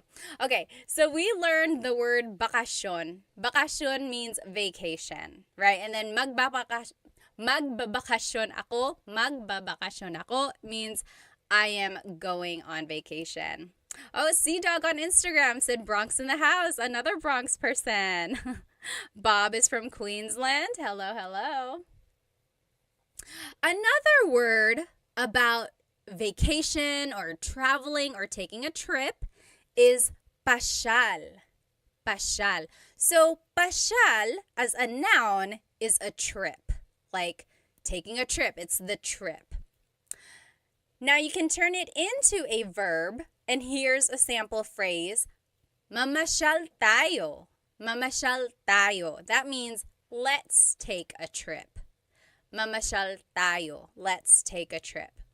Here's another phrase I heard growing up a lot as a kid. Namamasyal sila sa luneta. Have you ever heard that before? Namamasyal sila sa luneta. So Luneta Park is a park in the Philippines. That's where Jose Rizal's statue is. And like any other park, a lot of people just go over there and, take a stroll. They like to leisurely walk around. They're not going very fast usually. So usually my parents would say this if they are driving behind someone who is very slow. They're like, oh, namamasyal sila sa luneta. It's like they're just taking a stroll. They're going so slow. So that's just another way to use it. So pasyal is a trip. Mamasyal means to take a trip. Just in case you hear these words or these phrases, I want you to be able to understand it. Okay? Oh, Maria Tan on YouTube said, why does the pa change into ma? Very good question. So we learned the word pasyal. That's the noun form, meaning a trip. Now it turns into mamasyal as the verb form. Remember in Tagalog, there are 5 different types of verbs. Mag, ma, in, and e verbs. Pasyal happens to be a ma verb when you want to conjugate it. That's all. And then the next question usually that's asked is, how do you know it's going to become a ma verb? How do you know it's going to be an e or verb? It's one of those things where you just have to learn more vocabulary and then listen to how it's commonly conjugated and then go from there. Unfortunately, there is no rhyme or reason that I've learned as to why some verbs are ma verbs, some verbs are mag, and so on. But that is a very, very good question there, okay? Let's see. Oh, Jeremy said, what is your YouTube page called? I want to see the words. Just Tagalog Time with Pat. You'll be able to find it on YouTube. Remember, this whole lesson is up on my YouTube channel. Alrighty, so let's just go over some of these vocabulary words again. Bakasyon is vacation. Bakasyon. Magbabakasyon ako means I'm going on vacation. Pasyal is trip. Mamasyal means to take a trip. Namamasyal sila sa Luneta means they're taking a stroll at Luneta Park, or like they're going so slowly. GSB or GSM on YouTube said language can be very random. You're right. Sometimes it can be like that. Jamie said, magbabakasi ako sa Mexico. Oh, magbabakasyon ka sa Mexico. They're taking a vacation to Mexico. Awesome. Alrighty. Let's keep going here. Now, let's just go over some of the basics. Here are some vocabulary words about different forms of transportation. So, coche is car. Coche. In Tagalog, coche is car.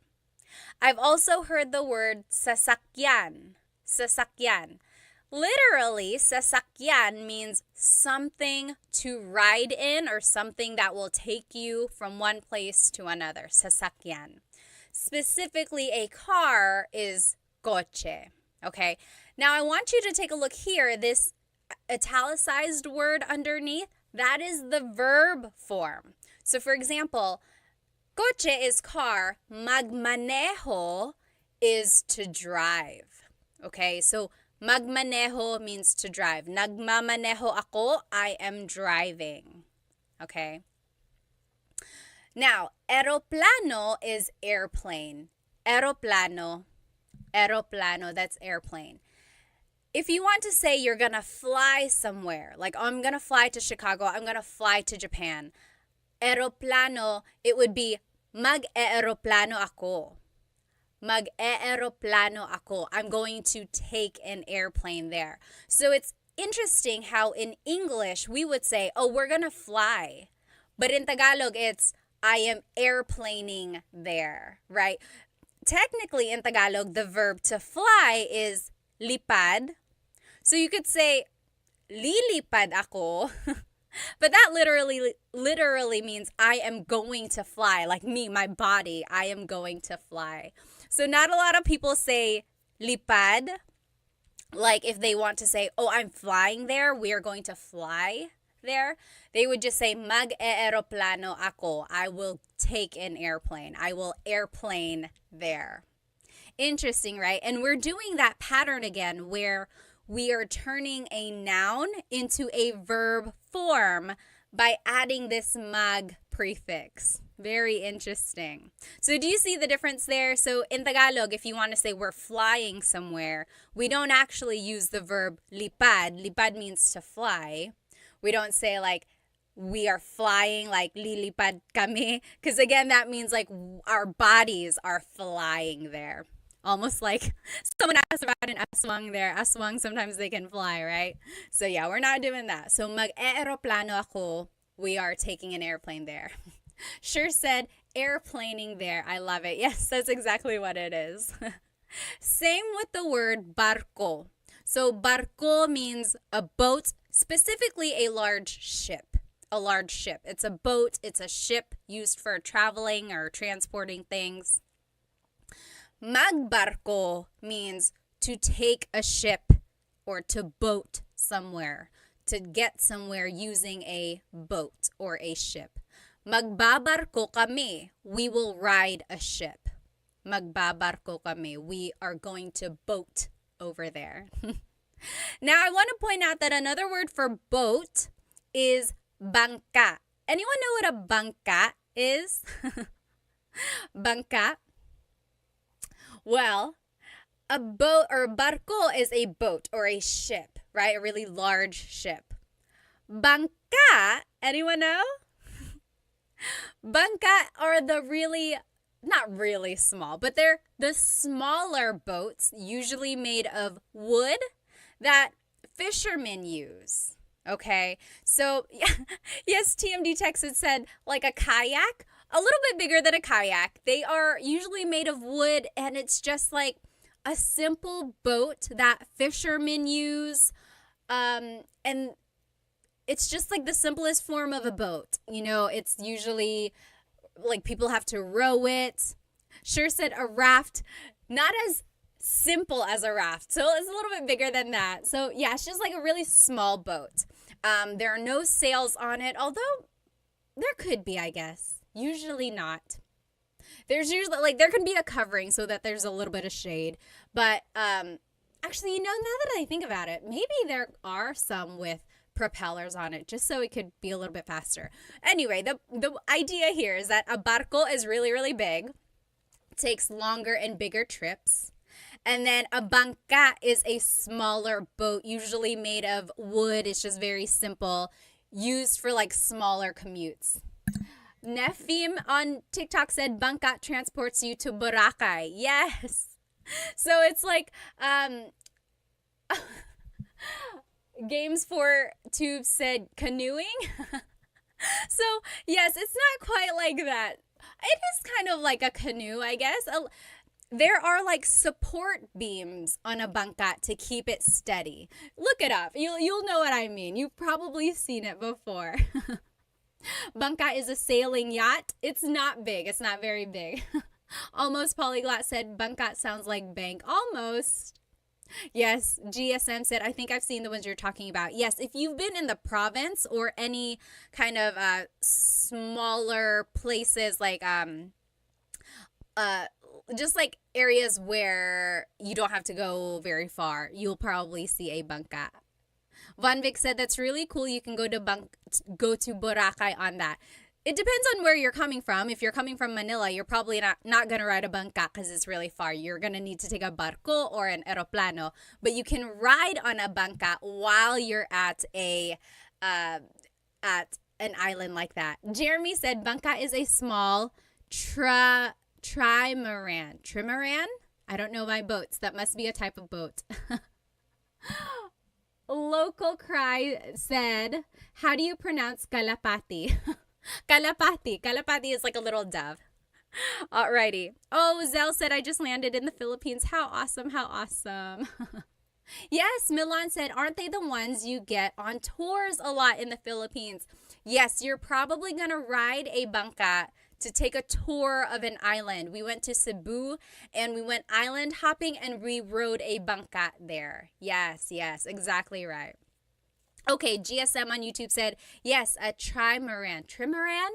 3 hulls. So anyone who knows their boats, you probably know what that means. Oh, Waymore said, I'll be visiting the Philippines, La Union for the 4th time. Oh my goodness, awesome. Jeremy said, I have a catamaran. Wow, awesome. Okay, so again, just to review, here are the different forms of transportation that you can talk about. So, coche is car. And if you're driving somewhere, you could say, oh, magmamaneho ako. I'm going to drive. Magmamaneho ako. Aeroplano is airplane. And if you're going to fly somewhere, it's mag-e-aeroplano ako. Mag-e-aeroplano ako. Again, remember, for flying, you don't actually use the word lipad. Lipad in Tagalog means to fly. If you say lilipad ako, that means your body is going to fly somewhere. So you would say mag-e-aeroplano ako means I'm airplaning somewhere. I'm going to ride an airplane somewhere. And then lastly, barko is a ship. Magbabarko kami. We are going to take a ship somewhere. Okay? So let's keep going. Now, here are some phrases putting together some of the vocabulary words we just learned. So, magbabakasyon ako. Pupunta ako sa Boracay. Magbabakasyon ako. Pupunta ako sa Boracay. I'm going on vacation. I'm going to Boracay. So do you see how easy it is to kind of just put all of these phrases together? You're just stacking it up, use the phrases you know, and then make a conversation with it. Next, paano kayo pupunta doon? Paano kayo pupunta doon? How will you get there? Paano means how. Kayo means you all. Pupunta means we'll go somewhere. Doon means there. So, paano kayo pupunta doon? How will you get there? For example, maybe if you're in Manila and you're going to Cebu, someone might ask you, oh, paano kayo pupunta doon? How will you get there? Are you going to take a bus? Are you going to take a plane? Are you going to drive and then take a ship? So that's just asking what form of transportation will you be taking? Oh, Choki, thank you so much for the badge on TikTok. And anyone else who I missed. Oh, Choki also sent a heart. Maraming salamat. Thank you so much. Any support that you give is so amazing. I'm really thankful, and I always give back to the Filipino businesses that I know of. These earrings are from Senki's Pinay, by the way. Alrighty. So, again, the question was, paano kayo pupunta doon? How will you get there? Your response would just be any of the phrases that we learned about the transportation, the forms of transportation. So you could say, mag-eeroplano kami. We're flying. Mag-eeroplano kami. Or, magbubus kami, tapos sasakay kami sa barko. Magbubus kami, we're gonna take a bus. Magbubus kami. The word there is magbus, to take a bus. Now, to conjugate it into the present tense, it's magbubus kami, tapos sasakay kami ng barko. Sakay means to ride. So, sasakay kami ng barko means we will take a ship. Or you could say, tapos magbabarko kami. Then we will ship there or take a ship. Okay? Oh, someone asked a good question over here on YouTube. Let me just follow up. Okay, Jeremy said, how much of the Tagalog words are the same in Bisaya? So my husband's family is Bisaya, or they speak Bisaya. And I will say most of the words are the same. Like vocabulary-wise, there are a lot of words that cross over. Now, grammar can be a little bit different. Sometimes their verbs come before the pronoun, so that's just a little bit different.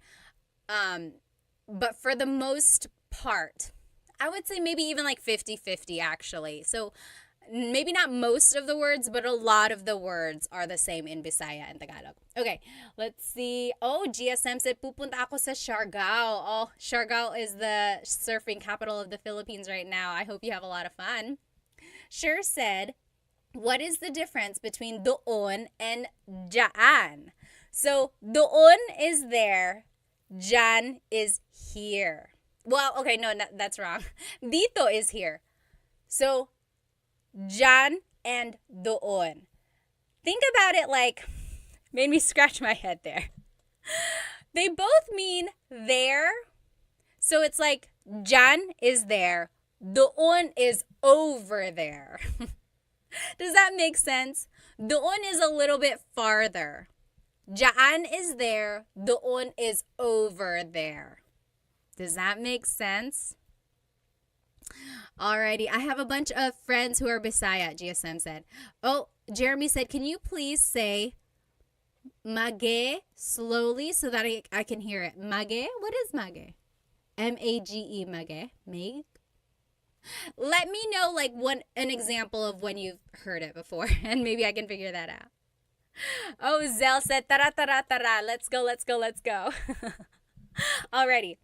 So, now, here are some more phrases to show how these words can be used again. So, mamamasyal kami sa Florida. Mamamasyal kami sa Florida. We're taking a trip to Florida. Mamamasyal kami sa Florida. So do you see this word masyal? Again, the vocabulary word, like the noun, is pasyal. Pasyal. That means a trip. But mamasyal means to take a trip. So mamamasyal kami sa Florida means we are taking a trip to Florida. Again, the question, paano kayo pupunta doon? How will you get there? Paano kayo pupunta doon? How will you get there? Oh, magmamaneho kami. We're driving. Magmamaneho kami. We are driving. Okay, so those are just some examples of how you can talk about your vacation coming up, or you could talk about a trip that you're going to be having, and then talking about your method of transportation. In case anyone ever asks you about it, or if you hear people talking about it, now you'll know how these phrases are put together. Okay, let me see. Oh, I see. Dan said that so it's like mag-eroplano ako.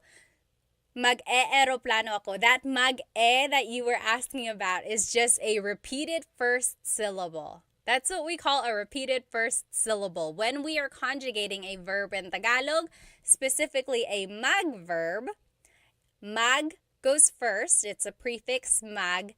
Then it's the repeated first syllable. In this case, it's e. Right? Aeroplano, the first syllable is e. Mag-e-aeroplano ako. Yes, yes. Dan explained it there. Yep. It's the repeated sound. Very good, very good. Alrighty. Snow Queen said, hi, I love your content. Keep it up. Maraming salamat. Thank you. Octo Rocker said, nice to learn. Very good, very good. Okay. Let's see. Can you tell us the order of the words syntax, literally in English, for some examples? Yes. Let's see. Can you tell us the order of the words syntax literally in English? Okay. So, for example, like, mamamasyal kami sa Florida.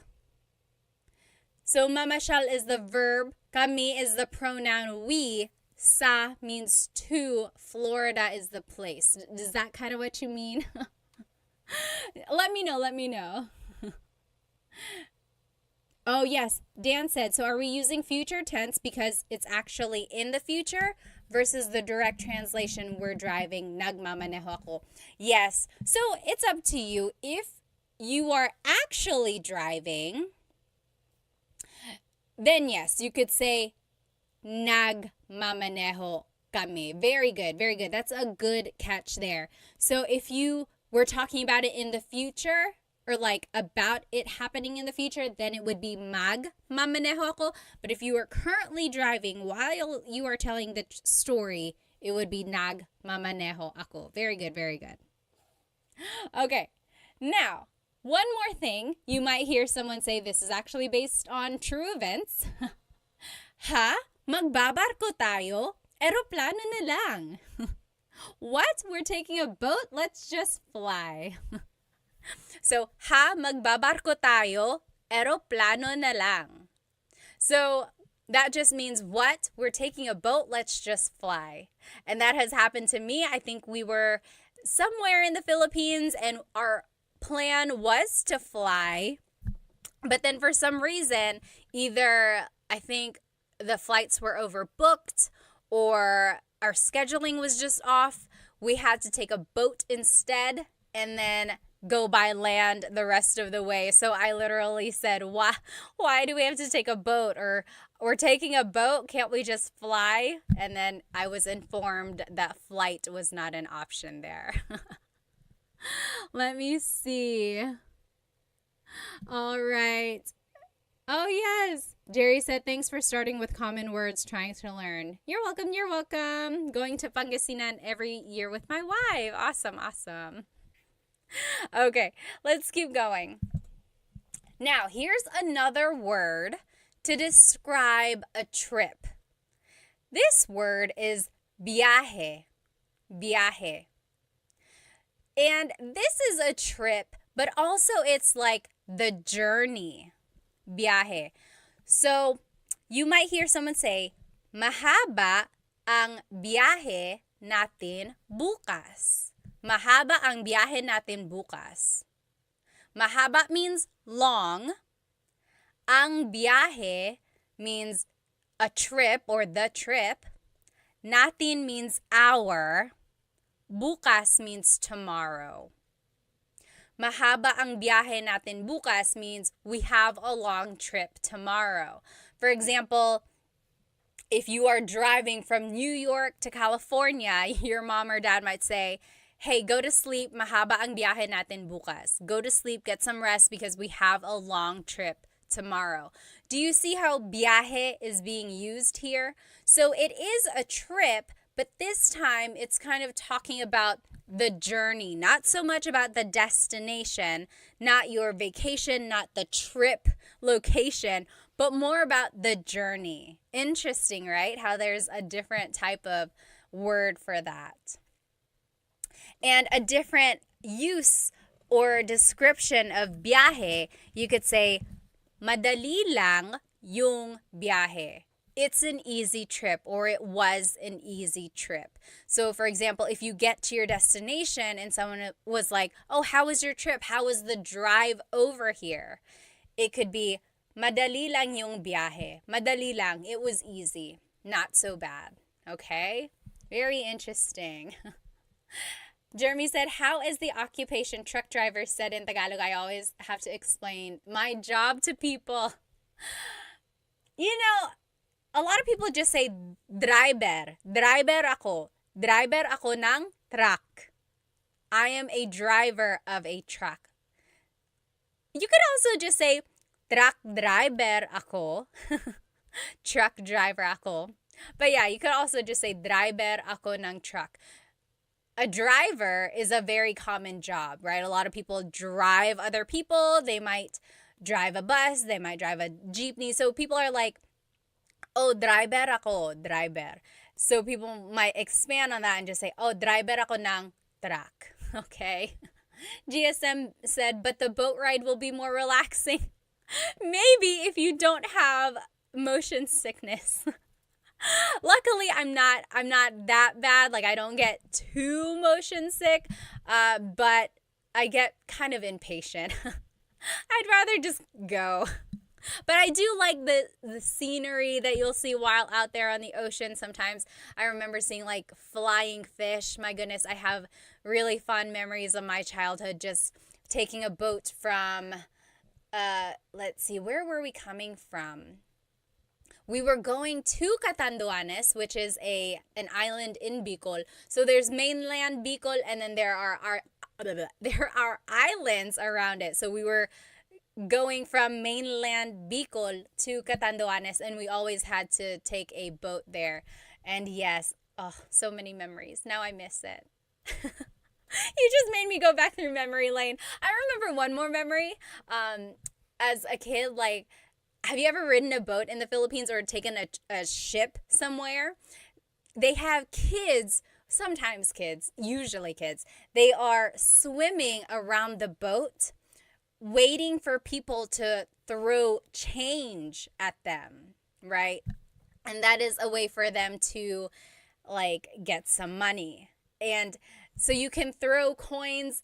It makes me feel bad because sometimes the coins go all the way down, or like they go really deep, but somehow they catch it, or they're able to dive down deep and they get it, so they get their money. But I didn't know that you were supposed to just do one by one, and my parents gave me like a handful of coins, and I just chucked it. I threw them all in the water. My parents were like, why did you throw them all? I was like, I don't know. I didn't know you were supposed to do that. But yes, so they were all kind of scrambling, diving down deep. I felt kind of bad. Yes, let me catch up on some of these comments here. Sure said, makes me think of people learning English. Don't trip on your trip can be confusing. Exactly. So there are lots of homonyms or words that are spelled the same and can have different meanings. In this case, it's like different words, but they have the same meaning. I don't know what kind of word that is in English. But you're right. Sometimes it can be a little tricky. Yes. Oh, hi, Dita. Said hi, Atipad. Hello, good to see you. Yes, very good. O2 Nawal said, isn't truck troca? Yes. Although I've heard more often just truck. Truck. Dahan-dahan may truck dyan. Be careful, there's a truck there. So Gabriel said, so lang here works as was differently from lang in okay lang. Let me see. Oh, okay. So in the phrase, madali lang yung biyahe. Madali lang yung biyahe. In this case, lang doesn't mean was. Was is kind of in the context here. Because technically, yung means, or it implies past tense. Anyway, the word lang means technically like only, like, oh, it was easy only, not so bad. It's almost an inflection, meaning lesser than. Or it's like implying, oh, it was easy, not so bad. It's like a shrug. I don't know. I'm not explaining it very well, but it just kind of, it's an emphasis word meaning it was easy. Because you could say, madali yung biyahe. The trip was easy. Madali lang yung biyahe. Oh, it was easy. It wasn't so bad. So technically, you don't have to have it. It's just kind of one of those words that you can add there to emphasize it, and also it helps you sound a little bit more natural. That's what a lot of people would just say. Yes, Anthony said it was just an easy trip. Thank you, Anthony. So it's like adding just. It was just easy. Even though just doesn't really translate like in English, it's just that implication. Like, oh, it wasn't so bad. Very good, very good. Awesome. Okay. So now, here are some other things you can say about your trip. Okay? So, pupunta ako sa, that means I am going to somewhere. Pupunta ako sa Florida, I'm going to Florida. Pupunta ako sa Pilipinas, I'm going to the Philippines. So, pupunta ako sa blank. I am going somewhere. Next, aalis ako sa, and then a date. So this is talking about a time when you are leaving, or like a day, a time. So, aalis ako sa Sabado. I am leaving on Saturday. Aalis ako sa susunod na buwan. I am leaving next month. Pupunta ako sa Pilipinas. Aalis ako sa susunod na buwan. I'm going to the Philippines. I'm leaving next month. Okay? You could also add a time. Aalis ako sa alas 5. Aalis ako sa alas 5. Or alas 5 ako aalis is what's a little bit more natural. When you're adding a time, it's like alas 5 ako aalis. Okay? Next, the opposite of aalis means return or is returning. That would be babalik ako sa blank. Babalik ako sa Lunes. I'll be back on Monday. Babalik ako sa Lunes. Or babalik ako sa December. Oh, Dan said specifically, what if it's a specific date like December 2nd? Do you use English or Spanish or Tagalog, or what's more common? So yes, aalis ako sa December 2. I am leaving on December 2. If you want to be formal, or you could say it in Tagalog, it would be like, aalis ako sa ikalawang araw ng Desyembre. I am leaving on the second day of December. But you could just say December 2. December 2. They don't say first, second, third. They just say the number. Aalis ako sa December 2. And so on. Yeah. Nefim said, pupunta ako sa Jollibee. Any tips to learn Tagalog for my girlfriend? Eli said, oh, first of all, how sweet, very good.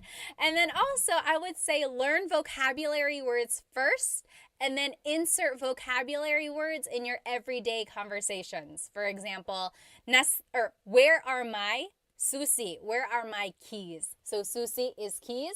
Try inserting Tagalog little by little and then you'll be able to say the full phrase. Let's see. Oh, Local said, do you have any written sources on the grammatical structure?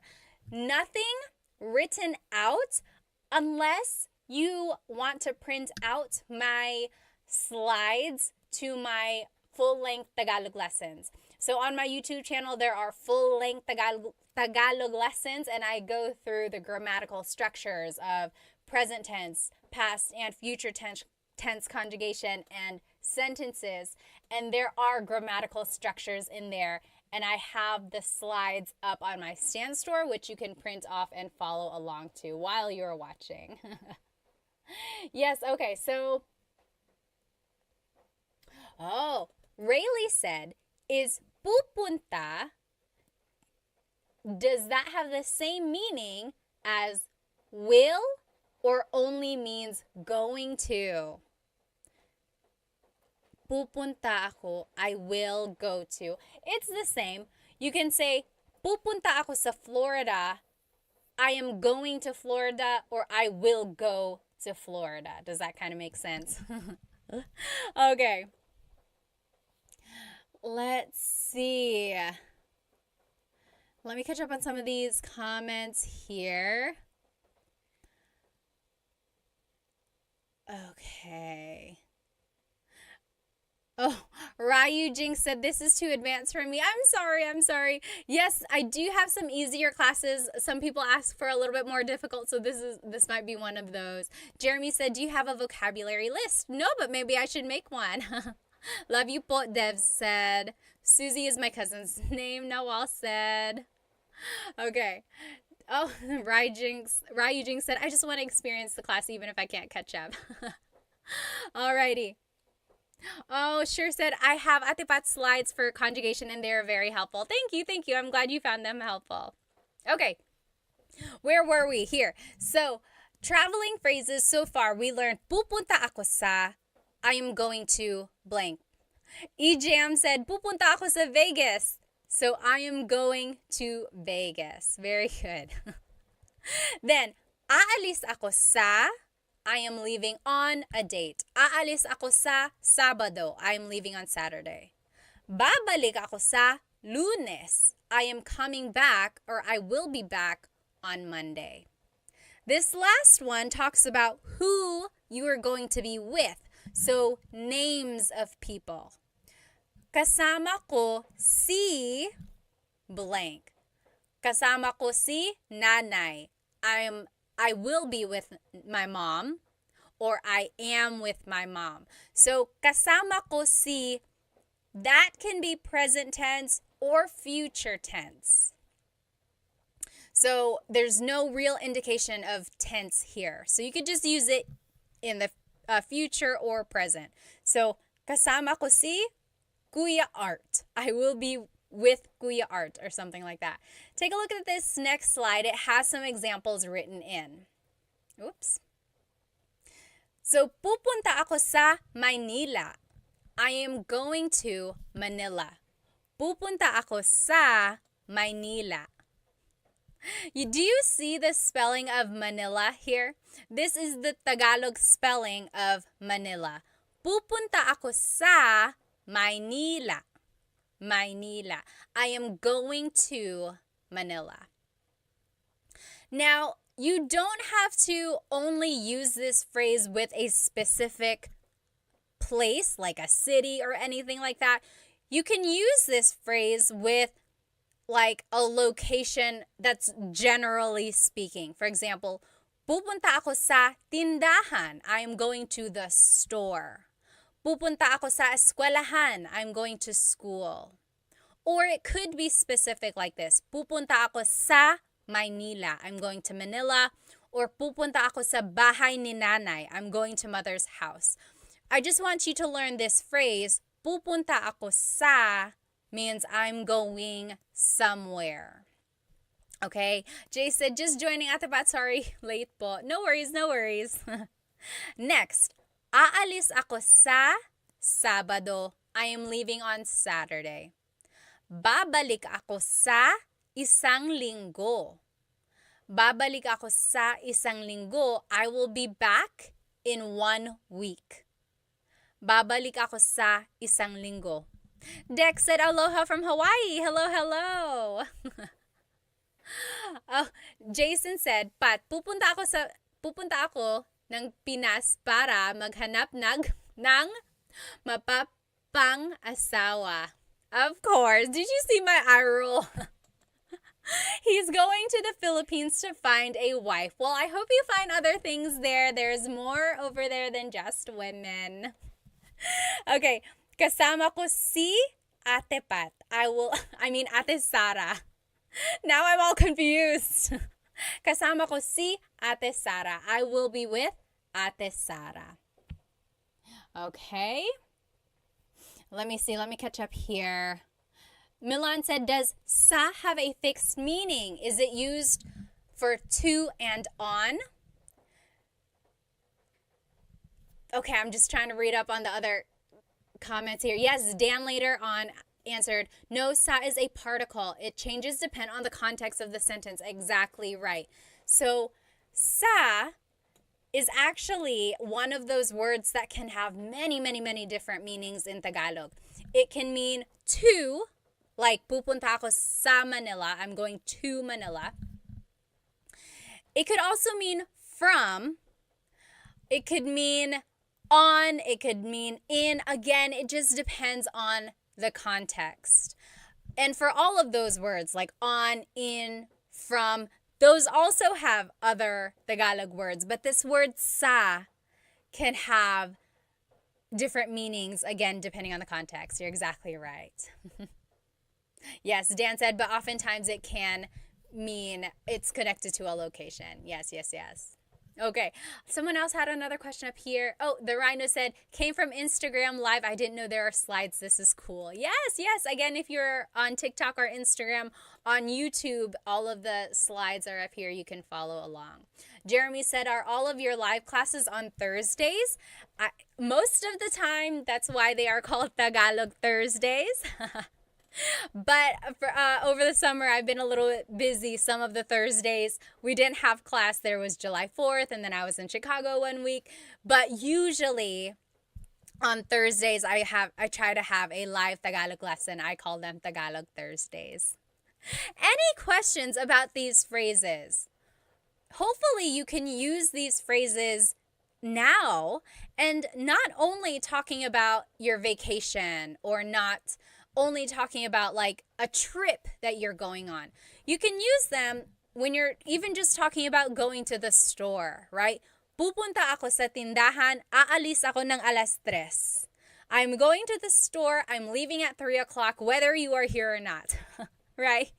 Maybe say that to someone tomorrow or something like that.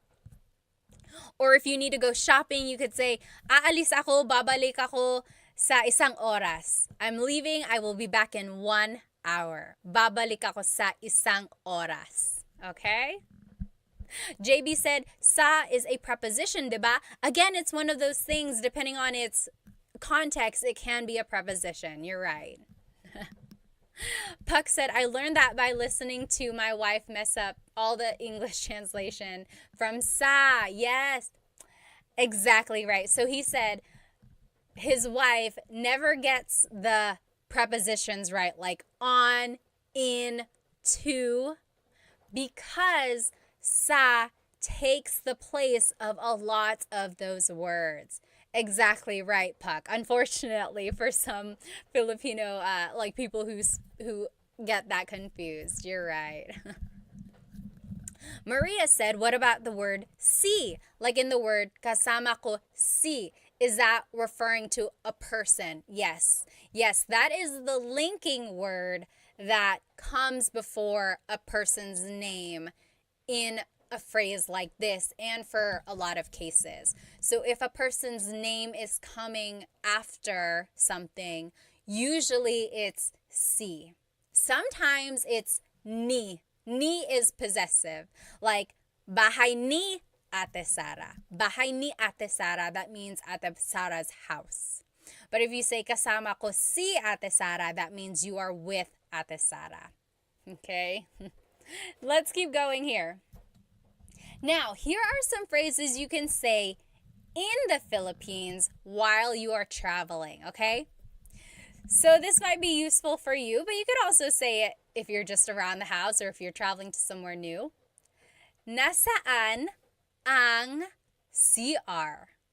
Nasaan ang CR? What is CR? Does anyone know what CR stands for? Take a minute, write it in the comments while I catch up on some of these comments here. Oh, thank you. Let me see. Someone sent a gift here. Lito sent a rose on TikTok. Maraming salamat. Thank you so much. Oh, yes, Piglet said, I made your live. Yes, I made it. Hello, welcome.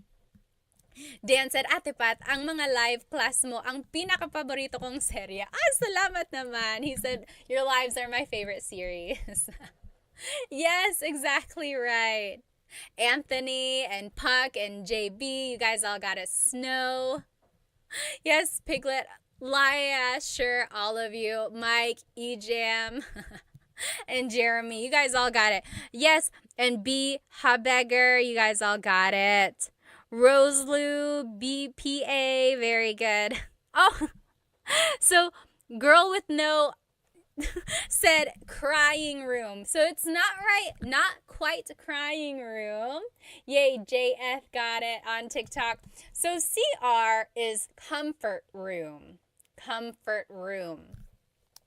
And from my understanding, that word came about from or that phrase came about from when the Americans were in the Philippines during World War II, and it was just considered like, oh, the comfort room. So for some reason, that stuck around. So they always say like, nasaan ang CR? Or CR ba ito? Is this a bathroom? So CR means comfort room. In case you ever go to the Philippines and you hear that or someone asks you about it, that is what that means, and it's the bathroom. Oh, the Rhino, thank you so much.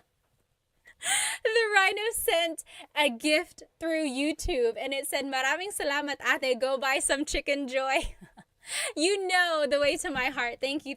Unfortunately, the closest Chicken Joy to me is 3 hours away. But thank you so much. Yes, I'm over here in North Carolina and the nearest Jollibee is in Virginia Beach and it's so far away. Okay. Yes, let's keep going here. Oh, Jason said, how long does it take to understand people who talk fast? Nagbabasa ako, okay. So, in order to understand Tagalog really fast, like people who are speaking, sometimes I even have to close my eyes and just pick out the words you know, and then from there, use the context clues, right? But I would say, depending on how fast someone is talking and how much vocabulary words you know, it can take a little while. Alrighty, let's keep going. So nasaan ang CR means where is the bathroom. Keep that in your pocket for the next time you need to ask where is the bathroom. Now, if you want to buy something, this is what you can say.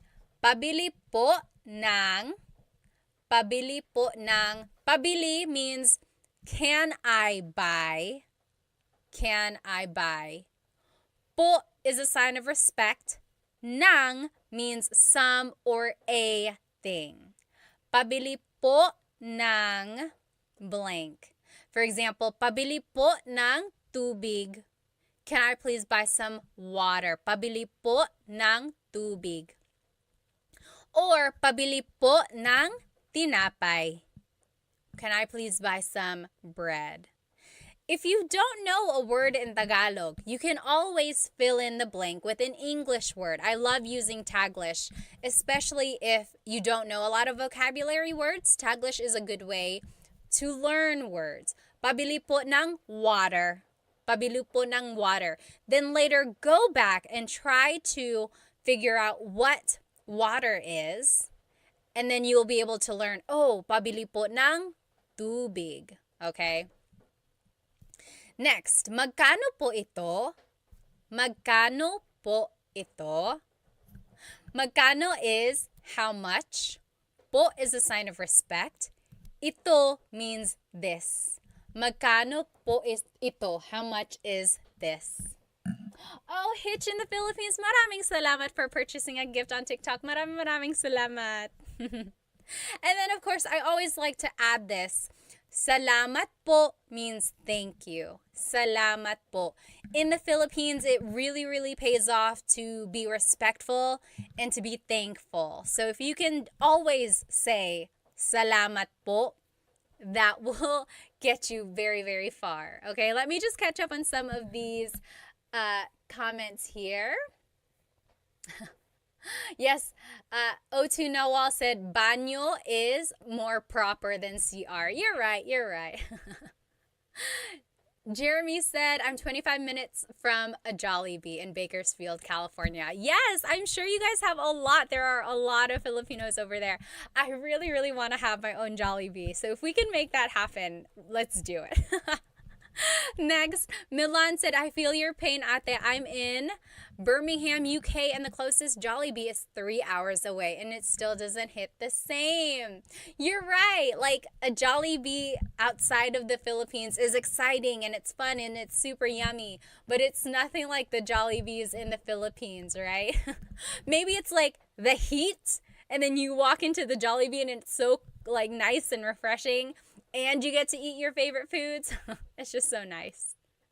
Alrighty.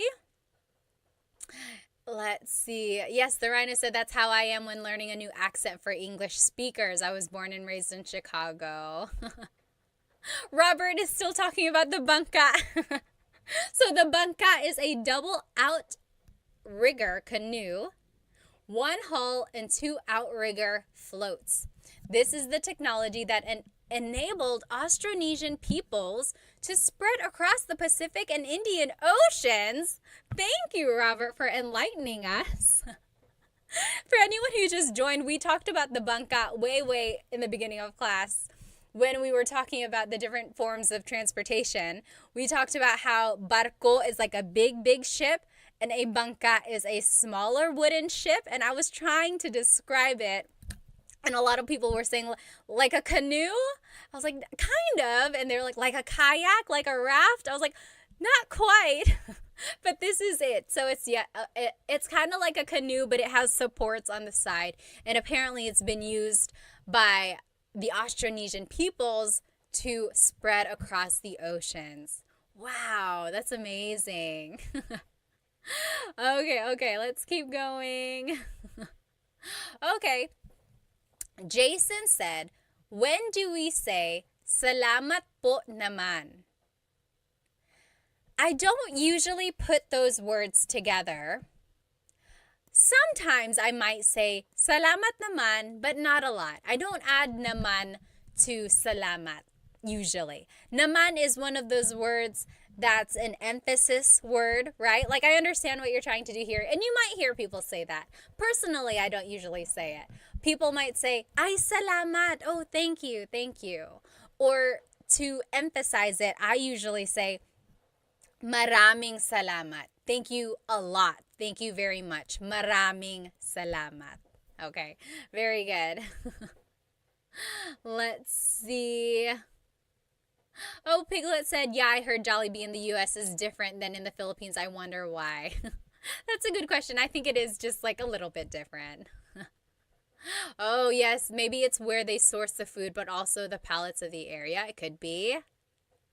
Oh, okay, Jason said, is saan ang CR incorrect? It always should be saan or nasaan.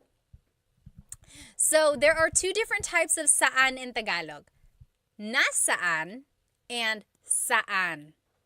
Technically, saan is when you're asking about a verb or a person's actions. For example, Saan matutulog si Chris? Chris is my husband. Saan matutulog si Chris? Where is Chris going to sleep? So do you see I'm asking about an action? So I'm using the word saan. Saan matutulog si Chris? Versus, nasaan ang cellphone ko? Nasaan is asking about a noun. Does that make sense? Nasaan ang cellphone ko? So it's asking about the location of a specific thing. Nasaan ang CR? Nasaan ang cellphone ko? Whereas saan is used for a verb. Saan matutulog si Chris? Now going back to your question, Jason, you said, can you say saan ang CR? Yes, absolutely. And a lot of people will say that. So that is because they are shortening the word nasaan. So technically, when people say, saan ang CR? Where is the bathroom? Saan ang CR? Technically, the grammatically correct way to say it is nasaan ang CR. Same thing, same idea, just so you know. I always say saan ang CR too, just if I'm trying to be quick. Very good. Oh, Tony said, is magkano from the root of ano in the way gaano is? And then someone asked, or Dan said, yes. Well, first, Dan answered the question about saan and nasaan and said, you can still say it. People will understand. No one will call it out. Exactly right. Yes. And then also Dan said the root is kano, meaning like the quantity of something. Yes. So it's not quite the same, but very similar as the word gaano. It's a little bit different. Very good. Very good, though. Still talking about the quantity of something. This is about the quantity of value, like the cost of something. Alrighty, let's keep going. So again, just to go over some of these phrases that you can say while traveling in the Philippines. Nasaan ang CR? Where is the bathroom? Nasaan ang CR? Or pabili po ng, can I please buy? Pabili po ng tubig, can I please buy water? Pabili ng tinapay, can I please buy bread? Or magkano po ito? How much is this? Magkano po ito? And then, salamat po. Salamat po. Oh, AJ, yes. AJ on TikTok said, what does nang mean? And then S replied, I think it's to connect like words together. So nang can be used a couple different ways. Here in this phrase, pabili po ng tubig, the nang means some or a thing. Can I please buy some water? Pabili po ng tubig. Can I please buy some water? But yes, S, you're right. Sometimes it can be used to link words, again, depending on the context. But in this phrase, it means some or a thing. Very good question. Okay, this is the last thing we're going to do tonight. So throughout this lesson, we learned some phrases, some vocabulary words about traveling. I want you to listen to what I am about to say. It's going to be a little dialogue. And I'm going to say it in Tagalog. And I want you to see how much you can understand. Okay? This is going to test your oral comprehension skills. So imagine you are listening to people talk about a trip. This is what you might hear. So let's see how much you can understand. You might know more than you think, okay? Okay, here we go. Magbabakasyon ako sa susunod na linggo. Kasama ko ang asawa ko, ang mga anak ko, at ang pinsan ko. Pupunta kami sa Disney World. Mag-eeroplano kami. Aalis kami sa linggo at babalik kami sa susunod na Sabado. Ikaw, kailan ka magbabakasyon? What do you think? I'll say it one more time, okay? So, again, if you're just joining us, I am saying a little dialogue here. And then I want you to see how much you can understand, okay? So it's a little oral comprehension, okay? Oh, Jaywell, thank you so much for the gift on YouTube. Maraming salamat. EJM said, thanks for my lesson before I start my shift. Have a good shift, EJM. I hope it goes well. Alrighty, here it goes again. Magbabakasyon ako sa susunod na linggo.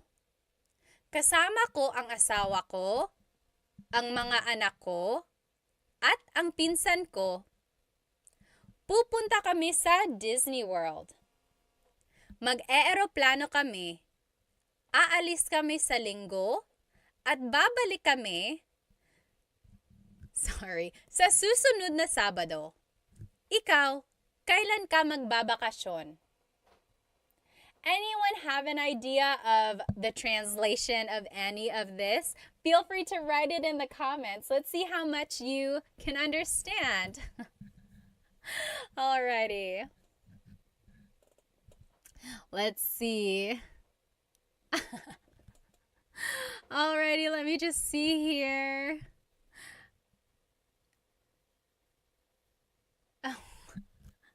Okay. Yes, JB said, I will be on vacation in 1 week.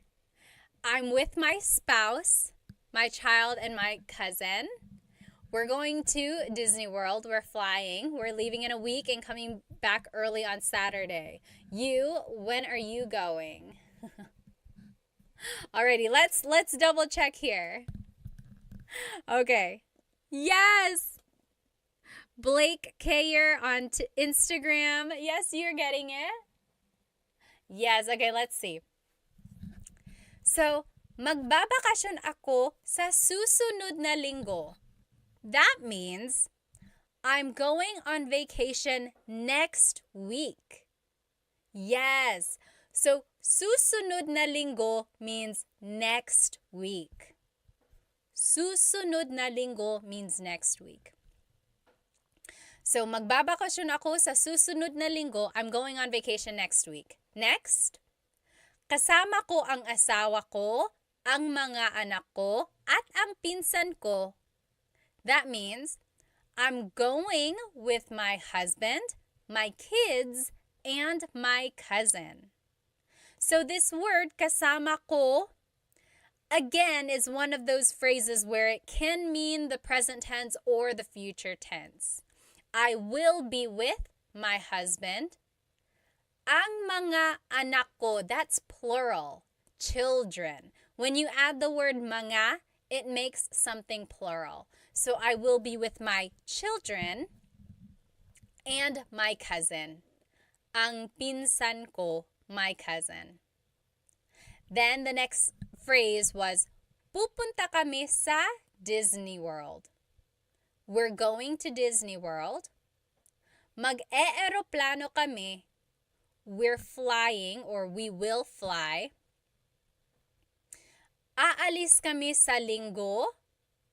We are leaving on Sunday.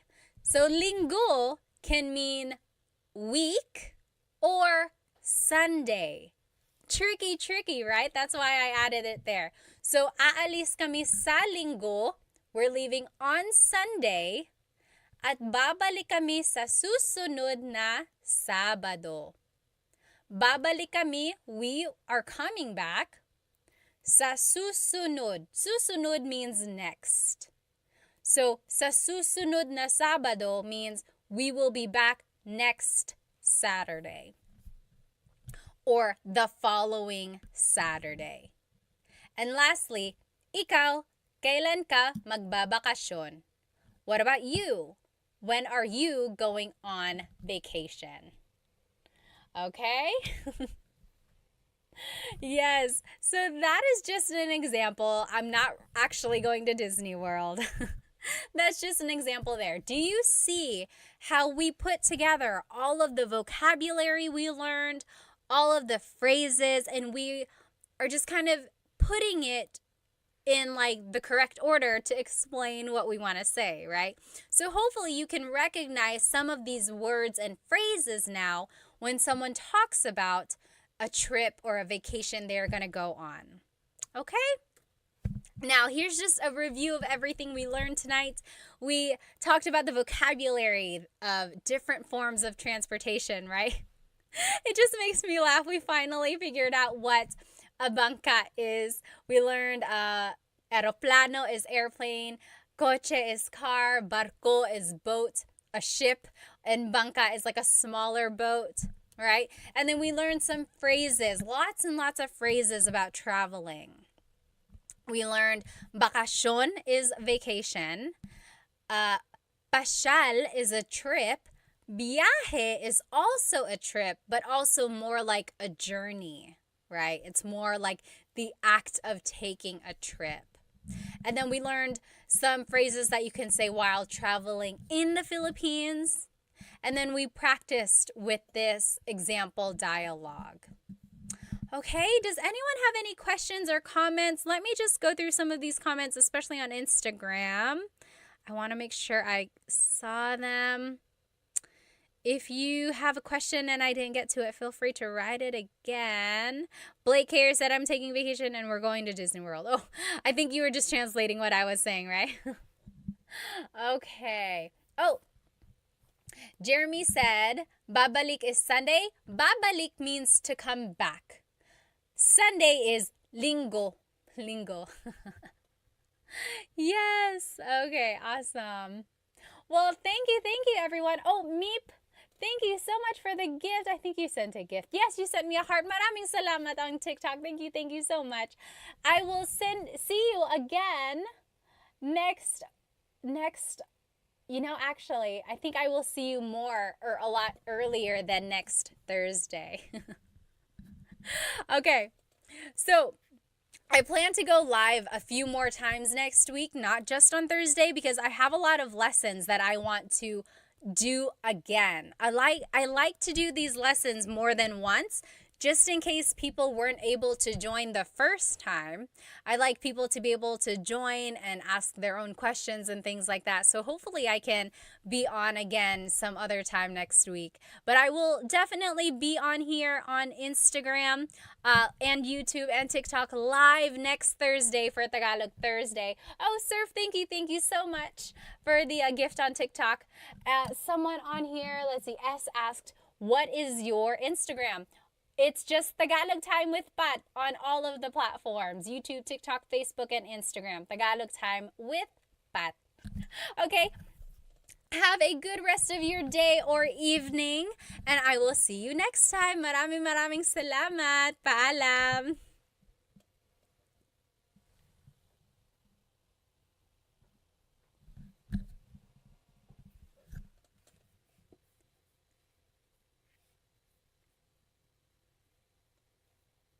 Hello, everybody. Welcome. Welcome to Tagalog Thursday. I'm so happy you're here with me on YouTube. Let me go ahead and just make sure our other friends are joining us as well. We have a really fun class tonight. Hello, everybody. Welcome to Tagalog Thursday. I have missed you. I've missed you a lot. Tonight is going to be a very fun night because I actually have something that we're going to use, and I think it's going to be very, very helpful. So if you looked at my Instagram story, you'll notice that I put a link up there for some flashcards that I made for us. So I have been working really hard. I made some Tagalog verb flashcards for you. And not only are they vocabulary words about the different verbs in Tagalog, but on the back of the flashcards are conjugations of the verbs as well. Oh, TikTok, let me see if I can flip the screen so that you can see it. Is that better? Yeah, there we go. Okay. So these flashcards are so great because they have the word on them And then on the back is how you conjugate the verb. Okay, a lot of you have said, oh, verbs and conjugation are like some of the most challenging things about Tagalog. And it's true. And if you have watched my full length Tagalog lessons on YouTube, then you know that there are different types of verbs, and then there are different categories, different conjugation patterns, and everything like that. And one of the things that I said is the more verbs you learn, that's kind of how you will learn what group these verbs fall into, right? So it's just a matter of gaining more vocabulary, and getting these flashcards will help you with that. Again, tonight's Tagalog lesson is about Tagalog verbs, and we are going to be using these flashcards that I made for us that have the Tagalog verb on the front, and on the back is the conjugation. Conjugation means changing something into a different form. So these are the conjugations in the present tense, the past tense, the future tense, and then there's one more conjugation in there, or one more type of phrase. It's the command. You'll see how they are used when we go through them. Again, if you want to get your own copy of these flashcards that I made, the digital download is on my Stan store. I put the link in my stories, but also it's in the in my bio as well. Go ahead and write where you are currently watching from. Maybe tell me how old you are, and does anyone have a shout out? One time someone said, oh, it's my girlfriend's birthday. Can you say hi? If anyone has a special event, please let me know. Or is it just a fun night? No special event on your side, but just something to celebrate, just being with me learning Tagalog. Let me go ahead and catch up on some of these comments. Okay, let me catch up on some of these comments on Instagram here. Major said, Ate Pat, gumagawa ako ng mabuti. You're doing something good. Are you trying to say you're doing well? You can say, mabuti ako, mabuti naman. What you said literally means I am doing something good. Like you are doing a good deed or something. Oh, Chunkin Deuces said, quick question. Is there a difference between learning Filipino versus Tagalog? Very, very good question. Does anyone know? I know the answer, but does anyone know the difference between Filipino and Tagalog? Think about it, write it in the comments, and let's see what everyone thinks. Hello, magandang araw, Vic said. Let's see. Hi, Ate. Kawabanga said. Miss Anna Adams said, kumusta ka, ate? Mabuti naman. Hi, Love and Lulu. All right, let's see here. Again, we're just waiting for everyone to join. Hello, hello. Oh, so many people. Let's see here. Rose from San Diego. Ronnie from LA. Royston from Singapore. I'm Heme from California. Brandon from Jacksonville, Florida. Hello, hello. Dilshan from New Zealand. Fritz from New Jersey. Hello, hello. Mabuhay Thursday. Hello, hello. Let me see. Oh, did someone have a shout out? I forgot. Earrings are fire. Team D Texas said, Salamat. These are from Pick You Official. I think Pick You Official. Let's see. How about over here on TikTok? Captain says, I'm a Filipino. I'm all the way from LA, California. Hello, hello. Yes, exactly right. So Rocky's Barber. So the question was, Chunkin Deuces asked, what is the difference between Filipino and Tagalog?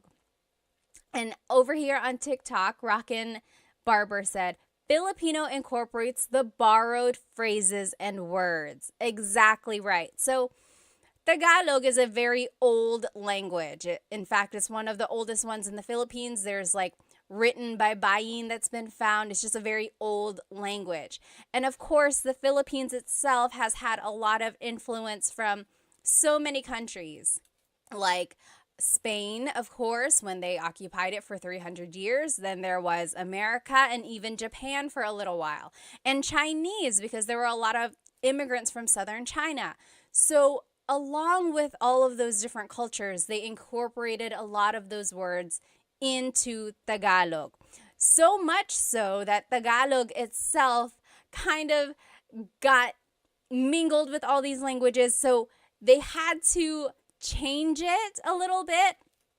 And Filipino is the language that incorporates all of those different languages. For example, hikaw, the word hikaw is earring. That is a Chinese word, or it stems from the Chinese culture. But technically, there was at one point a true deep Tagalog word that was used before hikaw. And usually I love Tagalog, like deep Tagalog, because it's very literal. When you think of the word a chair in Tagalog is upuan. There are lots of different words for chair. Upuan is a word for chair. Like the verb upo means to sit, upuan means a place to sit.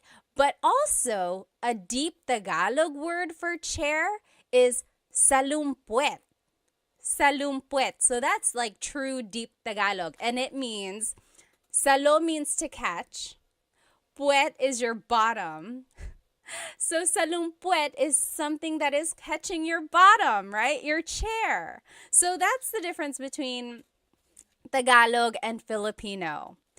So yes, Filipino kind of incorporates all of those different borrowed words, as Rockin' Barber said, whereas Tagalog really is like the pure whatever it was before all of those influences. Although nowadays, Filipino, Tagalog, Filipino, they are used interchangeably and people will understand what you mean. But technically, there is a difference. Oh, hello, Tagalog Kurt. Someone is saying hello, Tagalog Kurt. Are they here? Anyway, again, thank you. Let's go ahead and get started. Tonight's lesson is going to be all about Tagalog verbs, okay? So depending on where you are in your Tagalog learning journey, you might already know how to conjugate verbs and you just want to learn more. Or maybe you are a true beginner, you just want to gain more vocabulary. This is a good way to do it. Or maybe you are kind of a little bit more experienced and you just want to quiz yourself, or you just want to make sure you know the right words.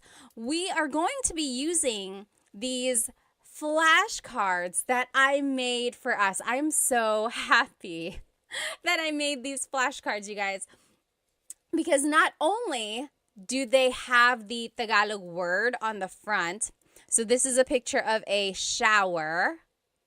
To shower in Tagalog is maligo, and it says that on the front, okay? On the back of the card has the conjugation of the or of the verb.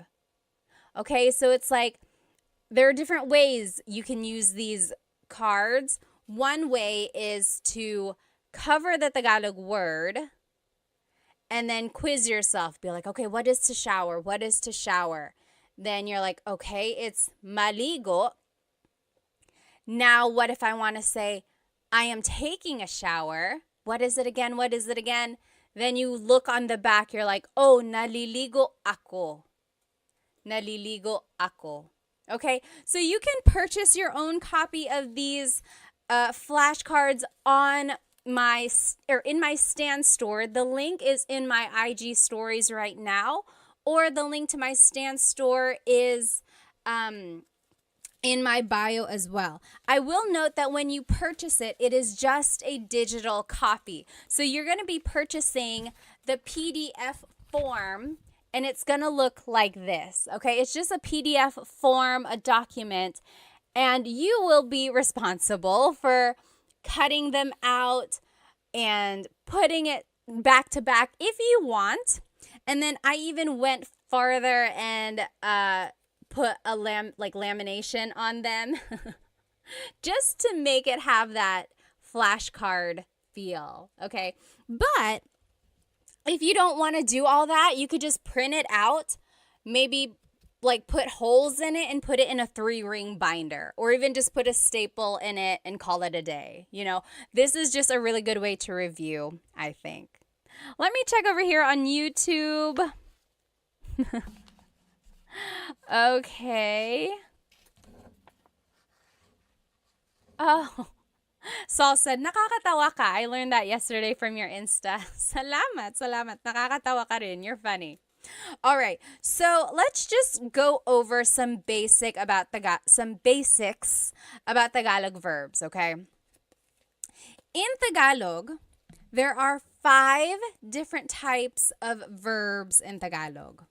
Okay, let me find these cards here. I had organized them and now I'm just gonna find, here we go.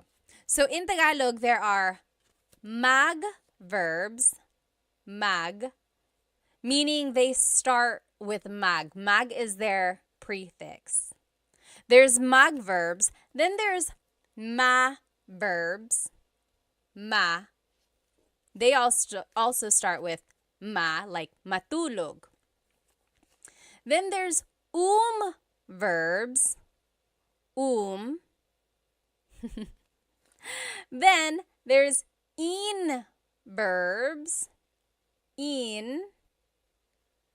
And then verbs. Verbs. John Legacy on YouTube said, are you going to post those flashcards anywhere for us to download or purchase? Yes, they are already up on my Stan store. The link should be in my bio, and you will see it. It says new 100 Tagalog flashcards, so you should be able to purchase them there. Again, there are 5 different types of verbs in Tagalog. Mag, ma, in, and e verbs. Why is that important? Well, it's all going to determine the patterns that we use when we conjugate them. Okay? And if you need a review of how to conjugate these different types of verbs, you can watch the full-length Tagalog lesson on my YouTube channel. There's like present tense conjugation, past and future tense conjugation videos there. It will go step by step with lots and lots of practice. But we can also just learn them tonight, okay? I don't want you to get too bogged down about the patterns themselves, but I do want you to recognize that there is a pattern. Okay, you'll see. There's repeated syllables. There's certain affixes or prefixes or infixes. Okay, so I want you to just listen and see what we get. Okay, so let's just go through some of these verbs here. If you know the answer, write it in the comments. What is to clap in Tagalog? What is to clap in Tagalog? Do you know? What is to clap? Oh, thank you so much for all the gifts on TikTok. They are going so fast. FJMLV, thank you so much. And I think someone else up there, thank you. What is to clap in Tagalog? To clap, yes, Mr. Mark Tricks. So, palakpak or pumalakpak. Very good. Yes. Oh, Solman, thank you so much for the roses on TikTok. Maraming salamat. Thank you. So, pumalakpak or palakpak. So, technically, the root word here is palakpak. Palakpak. All verbs in Tagalog have a root, and then something is added to them to change the tense. For verbs, sometimes they are referred to as just the root, palakpak. sometimes they are referred to with the already in it. So if you said palakpak, that is correct. If you said pumalakpak, that is also correct. JB on YouTube said magclap. Yes and no. So I love mag verbs because you can always use mag as a way to turn an English word into a Tagalog verb. If you don't know a verb in Tagalog, turn it into a mag verb and conjugate it that way. So JB said mag-clap because they couldn't remember what to clap is. But technically it's palakpak or pumalakpak. Now let's take a look at how it's conjugated. Oh, Jess, thank you so much for the gift on TikTok. Maraming salamat. So if you want to say, I am clapping, it would be, pumapalakpak ako. Pumapalakpak ako. So that's just right here. Again, these flashcards are on my Stan store. You can purchase the digital copy and then you can cut them out and laminate it yourself. On the front of it is the verb. On the back are the conjugations. Okay, so in the present tense, it would be pumapalakpak ako. Pumapalakpak ako. Oh, Saul, thank you so much for the badge on Instagram. Thank you. In the past tense, it's pumalakpak ako. Pumalakpak ako.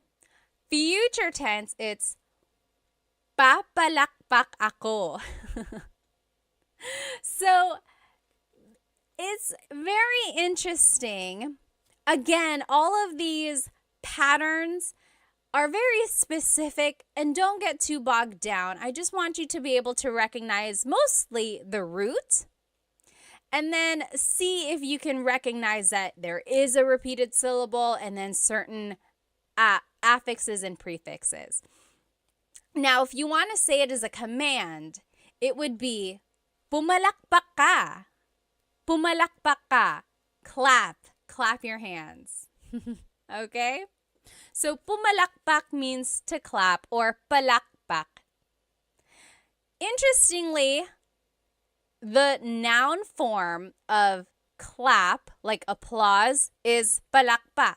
So sometimes it can be confusing if you don't use the People can be like, are you talking about the verb or the noun? And of course, you would just use context clues from there.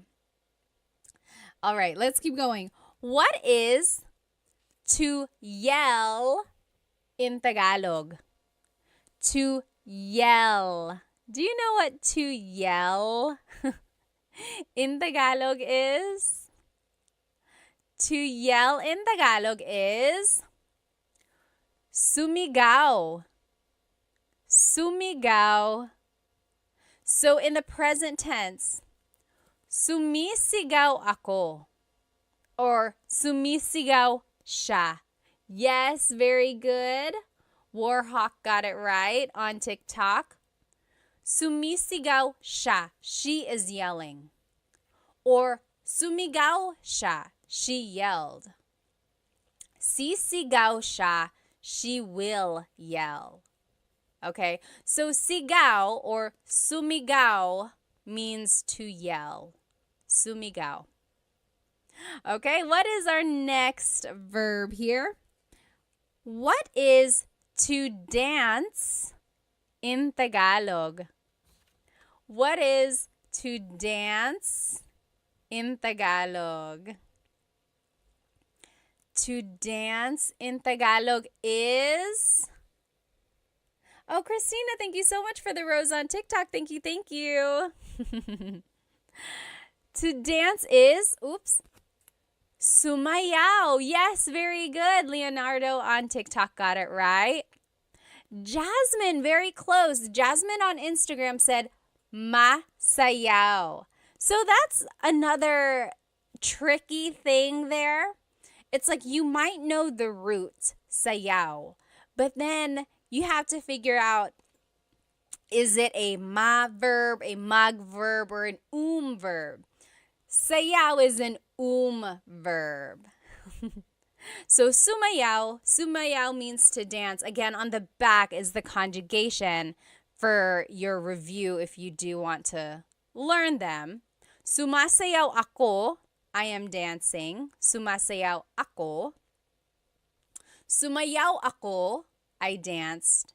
Sasayaw ako, I will dance. And then as a command, it would be sumayaw ka, dance. Sumayaw ka. Dilshan said, isn't masaya happy? Yes, masaya means happy. Sumayaw is a little different from masaya. Okay? I guess we're in this stack of verbs. What is to cry in Tagalog? What is to cry in Tagalog? Oh, Cam said, where can I get the flashcards? You can download the flashcards from my Stan store. You can, when you download them, they will come as a PDF and you just print them out yourself. And you can cut them, laminate them like I did, front and back, or just print them, maybe put a staple or put holes in it and put it in a 3-ring binder. So however you want to use them, you're going to download it. It'll come like this. What is, yes, JB, you got it on YouTube. To cry is iyak, umiyak, umiyak. Very good, JB. Very good, very good. Umiyak means to cry. So in the present tense, umiiyak ako. Umiiyak ako. Past tense, umiyak ako. Umiyak ako. Future tense, iiyak ako. And then as a command, wag kang umiyak. Wag ka nang umiyak. Don't cry. Don't cry. Okay. So Dilshan said, diba means isn't it? Yeah. Means like right, correct? Or is it not? Yep, that's exactly right. Okay, next verb here on our list. What is to laugh in Tagalog? What is to laugh in Tagalog? To laugh. Yes, very good, Cam. Tumawa. Very good. So to laugh in Tagalog is tumawa. Tumawa. Very good. So tumatawa ako. I am laughing. Tumatawa ako. Or tumawa ako. I laughed. Tumawa ako. That's past tense. Tatawa ako. I will laugh. Tatawa ako. Or as a command, tumawa ka. Laugh. Tumawa ka. Okay? Here's another verb. What is to sing in Tagalog? To sing in Tagalog. You might have heard this if your family is into karaoke. People will always make you try to sing. Yes, Cam is exactly right. And Warhawk. Yes. Very good. Kumanta. Kumanta. Yes. Alpo Bleat. Kumanta. Very good. JB said, once again, where do we download these cards? Well, it's in my Stan store. So the link should be in my bio, or if you just go to my profile, look for the Stan store link. Again, when you download it, it will be a PDF like this, and then you will print it yourself and turn them into flashcards, or you can just keep it like this, put it in a folder, things like that, okay? So, kumakanta ako, I am singing. Kumakanta ako. Kumanta ako, I sang. Kumanta ako. Kakanta ako. I will sing. Kakanta ako. And as a command, kumanta ka, kumanta ka. If you've ever gone karaokeing or if you've ever karaokeed with Filipinos, they have probably said that to you. Kumanta ka, sing, kumanta ka. They leave no one behind with the singing. What is everyone's go-to karaoke song, by the way? I like Crazy for You by Madonna. I like, what else do I like? I don't know. I'm not like an amazing singer or anything. Oh, what's that one song that I like? I'll have to think about it. Yes. Okay. Oh, you might have already seen it. What is to hug in Tagalog? To hug. Oh, Captain said All of Me by J.M. Guzman. Oh, I don't even know what song that is. I'll have to look that up. Hart said Whitney or Mariah Star Spangled Banner. Number 1, do they even have that version? And number 2, I need some evidence, please. Yes, very good, very good. Oh, Captain said rap songs by Andrew E. Do you know who Andrew E. is? Andrew E. is a popular rapper in the Philippines. I feel like he was a lot more popular in like the 90s or early 2000s, like just really, really fast Tagalog raps. Are you into Glock 9? Glock 9 and like Ruby Ibarra, of course, Phil Am. There are lots of newer. Oh, and Easy Miller, hello. Like a lot of newer rappers out there. Yes, very good, very good. Yakap or yakapin means to hug. Yakapin. So, yakap is the noun, a hug, yakap. Yakapin is the verb to hug. Captain said Sharon Cuneta. You like to sing Sharon Cuneta songs? Oh, Chris McCollin said, I met Andrew E. Really? How? Jez said Dilaw by Maki. I don't think I've heard that one. I'll have to look that up. So yes, yakapin. Now we're in the in. Where am I? In verbs. In. So the first set of verbs we looked at were verbs. These are in verbs. The difference there is that verbs can be object or actor focused.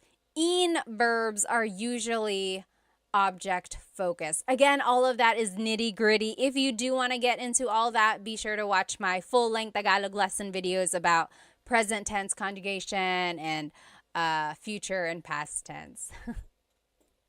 Oh, Serrano said maybe this time. I love that song. I love that song. Ozzy Mandia said, hi, I just wanted to thank you for the lessons. I plan to visit the Philippines later this year. I'm pretty good at the language. Oh, at language, so I'm absorbing everything. Good, good. JB said, my way. Do you know what happens when you sing My Way in the Philippines? It doesn't always happen, but for a while, there was like really bad things happening whenever you sang My Way in the Philippines.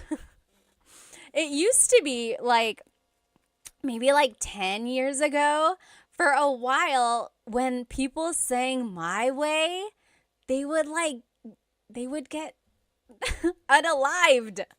They wouldn't, I don't know what would happen. Like, it would be so violent. And then, yeah, so for a while, there was just that thing where it was like, don't sing My Way, or it became a joke where it was like, oh, you're going to sing My Way. So be careful with that song. Okay, yeah, so yakap or yakapin means to hug. In the future tense, it's, I'm just trying to think because I don't want to say it wrong. Yinayakap ko siya. I am hugging him. Yinayakap ko siya. Past tense, yinakap ko siya. Future tense, yayakapin ko siya. Okay? So, yakap is an in verb. As a command, maybe you can use this on your sweet, lovey, lovey loved one. Yakapin mo ako. Yakapin mo ako. That means hug me. Yakapin mo ako. I'll put it up here so you can see it. That's the command. Hug me. Yakapin mo ako. Try saying that to your honey tonight. I'm sure it'll make them super kilig. Yakapin mo ako. Okay? Someone put it or wrote a question up here. Someone asked why. Why is it that when you sang My Way, you would get like unalived? I don't know. It was just like, maybe it just happened to be that when people were singing that, there were like violent people around them. I don't know. But for a while, you should look it up. It was like singing My Way at karaoke was kind of dangerous. Oh, and then someone asked, do you know how to speak Bisaya? No, I do not, but I know someone who does, and I'll be sharing them with you in just a little while, like maybe next week or in a couple weeks. Oh, someone up here asked, Ladorabi said, is Filipino Sign Language the same as American Sign Language? So I feel like either last year or the year before, I posted a video of Filipino Sign Language. And then people commented, oh, it's the same as American Sign Language because American Sign Language actually is universal. So people said it's the same, but I'm sure there might be some nuances. But that is a great question. If anyone knows, like, is there a difference between Filipino Sign Language and American Sign Language? Let us know. Jasmine said, I heard of you sing it badly. So maybe if you sing My Way badly, then that's why it was so violent. Patch said, your tutorials really helped me in my tutoring sesh with my US students. Thank you, thank you, thank you. Maraming salamat. Thank you, din. Oh, interesting. Okay, so PJ said Japanese Sign Language is a little different. Interesting. Okay, so yeah, there might be some similarities between Filipino Sign Language and then like American Sign Language, but also there might be some differences as well. Warhawk said, I'll never sing that song in the Philippines. Yeah, don't sing My Way. You might not want to. Okay, and then someone asked, do I speak Waray? No, I do not, but I'm looking for someone who can teach it. If you know anyone who can teach Waray, send them my way. Okay. What is to pull in Tagalog?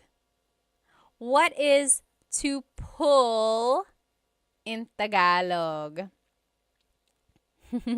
Yes, JB, yakapin was an in verb.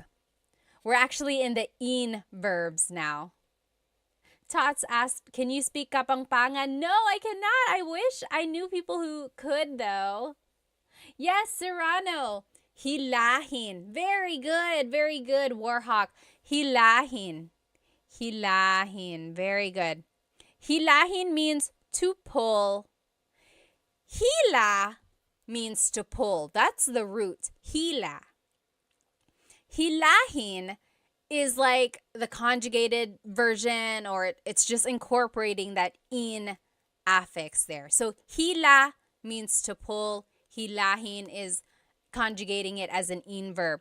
In the present tense, it's hinihila ko ang lubid. I am pulling the rope. Hinihila ko ang lubid. In the past tense, hinila ko ang lubid. In the future tense, hihilahin ko ang lubid. As a command, it would be hilahin mo ang lubid. Okay, so again, I just want you to notice the root word. I want you to notice that there is a pattern. You don't have to like get into the nitty-gritty of all the exact patterns if you don't know them yet. But see if you can recognize like, oh, that sounds like it's present tense. That sounds like it's past, or that sounds like it's future. Okay. But more than anything, I do just want you to get the root word to be able to recognize that, oh, hila means to pull. Again, these cards, these flashcards are on my Stan store. You can purchase them When you buy them, though, remember that it's going to be the digital download, and it will come as a PDF. When you print them out, you can cut them, you can laminate them like I did, or you can just keep it like this in a folder and use it to study, okay? You said, can you send me that card? Someone said on TikTok. Just go ahead and get it from my Stan store. There are 100 verbs. 100! I found 100 verbs for you. But tonight we're only going to do maybe like 25 or 30. I went through and got some of the more common ones for us to learn. But there are 100 verbs. You gotta go get it. Oh my goodness, you gotta go get it. Okay. Now, what is to sweep in Tagalog? What is to sweep in Tagalog? Samurai said there are many Filipino shops and restaurants in our region in Oman. Oh, that's nice. Very good, Serrano. To sweep in Tagalog is walis. Oh, Serrano, you bring up a really, really good point. So in this card, I am showing it to you as an in verb. Walisin. Take a look at the conjugations. Winawalis ko ang sahig. Winawalis ko ang sahig. I am sweeping the floor. Now, Serrano on TikTok said, magwalis. Oh, I love this, you guys. Walis is one of those verbs which can be either object-focused or actor-focused, okay? So there are certain verbs in Tagalog that can take on different types of verbs. So remember, there's magma, in, or e. Walis can be an in verb, or it could be a mag verb. When it's an in verb, it's being conjugated as an object-focused verb. So you can even see it in the conjugation example. Winawalis ko ang sahig. I am sweeping the floor. The focus of this sentence really is the floor. What are you doing? I am sweeping the floor. Now listen to this. When I say, nagwawalis ako, now I'm conjugating it like a mag verb. Nagwawalis ako, that just means I'm sweeping, right? It's a complete sentence. Nagwawalis ako, I'm sweeping. There's no floor, there's no object. It's just about me, the actor. It's actor focused. What are you doing? I am sweeping. Versus, what are you doing? I am sweeping the floor. Do you see the difference there? That is a prime example of a verb that can be object or actor focused. Very good observation there, okay? Tim said, I love those cards. Thank you. Again, these cards you can get on my Stan store as a digital download. When you purchase them, it's going to come as a PDF form, and you can cut them out and laminate them like I did, like front and back. Or you can just keep it in a folder and use it to study that way. There are 100 verbs in this pack, okay? Okay. Oh no, I have to go, Rayo said. Bye. Salamat. Let's see. This random name said, are you American? Yes, I am. And I'm also Filipino. Okay. What is to tell or to say in Tagalog? What is to tell and to say in Tagalog? Kakak said, how do I get the cards? A link to them is in my bio, the Stan store. Look for the link to my Stan store. Oh, very interesting. String said, magsalita. Very close. Oh, very close, you guys. Yes. Dilshan on Instagram said, nagsasalita. JB said, is the Stan store on your IG page? You can find it in my YouTube channel as well. Just go to the About Me area and then look for the Stan store. Yes, JB actually got it. So it's sabi or sabihin.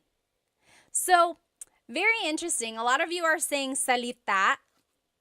Salita means, it also means to say, but really it means like to talk. Magsalita ka, talk. But also it can mean like say something. So salita and sabi are very similar. It's kind of like saying say, tell, talk, right? They're all kind of similar. Sabihin technically means to tell or to say. Very interesting. Oh, Yahia said, what is the best free app to learn Tagalog? Anyone know what is the best free app? I know of like this one app I made a video for. What is it? Turong Wika. Turong Wika. That means teaching a language. They teach Tagalog. I know other languages or other apps teach Tagalog as well. I just don't think they're free. Oh, Diego said, how do you say I don't know? How do you say I don't know in Tagalog? What do you think? Write it in the comments. That one is easy. There are a couple ways to say it actually. Oh, Mr. Crank said, is there an app that you would recommend to help learn Tagalog?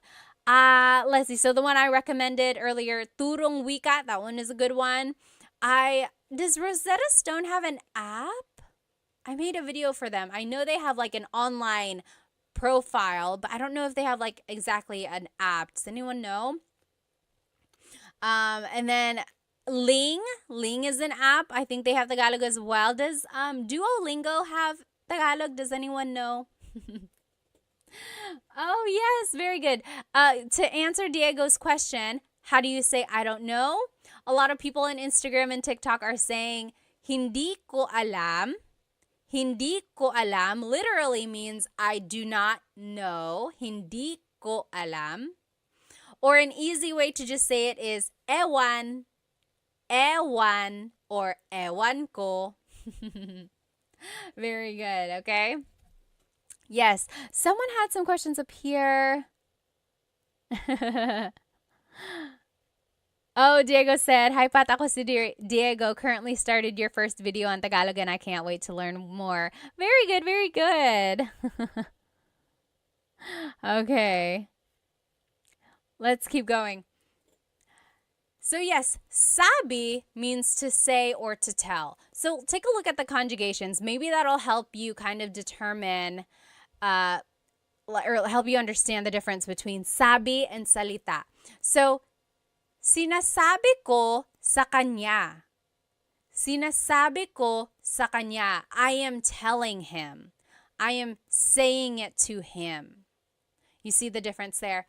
Sinabi ko sa kanya. I told him. Sasabihin ko sa kanya. I will tell him. Okay? And then, as a command, sabihin mo sa kanya. Tell him. Sabihin mo. Oh, okay. Diego said Duolingo does not have Tagalog. Interesting, interesting. What is to find in Tagalog? What is to find in Tagalog? Oh, Warhawk said Bluebird app is decent. Bluebird app. To find in Tagalog is... Yes. So, hanap is the root word. Hanapin is the verb. Hanapin, to find something. Hanapin. Like, oh, hanapin mo. Find it. Hanapin. So, here's the conjugation. Hinahanap ko ang susi. Hinahanap ko ang susi. I am looking for the key. Hinahanap. That's the present tense. Past tense, hinanap ko ang susi. Hinanap. I looked for the key. Hahanapin ko ang susi. Hahanapin ko. I will find the key. Okay? So again, hanap means to find. Hanap. Oh, JCast said, where do you buy these flashcards? You can buy them from my Stan store. Link is in the bio. Look for my Stan store. You will get the digital download. You will get the PDF form, and it looks like this. And then you can cut it, laminate it like I did, or you can just keep it like this, maybe put it in a folder or in a binder, and then use it to study like that.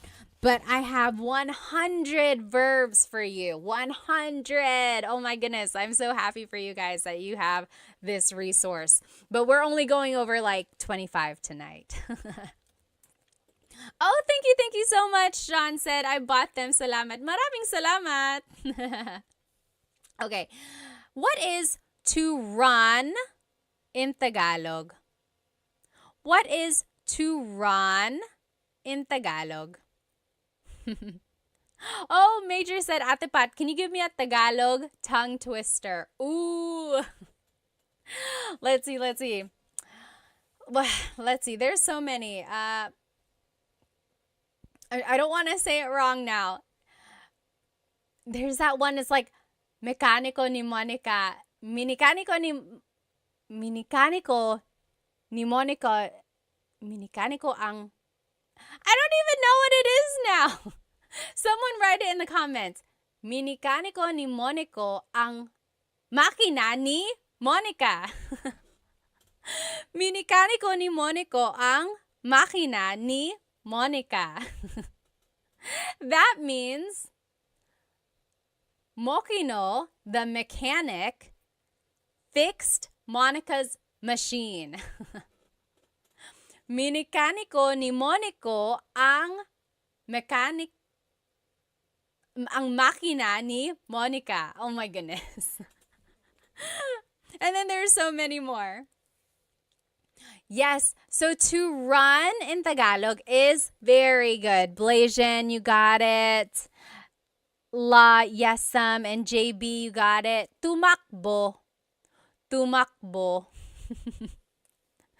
Yes, very good. Tumakbo. So takbo is the root word, takbo. Tumakbo is showing that it's an conjugation. Tumakbo. So if you want to conjugate it, tumatakbo ako. I am running. Tumatakbo ako. Or tumakbo ako. I ran. Tumakbo ako. Tatakbo ako. I will run. Tatakbo ako. Julie and Captain both just asked back to back, where can we get these cards? Yes, so these flashcards are on my Stan store, stan.store/TagalogTimePat, or you can just go look on my bio. Look for the link that says Stan Store, and it's going to be a digital copy. When you purchase it, it's going to look like this as a PDF. And then you will be able to cut it, put it together, laminate it like I did, or you can just keep it like this, keep it in a folder, and study it like that. But there are 100 cards, 100 verbs. Oh my goodness. Okay, what is to drink in Tagalog? What is to drink? Oh, Diego on YouTube said, when do I use mo? So mo is a possessive pronoun, and you use mo for certain verbs if it's an object-focused verb. Okay? So it goes into all of that in my full-length Tagalog lesson, I think 3, present tense conjugation. Take a look at that. It will break down how to use mo in certain verbs. Yes, very good. Serrano said umiinom or uminom. Uminom means to drink. Very good. Blasian, JB, you got it. Yes, Delician. Uminom, to drink. Uminom. Very good. Now, as a conjugation or to conjugate it, umiinom ako, I am drinking. Umiinom ako. Or, uminom ako, I drank. Uminom ako. Iinom ako, I will drink. Iinom ako. Or, uminom ka, drink. Uminom ka. That's a command. Remember how I told you that some verbs can be object or actor focused. Inom is one of those verbs that can be both. So, uminom means, or it's focusing on the actor. I am drinking. Umiinom ako, I am drinking. But if you want to focus on the drink itself, you actually have to conjugate it as an in verb. So, iniinom ko ang kape. I am drinking the coffee. Iniinom ko ang kape. So, as an in verb, it's focusing on the object. As an verb, it's focusing on the actor. Very interesting. Only a few more will do here, guys, because it's getting kind of late. So here, what is to eat in Tagalog? What is to eat in Tagalog? Yes, Shalona McFarland said, where do we get these cards? These cards, again, are on my Stan store. I made them for you. They are the digital download. So go to my Stan store. The link should be in my bio. When you purchase them, you're going to get them as a PDF form. You're going to get it like this. And you can cut it and laminate it, or you can just keep it like this and study it like this. Keep it in a folder, put it in a 3-ring binder, whatever you want. Or you can cut it out and laminate it like I did. Very good. So, very good. Kain. Kain. Kumain means to eat. Kumain. Yes, Blasian said, pwede bang magtanong? Can I please ask? Why does it change to ininom? Like in the conjugation, iinom as the future tense, that's just the pattern that it is. You have to repeat the first syllable. Or like, are you asking why does it become an in verb when it's an object-focused verb? It's just one of those things that it's like a thing in the Tagalog language. Some verbs can be actor or object focused, and that's how it would change. It would change by the affix or prefix. And not all verbs are like that, just certain ones. Very good. Oh, La Yesam said, can I get these cards in Canada? Yes, absolutely. When you purchase them, it's just a digital download. So it will go straight to your email, and then you can print it however you want, and then you can cut it out, or you can even just keep it like that. Very good. So kumain means to eat. Let's conjugate it. So kumakain ako, I am eating. Kumakain ako. Or past tense, kumain ako. Kumain ako, I ate. Kakain ako, I will eat. Kakain ako. And then as a command, kumain ka. Eat. Kumain ka. Okay, kumain ka. You might have heard that phrase. A lot of people like to feed their guests. So that is the thing there, the phrase that you might hear a lot. Let's see, what else? Let's take a look at some of these verbs. We didn't get to look at them. How do you say To write in Tagalog. To write. So to write something. I'll give you a hint. It's an E verb. To write. E. Oh, hang on. Who was that? String Hands said, "Hi, Pat. Your content helped me talk to my mom during her last years before she died. Maraming salamat po." Oh, my goodness. Strings, first of all, I'm so sorry for your loss, but also, I'm so happy to have helped you. Stay strong, okay? I lost a parent too, and it's not easy. Not easy at all. Oh, Julie said, "I can't find your Stan store." Let's see. Go to my link or go to my bio, and I think just click on whatever link is there, and then more links should pop up. So go to the Stan store. Someone even put it up here. I think you just type in stan.store/Tagalog time pat or Tagalog time .pat or something like that. You could even try to Google stanstore.com. I'll definitely put a post or make a post about it afterwards so we can all find it. Oh, very interesting. Yes. So Serrano again said magsulat.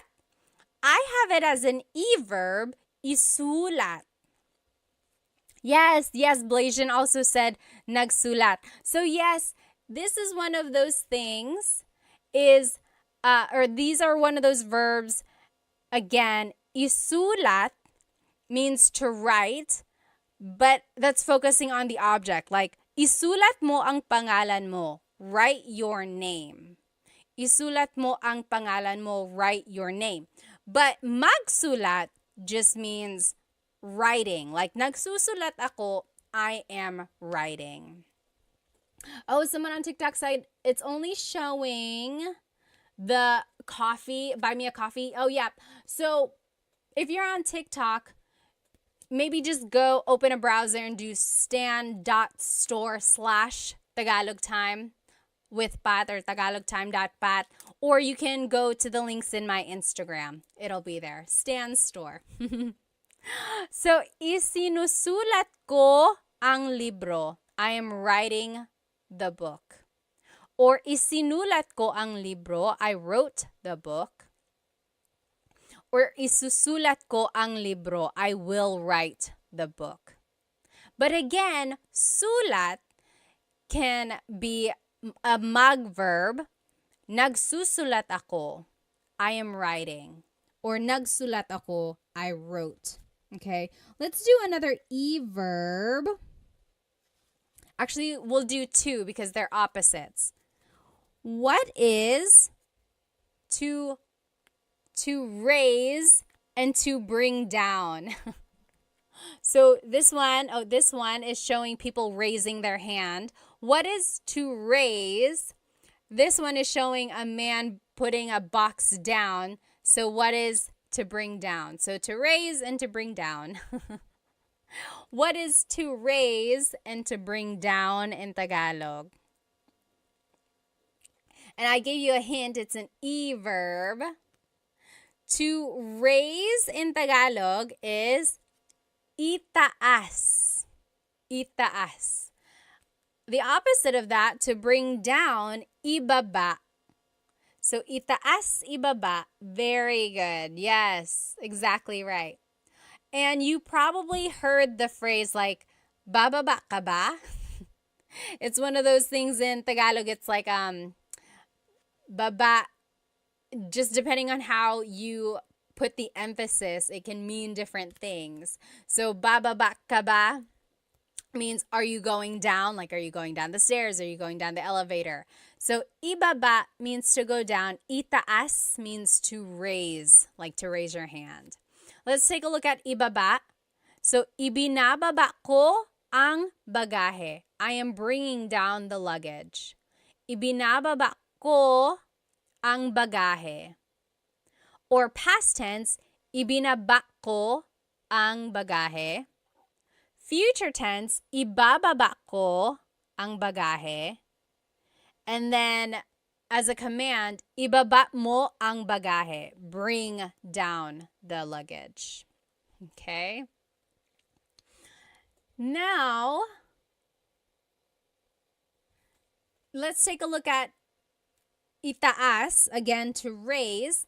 In the present tense, itinataas ko ang bandila. I am raising the flag.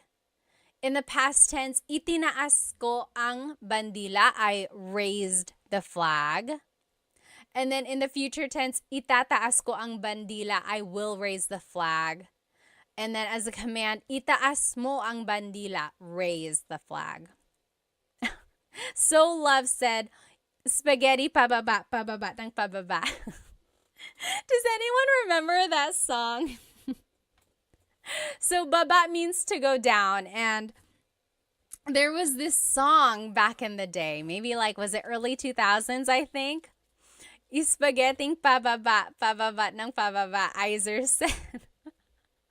And then spaghetti pataas, pataas ng pataas. And it was just this silly, silly dance, and you heard it on every variety show on the Filipino channel. You heard it on the radio all the time. People still dance it. I don't know why it's like that. It's like, why is the spaghetti going down? Why is it going up? Oh my gosh. You can't like not dance when you hear that song. Yes, Blasian said, is there another word for flag? Yes, so I said bandila. Bandila means flag. But watawat also means flag. There's another one, bandila, watawat, and does anyone remember what the other word for flag is? Wumagayway. Watawat, wumagayway. Wumagayway means to wave, or like to wave around, correct? I'm pretty sure. So watawat is like waving the flag, exactly. Oh, thank you. FJMLV said, I just got the flashcards. They look so good. I'm glad they have the sentences with them. Again, if you just joined, you can purchase these flashcards that we were using during the lesson. On the front is the Tagalog verb. And then on the back are the conjugation patterns in the present tense, past, future, and a command. It's like an example. So I think it'll really help you learn more verbs. And when you download it, it is a PDF digital download.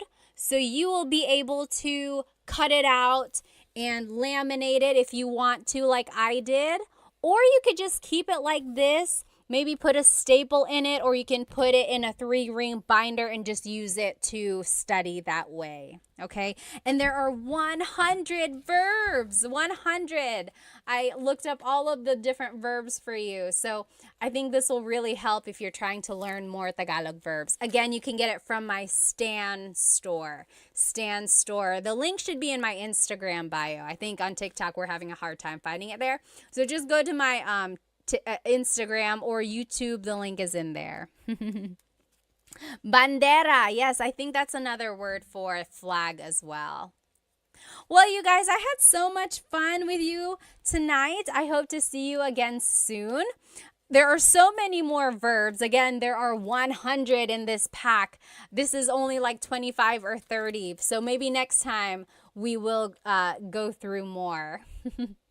Oh, FJM said, what are on your YouTube slides? I'm trying to learn more for my fiance. The YouTube slides, if you decide to buy those are just the whatever slides you see in the video. So back up. I make full-length Tagalog lesson videos on YouTube, so those slides are what go with the full-length Tagalog lesson videos, okay? Budak Baru said, where can I get the flashcards? I'm not from the Philippines. You can get them on my Stan store. Go to my Instagram, click on the link in my bio, and look for Stan store. And it will be a PDF download, and you can download them, you can cut them out, you can laminate it, or you can just keep it like this and study it, okay? Yes, let's see. Yes, Benny, did you get that? Benny also asked, where can I get them? Again, on my stand store. You just get the digital download and then you can make the cards or you can keep it like this. Okay? Well, I will see you guys next